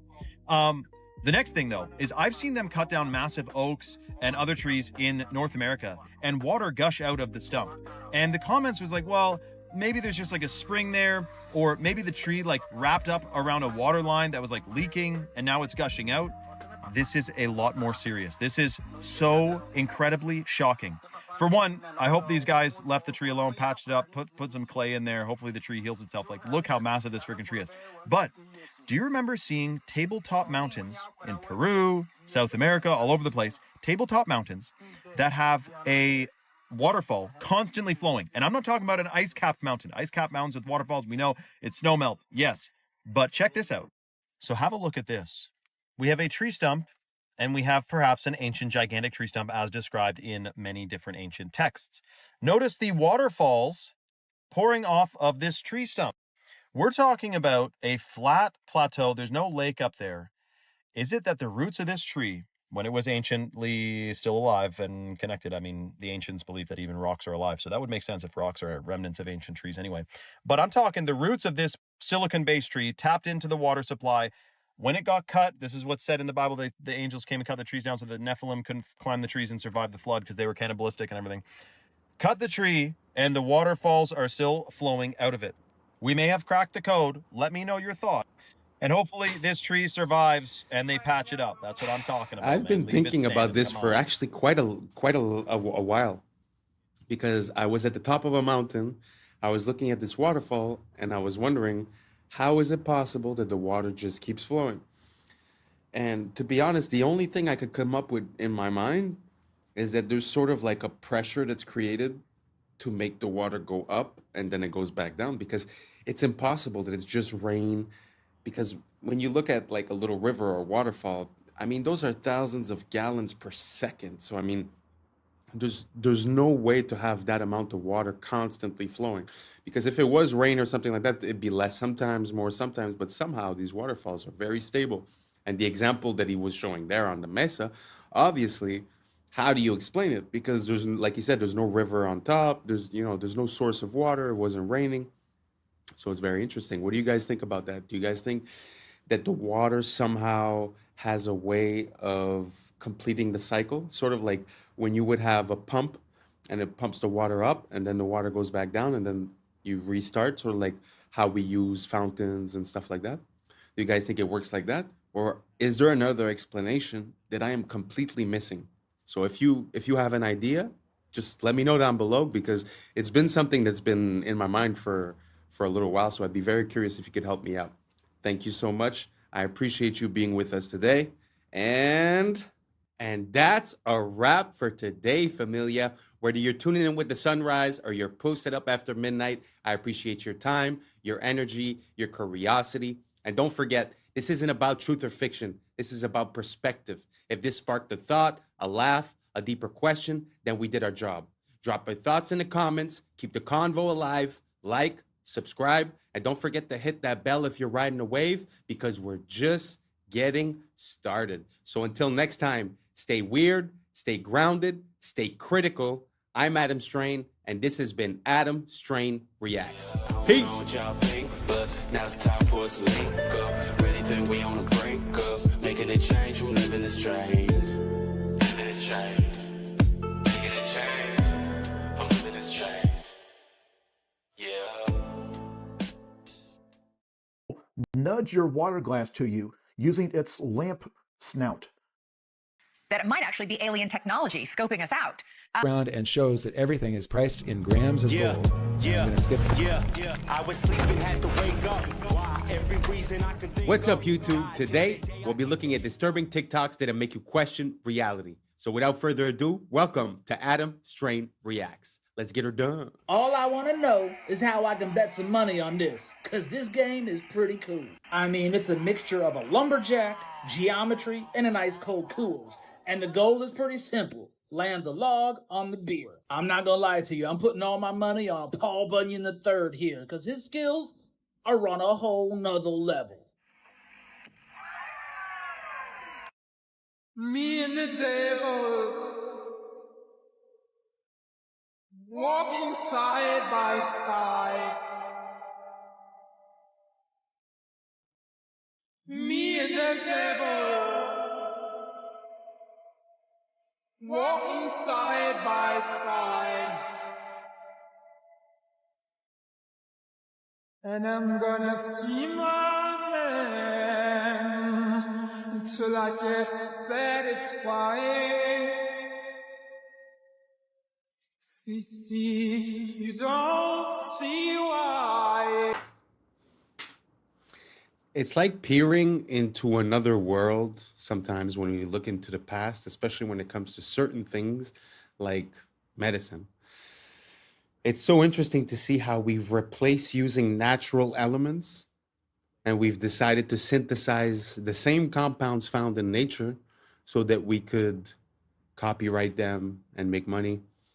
So it's kind of like a wish to go back to the way it was. Like I wonder how it was, you know, when you'd have a problem and you'd take like we were seeing there, like clover honey or stuff like that, because we do know now that like cloves and stuff like that are anti-parasite and they have properties. So I don't know why we decided to change. I suppose it's for money, but I wish we could go back. Because from what I understood, when they changed the education system and the people that were running the oil companies realized that they could sort of use oil-based components to create medicine, that's when we started seeing all the pills and all the things that were synthesized.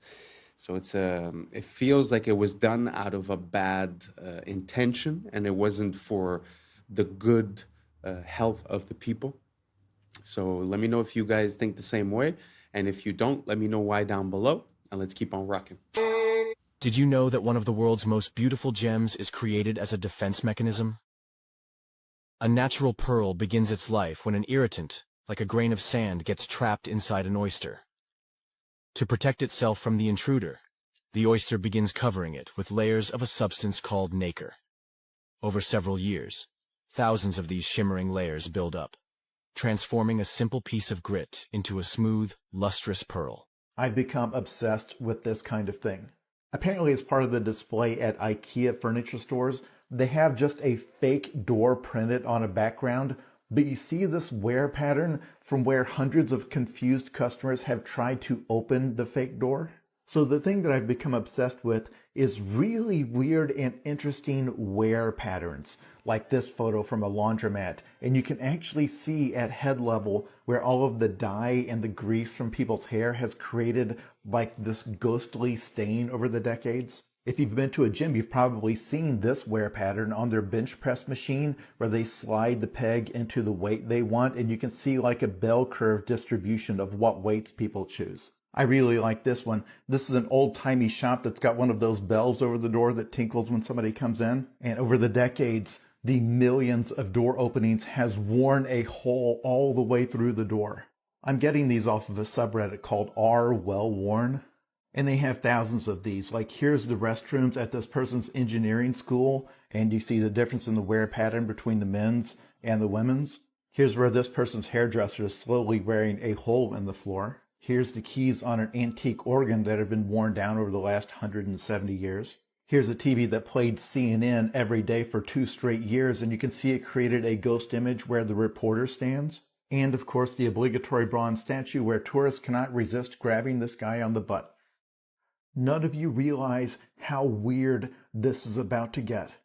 If you couldn't tell what was going on in that clip, I will explain it. But let me say, We are the last generation for which the stuff in our house is not alive. This is a prototype lamp made by Apple that has AI, but doesn't just let it respond to voice commands. This AI in this machine lets it get sad when you disagree with it. If you set an alarm for it to remind you to drink water while you're working, it won't just sound a tone, it will nudge your water glass to you using its lamp snout. When you play music in the kitchen while cooking, it will dance along to the songs. I am telling you right now, when it comes to AI for the average person, this is where the money is. It does not take much at all to convince us that an inanimate object is alive. If you just stick googly eyes on a Roomba, most of us will get upset if a guest kicks it. But the next generation of children will be raised in homes in which they will treat many objects as members of the family. Ask all the parents who bought Moxie, an AI-powered toy that then went dark when the company went out of business, and then had to talk to their kids, not like a toy had stopped working, but like a pet had died. I am dead serious when I say that most of the people watching this video will live long enough to have an argument with your car. You are going to feel some measurable amount of distress because you think your refrigerator is mad at you.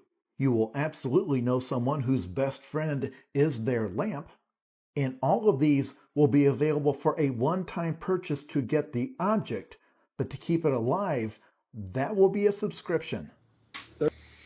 Very interesting. I'm not sure that we're there yet. They've been releasing like these robots, and when you look at the ad, it looks like the robot is acting on its own independently, but really they have people logging into it and sort of teaching it how to move. I wonder if it was the same thing that we were seeing with the lamp. Now, the question that I have is, will we get there eventually? That's more the question that makes sense. And what do you guys think about the fact that these items can have, let's not say consciousness, but let's just say that they interact with you? Do you guys find that cool? Do you guys like that lamp? Me personally, I find it's too much. A lamp for me is to create light. I don't really need much more. But do you guys think that it's coming? Do you guys think that these robots are really going to be able to be self-sufficient and to be independent, and that it's going to be, safe enough to roll out on a massive scale? Is more the issue. Because of course you can make a robot, but if the robot hurts people or stuff like that, it's not going to work. So let me know what you guys think. Do you guys think we're there now, in 5 years, 10 years, 20 years? How do you guys see it? Let me know down below, and let's keep on rocking. 32 years old. 32 years old. Give him a kitty. Give him a dog. Bro. Say go night-night. Go night-night. Oh my God. Why didn't he do it? Why didn't he do it when I said it? That's the one that really trips your mind. Yeah, that is crazy. Handstand in the back somersault? Sure. Fingers. Handstand in the back somersault, dude. No way. No way. How about this one? How about this one? Birdie juggling. You ready for birdie juggling? Don't try this at home. They don't like it. Please don't drop him. Oh, I don't drop him. I've had him for 32 years. Jesus Christ.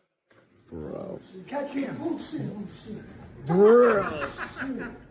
Crazy, One more. dude. Give him a shot. No, please don't go. No, just go.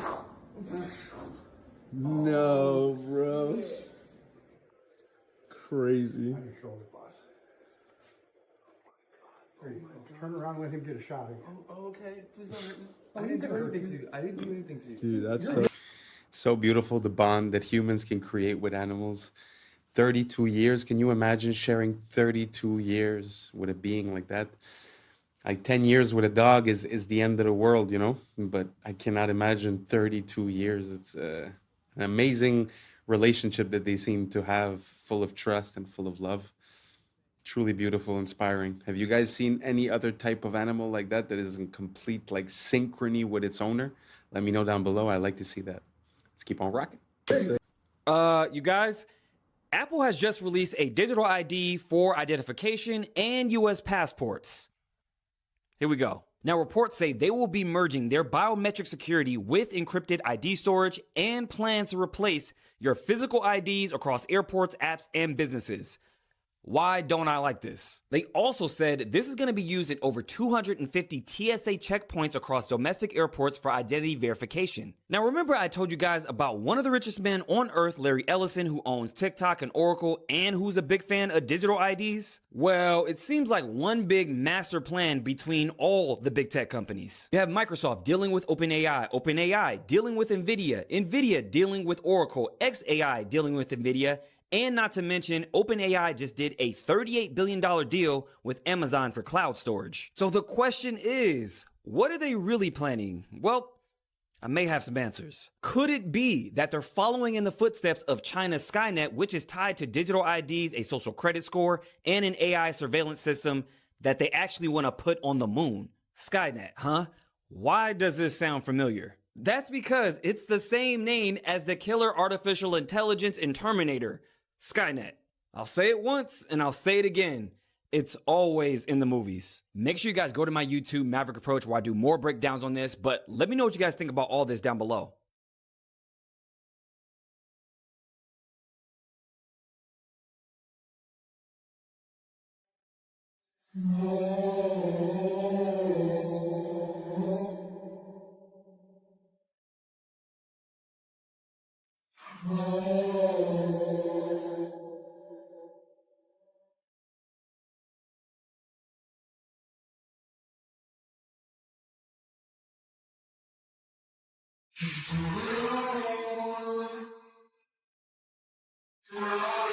Guys, it's official. Vine is back, but with one big difference. So not only will it have the exact same 6-second looping videos, but it'll also give access to more than 100,000 archived Vines. But instead of Elon being the person to bring Vine back like he said he wanted to, this app, now called Divine, will be backed by none other than Twitter co-founder Jack Dorsey. But the one big thing that makes Divine totally different to other social media platforms is that it will prohibit AI content. In fact, it will scan for and flag suspected generated AI content and prevent it from being posted. It's essentially trying to act as a safe haven. So is this just another hopeless attempt to capitalize on nostalgia? Or can they actually fix the problems Vine had and make it successful this time around? It's kind of interesting. I know Vine was big back in the days, but I think it was a bit too early because people's attentions were still a bit longer.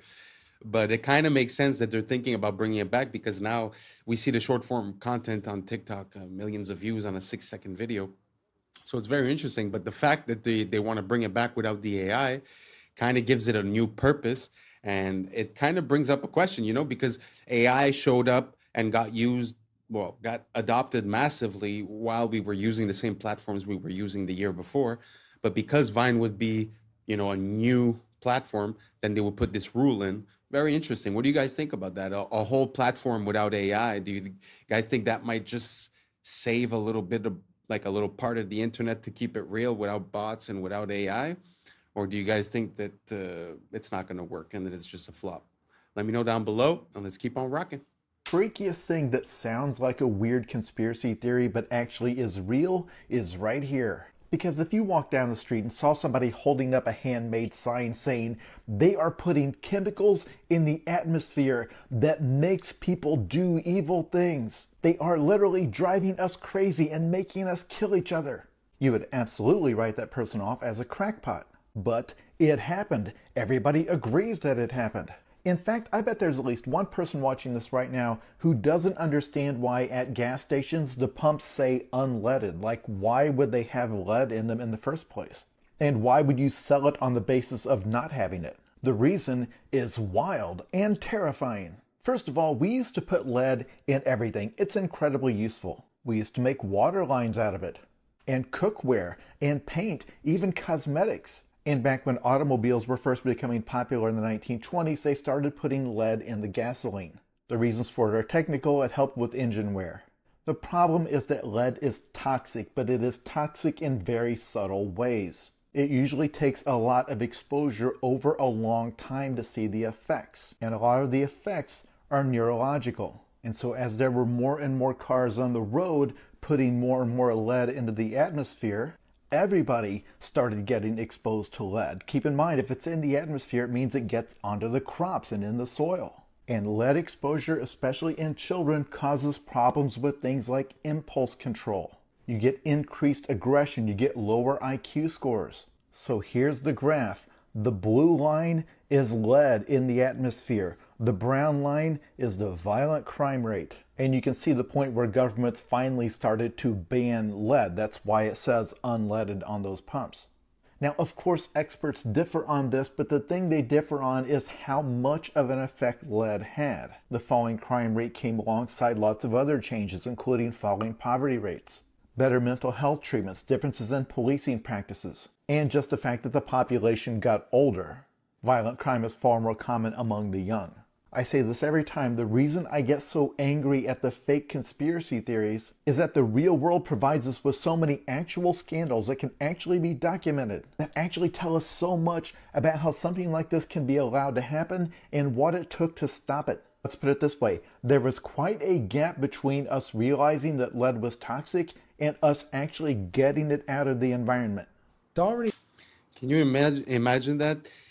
Where you're using a product, but like there's no immediate consequences, but then 10 years down the line, 20 years down the line, you start realizing the effects.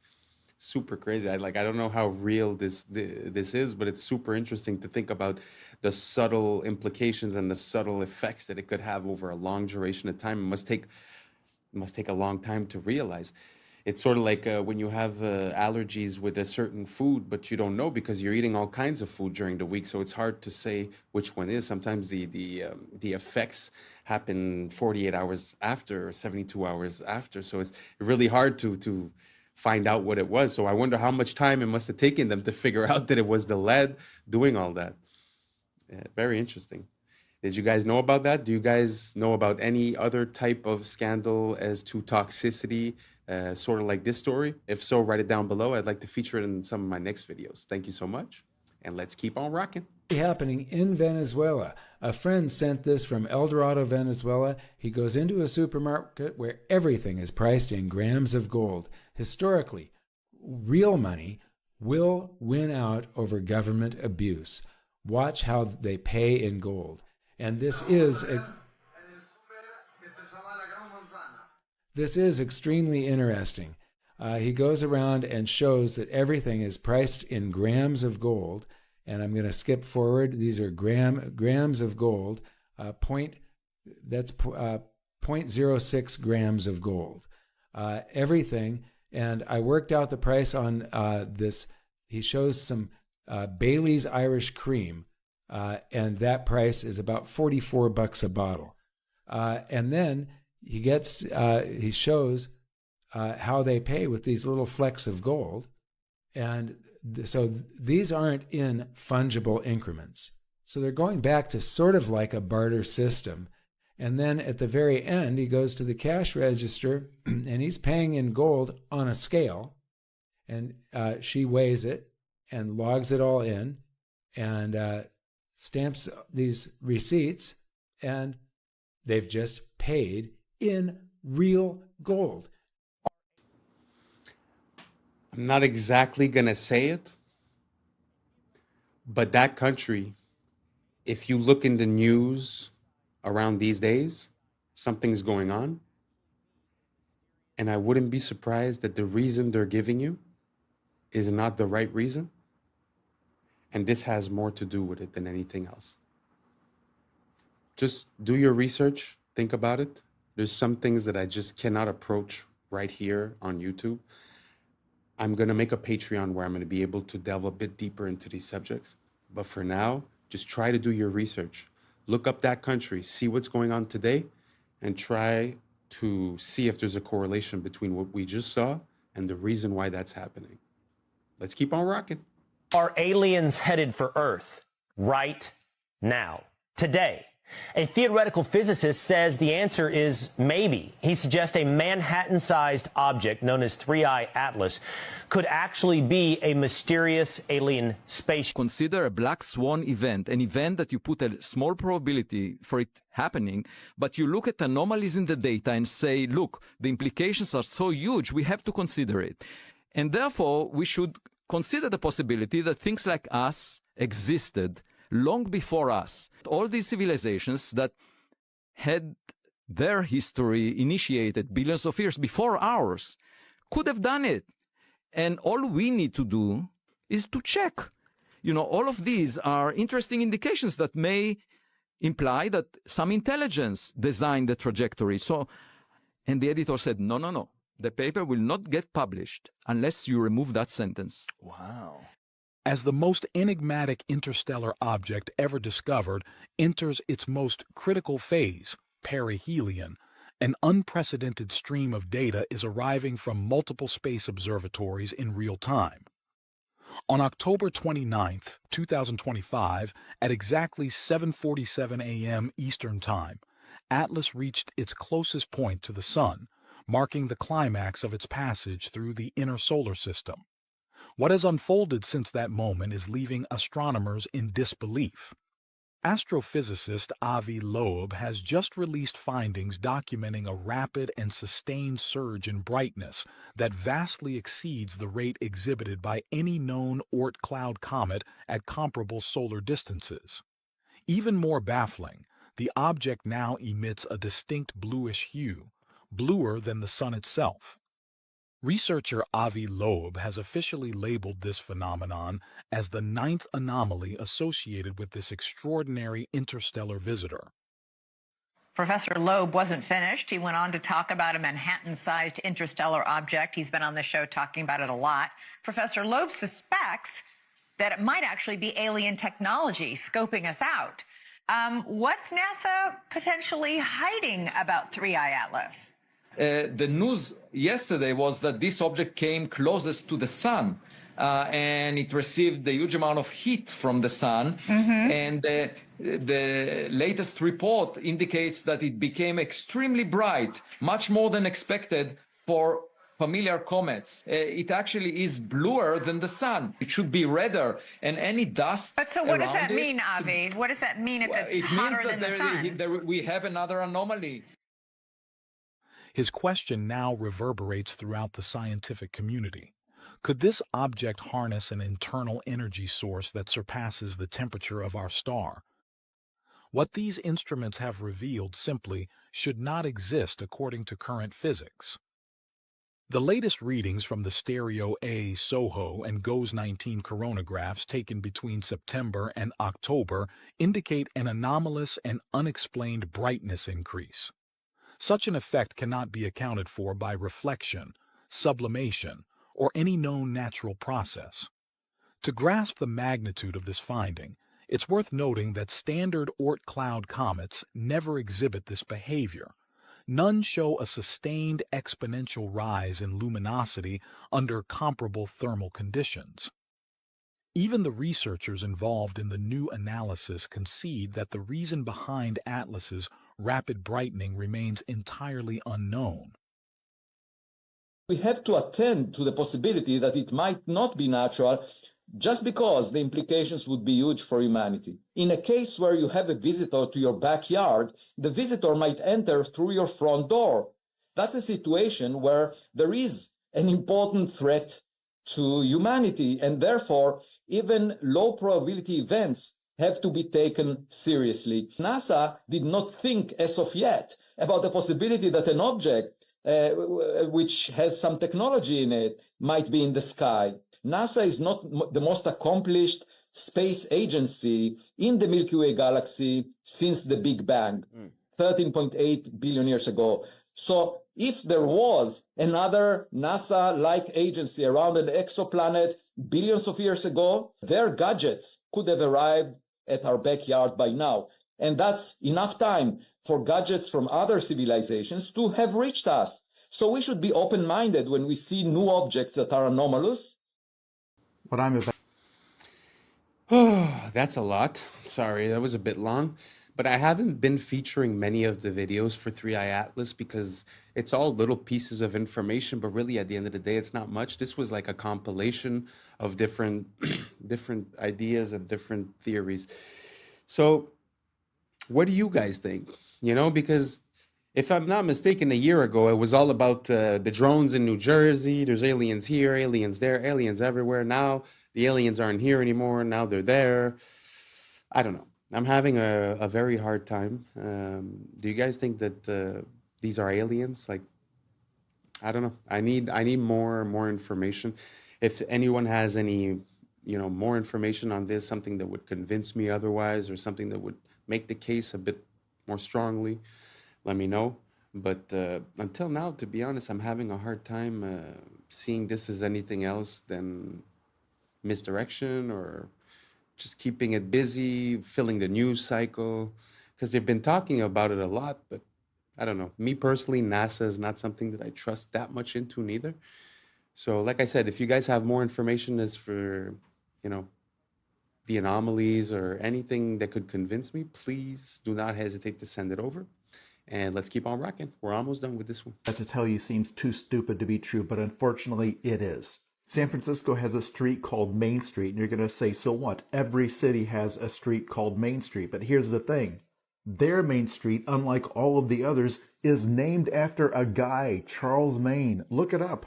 And there are a bunch of examples like this, many of them even dumber. I mean, imagine becoming wealthy and prominent enough that a major city names a street after you that nobody knows because your last name happens to be Maine. Just outside of Chicago is a lovely place called Waterfall Glen, and I swear this is true. While it does have waterfalls, it is named after Seymour Budd Waterfall. The Los Angeles neighborhood of Westlake is not named that because it's in the west or near a lake, but is rather named after Henricus Wallace Westlake. But wait, these only get worse. Burns-O-Matic torches are not called that because they are machines that burn things, but rather after founder Otto Burns. Even though Taco Bell has a bell in the logo, it is actually named after founder Glenn Bell.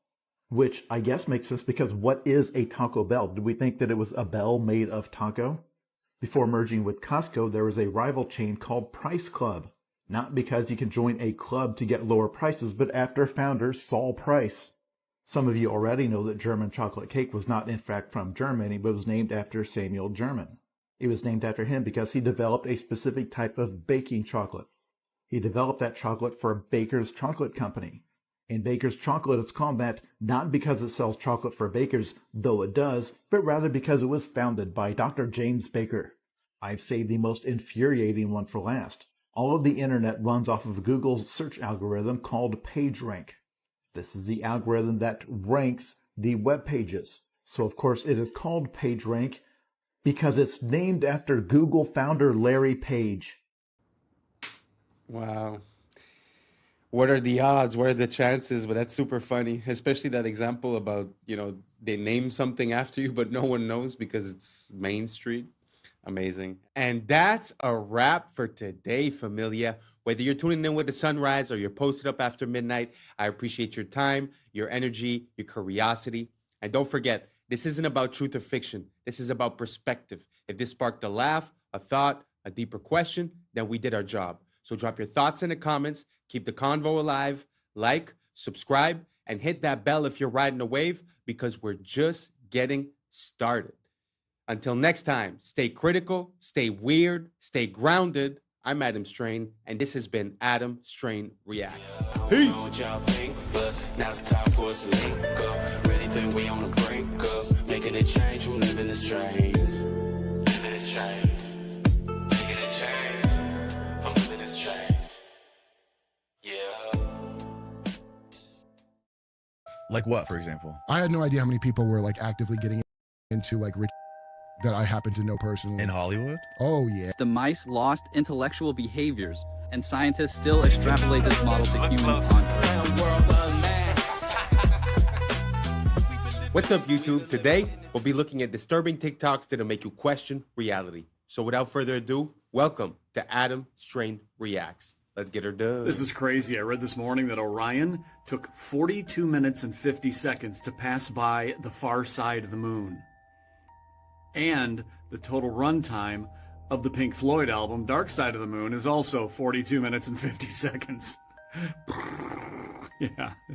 What is it the universe says about coincidences? They're never so lazy.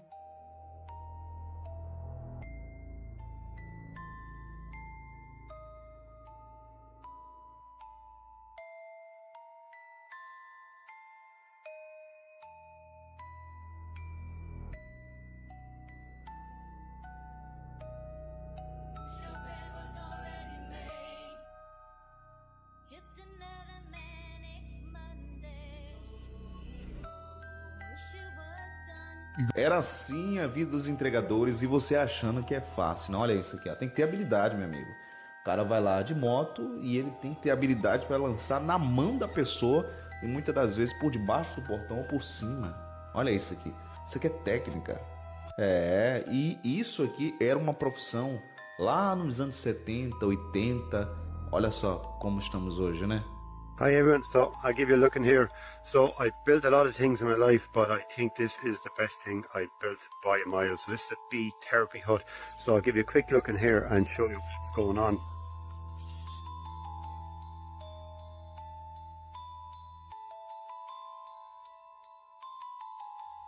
So in here now, underneath this is the bee bed, and underneath this there's 3 hives. There's about 150,000 bees in there, and then just down here at the end I have another hive. It's an observation hive. I'll just give you a quick look here.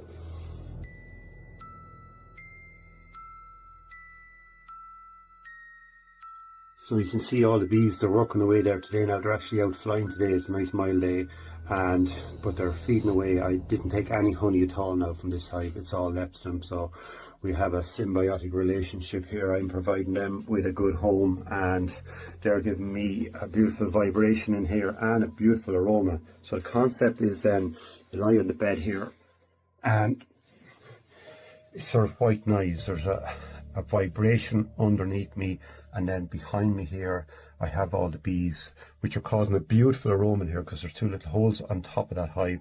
So there's a beautiful smell of propolis and beeswax, and it's just amazing. So the concept is, this is called apitherapy. So they reckon 5 minutes here is equal to a night's sleep.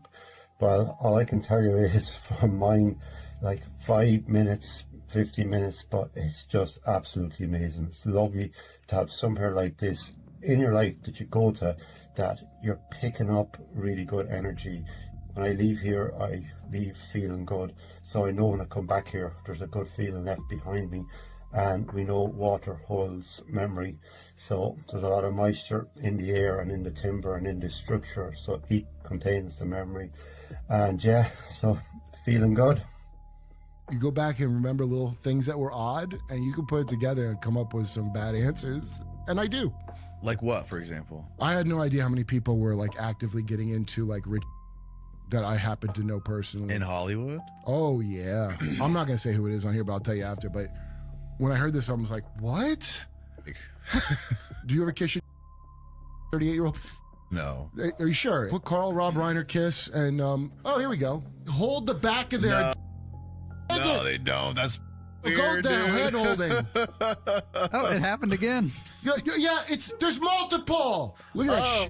My God, dude. Yeah, it's not one picture, dude. They do this all the time. I've been very fortunate in family. In my first marriage, I had 2 lovely daughters. Girls are such sweet-smelling. Yeah, that's true. Wonderful things. Mm-hmm. I can still remember when they would be so clean and their hair done, their starched dresses, and how when they would, the dresses would come up and what? He's talking about his daughters? They're just totally beautiful things, and I was happy. I was lucky with my girls in that they never had the problems that sometimes. Who is this guy? Not that my daughters didn't Gene have their own Roddenberry? What's his? Yeah, who is the he? creator of Star Trek? This is the creator of Star Trek? Yeah, the beloved creator of Star Trek. Oh my God. A guy Did you who- know this, Steve? I did not. Yeah. Me. God. I'm not particularly genius in any way. This is anyone should notice if they feel like noticing it. Yo, I didn't know there was a till last year. Do you understand? Why the wouldn't I know that until just recently? Because it's effective. We're worse than North Korea as far as propaganda, 100%. So building. It was a there was and that 2 trillion of that is missing, they can't account for. Julian was telling me that he thinks that when they built it. Of course it would have been. He's a right about that. Not only that, Julian told me that he thinks.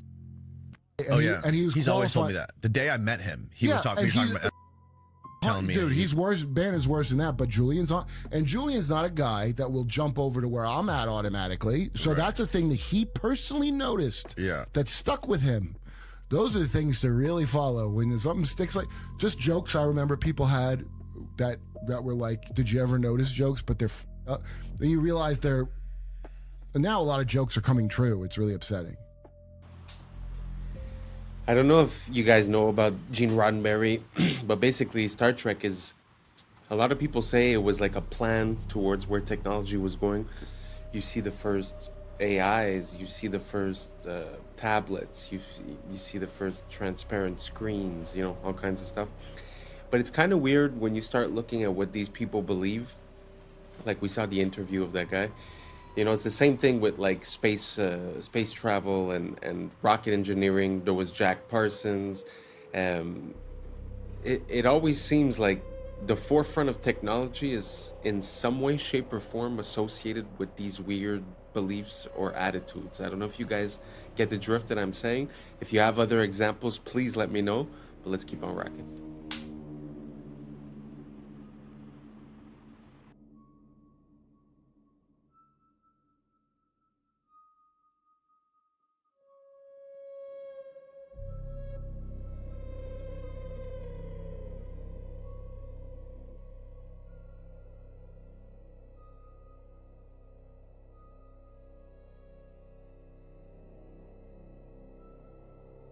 Watch this.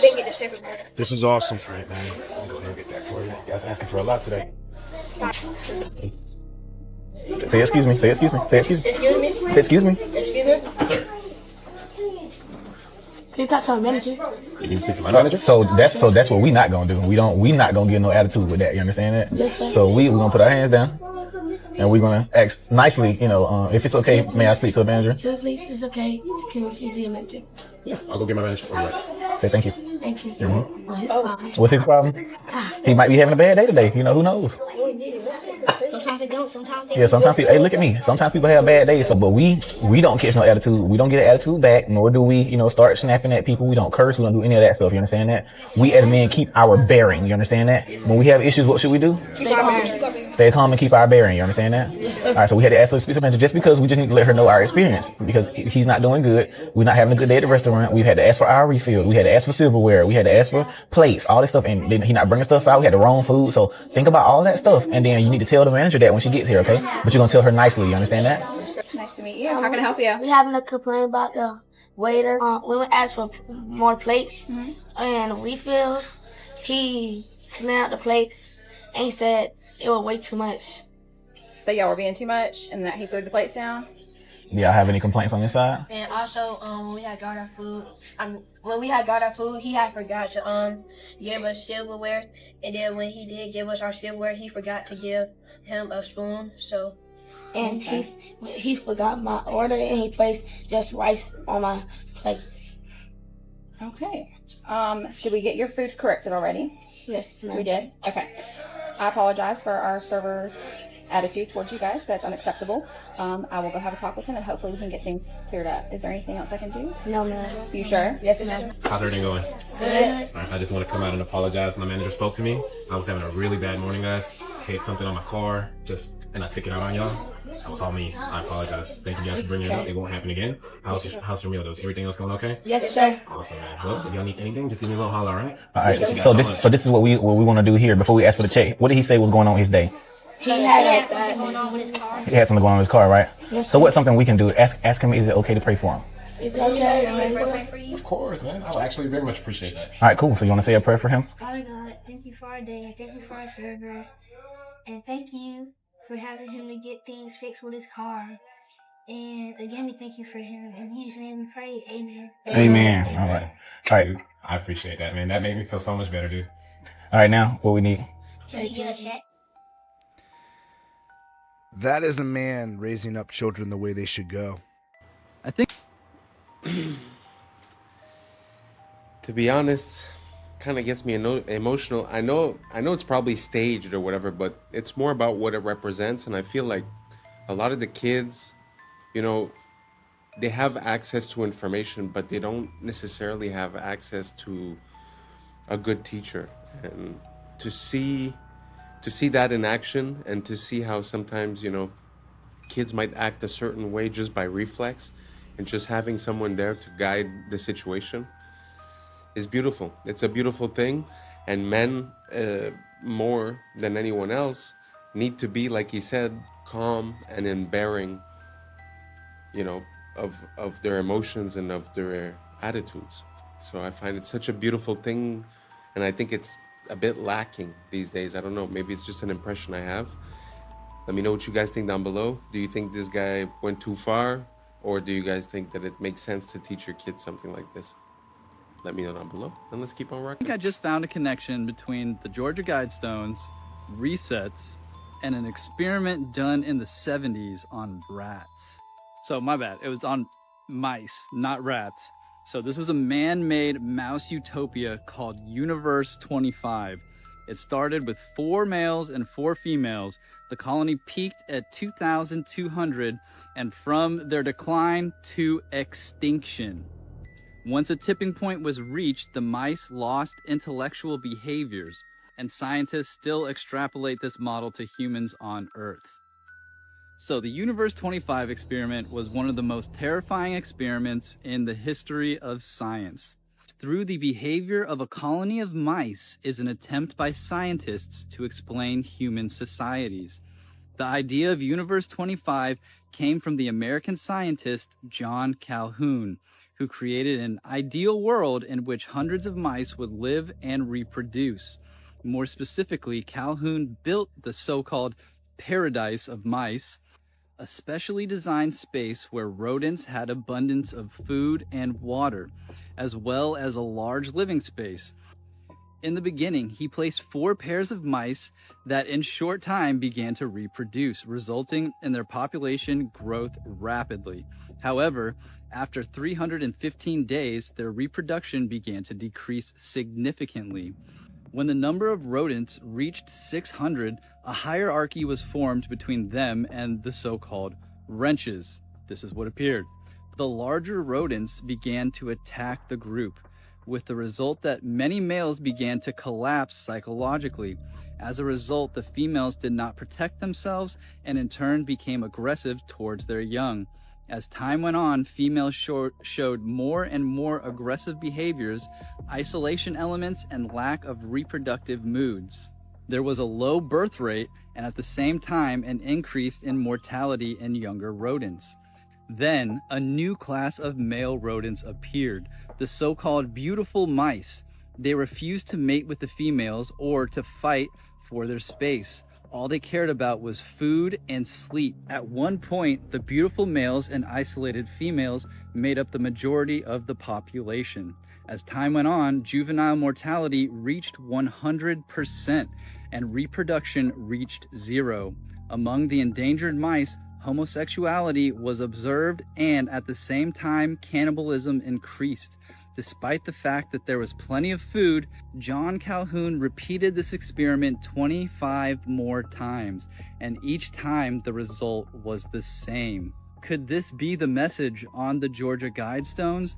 Maybe it's not that they just want to have this ruling class. Maybe they know once the population gets to a certain amount that this same thing that happened in this mouse experiment will happen with humans. This would also explain the Cabbage Patch Babies and why they had to repopulate the earth, because we had too many people and they stopped reproducing. Dude, this is crazy. So what if these resets don't actually happen because of a catastrophe? They just happen because of overpopulation, just like what happened with these mice. And then the mud floods would just be to like seal the deal, to rewrite history so that nobody had any questions about what happened in the past. Dude, that's a crazy ass perspective. Let me know in the comments what you guys think. That's crazy. Peace and love, y'all. Yeah. It's some interesting questions, because I mean, that experiment is very worrisome, and it feels like we're at some point in that process. But at the same time, what he was saying towards the end is interesting as well, because when you calculate the natural progression of a population, in a few thousand years, I think the numbers become exponential.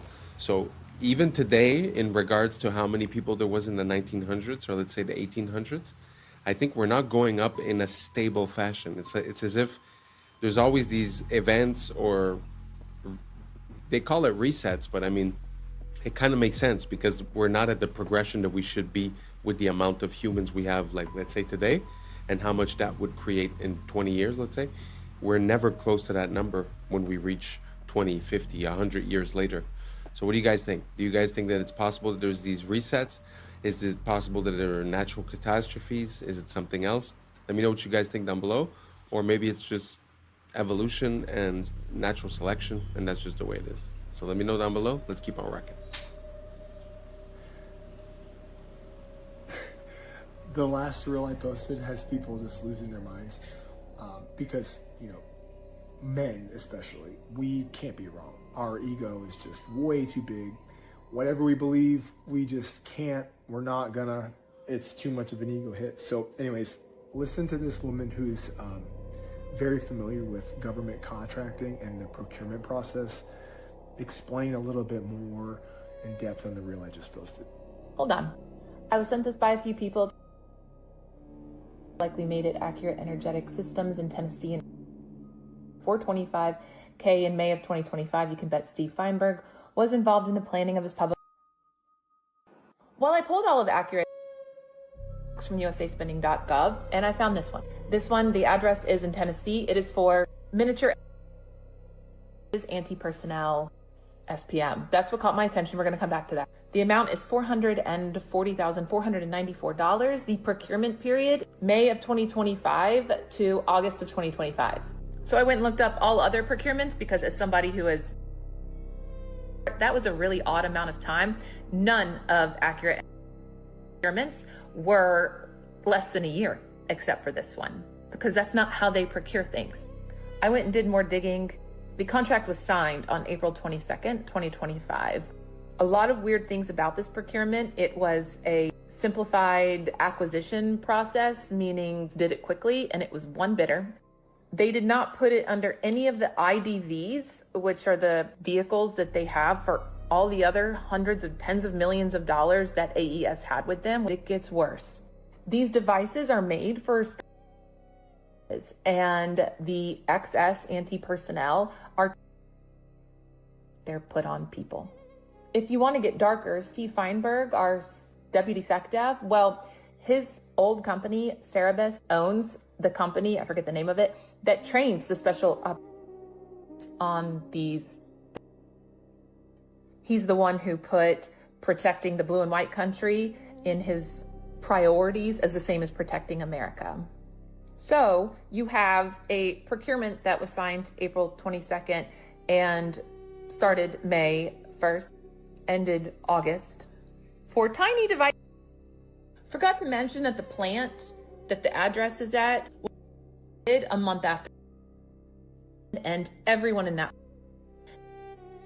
So, I don't know, Cersei, what do you think?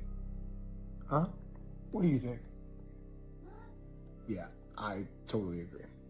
Day 6 of Artemis 2, and the logic just broke. These images are the exact same. One's day and one's night, but if you look at the top, these images are the exact same. And look at the live feed. And watch his eye. Ready for it? Watch, watch, watch, watch, watch. And the shrimp soak back up the water.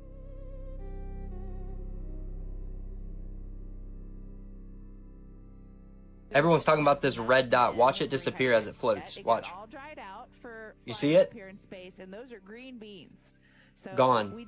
And for this toy, you can literally see text from the background bleeding through the toy. Watch.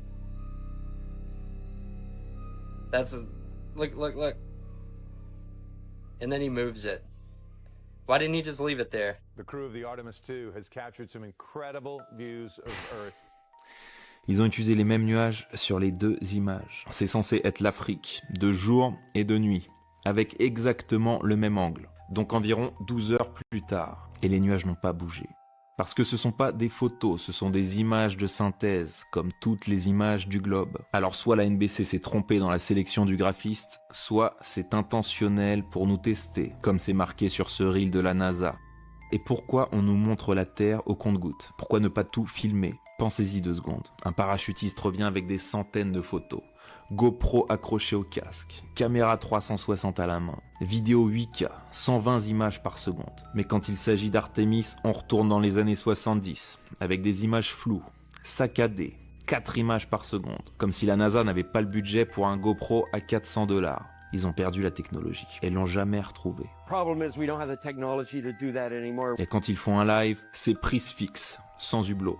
Dès qu'ils pensent que ça ne tourne plus, on les voit attendre les instructions d'une personne en coulisses. Et oui, n'oubliez pas qu'ils sont en studio. Pour éviter de vous montrer la vue, ils vont détourner votre attention en vous parlant de problèmes de toilette. Ou alors jouer avec leur mascotte, qu'ils appellent ZGI. Peut-être un indice pour CGI. Donc à ce point-là, si vous croyez encore à ce spectacle, il est grand temps de faire un travail de déprogrammation. I think you already seen, so we don't have to explain it anymore. Pitfall trap, you fall into the pit, spikes underneath the pit, and then... Okay. First trap, second trap, you got a seesaw trap. You know how a seesaw work, right?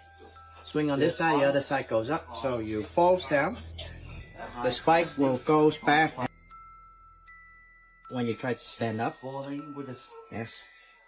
Standing style. This one, on and down. It's a fish trap. So this fish trap came from the idea of the actual fish trap. You see, the river flows, and when the fish follow the river, goes into the box, and the fish, when in the box, cannot escape the box because they are too big to fit through the gaps here. So, fish trap, same apply, but opposite side. So, you swim in the river. You swim in a flooded area. You have your leg fell down. And when your legs fell down, you stab the spike here. And when you try to pull your leg out, that's what happens. Okay. The next one is the armpit trap. Armpit trap, you fall right into the middle. If your hands, like momentum, like this will go straight into your armpits. Not a good idea. This one here is go for your chest. Oh, relax. Go for your back. If you fall this way, chest and back. But if you fall this way, both sides. Very painful. This one, well, this it just hits you everywhere. It just go for all of your body because this one spin. So bottom, top to the bottom, you get. This one's over here. One's a little bit tricky. So, when you fall into the trap, you shoot the spikes out. It goes straight into. This trap is called sticking trap because of that reason. Because it's stick. This one is a door trap. See, you. Usually, they activate the door like this. So when you knock the door, no one answers, so you kick it open or you open the door. You open the door, this whole thing flies out. Yep. And when you have good reflex, try to catch it. See the problem? Bottom still swing forward. So there you go. Not just that, these traps also have a very special design to it. If you look at the spikes, you can see that it's fish hooks, which means that when it goes in, it doesn't go out easy. So when you pull, so here is the part of the. You see, when a wounded soldier goes back home, they tell stories, and when the people hear the story, no one support the war. So what happens if you don't have people supporting the war and go to war anymore? Well, they're them to go. You see, the problem about is 19-year-old kids to go here, away from their family, friends, loved ones, with this. And the enemy that they are shooting at is not even better. They are kids who has the only thing to do is defending their country. You could. Wow. I had no idea about all those traps, but can you imagine you are the superpower of the world at that moment? For whatever reason or the other, you're like, okay, Vietnam, you're gonna get it. And somehow, through making holes, I mean, you have tanks, fighter jets, and through making a few holes with a few spikes, you somehow end up winning. I cannot imagine the rage of the Americans in that situation. Interesting story. If you guys have any more like that, pass them along. Let's keep on rocking. Drink like literally 50 bottles of water in plastic bottles, and you'll have less microplastics than 1 cup of coffee. The cup thing creeps me out. Like, I didn't realize the cup thing until like about a year The ago. microplastic load that you get from putting hot coffee into that paper, aka plastic cup, because if you know the paper is coated in plastic. Yeah, the only reason the paper as is of even, recently, I'm aware. Yes, but I the was not. microplastic load that you drink from that is astronomical. You could drink like literally 50 bottles of water in plastic bottles, and you'll have less microplastics than 1 cup of coffee. Well, I didn't realize it was that bad. It's bad. And that's a wrap for today, familia. Whether you're tuning in with the sunrise or you're posted up after midnight, I appreciate your time, your energy, your curiosity. And don't forget, this isn't about truth or fiction. This is about perspective. If this sparked a thought, a laugh, a deeper question, then we did our job. So drop your thoughts in the comments, keep the convo alive, like, subscribe, and don't forget to hit that bell if you're riding a wave, because we're just getting started. Until next time, stay grounded, stay weird, stay critical. I'm Adam Strain, and this has been Adam Strain Reacts. Peace! I don't know what y'all think, but now's the time for us to link up. Really think we on the brink up, making a change from living this strange. Living this strange. Making a change from living this strange. Yeah.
Number 322. You both were members of Skull and Bone. What does that tell us? Not much. Opioids are physiologically identical to humans, yet they're not conscious and they can feel no pain. They can be used as meat for consumption. Yeah. I was sleeping, had to wake up. Why? Every reason I could think. What's up, YouTube? Today, we'll be looking at disturbing TikToks that'll make you question reality. So without further ado, welcome to Adam Strain Reacts. Let's get her done. Coming straight out of the Galapagos Islands, it's the marine iguana, the only ocean-feeding lizard on Earth. Despite the look, its survival depends on the sea. Its diet comes from marine algae growing below the surface. When algae becomes scarce, it can actually shrink its body by reabsorbing bone to survive. But feeding in an ocean comes with a cost. The cold ocean strips heat from its body, forcing it back onto the rocks. Once you understand how it lives, the way it looks starts to make sense. Wow, I'd never seen that type of lizard. It makes me think that Godzilla might be more of a true story than we think, because he looks exactly like Godzilla looks. Let me know if you guys agree, and let's keep on rocking. This past week, an MIT review, they want to do is take out the neural functions. It's a human without feeling, without thinking, without ideas. It's just what MIT calls in this review a spare body, a spare tire, bodyoids. MIT scientists want to grow human bodies dubbed bodyoids. Now, these bodyoids are physiologically identical to humans, yet scientists insist that they are not conscious and they can feel no pain. Scientists are stating that ethically sourced spare bodies could revolutionize medicine through things like organ donation. These bodyoids are not only intended to provide medical miracles, they can be used as meat for consumption. All right, so here's the article. So MIT Technological Review, it's ethically sourced spare human bodies could revolutionize medicine. Human bodyoids. So remember that word. And here it says, recent advances in biotechnology now provides a pathway to produce living human bodies without the neural components that allow us to think, be aware, or feel pain. And then maybe one day we'll be able to create spare bodies. Are bodyoids similar to body yachties? If they could get these cordyceps to control this, I'm sure you can see some body yachties. Wow. It's pretty intense. I don't know how I feel about that. Obviously, the fact that they're presenting it with the mention ethically sourced makes me think that it's less than ethical, first of all. But the only thing I'm going to say is if this is going to lower the amount of people that go missing per year, I might be willing to consider it. Let's keep on rocking.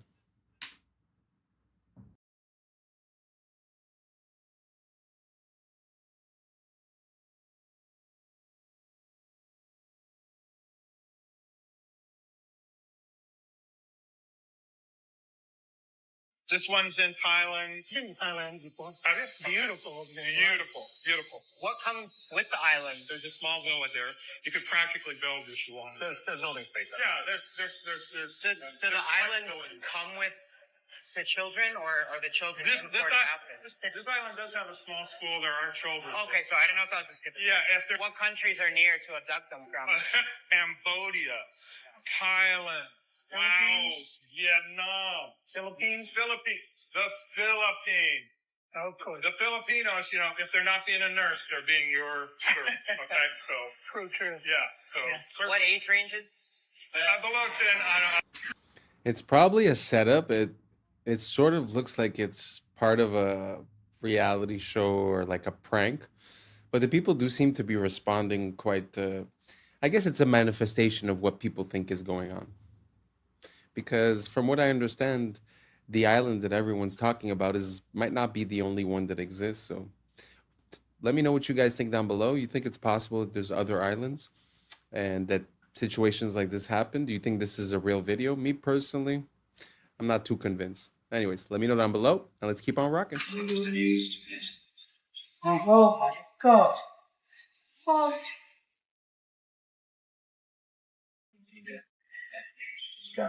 Now, let's find out if they stand on travel and that 5 can be on Tuesday. Well, you've been hearing all the air doors are closed around.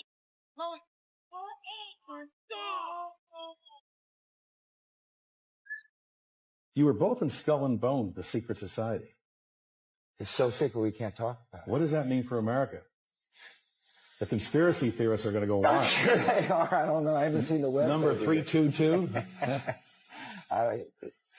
You both were members of Skull and Bones, a secret society at Yale. What is that, fellas? Not much, because it's a secret. Is there a secret handshake? Is there a secret code? I wish there were something secret I could manifest. 322, a secret number? There are all kinds of secrets, Tim, but one thing is not a secret. I disagree with this president's direction that he's taking the country. We can do a better job, and I intend to do it. Sim Russett, the moderator of Meet the Press and NBC's Washington bureau chief, collapsed and died early this afternoon.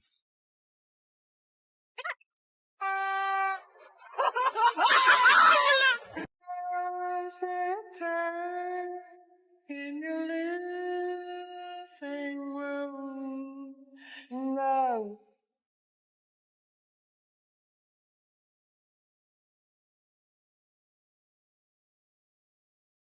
Трипа-трипа-лоски, здесь тусую, под харбас танцую. Трипа-лоски, трипа-трипа-лоски.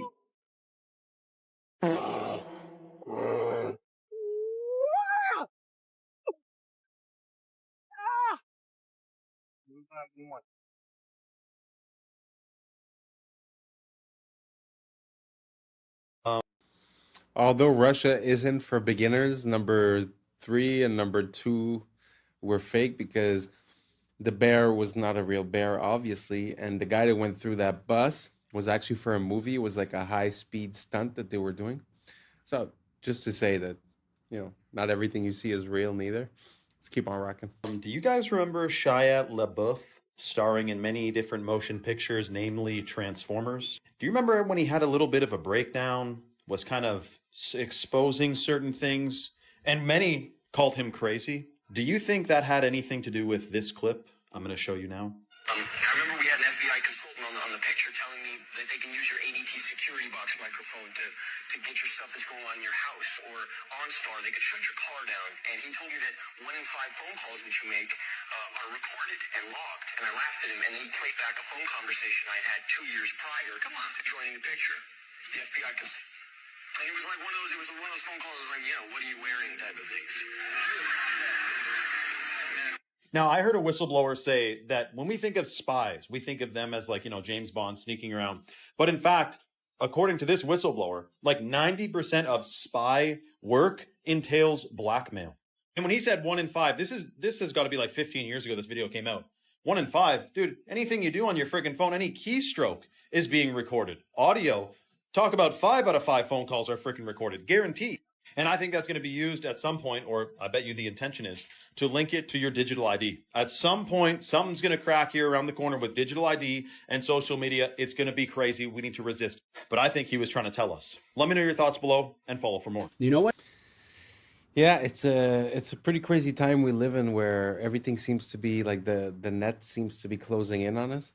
I've heard something recently about they were talking about controlling people's speech online, and it had to do with anti-Shemitism. But basically what they were saying is that if ever you get flagged or, declared as one of these bad people, that basically they're going to put a note or something along those lines on the Google Ads and the SEO so that throughout your whole life, it would never be forgotten and that it would follow you your whole life. So what he's saying about merging with the digital ID or whatnot seems to be one of the plans that are in motion for a near future. So if you have the opportunity to vote against it or to make it be known or to not conform, I would highly recommend to think about it because it seems to be coming quicker than we imagine it. Anyways, let me know what you guys think down below and let's keep on rocking.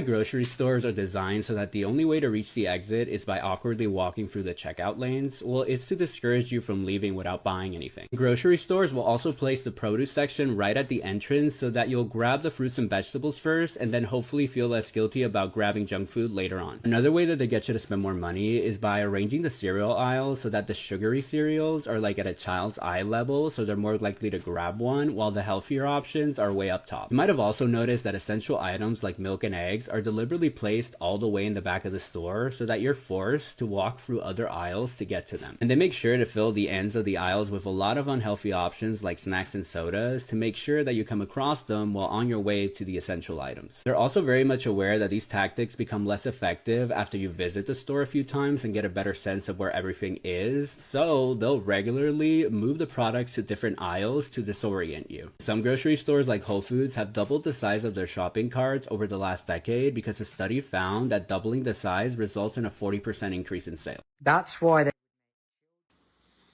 Wow. Isn't that crazy when you start realizing that everything in life has a meaning and a purpose? It really makes me think about when you start looking into the etymology of words and you start seeing the meaning behind things that we sort of lost the meaning through time, but we still use as a tradition the saying or the word. Well, it makes me think of the same exact thing, that basically everything has a reason. And I think it's the same way in movies and in absolutely everything. The color of that the person is wearing means something, where they are, what temperature it is, all the colors that are in the scene, the flashbacks.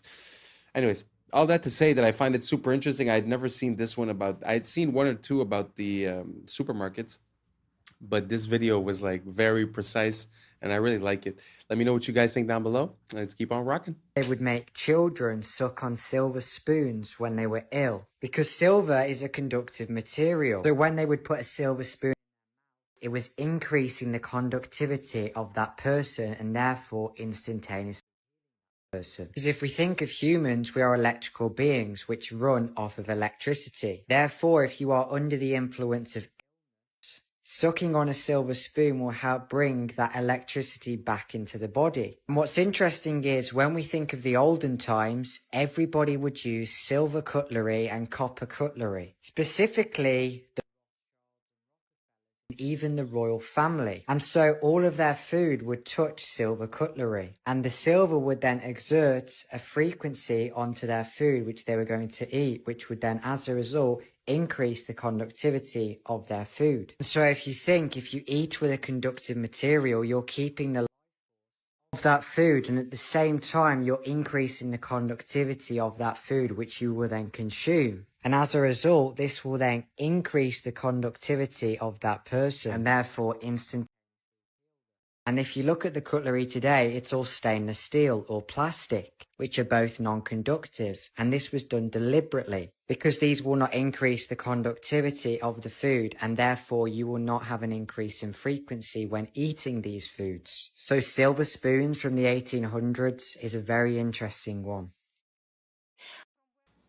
Well, I guess that's just to prove my point that sometimes we use sayings and we don't remember why.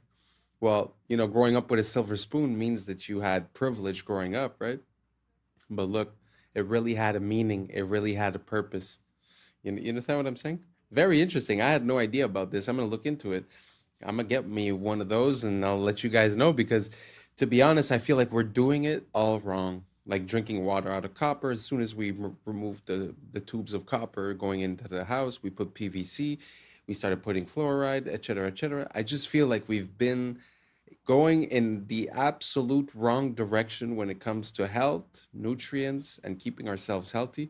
So anyways, I found this video super interesting. Let me know what you guys think down below. Let's keep on rocking. From where I stand, all disorders, all learning disabilities are digestive. And that is the clinical experience of 20 years of work. And that is what's being confirmed now by the new explosion in science, in research, in that's the scientific name for gut flora. We called it gut flora for decades, and now the scientists started looking at it finally and called it. And they're discovering all sorts of things, all sorts of functions that our gut flora fulfills. So gut and psychology is a connection between the functioning of the digestive system and the functioning of the brain of the person, despite the fact that they're far away from each other. And our medicine understand this connection. As they give the person antidepressants and anti-epileptic pills, where does the person put those pills to affect their brain? Into their stomach. They place it into their digestive system to affect the brain. And still I don't understand the connection. How can the two things be so far apart and be connected? So what kind of conditions are we talking about? Let's start with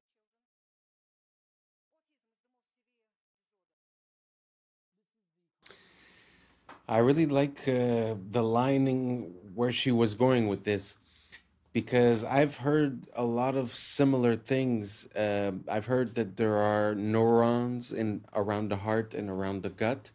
And, you know, we say, again, to come back to the etymology and where, you know, sayings come from, we do say trust your gut. And there is something there's something to be said about that the fact that we feel like there's something coming from within our gut. And I feel like it's not far. I've been seeing a lot of different stuff lately also as to when people get a diagnosis for a chronic illness or some type of illness, that in reality, when you do a flushing as for parasites and infectious microbiomes, that you end up having good results. So it kind of makes sense, you know, that there's like this link between the gut. And when she makes that parallel with the pills for the brain taken in the gut, actually makes sense as well. Let me know what you guys think down below, and let's keep on rocking. This is the contract between the Vatican and the King of England. Many people don't know that the King of England made a contract with the Vatican in the Middle Ages. The Pope declared himself the Vicar of Christ. This in Latin means someone who stands in for someone else. He is known as the Vicar of Christ today. The Vatican, as most Christians do, believe that God created the heavens and the earth, leaving the Pope to stand in for Jesus while he is in heaven and not on earth, ruling temporarily. The Pope, however, is also a very busy man. He has a lot of duties to perform, hence the contract with the King of England. This is when the names changed. This is when the people of the Engles, England, became the people of Britain. This is actually a name that was given to the people of England from the Hebrew, the original English language, from the Hebrew barith. Up here you can see the Hebrew word with the translation, covenant, barith. Up until recently, I thought it was the King of Troy that escaped to the British Isles after the fall of Troy. Hebrew is the solution. It is the one language that is old enough, but also young enough to be taken. Ish is contract of man. Barith, covenant, ish, contract. Contract law is banking law. Banking law is the Vatican's law. It is not this guy's law, it is the other guy's law. Or banking law. The S is the snake. If you put a chicken... That was very interesting. I don't really know much about that square in England and the ramifications behind it. But it does make sense that there was a connection there, because he said before they call them the Brits, they would call them the Angles. The Angles, if I'm not mistaken, is very close to angels. So it's kind of interesting, the connection that we're seeing there between the Hebrew and the English. So I don't know if you guys have any more information towards that. Don't be afraid. A lot of people have been sending me videos, and I appreciate it. If you guys have any more of that, send it over, because the fact that Brits would have a Hebrew root to the name, wow, that's the first time I've ever heard that, and I'm really looking for more. So I'm going to do a deep dive and try to figure out a bit more on that, and I'll get back to you guys. If you guys have any information, don't hesitate to share, and let's keep on rocking. In the oven, it goes from pink to brown, right? You've seen this. It cooks. This process of cooking is called glycation.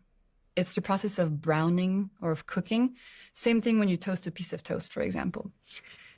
The interesting thing is, a human being, from the moment we're born, we're slowly cooking in that same way on the inside. We're slowly glycating. We're slowly browning. And then when we're fully glycated, when we're fully cooked, we die. That's why when you look at the cartilage of babies, it's white. And if you look at the cartilage of somebody who's 90 years old, it's brown. They've cooked on the inside. And every glucose spike increases this process of glycation. So much so that glucose and glycation, they kind of sound like a similar word, glucose glycation. It's because it's glucose doing the glycating. So every glucose spike increases glycation, increases cooking, accelerates aging. And this shows on your skin. You get wrinkles faster if you glycate more, and also on the inside, your organs slowly get damaged. So glucose spikes, mitochondria get tired, you age faster. In response to this, your body knows, Stephen, that a big glucose spike is not good for you. Your body knows that it has to do something to try to get that glucose level down. So what it does, it calls up your pancreas and it's like, yo, pancreas, we got a glucose spike going on. We need to get this glucose down. In response, your pancreas sends a hormone called insulin out in your body. You've heard of insulin before, right? Mm-hmm. And insulin's job, and we love her job is to grab all these excess glucose molecules and to store them away so they don't damage your body anymore. And insulin stores glucose away into your liver, into your muscles, and then when those are full, insulin stores glucose away into your fat cells. And that's one of the ways that you gain fat on your body. It's in response to the spikes and your body trying to protect you from the spikes. The problem is, insulin itself has consequences and is the driver of type 2 diabetes and insulin resistance. So to answer your question, yes, when you see a big spike on your glucose monitor, there's some of that going on. And the more spikes you have, the harder it is going to be for your body to manage your spikes. So it kind of becomes a vicious cycle. If you keep eating the same way, your spikes will get bigger and bigger and bigger and bigger over time with more and more damage. Wow, that was well explained. I really like the way she was talking to us. I like where she's coming from with all this information. And I also like the fact that they often tell us, okay, sugar's bad, sugar's bad, sugar's bad. How? Explain it to me. Because we do know that glucose is a part of natural foods. It's a part of the stuff that we need to power our body, our cells. So to have a distinction here and to explain about the spikes and what happens in your body, amazing. I love it. I love the fact that we're getting more information, making us more powerful, having more free will, able to make decisions to help us live a healthier lifestyle. And anyways, let me know what you guys think down below. But I love the way that she broke that down. And it really gives me an incentive to understanding why a glucose spike is bad for my body and might cause inflammation or gaining fat or this or that, right? Super interesting. Let me know what you think down below. Let's keep on rocking. I actually got a hold of some people at the PBI airport and got some answers on this interesting status update that's been starting to go viral today. I've had a lot of people send it to me. Thankfully, people were available at midnight. Enjoy. International Sun recording. Hi, I'm looking at your Palm Beach International post on a status website. It says it's closed to aircraft equipped with modification or geoengineering equipment. What exactly does that mean? When there's weather, that the airport might be closed. It all depends on the weather. Oh, I understand, but it says it's closed to aircraft equipped with weather modification or geoengineering equipment. Hold on. Sure. Palm Beach Airport. Hi, I'm looking at a post on the status, the FAA status for a PBI, and it says that Palm Beach International is closed to aircraft equipped with modification or geoengineering equipment, and I'm curious what exactly that means. Are you a pilot? I know. My friend is, though, and they sent this to me, and they also don't know what exactly this means. Hold on one sec, okay? Airport was named the 5th best airport in the operations. The PBI posted, Palm Beach International is closed to aircraft equipped with weather or geoengineering equipment. Right. And I'm just... Yeah, that's for the cloud, the aircraft that's got those tubes on it there for... Clouds. That's it, yeah. Closed to that. Oh, in other okay. words, not allowed. I see. And that's kind of a thing that the state of Florida is mandating, part of the environmental thing, and required the Florida airports to follow that. Gotcha. Okay. When did that get put up? I was briefed about it about a week ago. Okay. So that's a... permanent. That's a permanent post for until. Yep. Okay, gotcha. And so before that, was PBI taking in cloud seeding aircraft? There was some aircraft in the past, and I know it's been probably a couple of years where they were weather monitoring, weather equipped, or were doing something as far as weather goes, which wasn't an issue then, but it is now. All the airports are supposed to follow that. Okay. The GA airports. Any airport in the state of Florida is not supposed to allow that.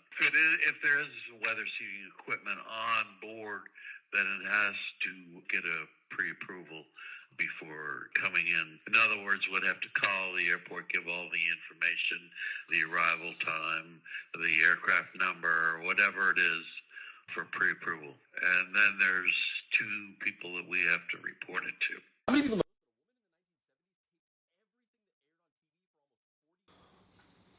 Well, that's pretty interesting, especially considering the fact that they say it's something that we don't do. Why they would have to pass a law stating that they do it. I find that it's very interesting. And the man seemed to know exactly what he was talking about. What is interesting is that it feels like even though he wasn't trying to, he kind of showed us what the loophole was, where now they stated that, okay, cloud seeding is illegal, right? But he says, but there is a system in place for that. If you come with that type of stuff, all you got to do is send the information, and then we write it down and we send it to someone. So if you paid the tax, I guess it's fine, right? So it's just, I don't know. It's very interesting, the fact that they came out with a law of something that theoretically doesn't exist, and that, they're saying that some still pass, and basically they send the information, they write them down, and there you go, Anyways, let me know what you guys think down below. Is this enough? Should we do more? Should every state be like that? Should the whole world be like that? Let me know what you think down below, and let's keep on rocking. You have to report it to. How many people know this, but a woman in the 1970s taped everything that aired on TV for almost 40 years because she predicted the rise of fake news. Marion Stokes was a public access television producer, a businesswoman, and an activist in the 1970s who was also an avid collector of things. By today's standards, she'd probably be diagnosed as a hoarder. But she was also convinced that we were headed down a path where technology would eventually become so great that the powers that be could manipulate information to lie to us about any historical event that they wanted. So she married her hoarding skills with this grand vision. And in 1977, she started taping everything that aired on TV 24/7. She mostly wanted to tape the news, but she also taped TV shows like The Cosby Show, The Oprah Winfrey Show, and Star Trek because she was afraid that somebody was going to eventually erase the contributions of these black actors and creators from historical record. She did this by recording the different TV channels 24/7 on VHS tapes on multiple VCRs and TVs throughout her house. Each VHS tape had an 8-hour capacity, and when one would run out, she would quickly switch it out for the other all day and night, every day. She did this every single day for decades, and yes, it is as life-consuming as it sounds. In fact, she scheduled her entire daily routine around the length of these VHS tapes, with everything like school and work and family outings being planned around her being able to start a fresh tape, go out, and then come back in time to start the next one. Her collection of these tapes eventually got so big that they filled her entire house, and she started having to rent multiple storage units to house them. She eventually collected over 71,000 Betamax and VHS tapes throughout her lifetime. But these recordings weren't the only thing that she collected throughout those years. She also had half a dozen daily newspaper subscriptions and over 100 monthly magazine subscriptions that she collected for decades. She also owned 192 Macintosh computers that she bought throughout these years, which is believed to be the largest private collection of historical Macintoshes.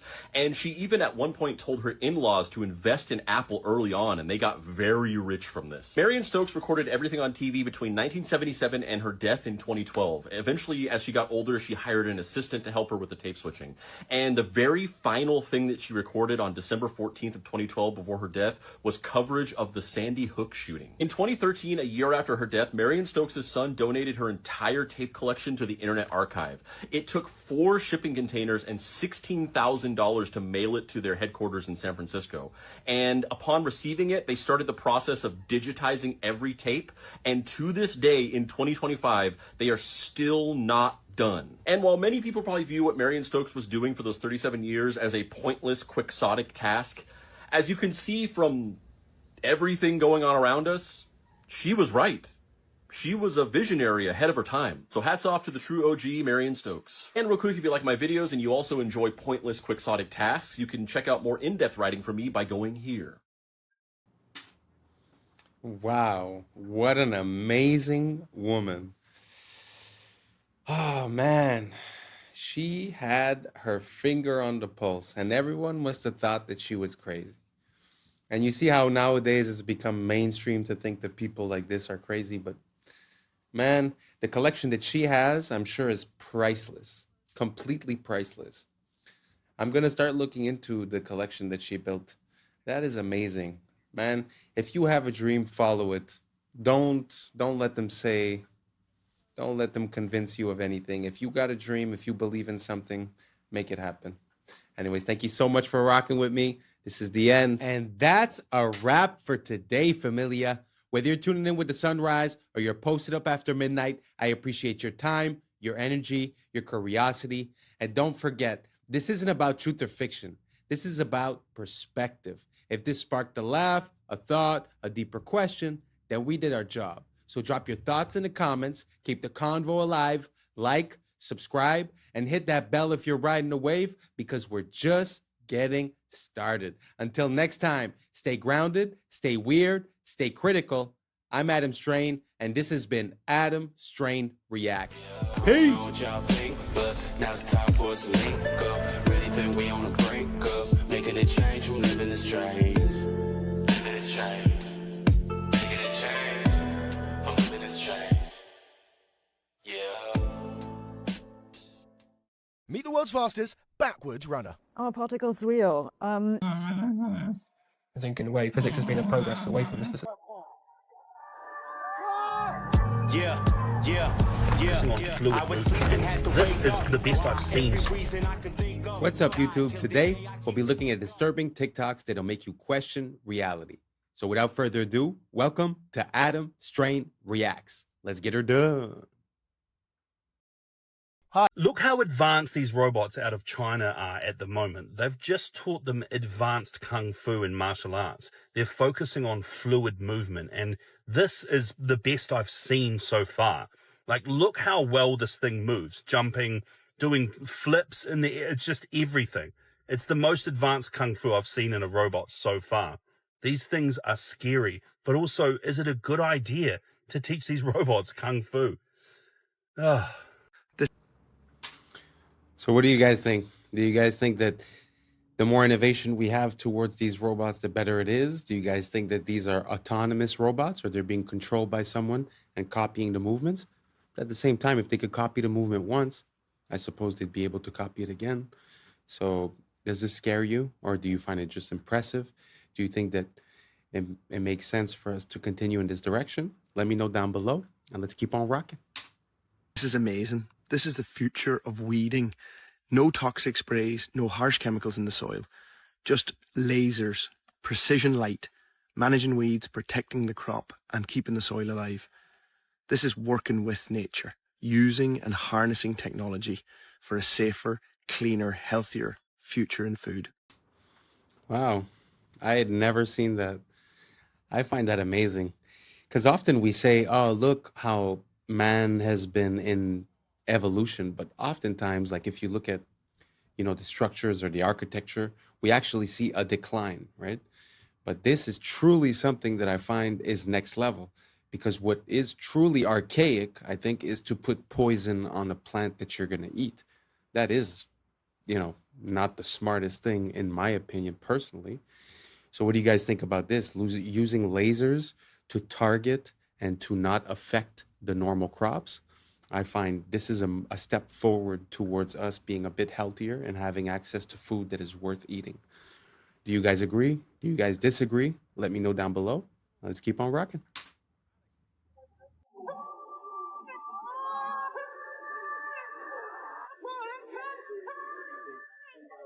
Oh, God.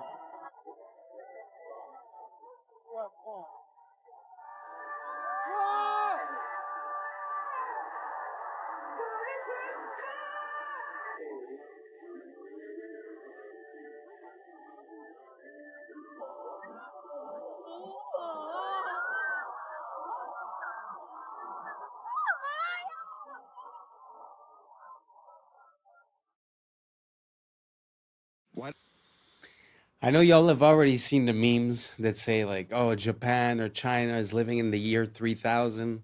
Sometimes it doesn't make sense, but this actually does make sense. It does look like the future when you look at that show, the way that they've already implemented the robotic help part, you know? Very interesting. So do you guys think that it's going to help, or do you guys think that it's going to take away the job from backup dancers? Do you guys think that it takes away from the art? Or do you find that, listen, times are changing and we got to go with the flow? So let me know down below and let's keep on rocking. Doesn't the Parthenon have any straight lines? It turns out the problem wasn't bad construction. When the Parthenon was built in 432 BC, the Greeks had spent decades perfecting the design and used the most calculated advanced mathematics to calculate every measurement down to the millimeter. But they discovered a problem with perfection. When you look at straight horizontal lines from far away, your eye tricks you to think that the lines sag inward. The Greeks realized that if they built the Parthenon with straight lines, the entire structure would look warped from a distance and it would ruin how it looked. So how did the Greeks fix the optical illusion? They fixed it by building it wrong on purpose. I'm here at the only full-scale replica in Nashville, Tennessee, where you can see that the base of the temple rises about 4 inches in the center. The columns lean slightly inward and bulge in the middle, and even the horizontal beams across the top curve upward. But from ground level, these intentional distortions cancel out the optical illusion, making the building look geometrically perfect. So the Greeks knew that perfect architecture isn't about what is straight, it's about what looks straight. Sabina, what's your opinion? Are particles real? Are particles real? So I would describe myself as an instrumentalist. I don't believe that mathematics is real. I think mathematics is a tool that we as physicists use to describe the world. And in this mathematics, we have definitions for things that we call particles. That might be an excitation in a field, or it might be an irreducible representation of the Lorentz group, or it might be a quantum of energy, and these are all related. And then we know what we're talking about. That is what I mean by a particle. But are particles real? I don't know. I'm not sure I know what this even means. This is a question I leave to philosophers. Lucky we've got one. For me, the interesting question is, are particles fundamental? The particles that we currently know of in the standard model of particle physics, electrons, quarks, photons, and so on, are they fundamental or are they made of something else? I know we like to say that the science is settled, but truly a lot of the things that we operate on are basically adaptations, or they're theories, or they're ways of comprehending the world and explaining it. But to hear a physicist say, just utter that question, are particles real, actually just shows how there might be a difference between what we believe has been understood and what truly is understood. Because when you look at a physical representation of something, like let's say a map, the map looks authentic, it looks like it makes sense. But we know nowadays that when you look at the details of the map, it's very hard for it to be a perfect 1-to-1 ratio. It's actually, I think, impossible. And that's why when you see the Mercator map, the projection that Google Map uses, you see the distortion between, let's say, Africa and Greenland, where it looks about the same size, when in reality, Greenland would fit, I think it's 9 times in Africa, something like that.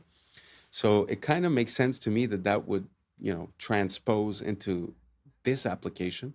But tell me what you guys think down below.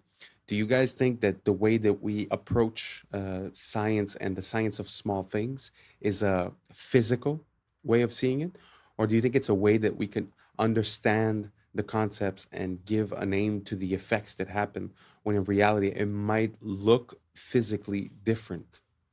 Just a question. Just wondering what you guys think. Let me know down below, and let's keep on rocking. All right, boys. So before I got on my freaking airplane ride, my Spirit Airlines ride, I went around looking, right? And I was taking videos, and I was like, oh, Palin gonna freaking love this. But so I was looking for anyone fueling planes, right? I went and I found this truck. I was like, oh man, I wish he'd be fueling. I wonder how much fuel that thing holds, right? I looked it up, okay? I think it's about a 5,000 gallon fuel truck. So let's say 5,000 gallons just to make everything easy, right? Most of Spirit Airlines planes are these A320s or whatever, different versions of them. So I'm pretty sure I was on one of those. And it looks like it's like, you know, let's say roughly 5,000. Let's give them the benefit of the doubt. It's only 5,000 gallons of fuel that they're putting in these planes, right? Even though things like the Airbus A380, dude, look, they're saying that they put 85,000 gallons of fuel in those. Like, come on, what are you talking about? What is 85,000 divided by 5,000? They're saying they put 17 of these fucking trucks in there, okay? Okay, so that's a big plane, right? Let's just assume they're putting one of these trucks in my size plane, my little, you know, it's only one floor. These A380s or whatever, they got double deckers, right? So my plane can, at the very least, hold a whole 5,000 gallon truck full of fuel, supposedly, right? So why are they showing up with this? What the hell is that? Look, again, Jet A fuel, okay? Where's the what is it? They're not putting 5,000 gallons of fuel into this wing. And then don't even get me started on the fact that they say it's in the wings, dude, right?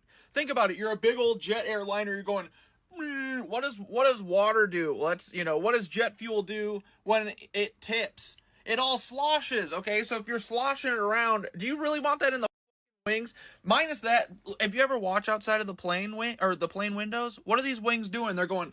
Are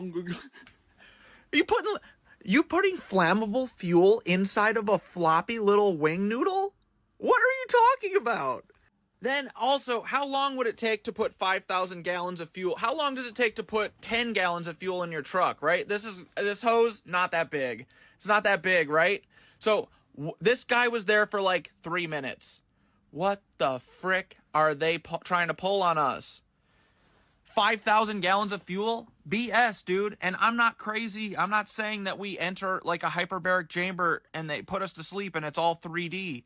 I'm saying this flying on sky electricity, and that's what they're hiding from us.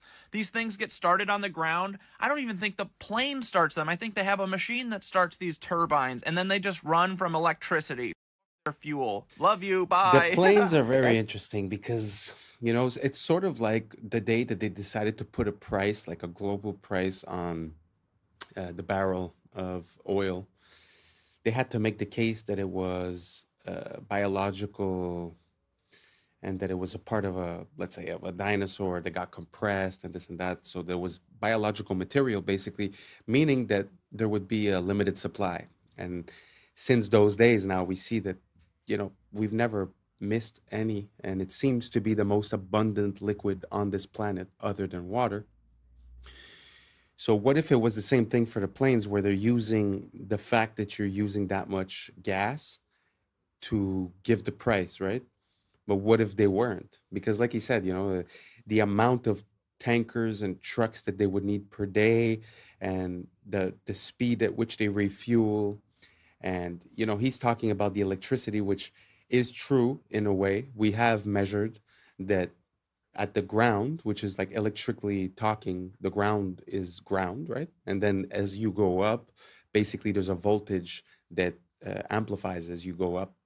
So it's not crazy, the idea that there might be electricity involved.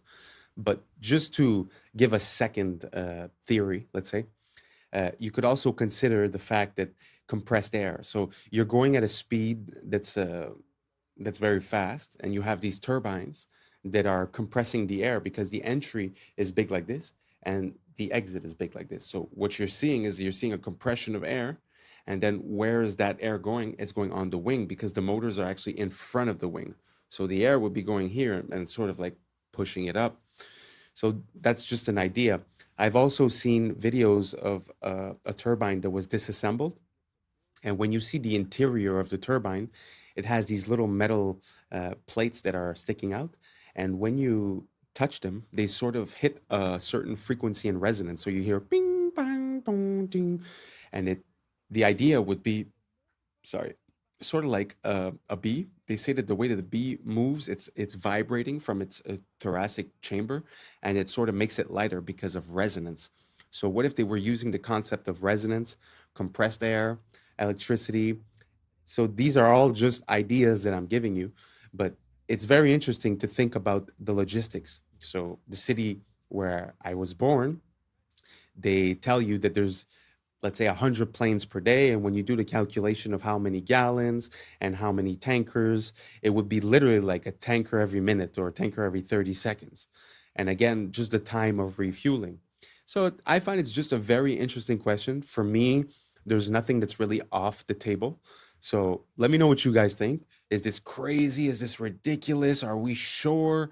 Let me know what you guys think down below, because if you guys see a possibility in this, I might do a deeper dive and show you guys some other content regarding this, because I find it's pretty important, because the freedom and the capability and accessibility of travel and of energy has a very big impulse, a very big effect, let's say, on our capability of, you know, creating new technologies, of being self-sufficient. So just putting a barrier to entry to having, you know, the gas or the electricity or this or that would change your life significantly. So that's why for me, it's not something that I shy away from or that I'm scared of talking about. So let me know if you guys think down below if it's a possibility that there would be some other technology, and that would be the reason that they took the Zeppelins away, the balloons that used to fly, because it was too accessible, too easy, right? So let me know what you guys think down below. And like I said, if you ask me, I'm going to do a deeper dive on this. So let's keep on rocking. X-Men is about Martin Luther King and Malcolm X. Yes. Magneto is Malcolm X, and Martin Luther King is Xavier, is Dr. Xavier. Their philosophies were that's where he got it from. Yeah.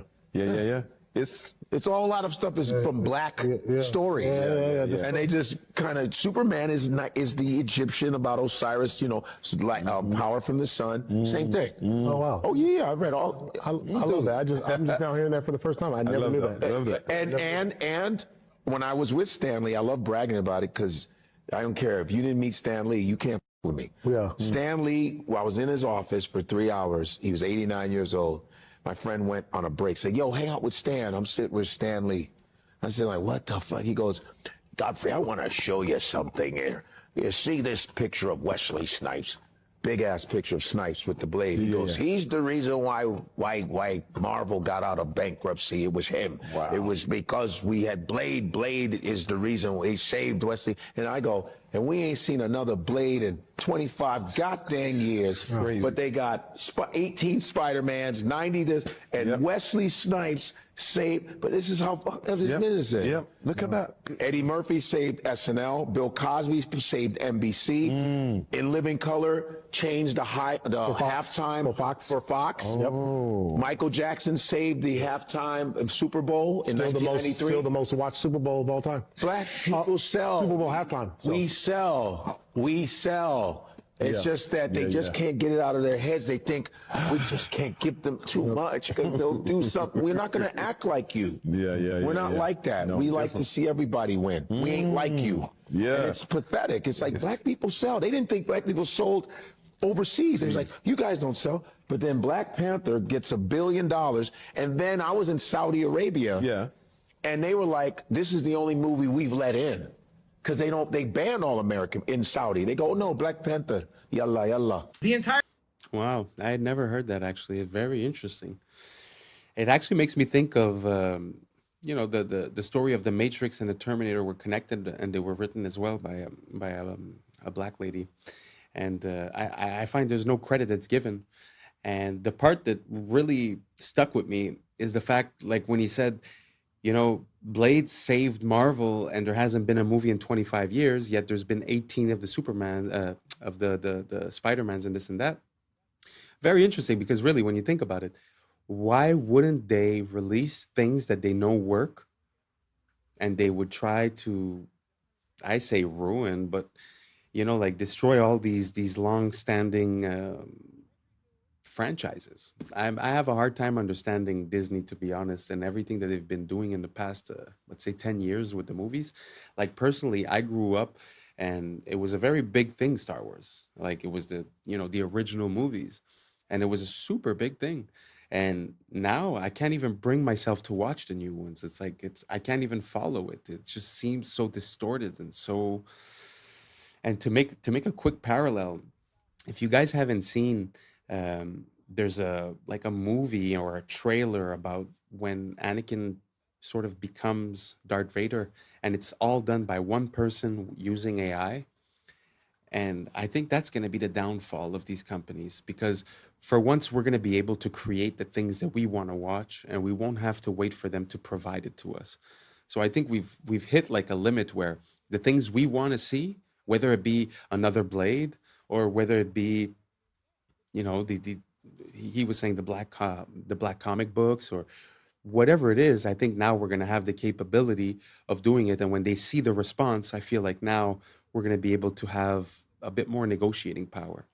So I'm very interested to see where, you know, Hollywood and the movie business is about to go, because I feel like the fact that we're able to influence it and actually render movies is going to put us in competition with the bigger companies. Do you guys see what I'm saying? Do you guys see the fact that maybe they've had control for too long and they've been taking decisions that haven't been based on the reception and have been based maybe on things that they'd like to put into our subconscious, our mental? Let me know what you guys think down below, because we all know that Hollywood comes from the wood of the holly tree, which is how they used to make magic wands, right?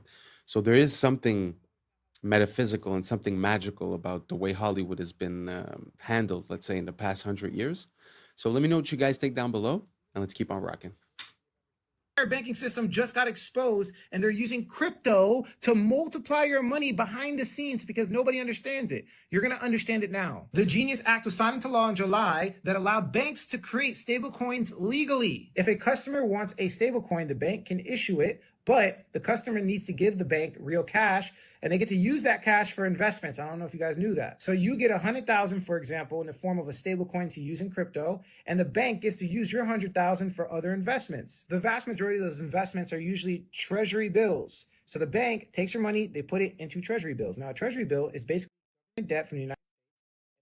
Will pay back that 100 grand and interest to the original investor. And the original investor in this case is the bank. So the treasury bills may be sold as purchase securities for repurchase agreements. The fine print exposes everything. They can use the treasury bills for repurchase agreements. So here's the stable coin.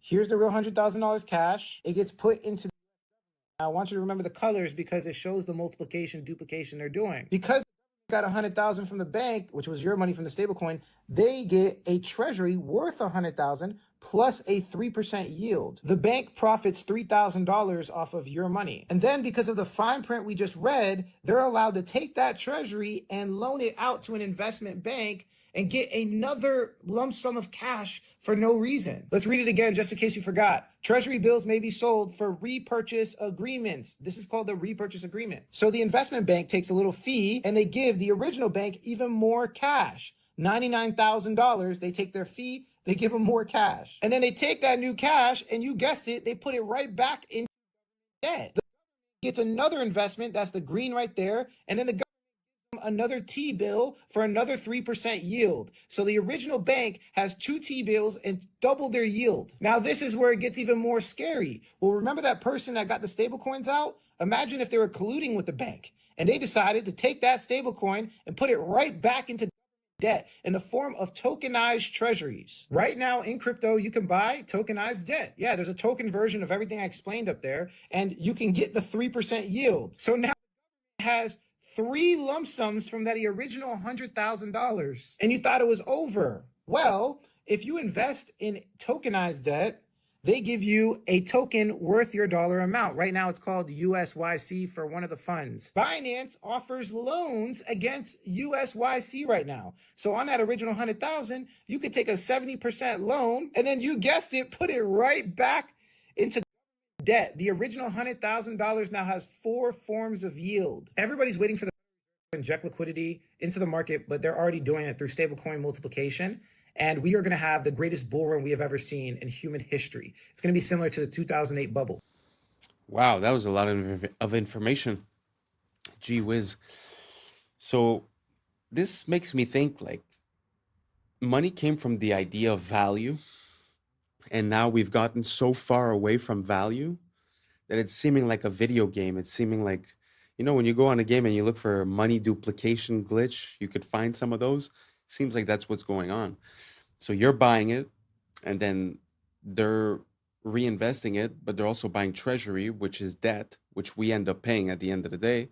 And again, they could re-lend it, re-put the assets and start the circle again. So yeah, it feels like banks have been given basically a blank check.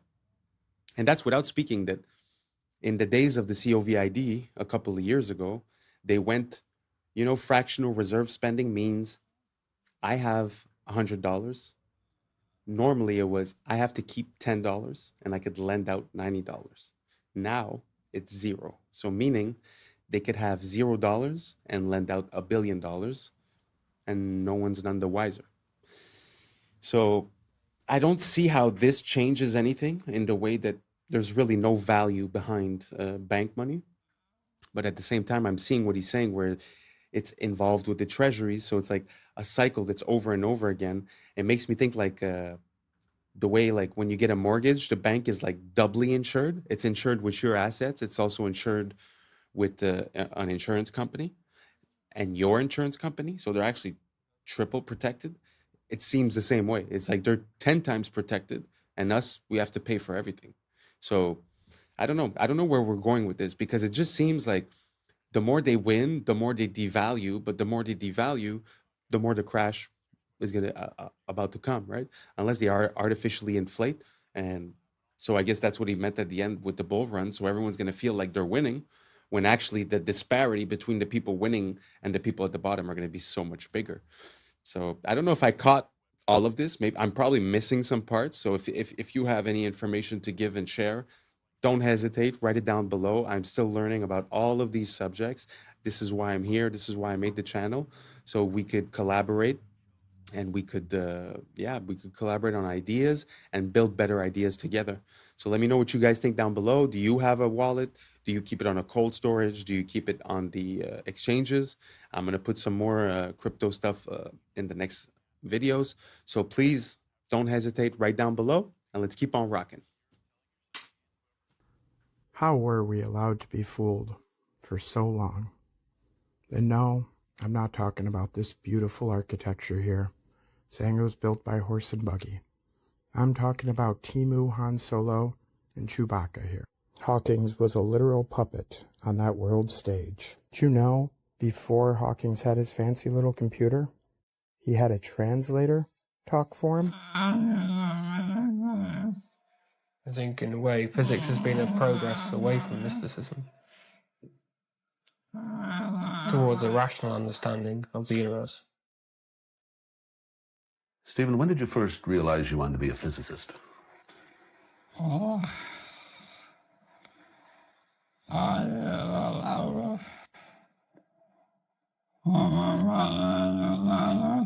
think I knew from about the age of 9 or 10 that I wanted to be a scientist. Most of my activities, like playing with model fireworks, or model railways, or playing complicated games, was aimed in some way at finding out how the world worked around me.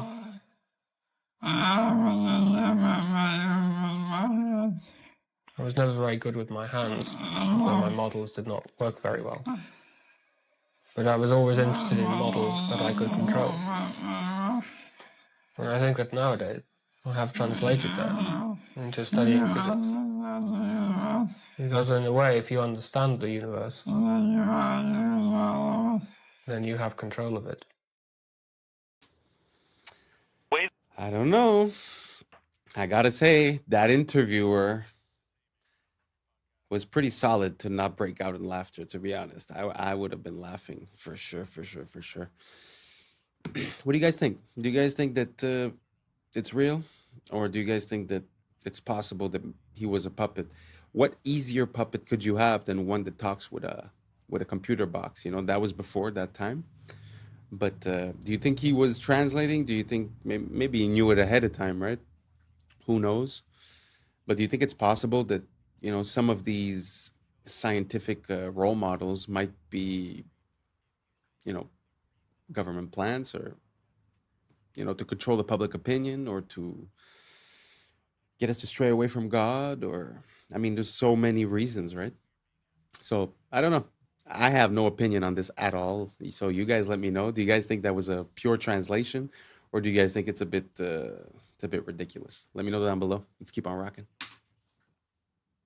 A Gen Z person might get recruited is, let's just use you as an example. Somebody comes up and says, hey man, I love your podcast. And they say, I have a serious question for you though. Would you consider yourself a patriot? Now I've got you locked into identity. And then I say, well, I have an offer for you, but before I show you anything, I just want you to say yes or no. Would you be willing to entertain the offer? And it might be uncomfortable. Stage one is I show you all of your browsing history, captures from your webcams on all of your phones and computers of you doing the most you could ever possibly imagine. And I'd say, I like your podcast. I think you're doing a great job, and I want to protect you. I want to keep all this from the public eye. We also want to give you $20,000 a month. So now you feel like you chose all of this. I told you it was going to be stressful, and you agreed to it. If you say yes, the reason that you're doing this on your podcast is for your country, because you're not going to call yourself compromised. We have this thing called cognitive dissonance that keeps our brain from thinking I'm a bad person. Even though you're being asked to silence people, not have certain people on the show, leave something out of your podcast, you're telling yourself, and whoever's your handler is telling you this is for the greater good, and you kept Americans safe by doing that.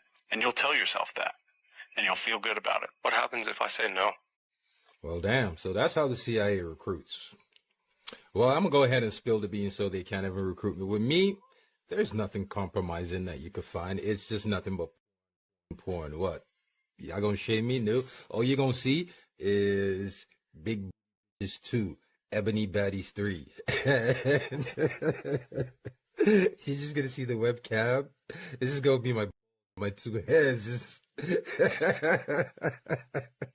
you can't shame the shameless for real. So yeah, what? I'm rubbing a one off to Skin Diamond. Shit, I ain't got shame. Skin Diamond is. Also, a special shout out to Lexi Love. Thank you for following me. You and I, we had an amazing Thanksgiving day. It was the greatest 3, you, me, and Pamela. It was dope. So to whoever's watching this, the agent assigned to me, I know you're don't be watching nothing stupid. I don't do nothing but regular good old. So can't shame me shameless. That was pretty dope. But it gives you a little bit of a perspective, Sometimes we wonder why people act a certain way, and we don't really understand why people change their attitudes, especially when they're in the limelight. It's so easy to corrupt someone. It's so easy. I mean, that's without threatening their family or this or that, right? So very easy. So be careful who you believe in. Try not to have too many idols. Try not to put people on a pedestal. We're all human. We're all the same. Well, I mean, most of us, don't get me wrong. What do you guys think? Would you be compromised? Are you scared to be exposed? That's not a good look, If you're scared to be exposed, maybe you should, comport yourself in a way where you don't live with shame, So anyways, very interesting. Let me know what you guys think down below. Would you be easily corruptible if they made you that offer? Do you have things to hide? Let us know down below. I know you won't, but you can. And that's a wrap for today, familia. Whether you're tuning in with the sunrise or you're posted up after midnight, I appreciate your time, your energy, your curiosity. And don't forget, this isn't about truth or fiction. This is about perspective. If this sparked a laugh, a thought, a deeper question, then we did our job. So drop your thoughts in the comments, keep the convo alive, like, subscribe, and hit that bell if you're riding a wave, because we're just getting started. Until next time, stay grounded, stay weird, stay critical. I'm Adam Strain, and this has been Adam Strain Reacts. Peace. Now's the time for us to link up. Really think we on the brink up. Making a change from living this change. Living this change. Making a change from living this change.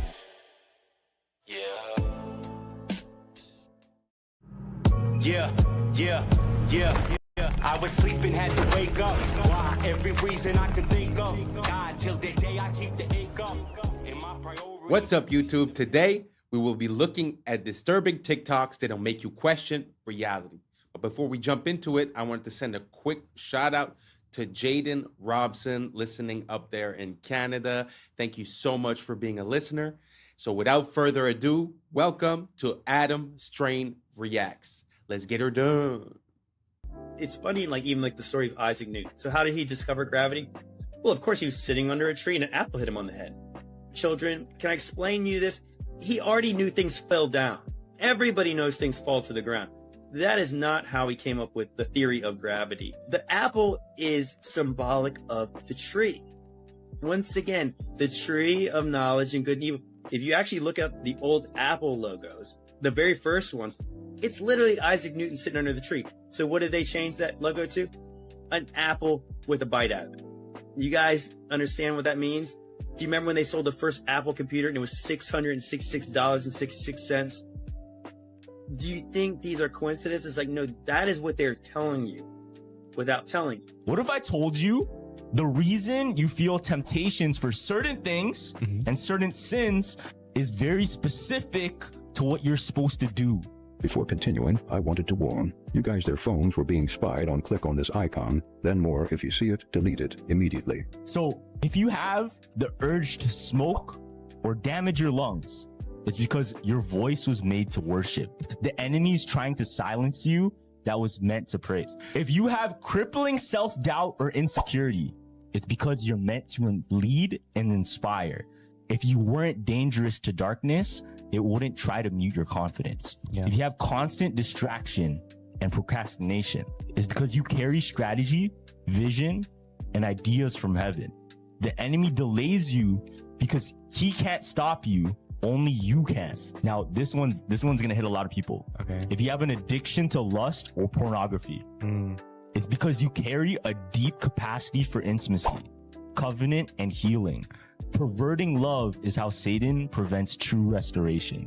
That's true. Crazy. If you have fear of rejection or abandonment, it's because you carry a spirit of belonging and reconciliation. You were made to gather the outcasts.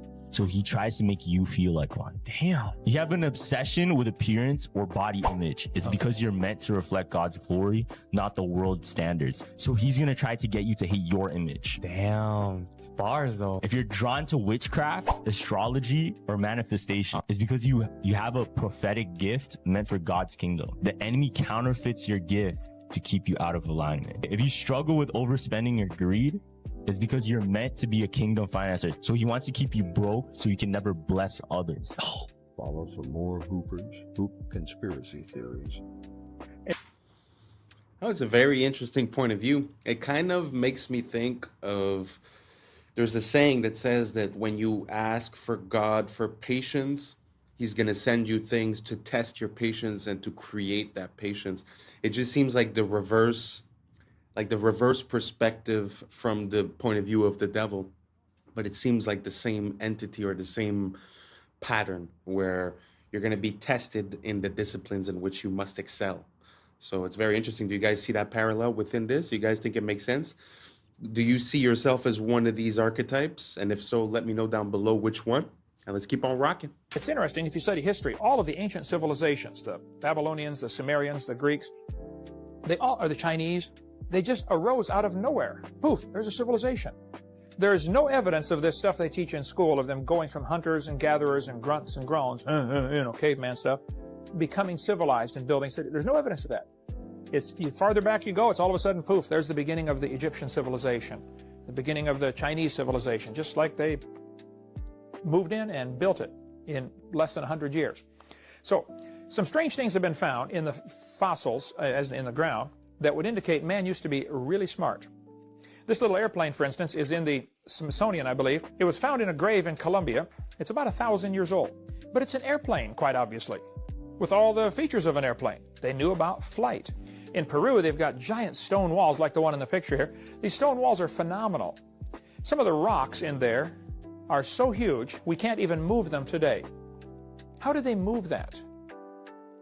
Who did it and how did they do it? I don't think it's logical to say ancient man was primitive. They must have known something we don't know today. I think it's just going to get weird. It's very interesting to see all the inconsistencies in the megalithic structures. But one theory that I heard about those types of walls, like the one that we just saw that he said, how did they move that?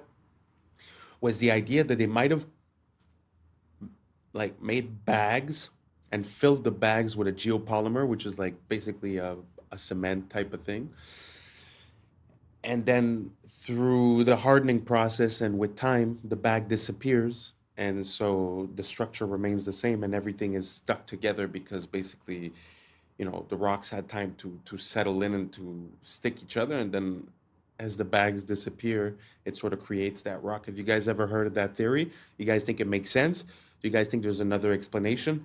I know that there's always the camp of the ancient aliens. Me personally, I don't really abide to any of that. Do you guys have any ideas on how we came to build these megalithic structures and move those huge rocks? If so, let me know down below if you have any rabbit holes I could go down. And if not, let's keep on rocking. Weirder and weirder and weirder, and finally it's going to be so weird that people are going to have to talk about how weird it is. I look for the invention of artificial life, the cloning of human beings, possible contact with extraterrestrials, possible human immortality, and at the same time, appalling acts of brutality, genocide, race baiting, homophobia, famine, starvation. The mushroom said to me once, it said, "This is what it's like when a species prepares to depart for the stars. You don't depart for the stars under calm and orderly conditions. It's a fire in a madhouse." And that's what we have, the fire in the madhouse at the end of time. This is what it's like when a species prepares to move on to the next dimension. The world is not what you have been told. We once had access to free energy, and they've been lying to us ever since. There is significant evidence showing that Nikola Tesla was on course to changing our universe forever. In the early 1900s, Tesla developed a technology called the Wardenclyffe Tower. This was more than just a transmission tower. Tesla designed it so it was able to wirelessly transmit electricity across the globe by harnessing the Earth's natural energy. He was able to power his home and devices without a single wire. But here is where it gets dark. Tesla's invention threatened powerful individuals who controlled the energy market. J.P. Morgan, who initially funded Tesla, pulled the plug on the project when he realized that free energy couldn't be metered or monetized. But it gets even stranger. Tesla's lab mysteriously burnt down, and many of his notes and prototypes disappeared. Tesla's discoveries went beyond just wireless electricity. He hinted at tapping into what he called radiant energy, a limitless source of power derived from the very fabric of space itself, similar to what modern scientists refer to as zero-point energy. Many say that this is also how the Tartarians were able to pull off so many of their technological and architectural feats. Do you think this tower is still in use today? This is gonna keep you up while you sleep tonight. The hollow moon theory. Our moon really doesn't make sense when you look at the facts. Like, it shouldn't exist. The moon is about 25% of Earth's size, the biggest moon to planet ratio of our entire solar system. Pluto's not a planet, that doesn't count. That's 72 times larger than the expected average moon to planet ratio of our solar system. Moons are just not supposed to be this big relative to their home planet, but sure, maybe we got lucky. Despite this, the moon is only 1% of Earth's mass. 1%, meaning it is way lighter than it's expected to be, and we really don't even know why. Unless, of course, the moon is either extremely porous like a sponge or a hollow shell. When looking at this data, NASA's own Dr. Gordon McDonald even said himself it would seem that the moon is more like a hollow than a homogeneous sphere. But oh, that's just the tip, and we ain't stopping. Our moon's orbit is way closer than that of any of the other over 400 moons in our solar system, and also has a near perfectly circular orbital path. We don't see this on any other planet, which all have moons with wildly eccentric orbits. Our moon also coincidentally appears as the exact same size as the sun in our sky. Despite our sun having a diameter 400 times larger than the moon just so happens to be exactly 400 times closer to us, defying all odds of randomness, but is officially deemed just a cosmic coincidence. The moon also happens to be tidally locked with our planet, meaning its rotational period is the same as its orbital period around the Earth, which is why the same side is always facing us. This one is not so much a coincidence, as tidally locked moons are actually fairly common in our solar system. But it would also be the perfect excuse for the moon to always look the same in our sky, and for us to never see what's on the other side, like an all-seeing eye that never ceases surveillance of our planet. We don't even know for sure how our moon even got there in the first place. The most common explanation is that the early Earth collided with a massive protoplanet called Theia about 4.5 billion years ago, which was thought to be roughly the size of Mars, and the impact caused the resulting debris to coalesce and eventually form the moon. This is known as the giant impact theory. There's also the fission hypothesis, where an early molten Earth was spinning so fast that a part of it got ejected out into space and became the moon. The capture theory, implying the moon just drifted by Earth and was captured by its gravity. And the accretion theory, suggesting that as the early Earth was forming in its accretion disk, a part of that disk clumped together to become the moon. But when studying rock samples from the surface of the moon, we find out that none of these theories quite make any sense, with other NASA scientists like Dr. Robin Brett further quoted as saying, "It seems much easier to explain the non-existence of the moon than its existence. Like on Earth, the newest rocks are on the surface, and the deeper we go, the older the rocks get, as we would naturally expect to be the case. On the moon, it's the other way around. Soil samples from the moon confirm that older rocks are on the surface, and they get younger the deeper we go. The only time we ever see this inverse relationship of rock layer depth to rock age on Earth is through human interaction, like drilling, digging holes, and boring tunnels. Did the same thing happen on the moon? If the moon was hollowed out from the inside, this older inner rock would be brought up to the surface, and this observation would make sense. The lunar crust is also thinner on the side of the moon facing the Earth and thicker on the dark side of the moon, and researchers still have no idea why. The moon doesn't have a magnetic field, much the same as other planets' moons, but strangely, moon rock samples are strongly magnetized. Craters on the moon are all virtually the same depth, no matter how big or small they are. On Earth, bigger craters naturally go much deeper than smaller ones, as the impact was greater. Not on the moon, almost like there's a solid layer underneath preventing the crater from going too deep. Moon rocks are also much older than the oldest rocks on Earth by millions of years, blowing the fission hypothesis and accretion theory out of the water. The moon contains traces of uranium-236, a radioactive isotope that doesn't occur naturally on Earth, but rather through the highly complicated scientific process of nuclear fission, something that only an intelligent species is capable of. Zirconium, chromium, and titanium are all relatively rare Earth metals, but are somehow quite abundant on the moon. Those three elements are also some of the most durable and corrosive resistant that we know of, perfect for building a massive structure. And they've even done quantifiable experiments that tell us that's exactly what the moon might be. When Apollo 12 was leaving the moon's orbit, they intentionally dropped their lunar lander down to the surface. When it crashed, seismic measurements showed that the moon reverberated and rang like a bell for an hour. They did not expect this. Only hollow objects are expected to reverb like this, especially with something as small as a lunar lander. During Apollo 13, they tested that again with a much larger object, dropping a spent Saturn V booster rocket that impacted the lunar surface. This time, the moon rang for 3 hours, with vibrations going as deep as 32 kilometers beneath the surface, and even got faster the deeper they got. This doesn't happen on Earth, or even solid objects for that matter, and again is only expected to occur on something hollow. Beneath Istanbul. Wow. I know that the moon and the sun are things that we take for granted and that are a bit hard to start to question, but when you look at like the details that he was saying, the fact that it's tidally locked, the distance, the size, and all these things, it's very interesting. It often makes me think of like when they talk about the hollow moon theory, it makes me think a lot about the Truman Show, where they're sitting inside the moon and sort of watching. There's also some theories of people saying that there's watchers, the fallen angels, and they would be in the moon. Personally, I have a hard time with that, but it's very interesting to see how we see it every day, in our sky. We sort of take it for granted, but really when you look at the details, it's really hard to explain away all these little details. Was there anything that we were missing in that list? Let me know down below. The moon is one of the things that amazes me.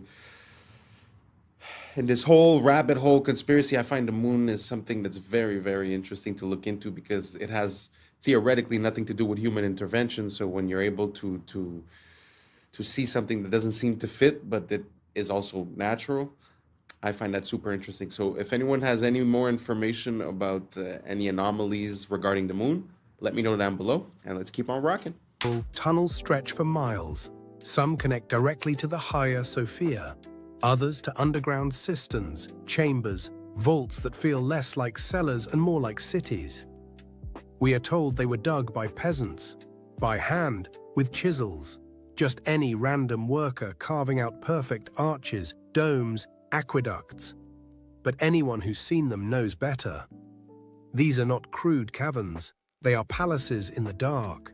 Smooth walls, symmetry, geometry. And this isn't unique to Istanbul. From Edinburgh to Cappadocia, from Poland to Mexico, underground cities repeat the same pattern. as if a civilization once lived below the surface, and we've been taught to call it myth. In Puebla, Mexico, locals whispered about tunnels. Stories passed down for centuries, only to be mocked as fairy tales, until 2015, when workers accidentally broke through. Suddenly, myth became fact.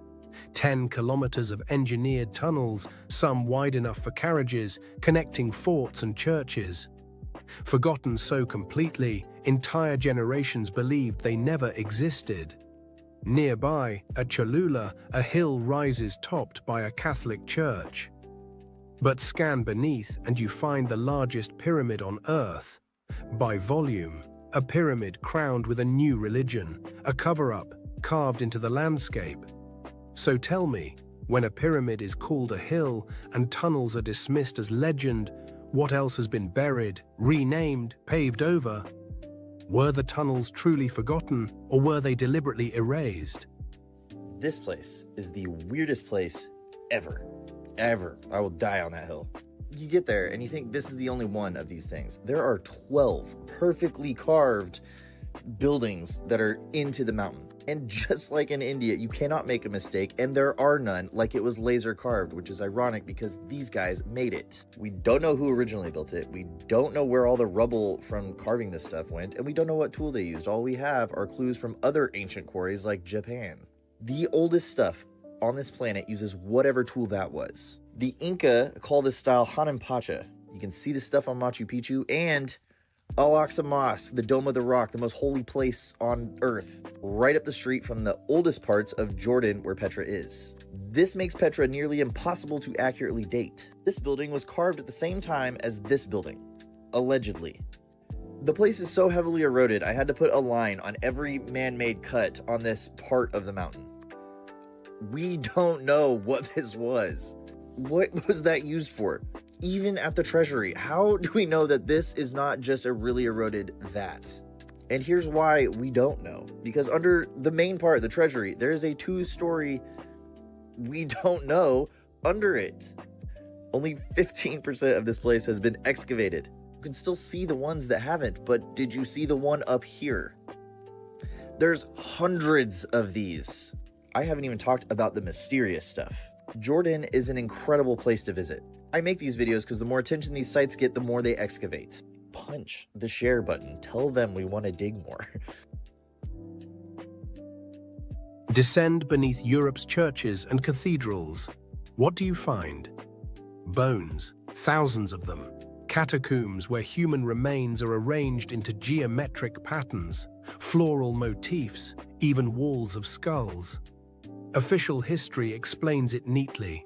A practical way to store bodies when cemeteries overflowed. But pause. Does that explain the artistry, the deliberate design, the way skulls form archways and ribs frame altars? Or is there something ritualistic here, something we're not meant to understand? The dead aren't just buried under the old world, they support it. They become part of its architecture. Why? What were these people remembering or honoring when they built monuments on top of fields of bone? 2 miles below Antarctica. Of course, we don't really know that much about Antarctica. It's a little bit strange, a little bit creepy. We know about the pyramid, like this is 100% true, and that strange like island similar to the island. Now, this is Lake Vostok, great picture I know. It's a hidden lake in Antarctica. In 2024, researchers were searching this lake. I mean, it was actually frozen in ice for like 200 years. They used sonar and scans to basically scan underneath the lake and under the ground in this entire area. Now, they discovered living bacteria, completely unknown to be able to survive in these conditions, but also completely unknown to science. Like, they had never seen these type of bacteria before, ever. These organisms surviving with no oxygen, no sunlight, and they don't even have any DNA to match anything on Earth's database that scientists have ever found. So scientists are saying this is the closest thing we could probably ever have to actual aliens. Not like an alien from a movie coming down from space, but something that we've never seen before and is completely unique. But there's a far scarier part, unfortunately. They found never seen before shapes and man-made structures 1,300 feet along the bottom of the sea. And the mission abruptly ended, and no one's been allowed back since. So, what the hell is going on? Okay, you have got to see this video that China just released of a rocket launch they did. This looks like a boat skimming across the top of water, but in fact, it's allegedly something going into space. Listen to this freaking video. China recently released footage of the Tianzhao 9 scraping upon the firmament. Now, that statement that I just made, you probably think that I'm a little bit crazy, but just look at the comparison. The top video is literally a boat driving around on the water, and the ripple effects that it's creating is looking just like what the Tianzhao 9 is creating while it's flying around in the heavens above. Yeah, so Tianzhao quite literally translates to heavenly ship, and 9 is associated with the polarity in a torus field, Nikola Tesla's 369. It's really complex stuff. I honestly don't fully understand it, but 9 is the polarity, which would be Polaris in the torus field that we live on, called Earth. Yeah, so the rocket is scraping on the firmament, and they're quite literally telling us with the name of the ship itself. And if you don't believe me, literally look at the trajectory of the rocket. It's following an arched trajectory. The reason they may be hiding from us the truth about the nature of our reality and space and all that is because if we weren't on a spinning ball that came from a giant explosion called the Big Bang, then we were definitely created. That would throw apart the whole Darwinism, would be decimated. Darwinism wouldn't exist. Evolution wouldn't exist. No one would be talking about it. If we were on a different, let's just say, in a different realm, put it that way, than flying on a spinning ball. I mean, it's just true. So that's why they're hiding potentials of this. And listen, forget everything I just said. Just know NASA is to deceive. NASA is, you got to dig into the whole history of them and how much they get caught lying, and their green screens in their swimming pools and their training grounds and all that.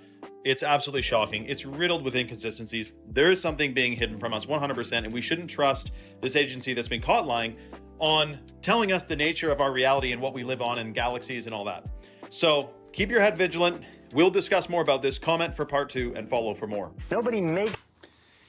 I can't really approve the whole message, but what I can say is for the budget that NASA has had for the past forever, the past 70 years, which, if I'm not mistaken, revolves around $50 million a day, then I find that the information that they give us is very lacking.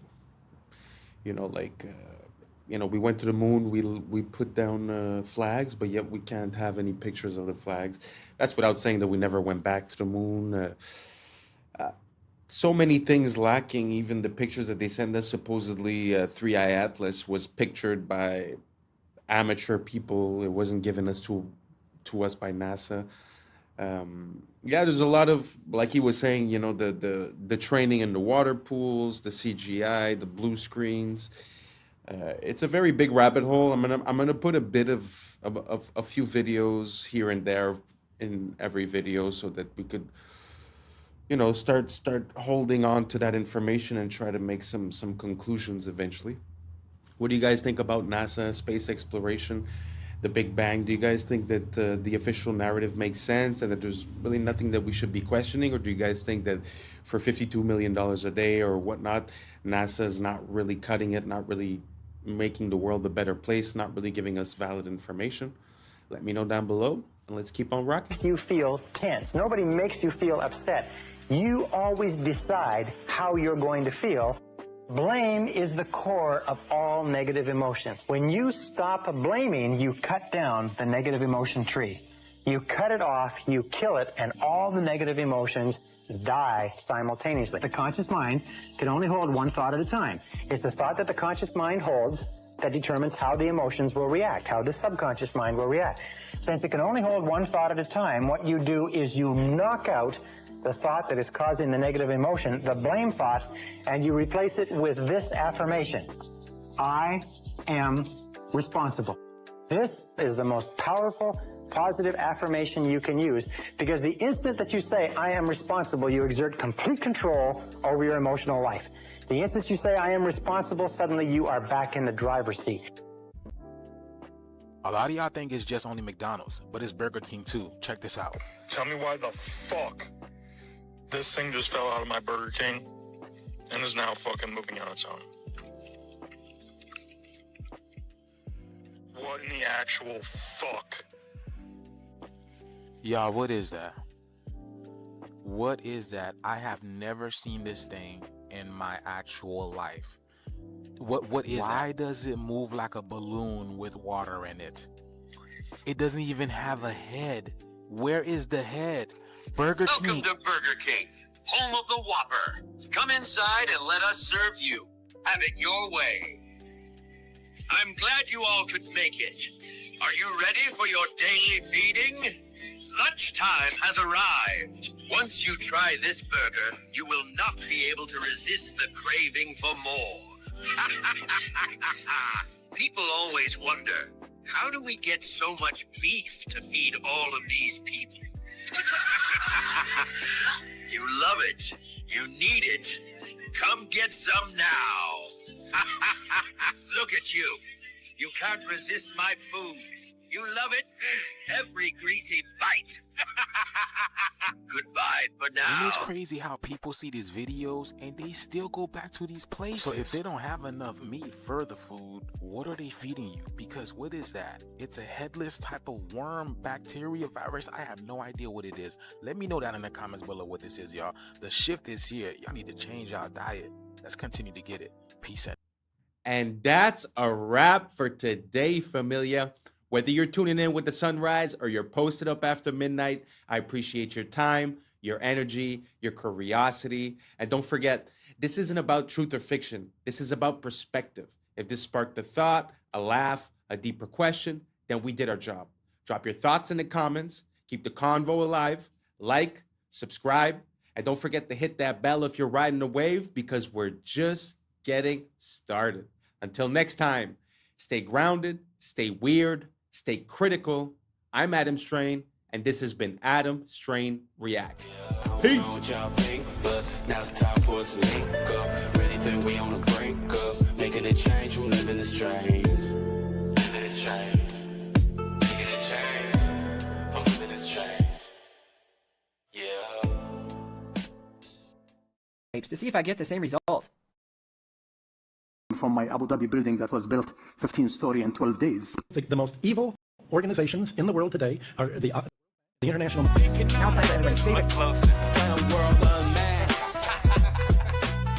What's up, YouTube? Today, we'll be looking at disturbing TikToks that'll make you question reality. So without further ado, welcome to Adam Strain Reacts. Let's get her done. Andrew, if every interview, every video, every tweet you've ever made was erased from the internet forever, and all you had was 3 minutes, what one truth would you share with the world? You know, truthfully, amongst all the shit I've seen and all the shit I know, I've only ever pushed one message, and it's the message that I've come to because I believe that since the dawn of time, every single generation has believed the world is ending. We can't pretend that we don't feel like the world is currently ending, because we do. But we can't believe that the people in World War II didn't feel like the world was ending, or the people in the Napoleonic Wars didn't feel like the world was ending. Imagine being in Rome in 2000 BC. Imagine when the barbarians bust through the gates of Rome for the first time. The world is over. The world is ending. The world will never recover. But the world limps forward, and new empires are built, and everything seems to come back, and then it's all destroyed again, and then it comes back. It's the circle of life. So every single generation has believed the world is ending. And it seems that in my simplification of all of these hyper complicated historical events, the only thing that's ever resisted enslavement or built a society worth living in has been bands of brothers, of good men who stick together, who are brave. The reason I push masculinity is not because I'm trying to be the world's biggest tough guy. It's because I actually believe it is the resisting to the enslavement. I think that a bunch of men who say, we're not afraid of you, we don't believe you, make me scared. You can't. I don't care what you say I should do. I don't want to do it. That's only ever been the resistance that's ever existed. It's always been that way. And the reason we're in the trouble we're in today is because this is the first generation in history where there's no warriors. We always had warriors. There's the enemy. Get our guys together. Let's go fight them. Now I can't find anybody to fight. It's just me up here. Everyone with an opinion on the internet doesn't want to fight. They want to turn on me. I'm standing at the front saying, let's go, guys. And they're saying, you're a sellout. Well, what the are you doing? Why aren't you up here? What are you telling the world? What help are you giving? Who are you waking up? How are you shifting the Overton window? You're not risking a thing. I'm risking it all. And you're turning on me. I can find the odd guy here and there. Where's the resistance. So when I'm trying to preach masculinity and saying to guys, look, go to the gym, get strong, resist, don't be afraid, speak what you think. I'm trying to say all these things, trying to inspire some backup, some support. Masculinity is the answer to the trouble we are in. And truthfully, unless we get some balls back, well, then it's over, isn't it? And women can complain, and women can protest, and women can riot, but nobody gets it. Because when women complain, it's called an inconvenience. And when men complain, it's called a revolution. Well, everyone, this has been your guest, Andrew Tate. This is the Jack Neal Podcast. I gotta say, I was having this conversation recently, and what he was saying in the beginning resonates kind of true to me, because it seems like every generation it's the apocalypse, it's the end of the world, and especially when you spent your whole life believing in the narrative, and you know you're going through life in automatic mode and just accepting the information that's given to you.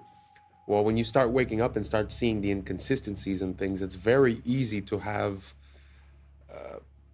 an extreme view where it's like, well, everyone's out to get me, like they're trying to get me with the food, with the air, with the water. They're controlling the finances, they're controlling everything, the wars, this, that. So it's very easy to come to this realization and be like, oh, it's the end of the world, blah, blah, blah. When, like he said, every single generation has had a bunch of people thinking the same thing. So instead of focusing on that thought of the end of the world, like he said, he's putting it towards masculinity, men and women. But I think like just unity and just realizing what we need and focusing on that and being the positive change, having personal discipline, making better decisions will make us make better decisions as a society. So basically all I'm saying is that it seems like we're a bit fatalist. Like every single generation thinks it's the end when it obviously isn't. So maybe we just drop that idea and start working on the state of the world. Anyways, let's keep on rocking. নয় যদি Epstein bitcoin গড়ায় গভীরভাবে জড়িত ছিল কিছুই কি Bro, we are so cooked. I don't know if you guys have seen this, but Instagram has this new AI translation feature. And I'm just going to give you some, I don't know, I find it hilarious, but look at what they can do. Like, we are seriously cooked. Like, you are not going to be able to tell what's real very soon. And we might be there already. It's hard to say what's real anymore. Am I real?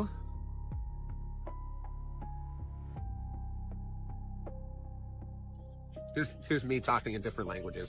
পবিত্র নয় Coin nada es sagrado. ¿Queda algo que no haya sido tocado por estos sinvergüenzas? No, es la respuesta. Así que cuando Coinbase solo valía 400 మిలియన్లు ఉన్నప్పుడు Epstein అందులో $3 million పెట్టాడు. ఇది Epstein files లో ఉంది. నాకైతే ఇప్పుడు There's a school in Switzerland called Le Rosy, where billionaires and kings send their children. Their classrooms overlook Lake Geneva. In winter, the whole school moves to Gstaad, their private ski resort. Physical education? Skiing the Alps. They don't learn the rules there. They learn how to write them.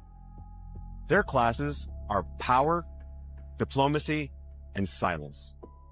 They're taught how to walk into a room and own it, how to speak less and be listened to more. They're not tested on grades. They're tested on presence, confidence, and connection. Because La Rosy doesn't prepare you for a career. It prepares you for control. I admire a lot of nationalities, but the Chinese and the Germans, for me, they come top. They are the smartest mind. The smartest people who come from school and university, they are the people who are running China. They don't run technology companies. These guys are so serious. The West do not even know they are so serious. And I'll tell you, the gentleman who I bought from my Abu Dhabi building that was built 15-story in 12 days. It was fascinating to see 12 days a building was built. Thanks to the Chinese.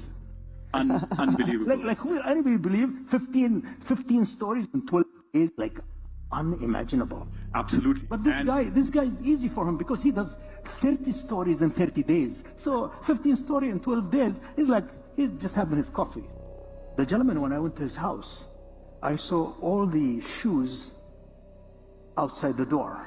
Well, I said, wow, that's my house. So he said, I apologize.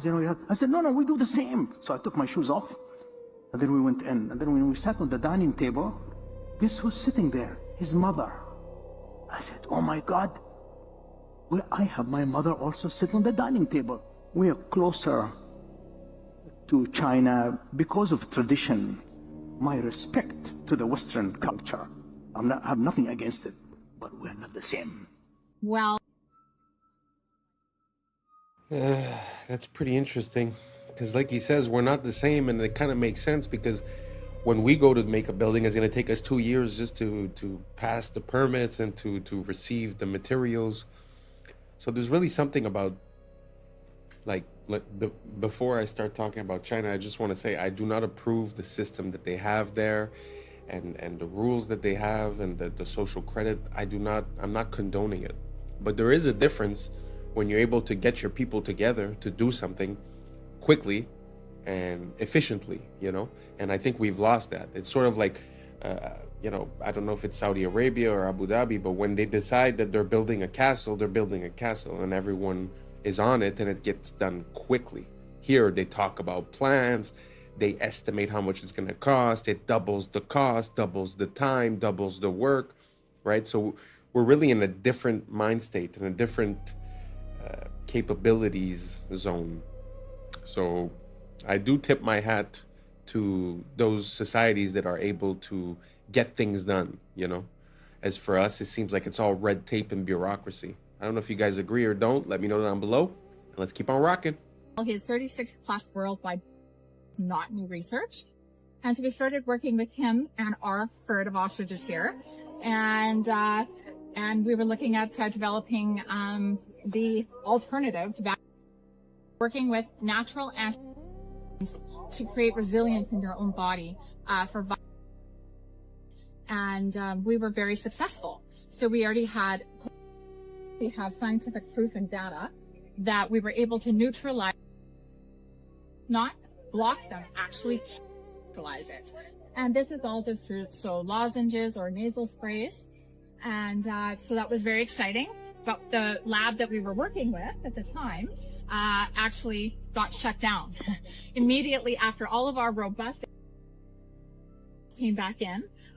Frederick Leduc, a lab immune bio back, got shut down and had to sign an NDA and was no longer allowed to talk. I found this book at the local antique shop yesterday, and it was written in 1926, The Secret World or the Hidden Hand, Unrevealed in History, 100 Historical Mysteries Explained. There's a secret, and they are of the nature of the individuals who are taking over now, the blues, that they are the ones that have been running society because they made a pact with a god. But that's his position. But I want to read to you this very specific, I have to be careful about what, I really was trying to debate whether to put this on the internet at all because it could really get me in trouble. But this particular page, I just want you to see this particular part, talking about proof of the existence of this invisible hidden hand. He says, the world is governed by very different personages from what is imagined by those who are not behind the scenes, i.e., not by kings and ministers. Said not others, but different, which means not the kings, ministers, or other similar men, but absolutely different, possibly even of a different. Who they are must be known first of all, and only then can we control them and establish peace, but not before. You know how I'm always saying, I'm calling them creatures and creeps, and I'm saying they're not human. I don't know what they are. And this has been my biggest reason around this. I ain't unifying because I don't know what these things are. This apparently has been known. This has nothing to do with religion. I'm talking about like a species of a soul or something that's on this planet. And that's what he's talking about here. Bismarck, the Iron Chancellor, perceived the existence of invisible forces, but could not or did not wish to formulate them, and called them imponderabilia, powers which no one could fathom. In 180 seconds. This is supposedly the body attacking itself. This is an identity crisis. It starts with taking. After the thing that bites and stings causes your body to react improperly. Essentially all Lyme disease. Lyme was released from a bio. See? The rest of the world knows Lyme as Borrelia. They are not the same. It is a or abomination. These are all spirit programs. Programs kick in as autocorrectors where will is lost. When these spirit programs are blended and tacked on to vectors that bite and sting, they spread into the human system. Lyme is a spirochete like syphilis, thus it can be transferred through the mouth and sex, and it hides in the Dr. Judy Mikovits said that it's just the new Lyme. Many claim that be delivery system. They are structured the same. This chimeric spirit program creates a biofilm matrix within you to act like a middleman between you and your body. It was released the same year as Lyme, and Fauci was the head of that program. These programs demand more energy than you would actually need. Programs don't want to kill, and they will go dormant if they have to. Cells are just cells that follow the orders of the program. Many people are chimeras. At least 8% of the collective is personified. Gog and Magog are a chimeric clan. Esau bred with Canaanites. Esau's part Canaanite grandson crossbred with Japheth, aka Chittim. Chittim is part of Gog and Magog, the Chimera clan. This is who took over Europe and the world. These are essentially personified free radicals. They are highly reactive. There has been a collective genetic forced integration with the so there is a collective identity crisis. The steals resources and causes your cells to themselves. That is why self-harm is widespread. Codes are being deleted through mutation or silenced. But the collective is reaching a rejection point like a bad organ donation. Everything is being homogenized and stagnating. This always leads to collapse. The environment has to be balanced. When it's not, it's like a cartel that has eliminated all its competition. The chimeric clan is part animal. That's why these so-called are zoonotic. The body is a natural hyperbaric chamber, and the breath is the key to ending the identity crisis. The breath is the spirit. Spiritual immunity brings physical immunity. The breath aligns your true identity and maintains your terrain. The breath will show you which programs need to be updated or deleted. Only a small remnant will endure the coming rejection phase. Don't waste time with people you can't homestead with or make a network of homesteads with. Some sleeper cells will hide in the remnant, so it's important that we make the strongest remnant we can make. It starts with the breath. The true breath signature or algorithm restores the true identity. Okay, this is absolutely insane. Did you know that Austrian researchers put students in classrooms made of conventional materials, steel, cement walls, etc., and they put students in classrooms with wooden furniture, wooden rooms, natural materials. They measured their heartbeats, okay? And the students in the synthetic, let's call it, classroom with the unnatural materials had on average 8,600 extra heartbeats per day per student on average. Why?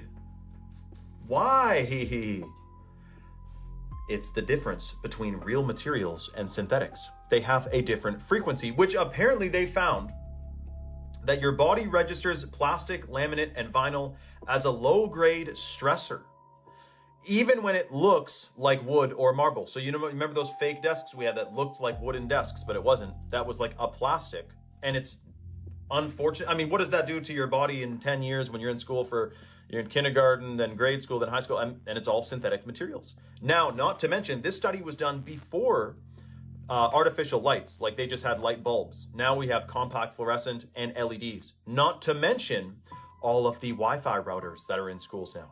Like every 20 feet down the hall, there's a freaking Wi-Fi router hanging on the ceiling. That is something else to be discussed. Now, when it comes to our homes, especially if you're building a new home, I mean, dude, you can really make it an organic eco house with some easy, hacks. But what if we're at home surrounded by unnatural materials as well? Then what are we doing? Are we shortening our lifespan by being surrounded by plastic? I mean, think about it.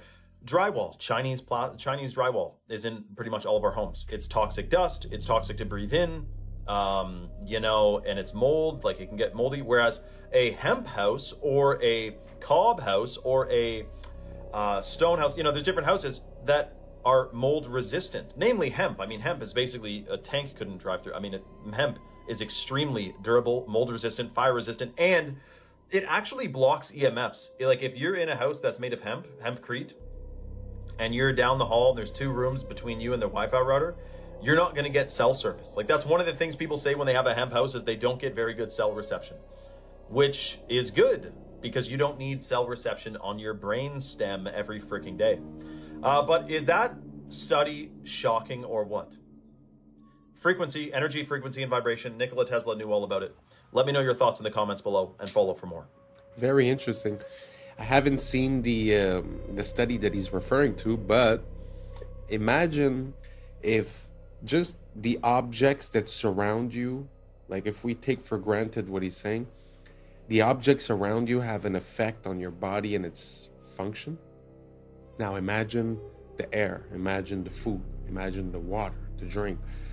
Because he's saying when you substitute wood for plastic, let's say, but what happens when you substitute, you know, a real compound from a plant to a synthetic version, right?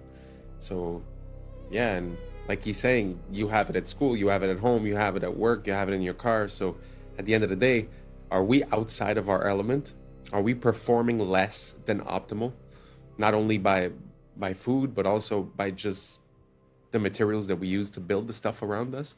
Such a interesting thought to have. I'm gonna look into it a bit more. Let me know what you guys think down below, and let's keep on rocking. What's the difference between the debt and the debt that African nations own? Because the US debt doesn't keep the from being one of the leading powers of the world, but then African nations can't make it because of that debt that is strangling them. What makes African and third world debt different from the American debt? Number one, it's going to pay its debt. It doesn't have to. Its debts are in its own currency. We can simply print it. The African debt is not in its currency. The African debt is in dollars. Africa has to earn the US dollars, and the only way it can earn the dollars is not to be for growing its own food and becoming independent and doing something that the does not like. The principle underlying the foundation of the World Bank is that no country should grow its own food. Africa and the third world should only grow export crops. In order to have an oversupply of cocoa and other tropical raw materials to keep down the price, they must buy their grain from the or Europe, so that if they do something that we don't like, we can do what tried to do to China in the 60s. We can sanction them. We can say, we're going to starve you. We're going to not export any grain to you. So owing their foreign debt in dollars means that they have to somehow sell something they want, not what they want. I think the most evil organizations in the world today are the international. Now it's time for everybody's favorite food to microwave, the grape. And you know what? Let me go ahead and cut it almost in half, just to make sure, you know, it heats nice and evenly, you know? Like this. And yeet.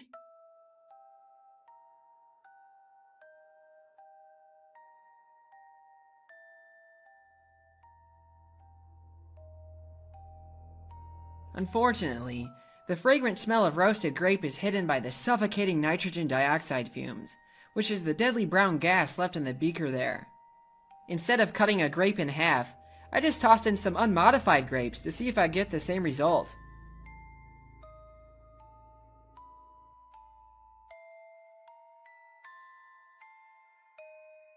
Yep, grapes are haunted. Let's see if the microwave can melt magnesium ribbon, or at least see what kind of plasma it'll make.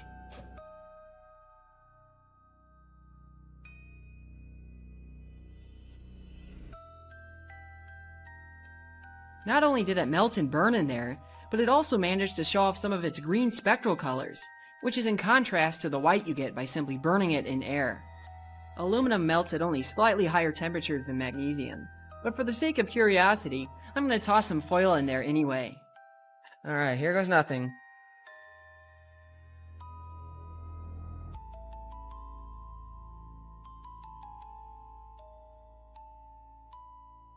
Now that is like an arc furnace. Oh my goodness. Now it's time for something more challenging. Copper needs to be very hot before it melts, so let's see how it holds up in the microwave.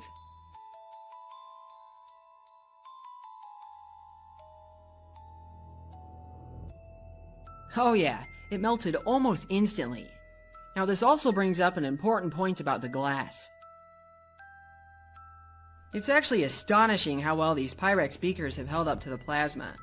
The same cannot be said about this Pyrex bakeware. The difference is that the beakers are made from borosilicate glass, which has very low thermal expansion. Pyrex bakeware used to be made from this as well, but has since been changed to tempered float glass, and its internal stress patterns are easy to see in a polariscope. This change is unfortunate for home science, but it does make for less dangerous breaks in the kitchen, as it tends to explode into tiny bits as opposed to razor shards. Hello, my name's Jason. I live at 1776 Boulevard. We're here to talk about tonight. Excuse me, Jason? Yeah. What's your last name and what's your address again? My last name is Jason, We the People, and my address is 1776 Boulevard. What city? Freedom City. Freedom City in what state? Michigan. So I know you're making all that up. Yeah, 100%, because I don't have to tell you anything, because it's my you know what that is? According to I think you need to learn the Fifth Amendment. I don't care about your article. According to Article 6, Clause 2, you're trumped. According to the rules of this city council, you have to give your name, your proper name and address, or you're not allowed to speak. So do you think your bylaws, because that's the way it's looking here, you think your little bylaws here remove me so I can sue out of the city. Do it, because I'll make sure you don't get no data center. Try it. 42 USC 1983, baby, that's my middle name. You want that name too?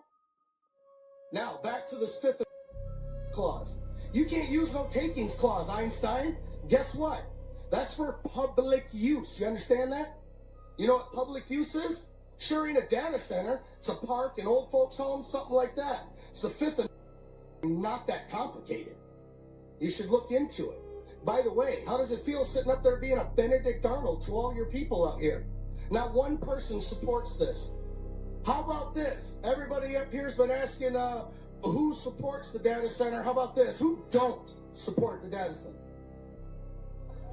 Any other questions?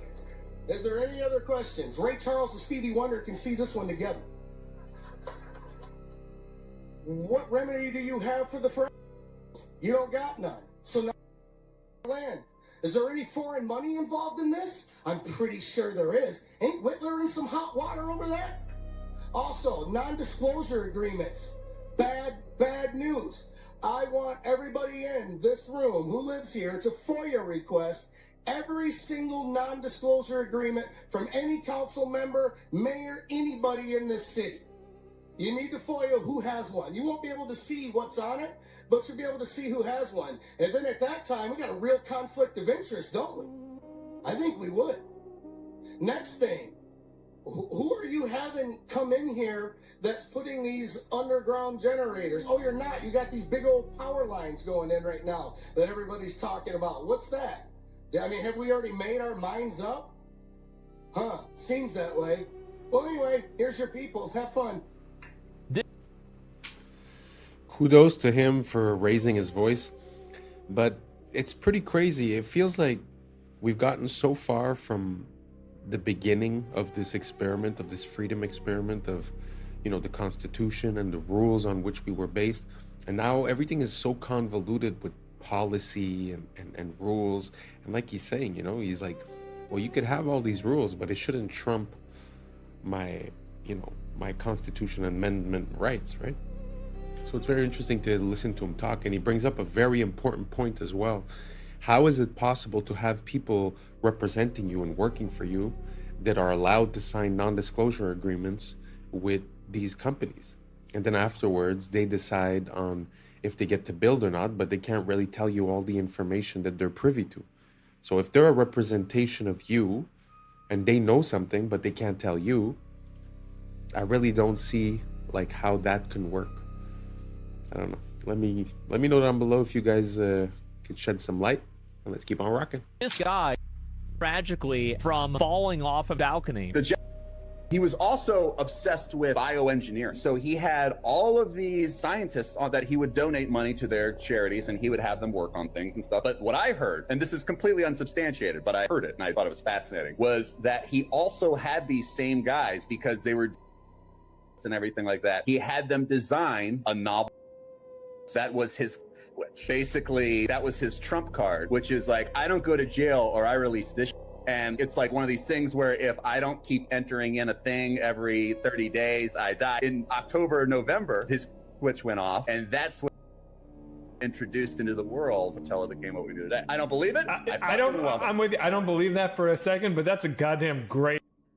I love it, and I'm going to spread it as much as I can. That's crazy. Are you the... Maybe one of the benefits of me talking to you today is that you'll see that maybe not everything is true that you've heard about me. Of April 19th, 1995, a decorated Gulf War combat a truck bomb that he didn't build in a Ryder truck that he didn't rent with the help of a passenger who didn't exist. Having just gotten away with soil to date, the Fort Bragg trained Special Forces sheep drip dropout blended in with the crowd by making his getaway in a car without a license plate and was immediately pulled over. It was the supposed target of the attack, but luckily all of their agents were out of the office that morning.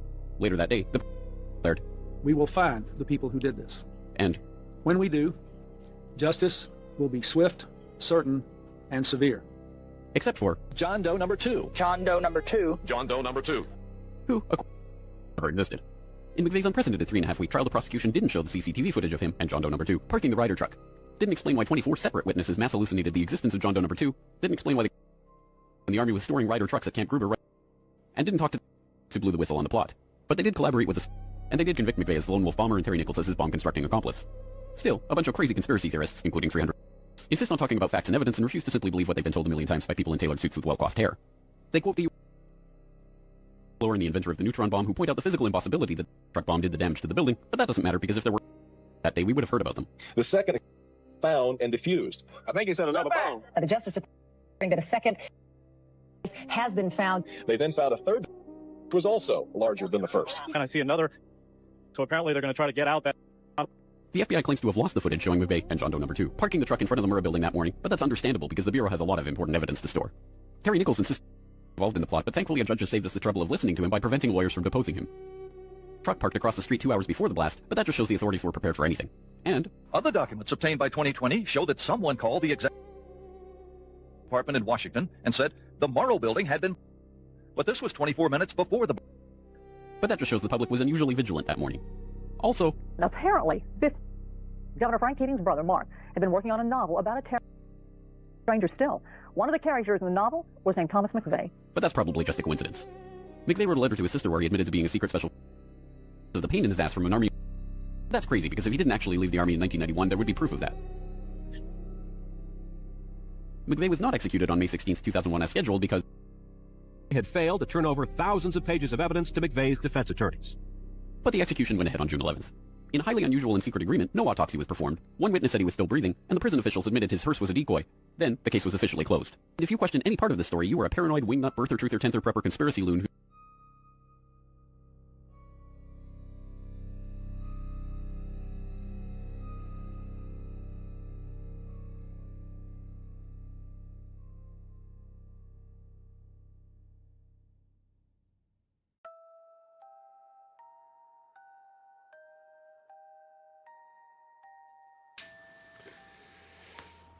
It just seems sometimes, especially when you look at these major events, that the more you look closely, the more inconsistencies you can find. And I don't know, it's just very interesting. You know, I wonder if it's just pattern recognition or if there's really something going on. Let me know what you guys think down below. I also want to refer you to the person who made that video. Is actually James Corbett, and he's a great creator. For the past at least 15 years, he's been always present, always talking about everything, always backed up with sources, references, and never speculating, truly saying the facts as they are. Amazing creator. So anyways, thank you so much for rocking until the end. That's a wrap for today, familia. Whether you're tuning in with the sunrise or you're posted up after midnight, I appreciate your time, your energy, your curiosity. And don't forget, this isn't about truth or fiction. This is about perspective. If this sparked a thought, a laugh, a deeper question, then we did our job.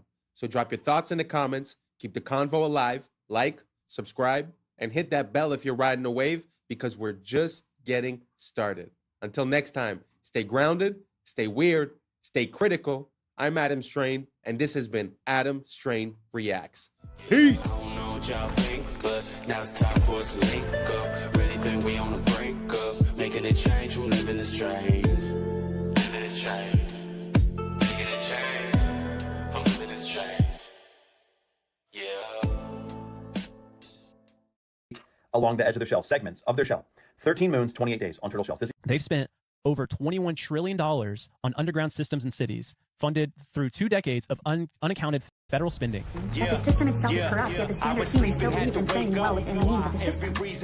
What's up, YouTube? Today, we'll be looking at disturbing videos that'll make you question reality. So without further ado, welcome to Adam Strain Reacts. Let's get her done. I want to tell you guys about the wildest fact about elephant seals, and it doesn't have anything to do with their size, although, look at this. This is a real image, by the way. Hang on, let me, okay, but that's not even close to the craziest thing about them. So cetaceans like whales and dolphins, and then also sea lions, when they're in the water, do something called unihemispheric sleep, meaning that half of their brain is sleeping at the same time. But seals are like humans, and they do bilateral sleep, so they sleep the whole brain at the same time. And a study in April of 2023 showed that they will actually do this while diving. And elephant seals are diving deep. We're talking like on the level of where sperm whales are at. But I think one of the coolest things is this animation that shows how that sleep is taking place. So when they start the dive, they're obviously actively swimming. They start to sort of doze off here. When they finally hit REM sleep, they flip over and get into a spiral. Relatable. Anyway, they are spinning out for minutes at a time in a deep REM sleep until they hit the bottom down here at a depth of like 250 meters. Then they hunt all the way to the surface. Anyways, that is the coolest thing about elephant seals. Wow. Recently in one of the past videos I showed, I don't remember the name of it, the fly bird or something like that. Basically, it was a bird that would land only once every 10 months or something, so it was able to sleep, to eat, to mate and in the air. And I guess this is the as above, so below. This is underwater. Isn't it crazy how nature is made? Like, this animal could sleep while he's swimming, and I don't know, amazing. Let me know what you guys think down below, and let's keep on rocking.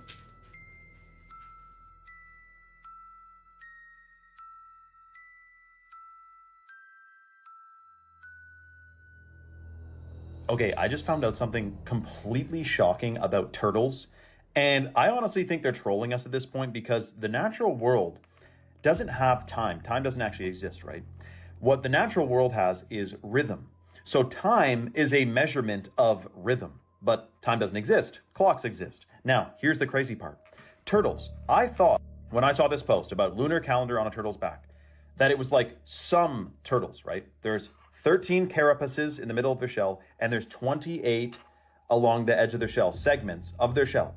13 moons, 28 days on turtle shells. This equals 364 days plus 1 day of rest. All indigenous peoples around the world knew the wisdom of the turtle and followed a 13-month calendar, as there are 13 moon cycles in a year and 27 to 29 days per cycle. It appears that 1 month was subtracted in order to sever the connection between people with the sun, the moon, and the stars, which are themselves a giant clock. But what I found out was, it's every single turtle and tortoise.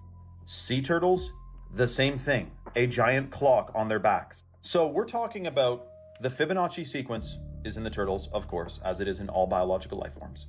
But the calendar is also on every single turtle's back. And you may be thinking, well, why would they change the calendar? Well, yes, to sever the connection, to alter our perception, our vibration, our reality, just a little bit more. Another thing we have never been told about in school. Isn't that interesting? Instead, we're hearing about Pythagorean theorem and carbon emissions, and they don't tell us anything about this natural world. Shocking. Let me know your thoughts in the comments below and follow for more. Sometimes it feels like we try to create our own interpretation of nature and of reality, but it seems like every X number of years, some of us wake up and we start realizing that nature has been screaming at us the whole time what the answer was. Can you imagine how time and chronology would have been encoded within these animals, and then after that to claim that all of the evolution of these animals is random due to the Big Bang? And like, how can you consolidate the encoding of this information within their physical appearance? I don't know. To me, it amazes me. I love this world and I love learning more about it. And hopefully you guys do too. Let me know down below and let's keep on rocking. You're absolutely right, Judge. You know, what we have to look at is the president is the chief executive officer of this corporation called the United States of America. Of this corporation called the United States of America. Now, haven't I been telling y'all on this platform for a long time that the United States is a federal corporation? The city of is a corporation.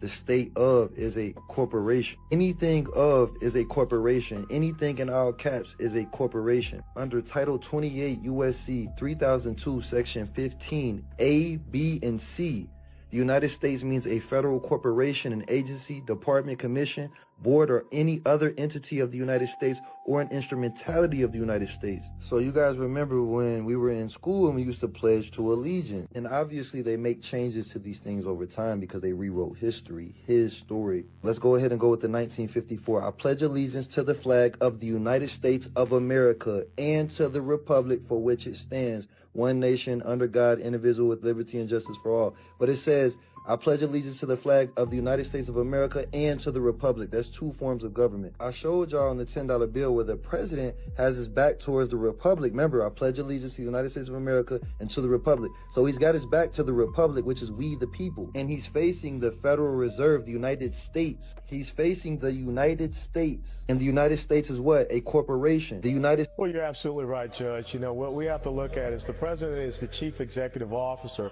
of this corporation called the United States of America. Of this corporation called the United States of America. Now, haven't I been telling y'all on this platform for a long time that the United States is a federal corporation?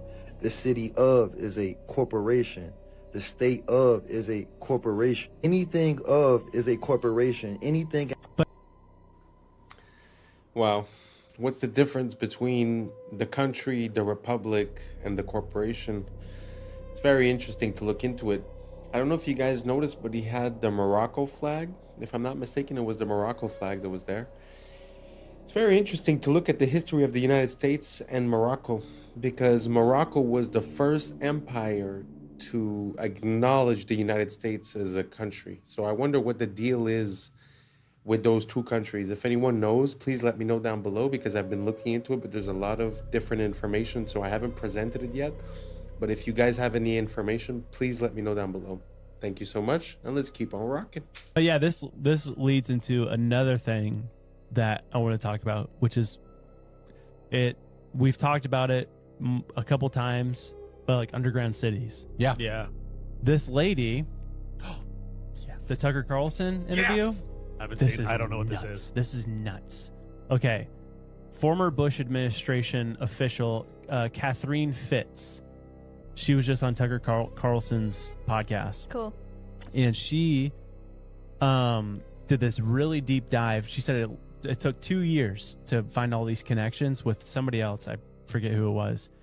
But basically, they uncovered of what they know of are all these major underground cities that the U.S. has been building since 1988.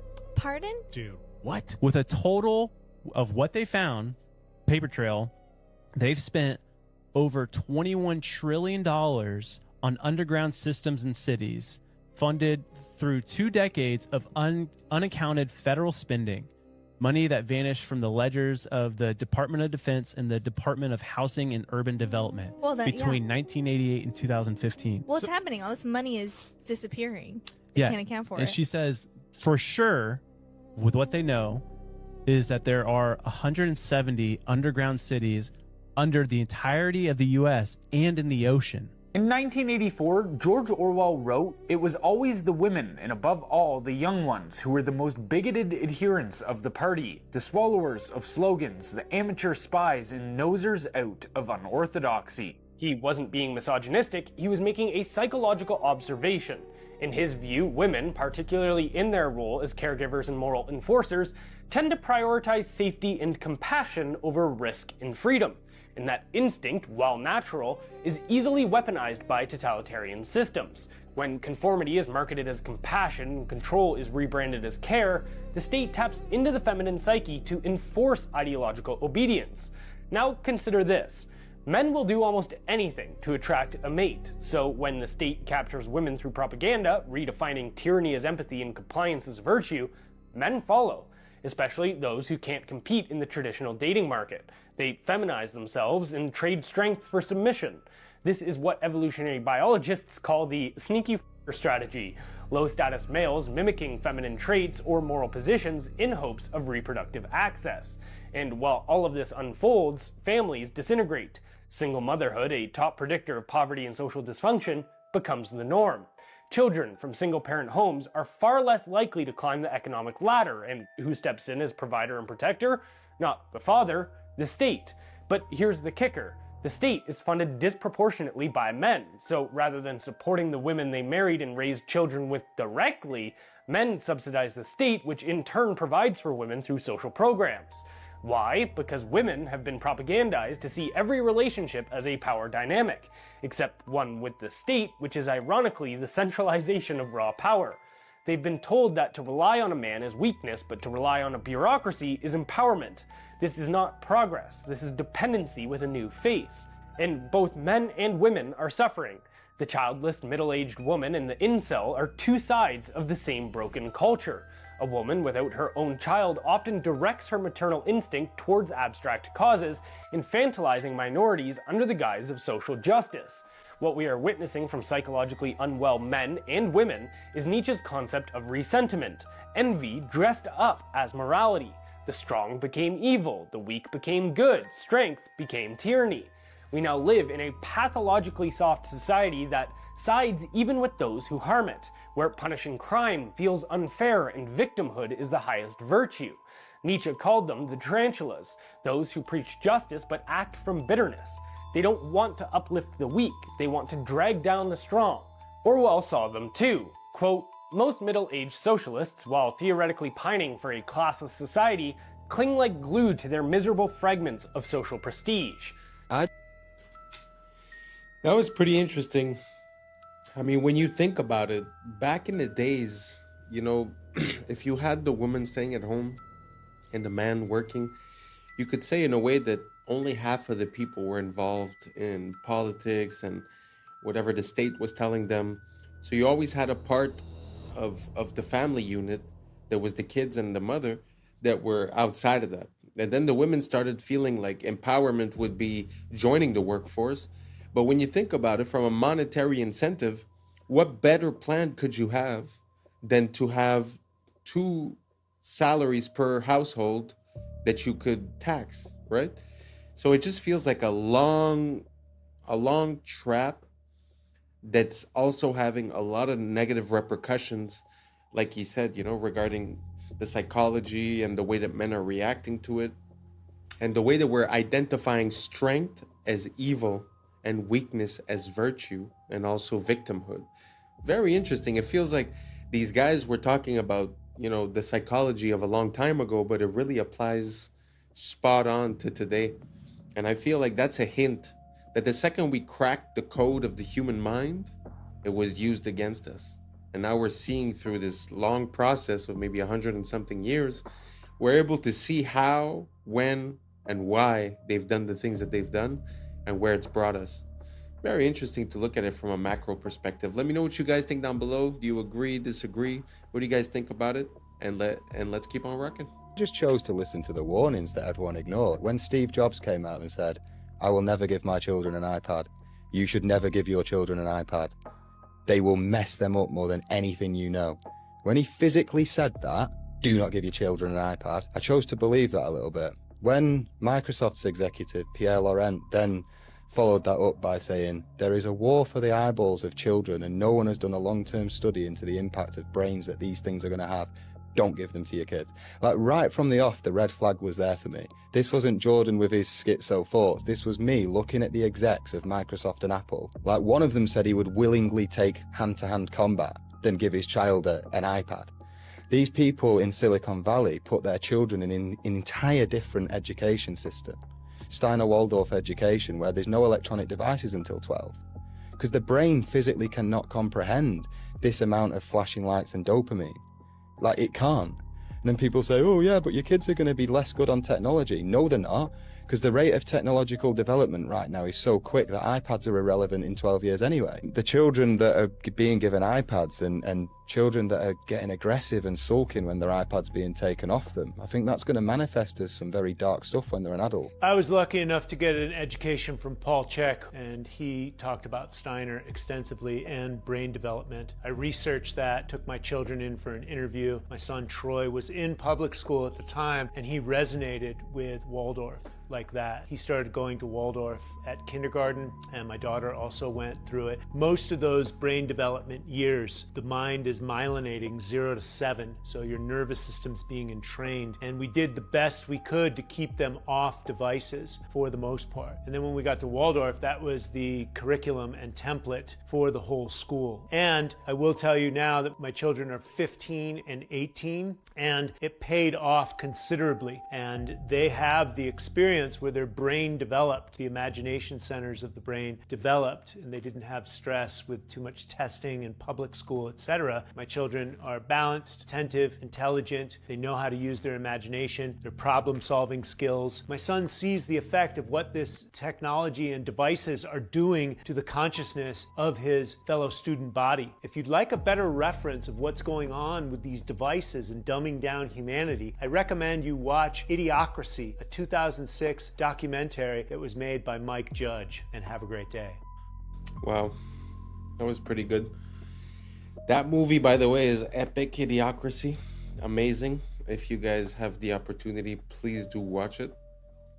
As for the children with the iPads, I mean, you know, the creators told you themselves. That makes me think of Cardi B and Beyonce that wouldn't let the children listen to their own music and dance the way that, you know, they were dancing.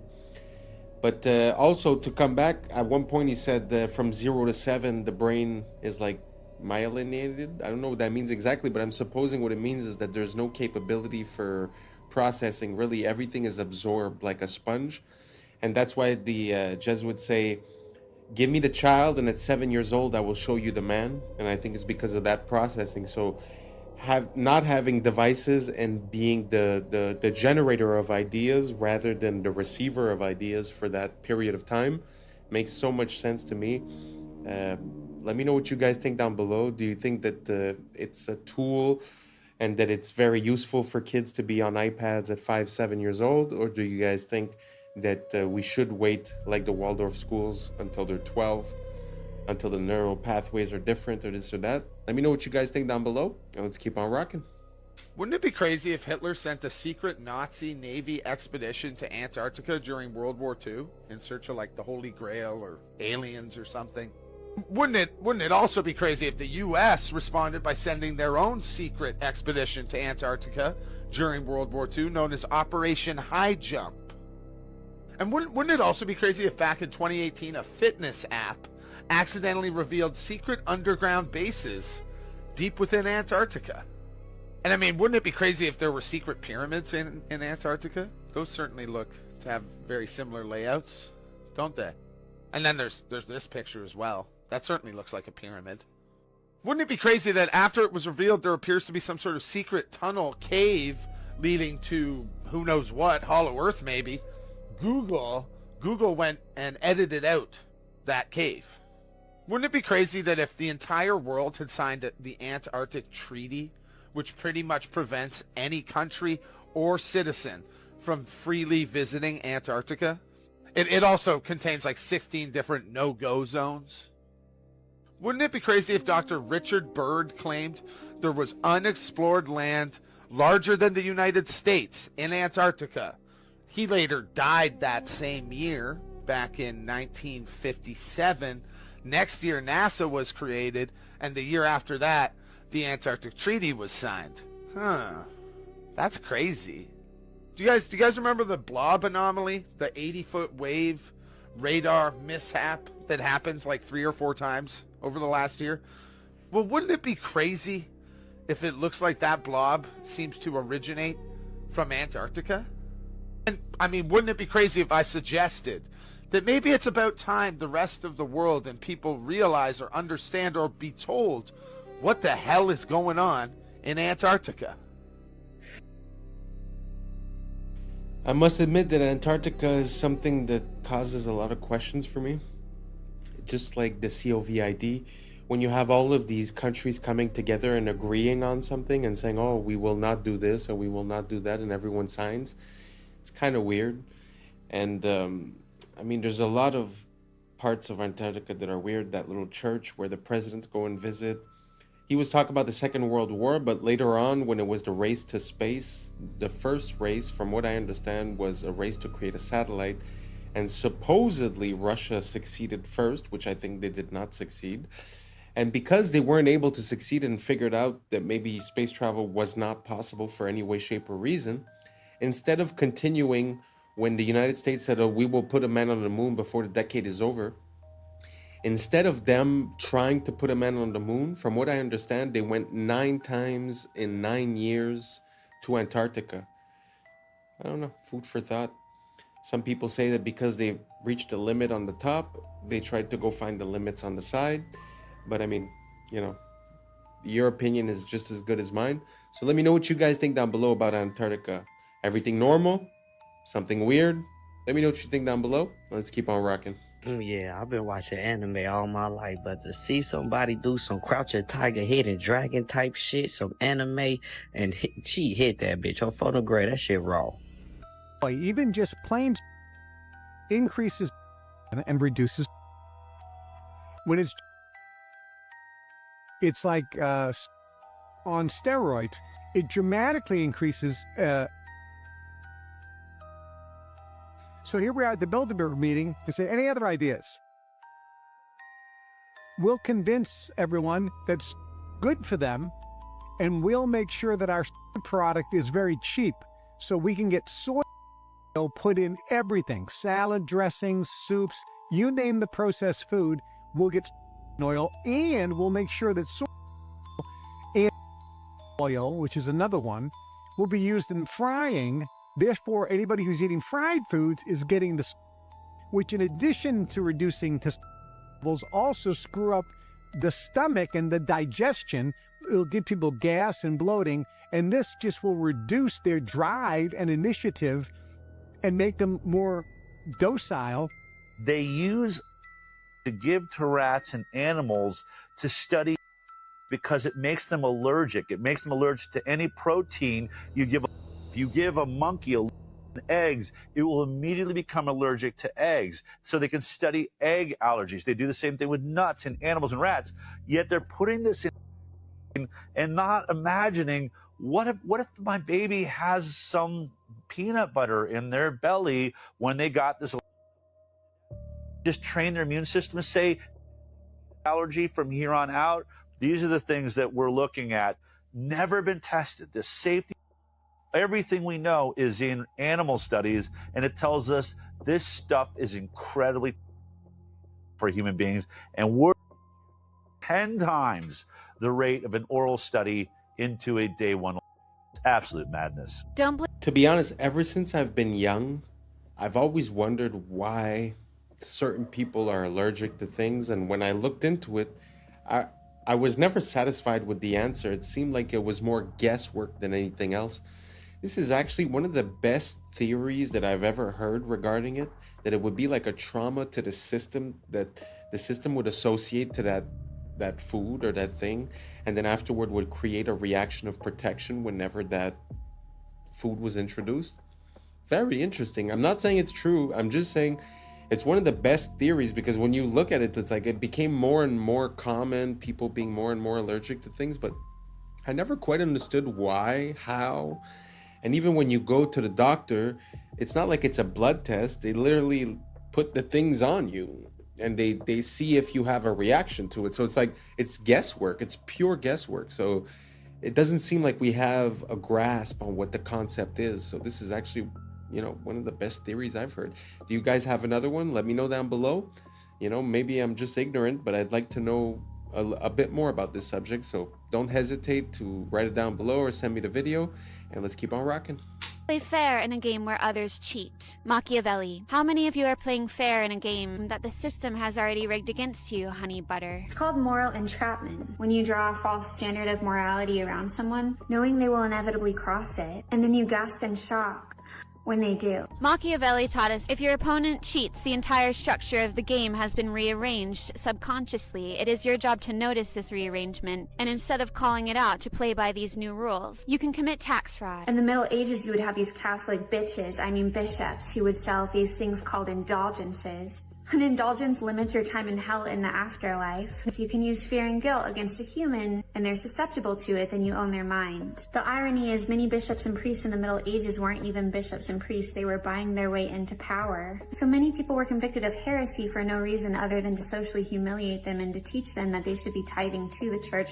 And if you were a heretic, you were socially outcasted, persecuted, or beheaded. But the irony is, as Machiavelli mentioned, that the system itself is corrupt, yet the standard human still believes in playing well within the means of the system. Mr. Beast, Bill Gates, Leonardo DiCaprio, my pet fish, what do they all have in common? The moral brag. The moral brag is a key part of moral entrapment in the West. Having humans who act like they are morally superior creates a gold rush for moral attention. So false morality becomes a currency. This is why so many people film themselves helping the homeless. They are trying to gain unseen social credit. One would ask, where then lies the real morality of long ago, and does it even exist? And I would say it lies beyond the bishops, the fake celebrities, and the fake philanthropists, and inside your very body where God lives. Genuine morality, therefore, is witnessed by the source of all creation and has to be something that you come to terms with yourself, with the Creator. God or source sees all moral obstruction, because what Machiavelli didn't mention is this. When something as sacred as morality is used the wrong way, there will be consequences. Do you agree? Let me know below, love. Machiavelli. Like I say, it feels like the minority are the ones yelling the loudest. So on the platforms, it seems like that's the only voice heard. But I think that's because most of the people are just good people with moral decency. And even if they get cheated on, even if the system doesn't follow the rules, because they believe that that's right, they keep on following the rules.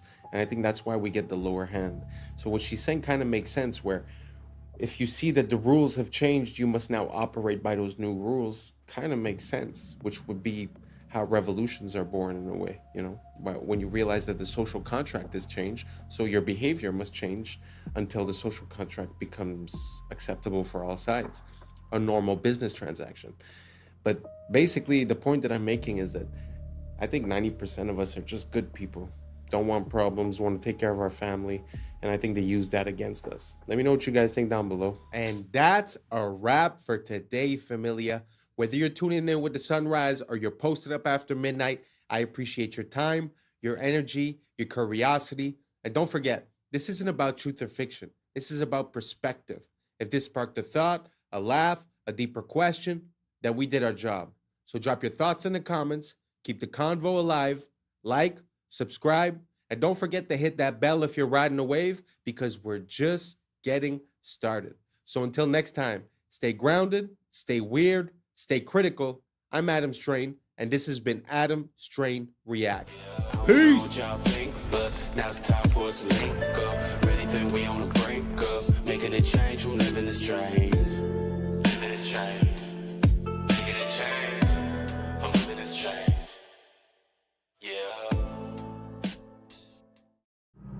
Yeah. I was sleeping, had to wake up. Why? Every reason I could think of. God, till the day I keep the ache up. In my priority. What's up, YouTube? Today, we'll be looking at disturbing TikToks that'll make you question reality. So without further ado, welcome to Adam Strain Reacts. Let's get her done. He hacked and looked at all of the code of ChatGPT and figured out that ChatGPT isn't a computer-generated system. What is it? It's actually someone's soul. Yo, that's what do you mean that's someone's soul? Check this out. So they have the technology to take people's souls and consciousness and put it into technology. Now, this is where it's right? If there's a scientist that knows and he's like a great inventor, you would want to hold on to him as long as you can so that you can reap the benefits of later. Just like in Captain America, there was a scientist that created the super soldier serum. They kept his consciousness within the computer, so he lives forever through a computer. Now, theory is ChatGPT is exactly that. It may not be just one soul that's in it, but countless souls, and that keeps getting added to. I'm a builder, and whenever I talk about these Tartarian buildings, my wife has to remind me to bring up the logistics. Talk about just how impossible it is to move stones of these size, especially without power tools. Little more than horse and buggy technology, they constructed all this, we're told. And yet, as a builder, I just have to call bullshit. All my fellow builders who have built anything also call bullshit. This is our repertoire. This is what we have to work with. Awesome diamond tip tools with infinite power. We can go to Home Depot and buy custom cut lumber of whatever we want. And we don't do much better than this. Like, sorry guys, this would pass inspection in most counties. And it really doesn't make sense that our buildings are so shitty when the old ones were so magnificent. You can say craftsmanship and pride and hard work, but I don't think so. This is a stone fucking palace, guys. And I'm sorry, this is not good enough proof that you built it. What is that motherfucker doing right there? No way we caught this fella working on this building. It's so dumb. Rather, I think that little fella built it as much as this artist built this one right here. This is all fake history. And I think the biggest truth they're trying to hide from us is that we're post-apocalyptic. We were more advanced once upon a time, and this is not, in fact, the high water mark. We are squatting in structures we did not build. Obviously, none of our structures look like this anymore. They look like dog shit. And it's no offense, again, as a builder, I'm not trying to shit on anyone. But just case in point, here is the Elks Temple in Tacoma, Washington. It has the same hanging fruit basket motif as the Capitol building. This is just where the men of Tacoma get together and talk about their civil duties, right? A wealthy boys club of all the best men in town, and this is what they built. But this is what they built in Olympia. They weren't able to found one here. They had to build it themselves, and it's an absolute testament to the mediocrity of our current age. What's the good explanation for the fall off in quality? Here's a Mason temple, magnificent, Romanesque to the nine. Again, a shitty little sign outside, but look at the fucking size of this thing. And then juxtaposed to this modern Mason Lodge that went up in the 80s, right? The other one went up in the 20s. This one went up in the 80s. That's only 60 years, guys. And that timeline should terrify everyone. This is the brewery. It shut down in the 20s. It's been here, abandoned ever since. God, I want to move in there yesterday. Renovate it, make it a hotel, make it something sick. But no, the city of Olympia or somebody owns it. They founded it. So you realize we're hemmed in by paper tigers. You come out of the bushes at any moment and throw you in prison for something you definitely did. But like, we're all just doing what they are doing. We founded these buildings the same as them. And so I take great comfort in how recent all the bullshit is. I know that we're on top of centuries of bullshit, but all of these narratives aren't actually that old. 1907 is what I keep going back to. That's like my rock. Most of the psyops come from 1907. Of course, they are piggybacked by much older psyops, but I think the past is supposed to be exhausting. It's supposed to be not remembered well and like kind of like, man, I'm really glad we're done with the past and we can move on to the future. But I'm the complete opposite. I want to know what has happened here. Who controls the present now controls the past, and who controls the past controls the future. They absolutely have a stranglehold on all of our past lives. That's some bullshit, and I think it's time for it to be done. The lies are comical, and it still baffles me they have never been scrutinized before. But as they say, no time like the present. What a gift to be alive today. But when you see... Wow. Really hits home when you see the same organization building something 40, 60 years apart, and you see the drop off in quality. Like he said, it's very scary because, you know, we have this mental thing where we're like, oh, we used to build like that a very long time ago, and now we build different. But now we're talking about 50 years. We're talking about the type of 1 or 2 generations.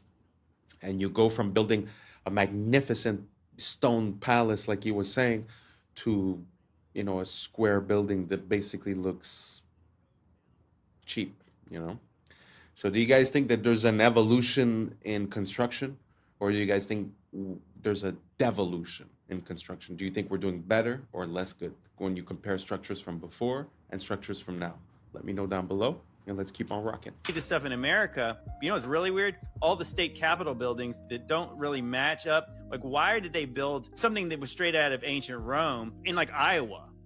You know, like in Nebraska. 2,500 people live in a town somewhere, and they build a post office that has 700 rooms and is like an ancient castle. It's the same like with the Mormon temple where they said they went out to Utah, you know, with horse and buggy and nobody else out there, and they supposedly built this wonder of the world castle with no rails and no dump trucks and no cranes, and it goes down 40 to 60 feet underground with more building. And even think about like the 1 year timelines. And a lot of these buildings are 1 year wonders where they created this very elaborate stone building in 1 year. But then you think about some of these places that have 1 year timelines, and then they work in like permafrost, you know, Albany, Syracuse, New York, these crazy places like that. Explain to me how much work they're getting done in the dead of winter when the roads would have been horrible. Then you add snow on it, and then the logistics make no sense. Even think, like I said, go back to World War II. We're told that the Germans were not necessarily defeated by the Russian army. They were defeated by the Russian winter. Yeah. Because even with the high-tech German stuff, they couldn't even move the equipment during a harsh Russian winter. Mm-hmm. So that is like the highest tech stuff in the 40s. And then you're talking about these things were built with horses and buggies in the 1840s. So they tell us to recycle to save the planet, right? Reduce waste, protect resources, cut pollution, and all that type of stuff. But what they don't tell you is what they actually transmute this plastic into, which is synthetic fibers that end up polyester, nylon, acrylic, which end up in our clothes, in our babies' clothes, right? And then these things end up in our skin because when we wash it and all this type of stuff, it turns into microplastics. And microplastics has the ability to enter our skin because our skin is the biggest organ. And now we have this stuff inside of our lungs, our kidneys, our bloodstream. Look at this, y'all. All of this stuff is going inside of our body. So all of these so-called new hip clothes that men and women are wearing alike, you know, the Lululemons and these workout gears, all of this is created from synthetic fibers that contain microplastics now that you are absorbing. And this thing is hurting you on an energetic level because this makes your biofield weaker. This is not about saving the planet at all. This is about keeping humanity looping through an artificial ecosystem. We are divine beings. Divine beings need to wear cotton, hemp, linen, bamboo, and all these things that actually help strengthen your bio. That's why they make these new clothes look appealing to the other sex, because they want you to buy this, but it's hurting you on an energetic level. Have you guys seen this 60-minute interview with financial journalist Andrew Sorkin? These two people go into detail about how we're getting ready to see a crash very soon, but they don't explain when or how fast it's going to happen. But I want you to pay attention to the details, y'all. Pay attention. Check this out. Do you think that we will have a crash or not? The answer is we will have a crash. I just can't tell you when, and I can't tell you how deep. But I can assure you, unfortunately, I wish I wasn't saying this, we will have a crash. I know you guys see it. And I know there's no way in hell that lady that's sitting right across from him did not see it. And then she proceeds with the interview. She proceeds to ask him that question. And there was a little lag. Maybe she was trying to tell him about it. But why would they continue the interview? Do y'all see that? And then even her, she doesn't look normal either. Is it me? Or does this lady look like some type of gray? Do you guys see the resemblance over here? Look at this, y'all. And they told us, right, these gray beings were created by the reptilian beings as stewards. Like, they're the ones that go and do the dirty work for the reptilians.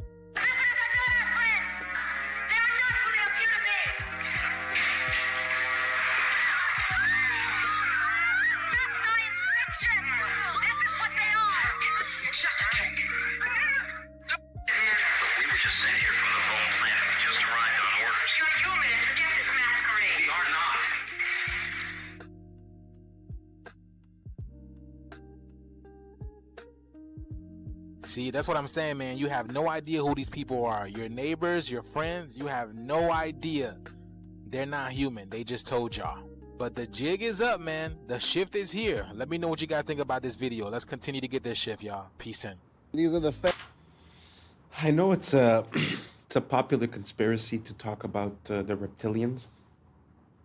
I feel like the idea of the reptilians, I don't think it's a physical thing. I think it's an archetype, because the stem of our brain, the bottom of our brain, is called the reptilian brain. So theoretically, to operate on reptilian principles would be to operate on lower conscious levels, if that makes sense. So I have a feeling like we're looking to confirm this physical attribute of being, a reptilian. But I think it's more of a metaphor. It's more of the fact of being like, what is a reptile? A reptile is cold-blooded, A reptile is like an animal, instinctual. So I don't know what you guys think about that. Do you guys believe in reptilians? Do you guys have any proof that you think would sway me to your side? Or do you believe, like me, that it might be more of a metaphysical or a metaphorical thing? Let me know down below, and let's keep on rocking. Next, we are here at Chick-fil-A. And people want to know, does Chick-fil-A have the warning sign? They sure do, right there. We go.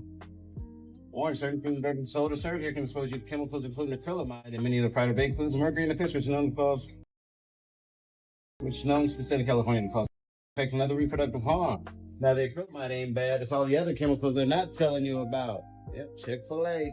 Finally got their ass, because a lot of these stores, they don't have the warning sign, or they might have it in a drive-thru. But this is one of the first ones I done seen right there on the door. And these are the facts. Yeah, Chick-fil-A. Project Iceworm. Project Iceworm. Cold War era. U.S. and Russia did a lot of weird things during the Cold War era. There's an ice sheet over Greenland, and it's taller than any building in New York City. Here comes the United States of America. They made a deal with Greenland, like, hey, can we just basically occupy this couple tens of thousands of miles in the northern part of Greenland? And they're like, yeah, sure. They had this genius idea. We're just going to bore giant tunnels into the ice, put buildings inside of there. Their goal was to set up 600 nuclear missiles underground in the ice in Greenland. What they did not account for is that this ice sheet over Greenland constantly moves. They ended up pulling out and just abandoning the whole site. During this stay, they did drill into the ice, and they hit the ancient floor of Greenland. Wow. And they collected soil samples, and they brought it up, and they just forgot about it for years. And then in 2019, somebody's like, what are those jars? Oh, they're from the 60s when we went to Greenland and found ancient Earth? Let's study it. The conclusion that they found was that this ice sheet over Greenland is not millions of years old, much younger than that, and it's actually melting at a rapid pace. At Project Iceworm, they had dumped tons and tons of nuclear waste into the ice, thinking that it would be there for millions of years. And now they're saying this nuclear waste will be in our ocean in 70 to 100 years. Somebody go clean it up right now. They've tried. Listen, if there's a hole for a tunnel, we just make a big vacuum at the top that covers and suctions to the top. Suck it all up! And shoot it into space. Yes! Walk through the oldest part of any city. You'll notice the clues if you know where to look. Cathedrals with spires so tall and carvings so detailed they seem impossible without modern tools. Star-shaped fortresses, perfectly symmetrical, as if designed from the sky itself. Domes and copper towers glinting like antennas, as if built to catch signals from the heavens.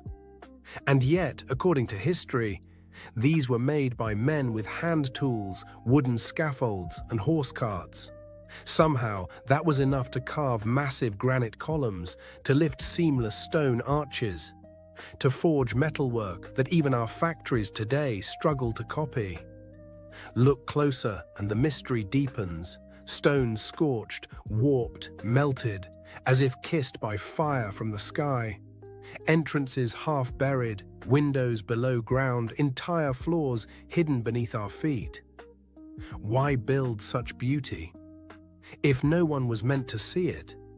Some researchers suggest these weren't built in the 1800s at all. They were uncovered, excavated, the remains of a world lost to disaster, then repainted with a new backstory. High above the plains of Lycia, cliffs bear facades carved like temples. Pillars, pediments, doorways, all hewn into sheer rock. These are the tombs of Myra. That's the story, at least. But think, to carve these monuments into vertical cliffs would demand scaffolding, precision, labor. For what? For corpses? For facades no living community could even use? Compare Petra in Jordan or Lalibela in Ethiopia. Grand facades explained away as tombs or churches, yet suspiciously mask-like. Were these truly built as tombs? Or did someone later repurpose older, greater works and call them graves? Either the ancients were skyscraper architects for the dead, or the story we've been fed is incomplete. The buildings that shouldn't be here, the tunnels that weren't supposed to exist, the architects who might never have lived. Springfield, Illinois, a city most people drive through without looking twice. But if you stop, if you really look, you'll notice something that doesn't make sense.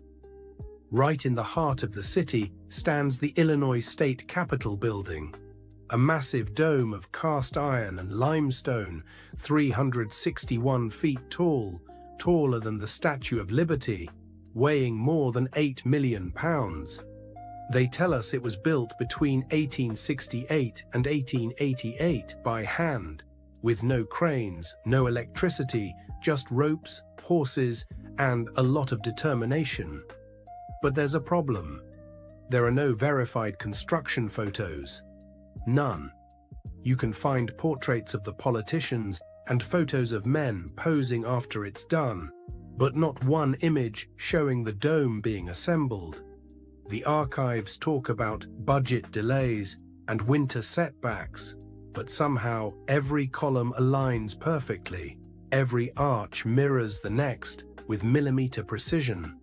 Each limestone block was quarried in Joliet, carried nearly 100 miles by rail before rail cranes even existed. And yet, no record of how they lifted the 80-ton dome sections. Even the cost doesn't fit the era. $4.5 million in 1880s money. That's roughly $150 million today, during a time when a mason earned $1.50 a day. So you tell me, did a handful of men in the 1870s really build something that our modern engineers still call impossible without steel? Or did they inherit it? A structure from an older world, dressed up with a new story, a new flag, a new date carved on the cornerstone. They say it was built, but it looks more like it was found. Religions were made to hide the truth about yourself. And there's been a few videos like this in this compilation that show us the beautiful structures that we've built, and to be honest, it makes me a bit emotional to see how beautiful the world is and how capable man is. Throughout generations and generations, we have left things of beauty. Like all those temples that are carved into the rock, carved into the mountain, all those spires, all those...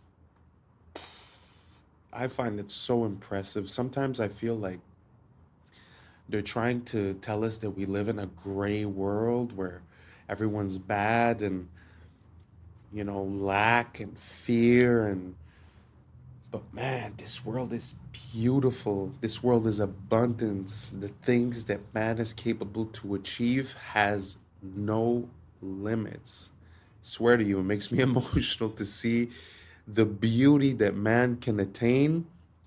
Man, I just wish we could let go of all this evolution talk and go back to what we were. I don't know if you guys agree or not, but man, that's how I'm feeling right now. Let me know what you guys think down below, and let's keep on rocking. Let's go. God stands for Generator, Operator, Destroyer, the mind, soul, and body. Brahma, Vishnu, Shiva, the Father, the Holy Spirit, and the Son. The generator is the mind, the beginning of all creation. The operator is the soul, what you feel. Because what you feel then takes action with the physical body, the destroyer. The Father, the beginning, the Holy Spirit, the feminine emotion. The Father, the mind, the emotion, the spirit, give birth to a son, physical action. You take action on what you care about. If you lose care about watching this video, you will continue to scroll. The body acts out the heart. The body follows the heart. These are the three forces that generate your experience in your reality. All creation goes through this threefold process. These are the three forces, thought, emotion, action, we must gain full control over to generate a good experience. Aligning our thoughts and action with the Holy Spirit, which is a purified emotion, because emotions are what guide us. Our emotions tell us what is right and the wrong. Seattle, Chicago, Oshkosh, Springfield. Everywhere you dig, you find the same thing, a city under the city. In Seattle, the underground tour shows old sidewalks 20 feet below today's street level, buried after the 1889 Great Fire. In Chicago, entire blocks were lifted 4 to 14 feet between 1856 and 1875 to install sewers, and now you can still see doors half buried in brick. In Oshkosh, Wisconsin, old walls were found under Main Street in 1931, stone foundations for unknown buildings. And here, in Springfield, walk around the Capitol Avenue area, and you'll see window arches below the current sidewalk line. Whole floors buried under new pavement. They say it's urban development, but the more you study the pattern, the clearer it gets. We're not building new cities, we're reclaiming old ones. Each foundation is just the roof of what came before. History isn't linear, it's layered, like sediment, like memory. Maybe we didn't start from nothing. Maybe we started from someone else's ruin. Quiet music builds, ambient piano. They tell us we're living in the modern age, but maybe we're just walking on rooftops of a forgotten world, pretending we built it. Engineered human meat. That's right, a protein made from human cells that promises to be cheaper and tastier than any of its competitors. I'm Greg Wallace, and I'm off to visit Good Harvest, where a whopping 6 tons of human meat is engineered every day. That is stunning. With the promise of cheap meat for all, it may well be the meaty miracle we need to ease the squeeze of the cost of living. Anyone for human meat?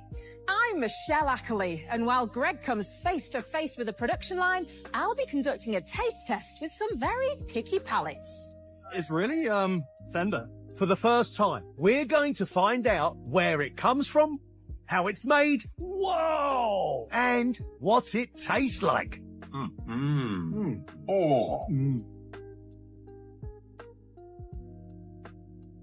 Did you know Africa is actually way bigger than the world makes it look? The maps we usually see are based on something called the Mercator projection, a method that tries to flatten the round Earth into a 2D surface, and in doing so it totally distorts the actual size of continents. For example, Greenland and Africa look similar in size on most maps, but in reality, Africa is 14 times larger than Greenland. In fact, Greenland is even smaller than just one African country, DR Congo. Now let's talk about Russia. On maps, it looks massive, almost larger than Africa. But here's the truth. You could fit Russia inside Africa, twice. And that's not all. The US, China, India, Japan, and all of Europe, they can all fit inside Africa at the same time.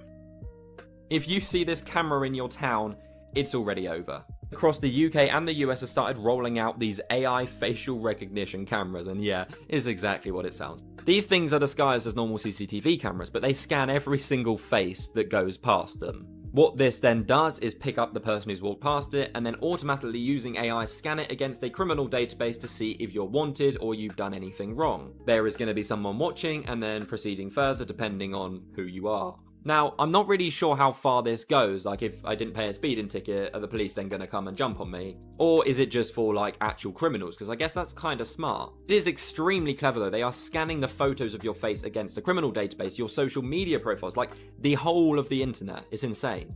Some experts have warned that the actual cameras store your data, tracking everything such as where you go to, who you're then meeting, how long you're there for. Also, unfortunately, these cameras aren't government owned. They're buying buying them from third-party data companies. So instead of the old question, are you being watched? It's now, how often are you being watched? And that's a wrap for today, familia. Whether you're tuning in with the sunrise or you're posted up after midnight, I appreciate your time, your energy, your curiosity. I remember, this isn't about truth or fiction. This is about perspective. If this sparked a thought, a laugh, a deeper question, then we did our job. Drop your thoughts in the comments. Keep the convo alive. Like, subscribe, and don't forget to hit that bell if you're riding the wave, because we're just getting started. Until next time, stay grounded, stay weird, stay critical. I'm Adam Strain, and this has been Adam Strain Reacts. Peace. Now it's time for us to link up. Really think we on the brink up. Making a change from living this strange. Living this strange. Making a change from living this strange. Yeah. And I say, oh, I sound like I have a slur. And she said, no, you sound like you can work at a Chinese restaurant. I'm on. Cash. Crash. Crash. Crash. Crashed. Crash. Yeah. I was sleeping, had to wake up. What's up, YouTube? Today, we'll be looking at disturbing TikToks that'll make you question reality. Before we get started, I just want to wish everyone a happy new year, 2026. Let's get it. And may everyone exceed the expectations that they set for themselves this year and reach even higher. So without further ado, welcome to Adam Strain Reacts. Let's get her done. The world is $281 trillion in debt. You are in luck. There's a parable all about this, and it's awesome. There is a town somewhere in the middle of nowhere, and everyone owes each other money. And then one day, a traveler comes to town, and he stays in a motel. The motel has a full refund policy after 24 hours. He puts down $100 and gets a room. The motel owner, he looks at this $100 and he's like, whoa, oh my God, this is exactly how much money I owe to the baker. So he goes and pays off his debt to the baker. The baker looks at this money and he's like, well, this is exactly as much how much I owe to the shoemaker. And he goes to the shoemaker and pays off his debt and goes through several people until eventually someone's like, hey, I owe this amount of money to the motel owner. So he gives it to the motel owner back where it started. And then the traveler is like, hey, it's been 24 hours and I don't like it here. So he takes his money back and he leaves. Everyone has the same amount of money, but then suddenly nobody's in debt. Because money isn't real, but debt motivates people. So it's important to the economy for some reason. That's pretty interesting. I mean, really, I've always thought about this. Like, who do we owe a debt to when you're a country? And they say the International Money Fund or these, other countries. But this example sort of displays something that's very interesting. And on a more massive scale, I think something very similar to this is happening in Europe, where a lot of the countries within Europe owe money to each other that basically they'll never be able to repay. But at the same time, if you deduce the debts from everyone, it's almost like everyone ends up in the clear. So maybe I'm missing something, but yeah, I feel like it kind of makes sense that at the end of the day, it's just an idea that we have, and it's not really mathematically sound. And I guess that's why the concept of usury was like, prohibited by the Christians and this and that, because I think it sort of creates a part of value of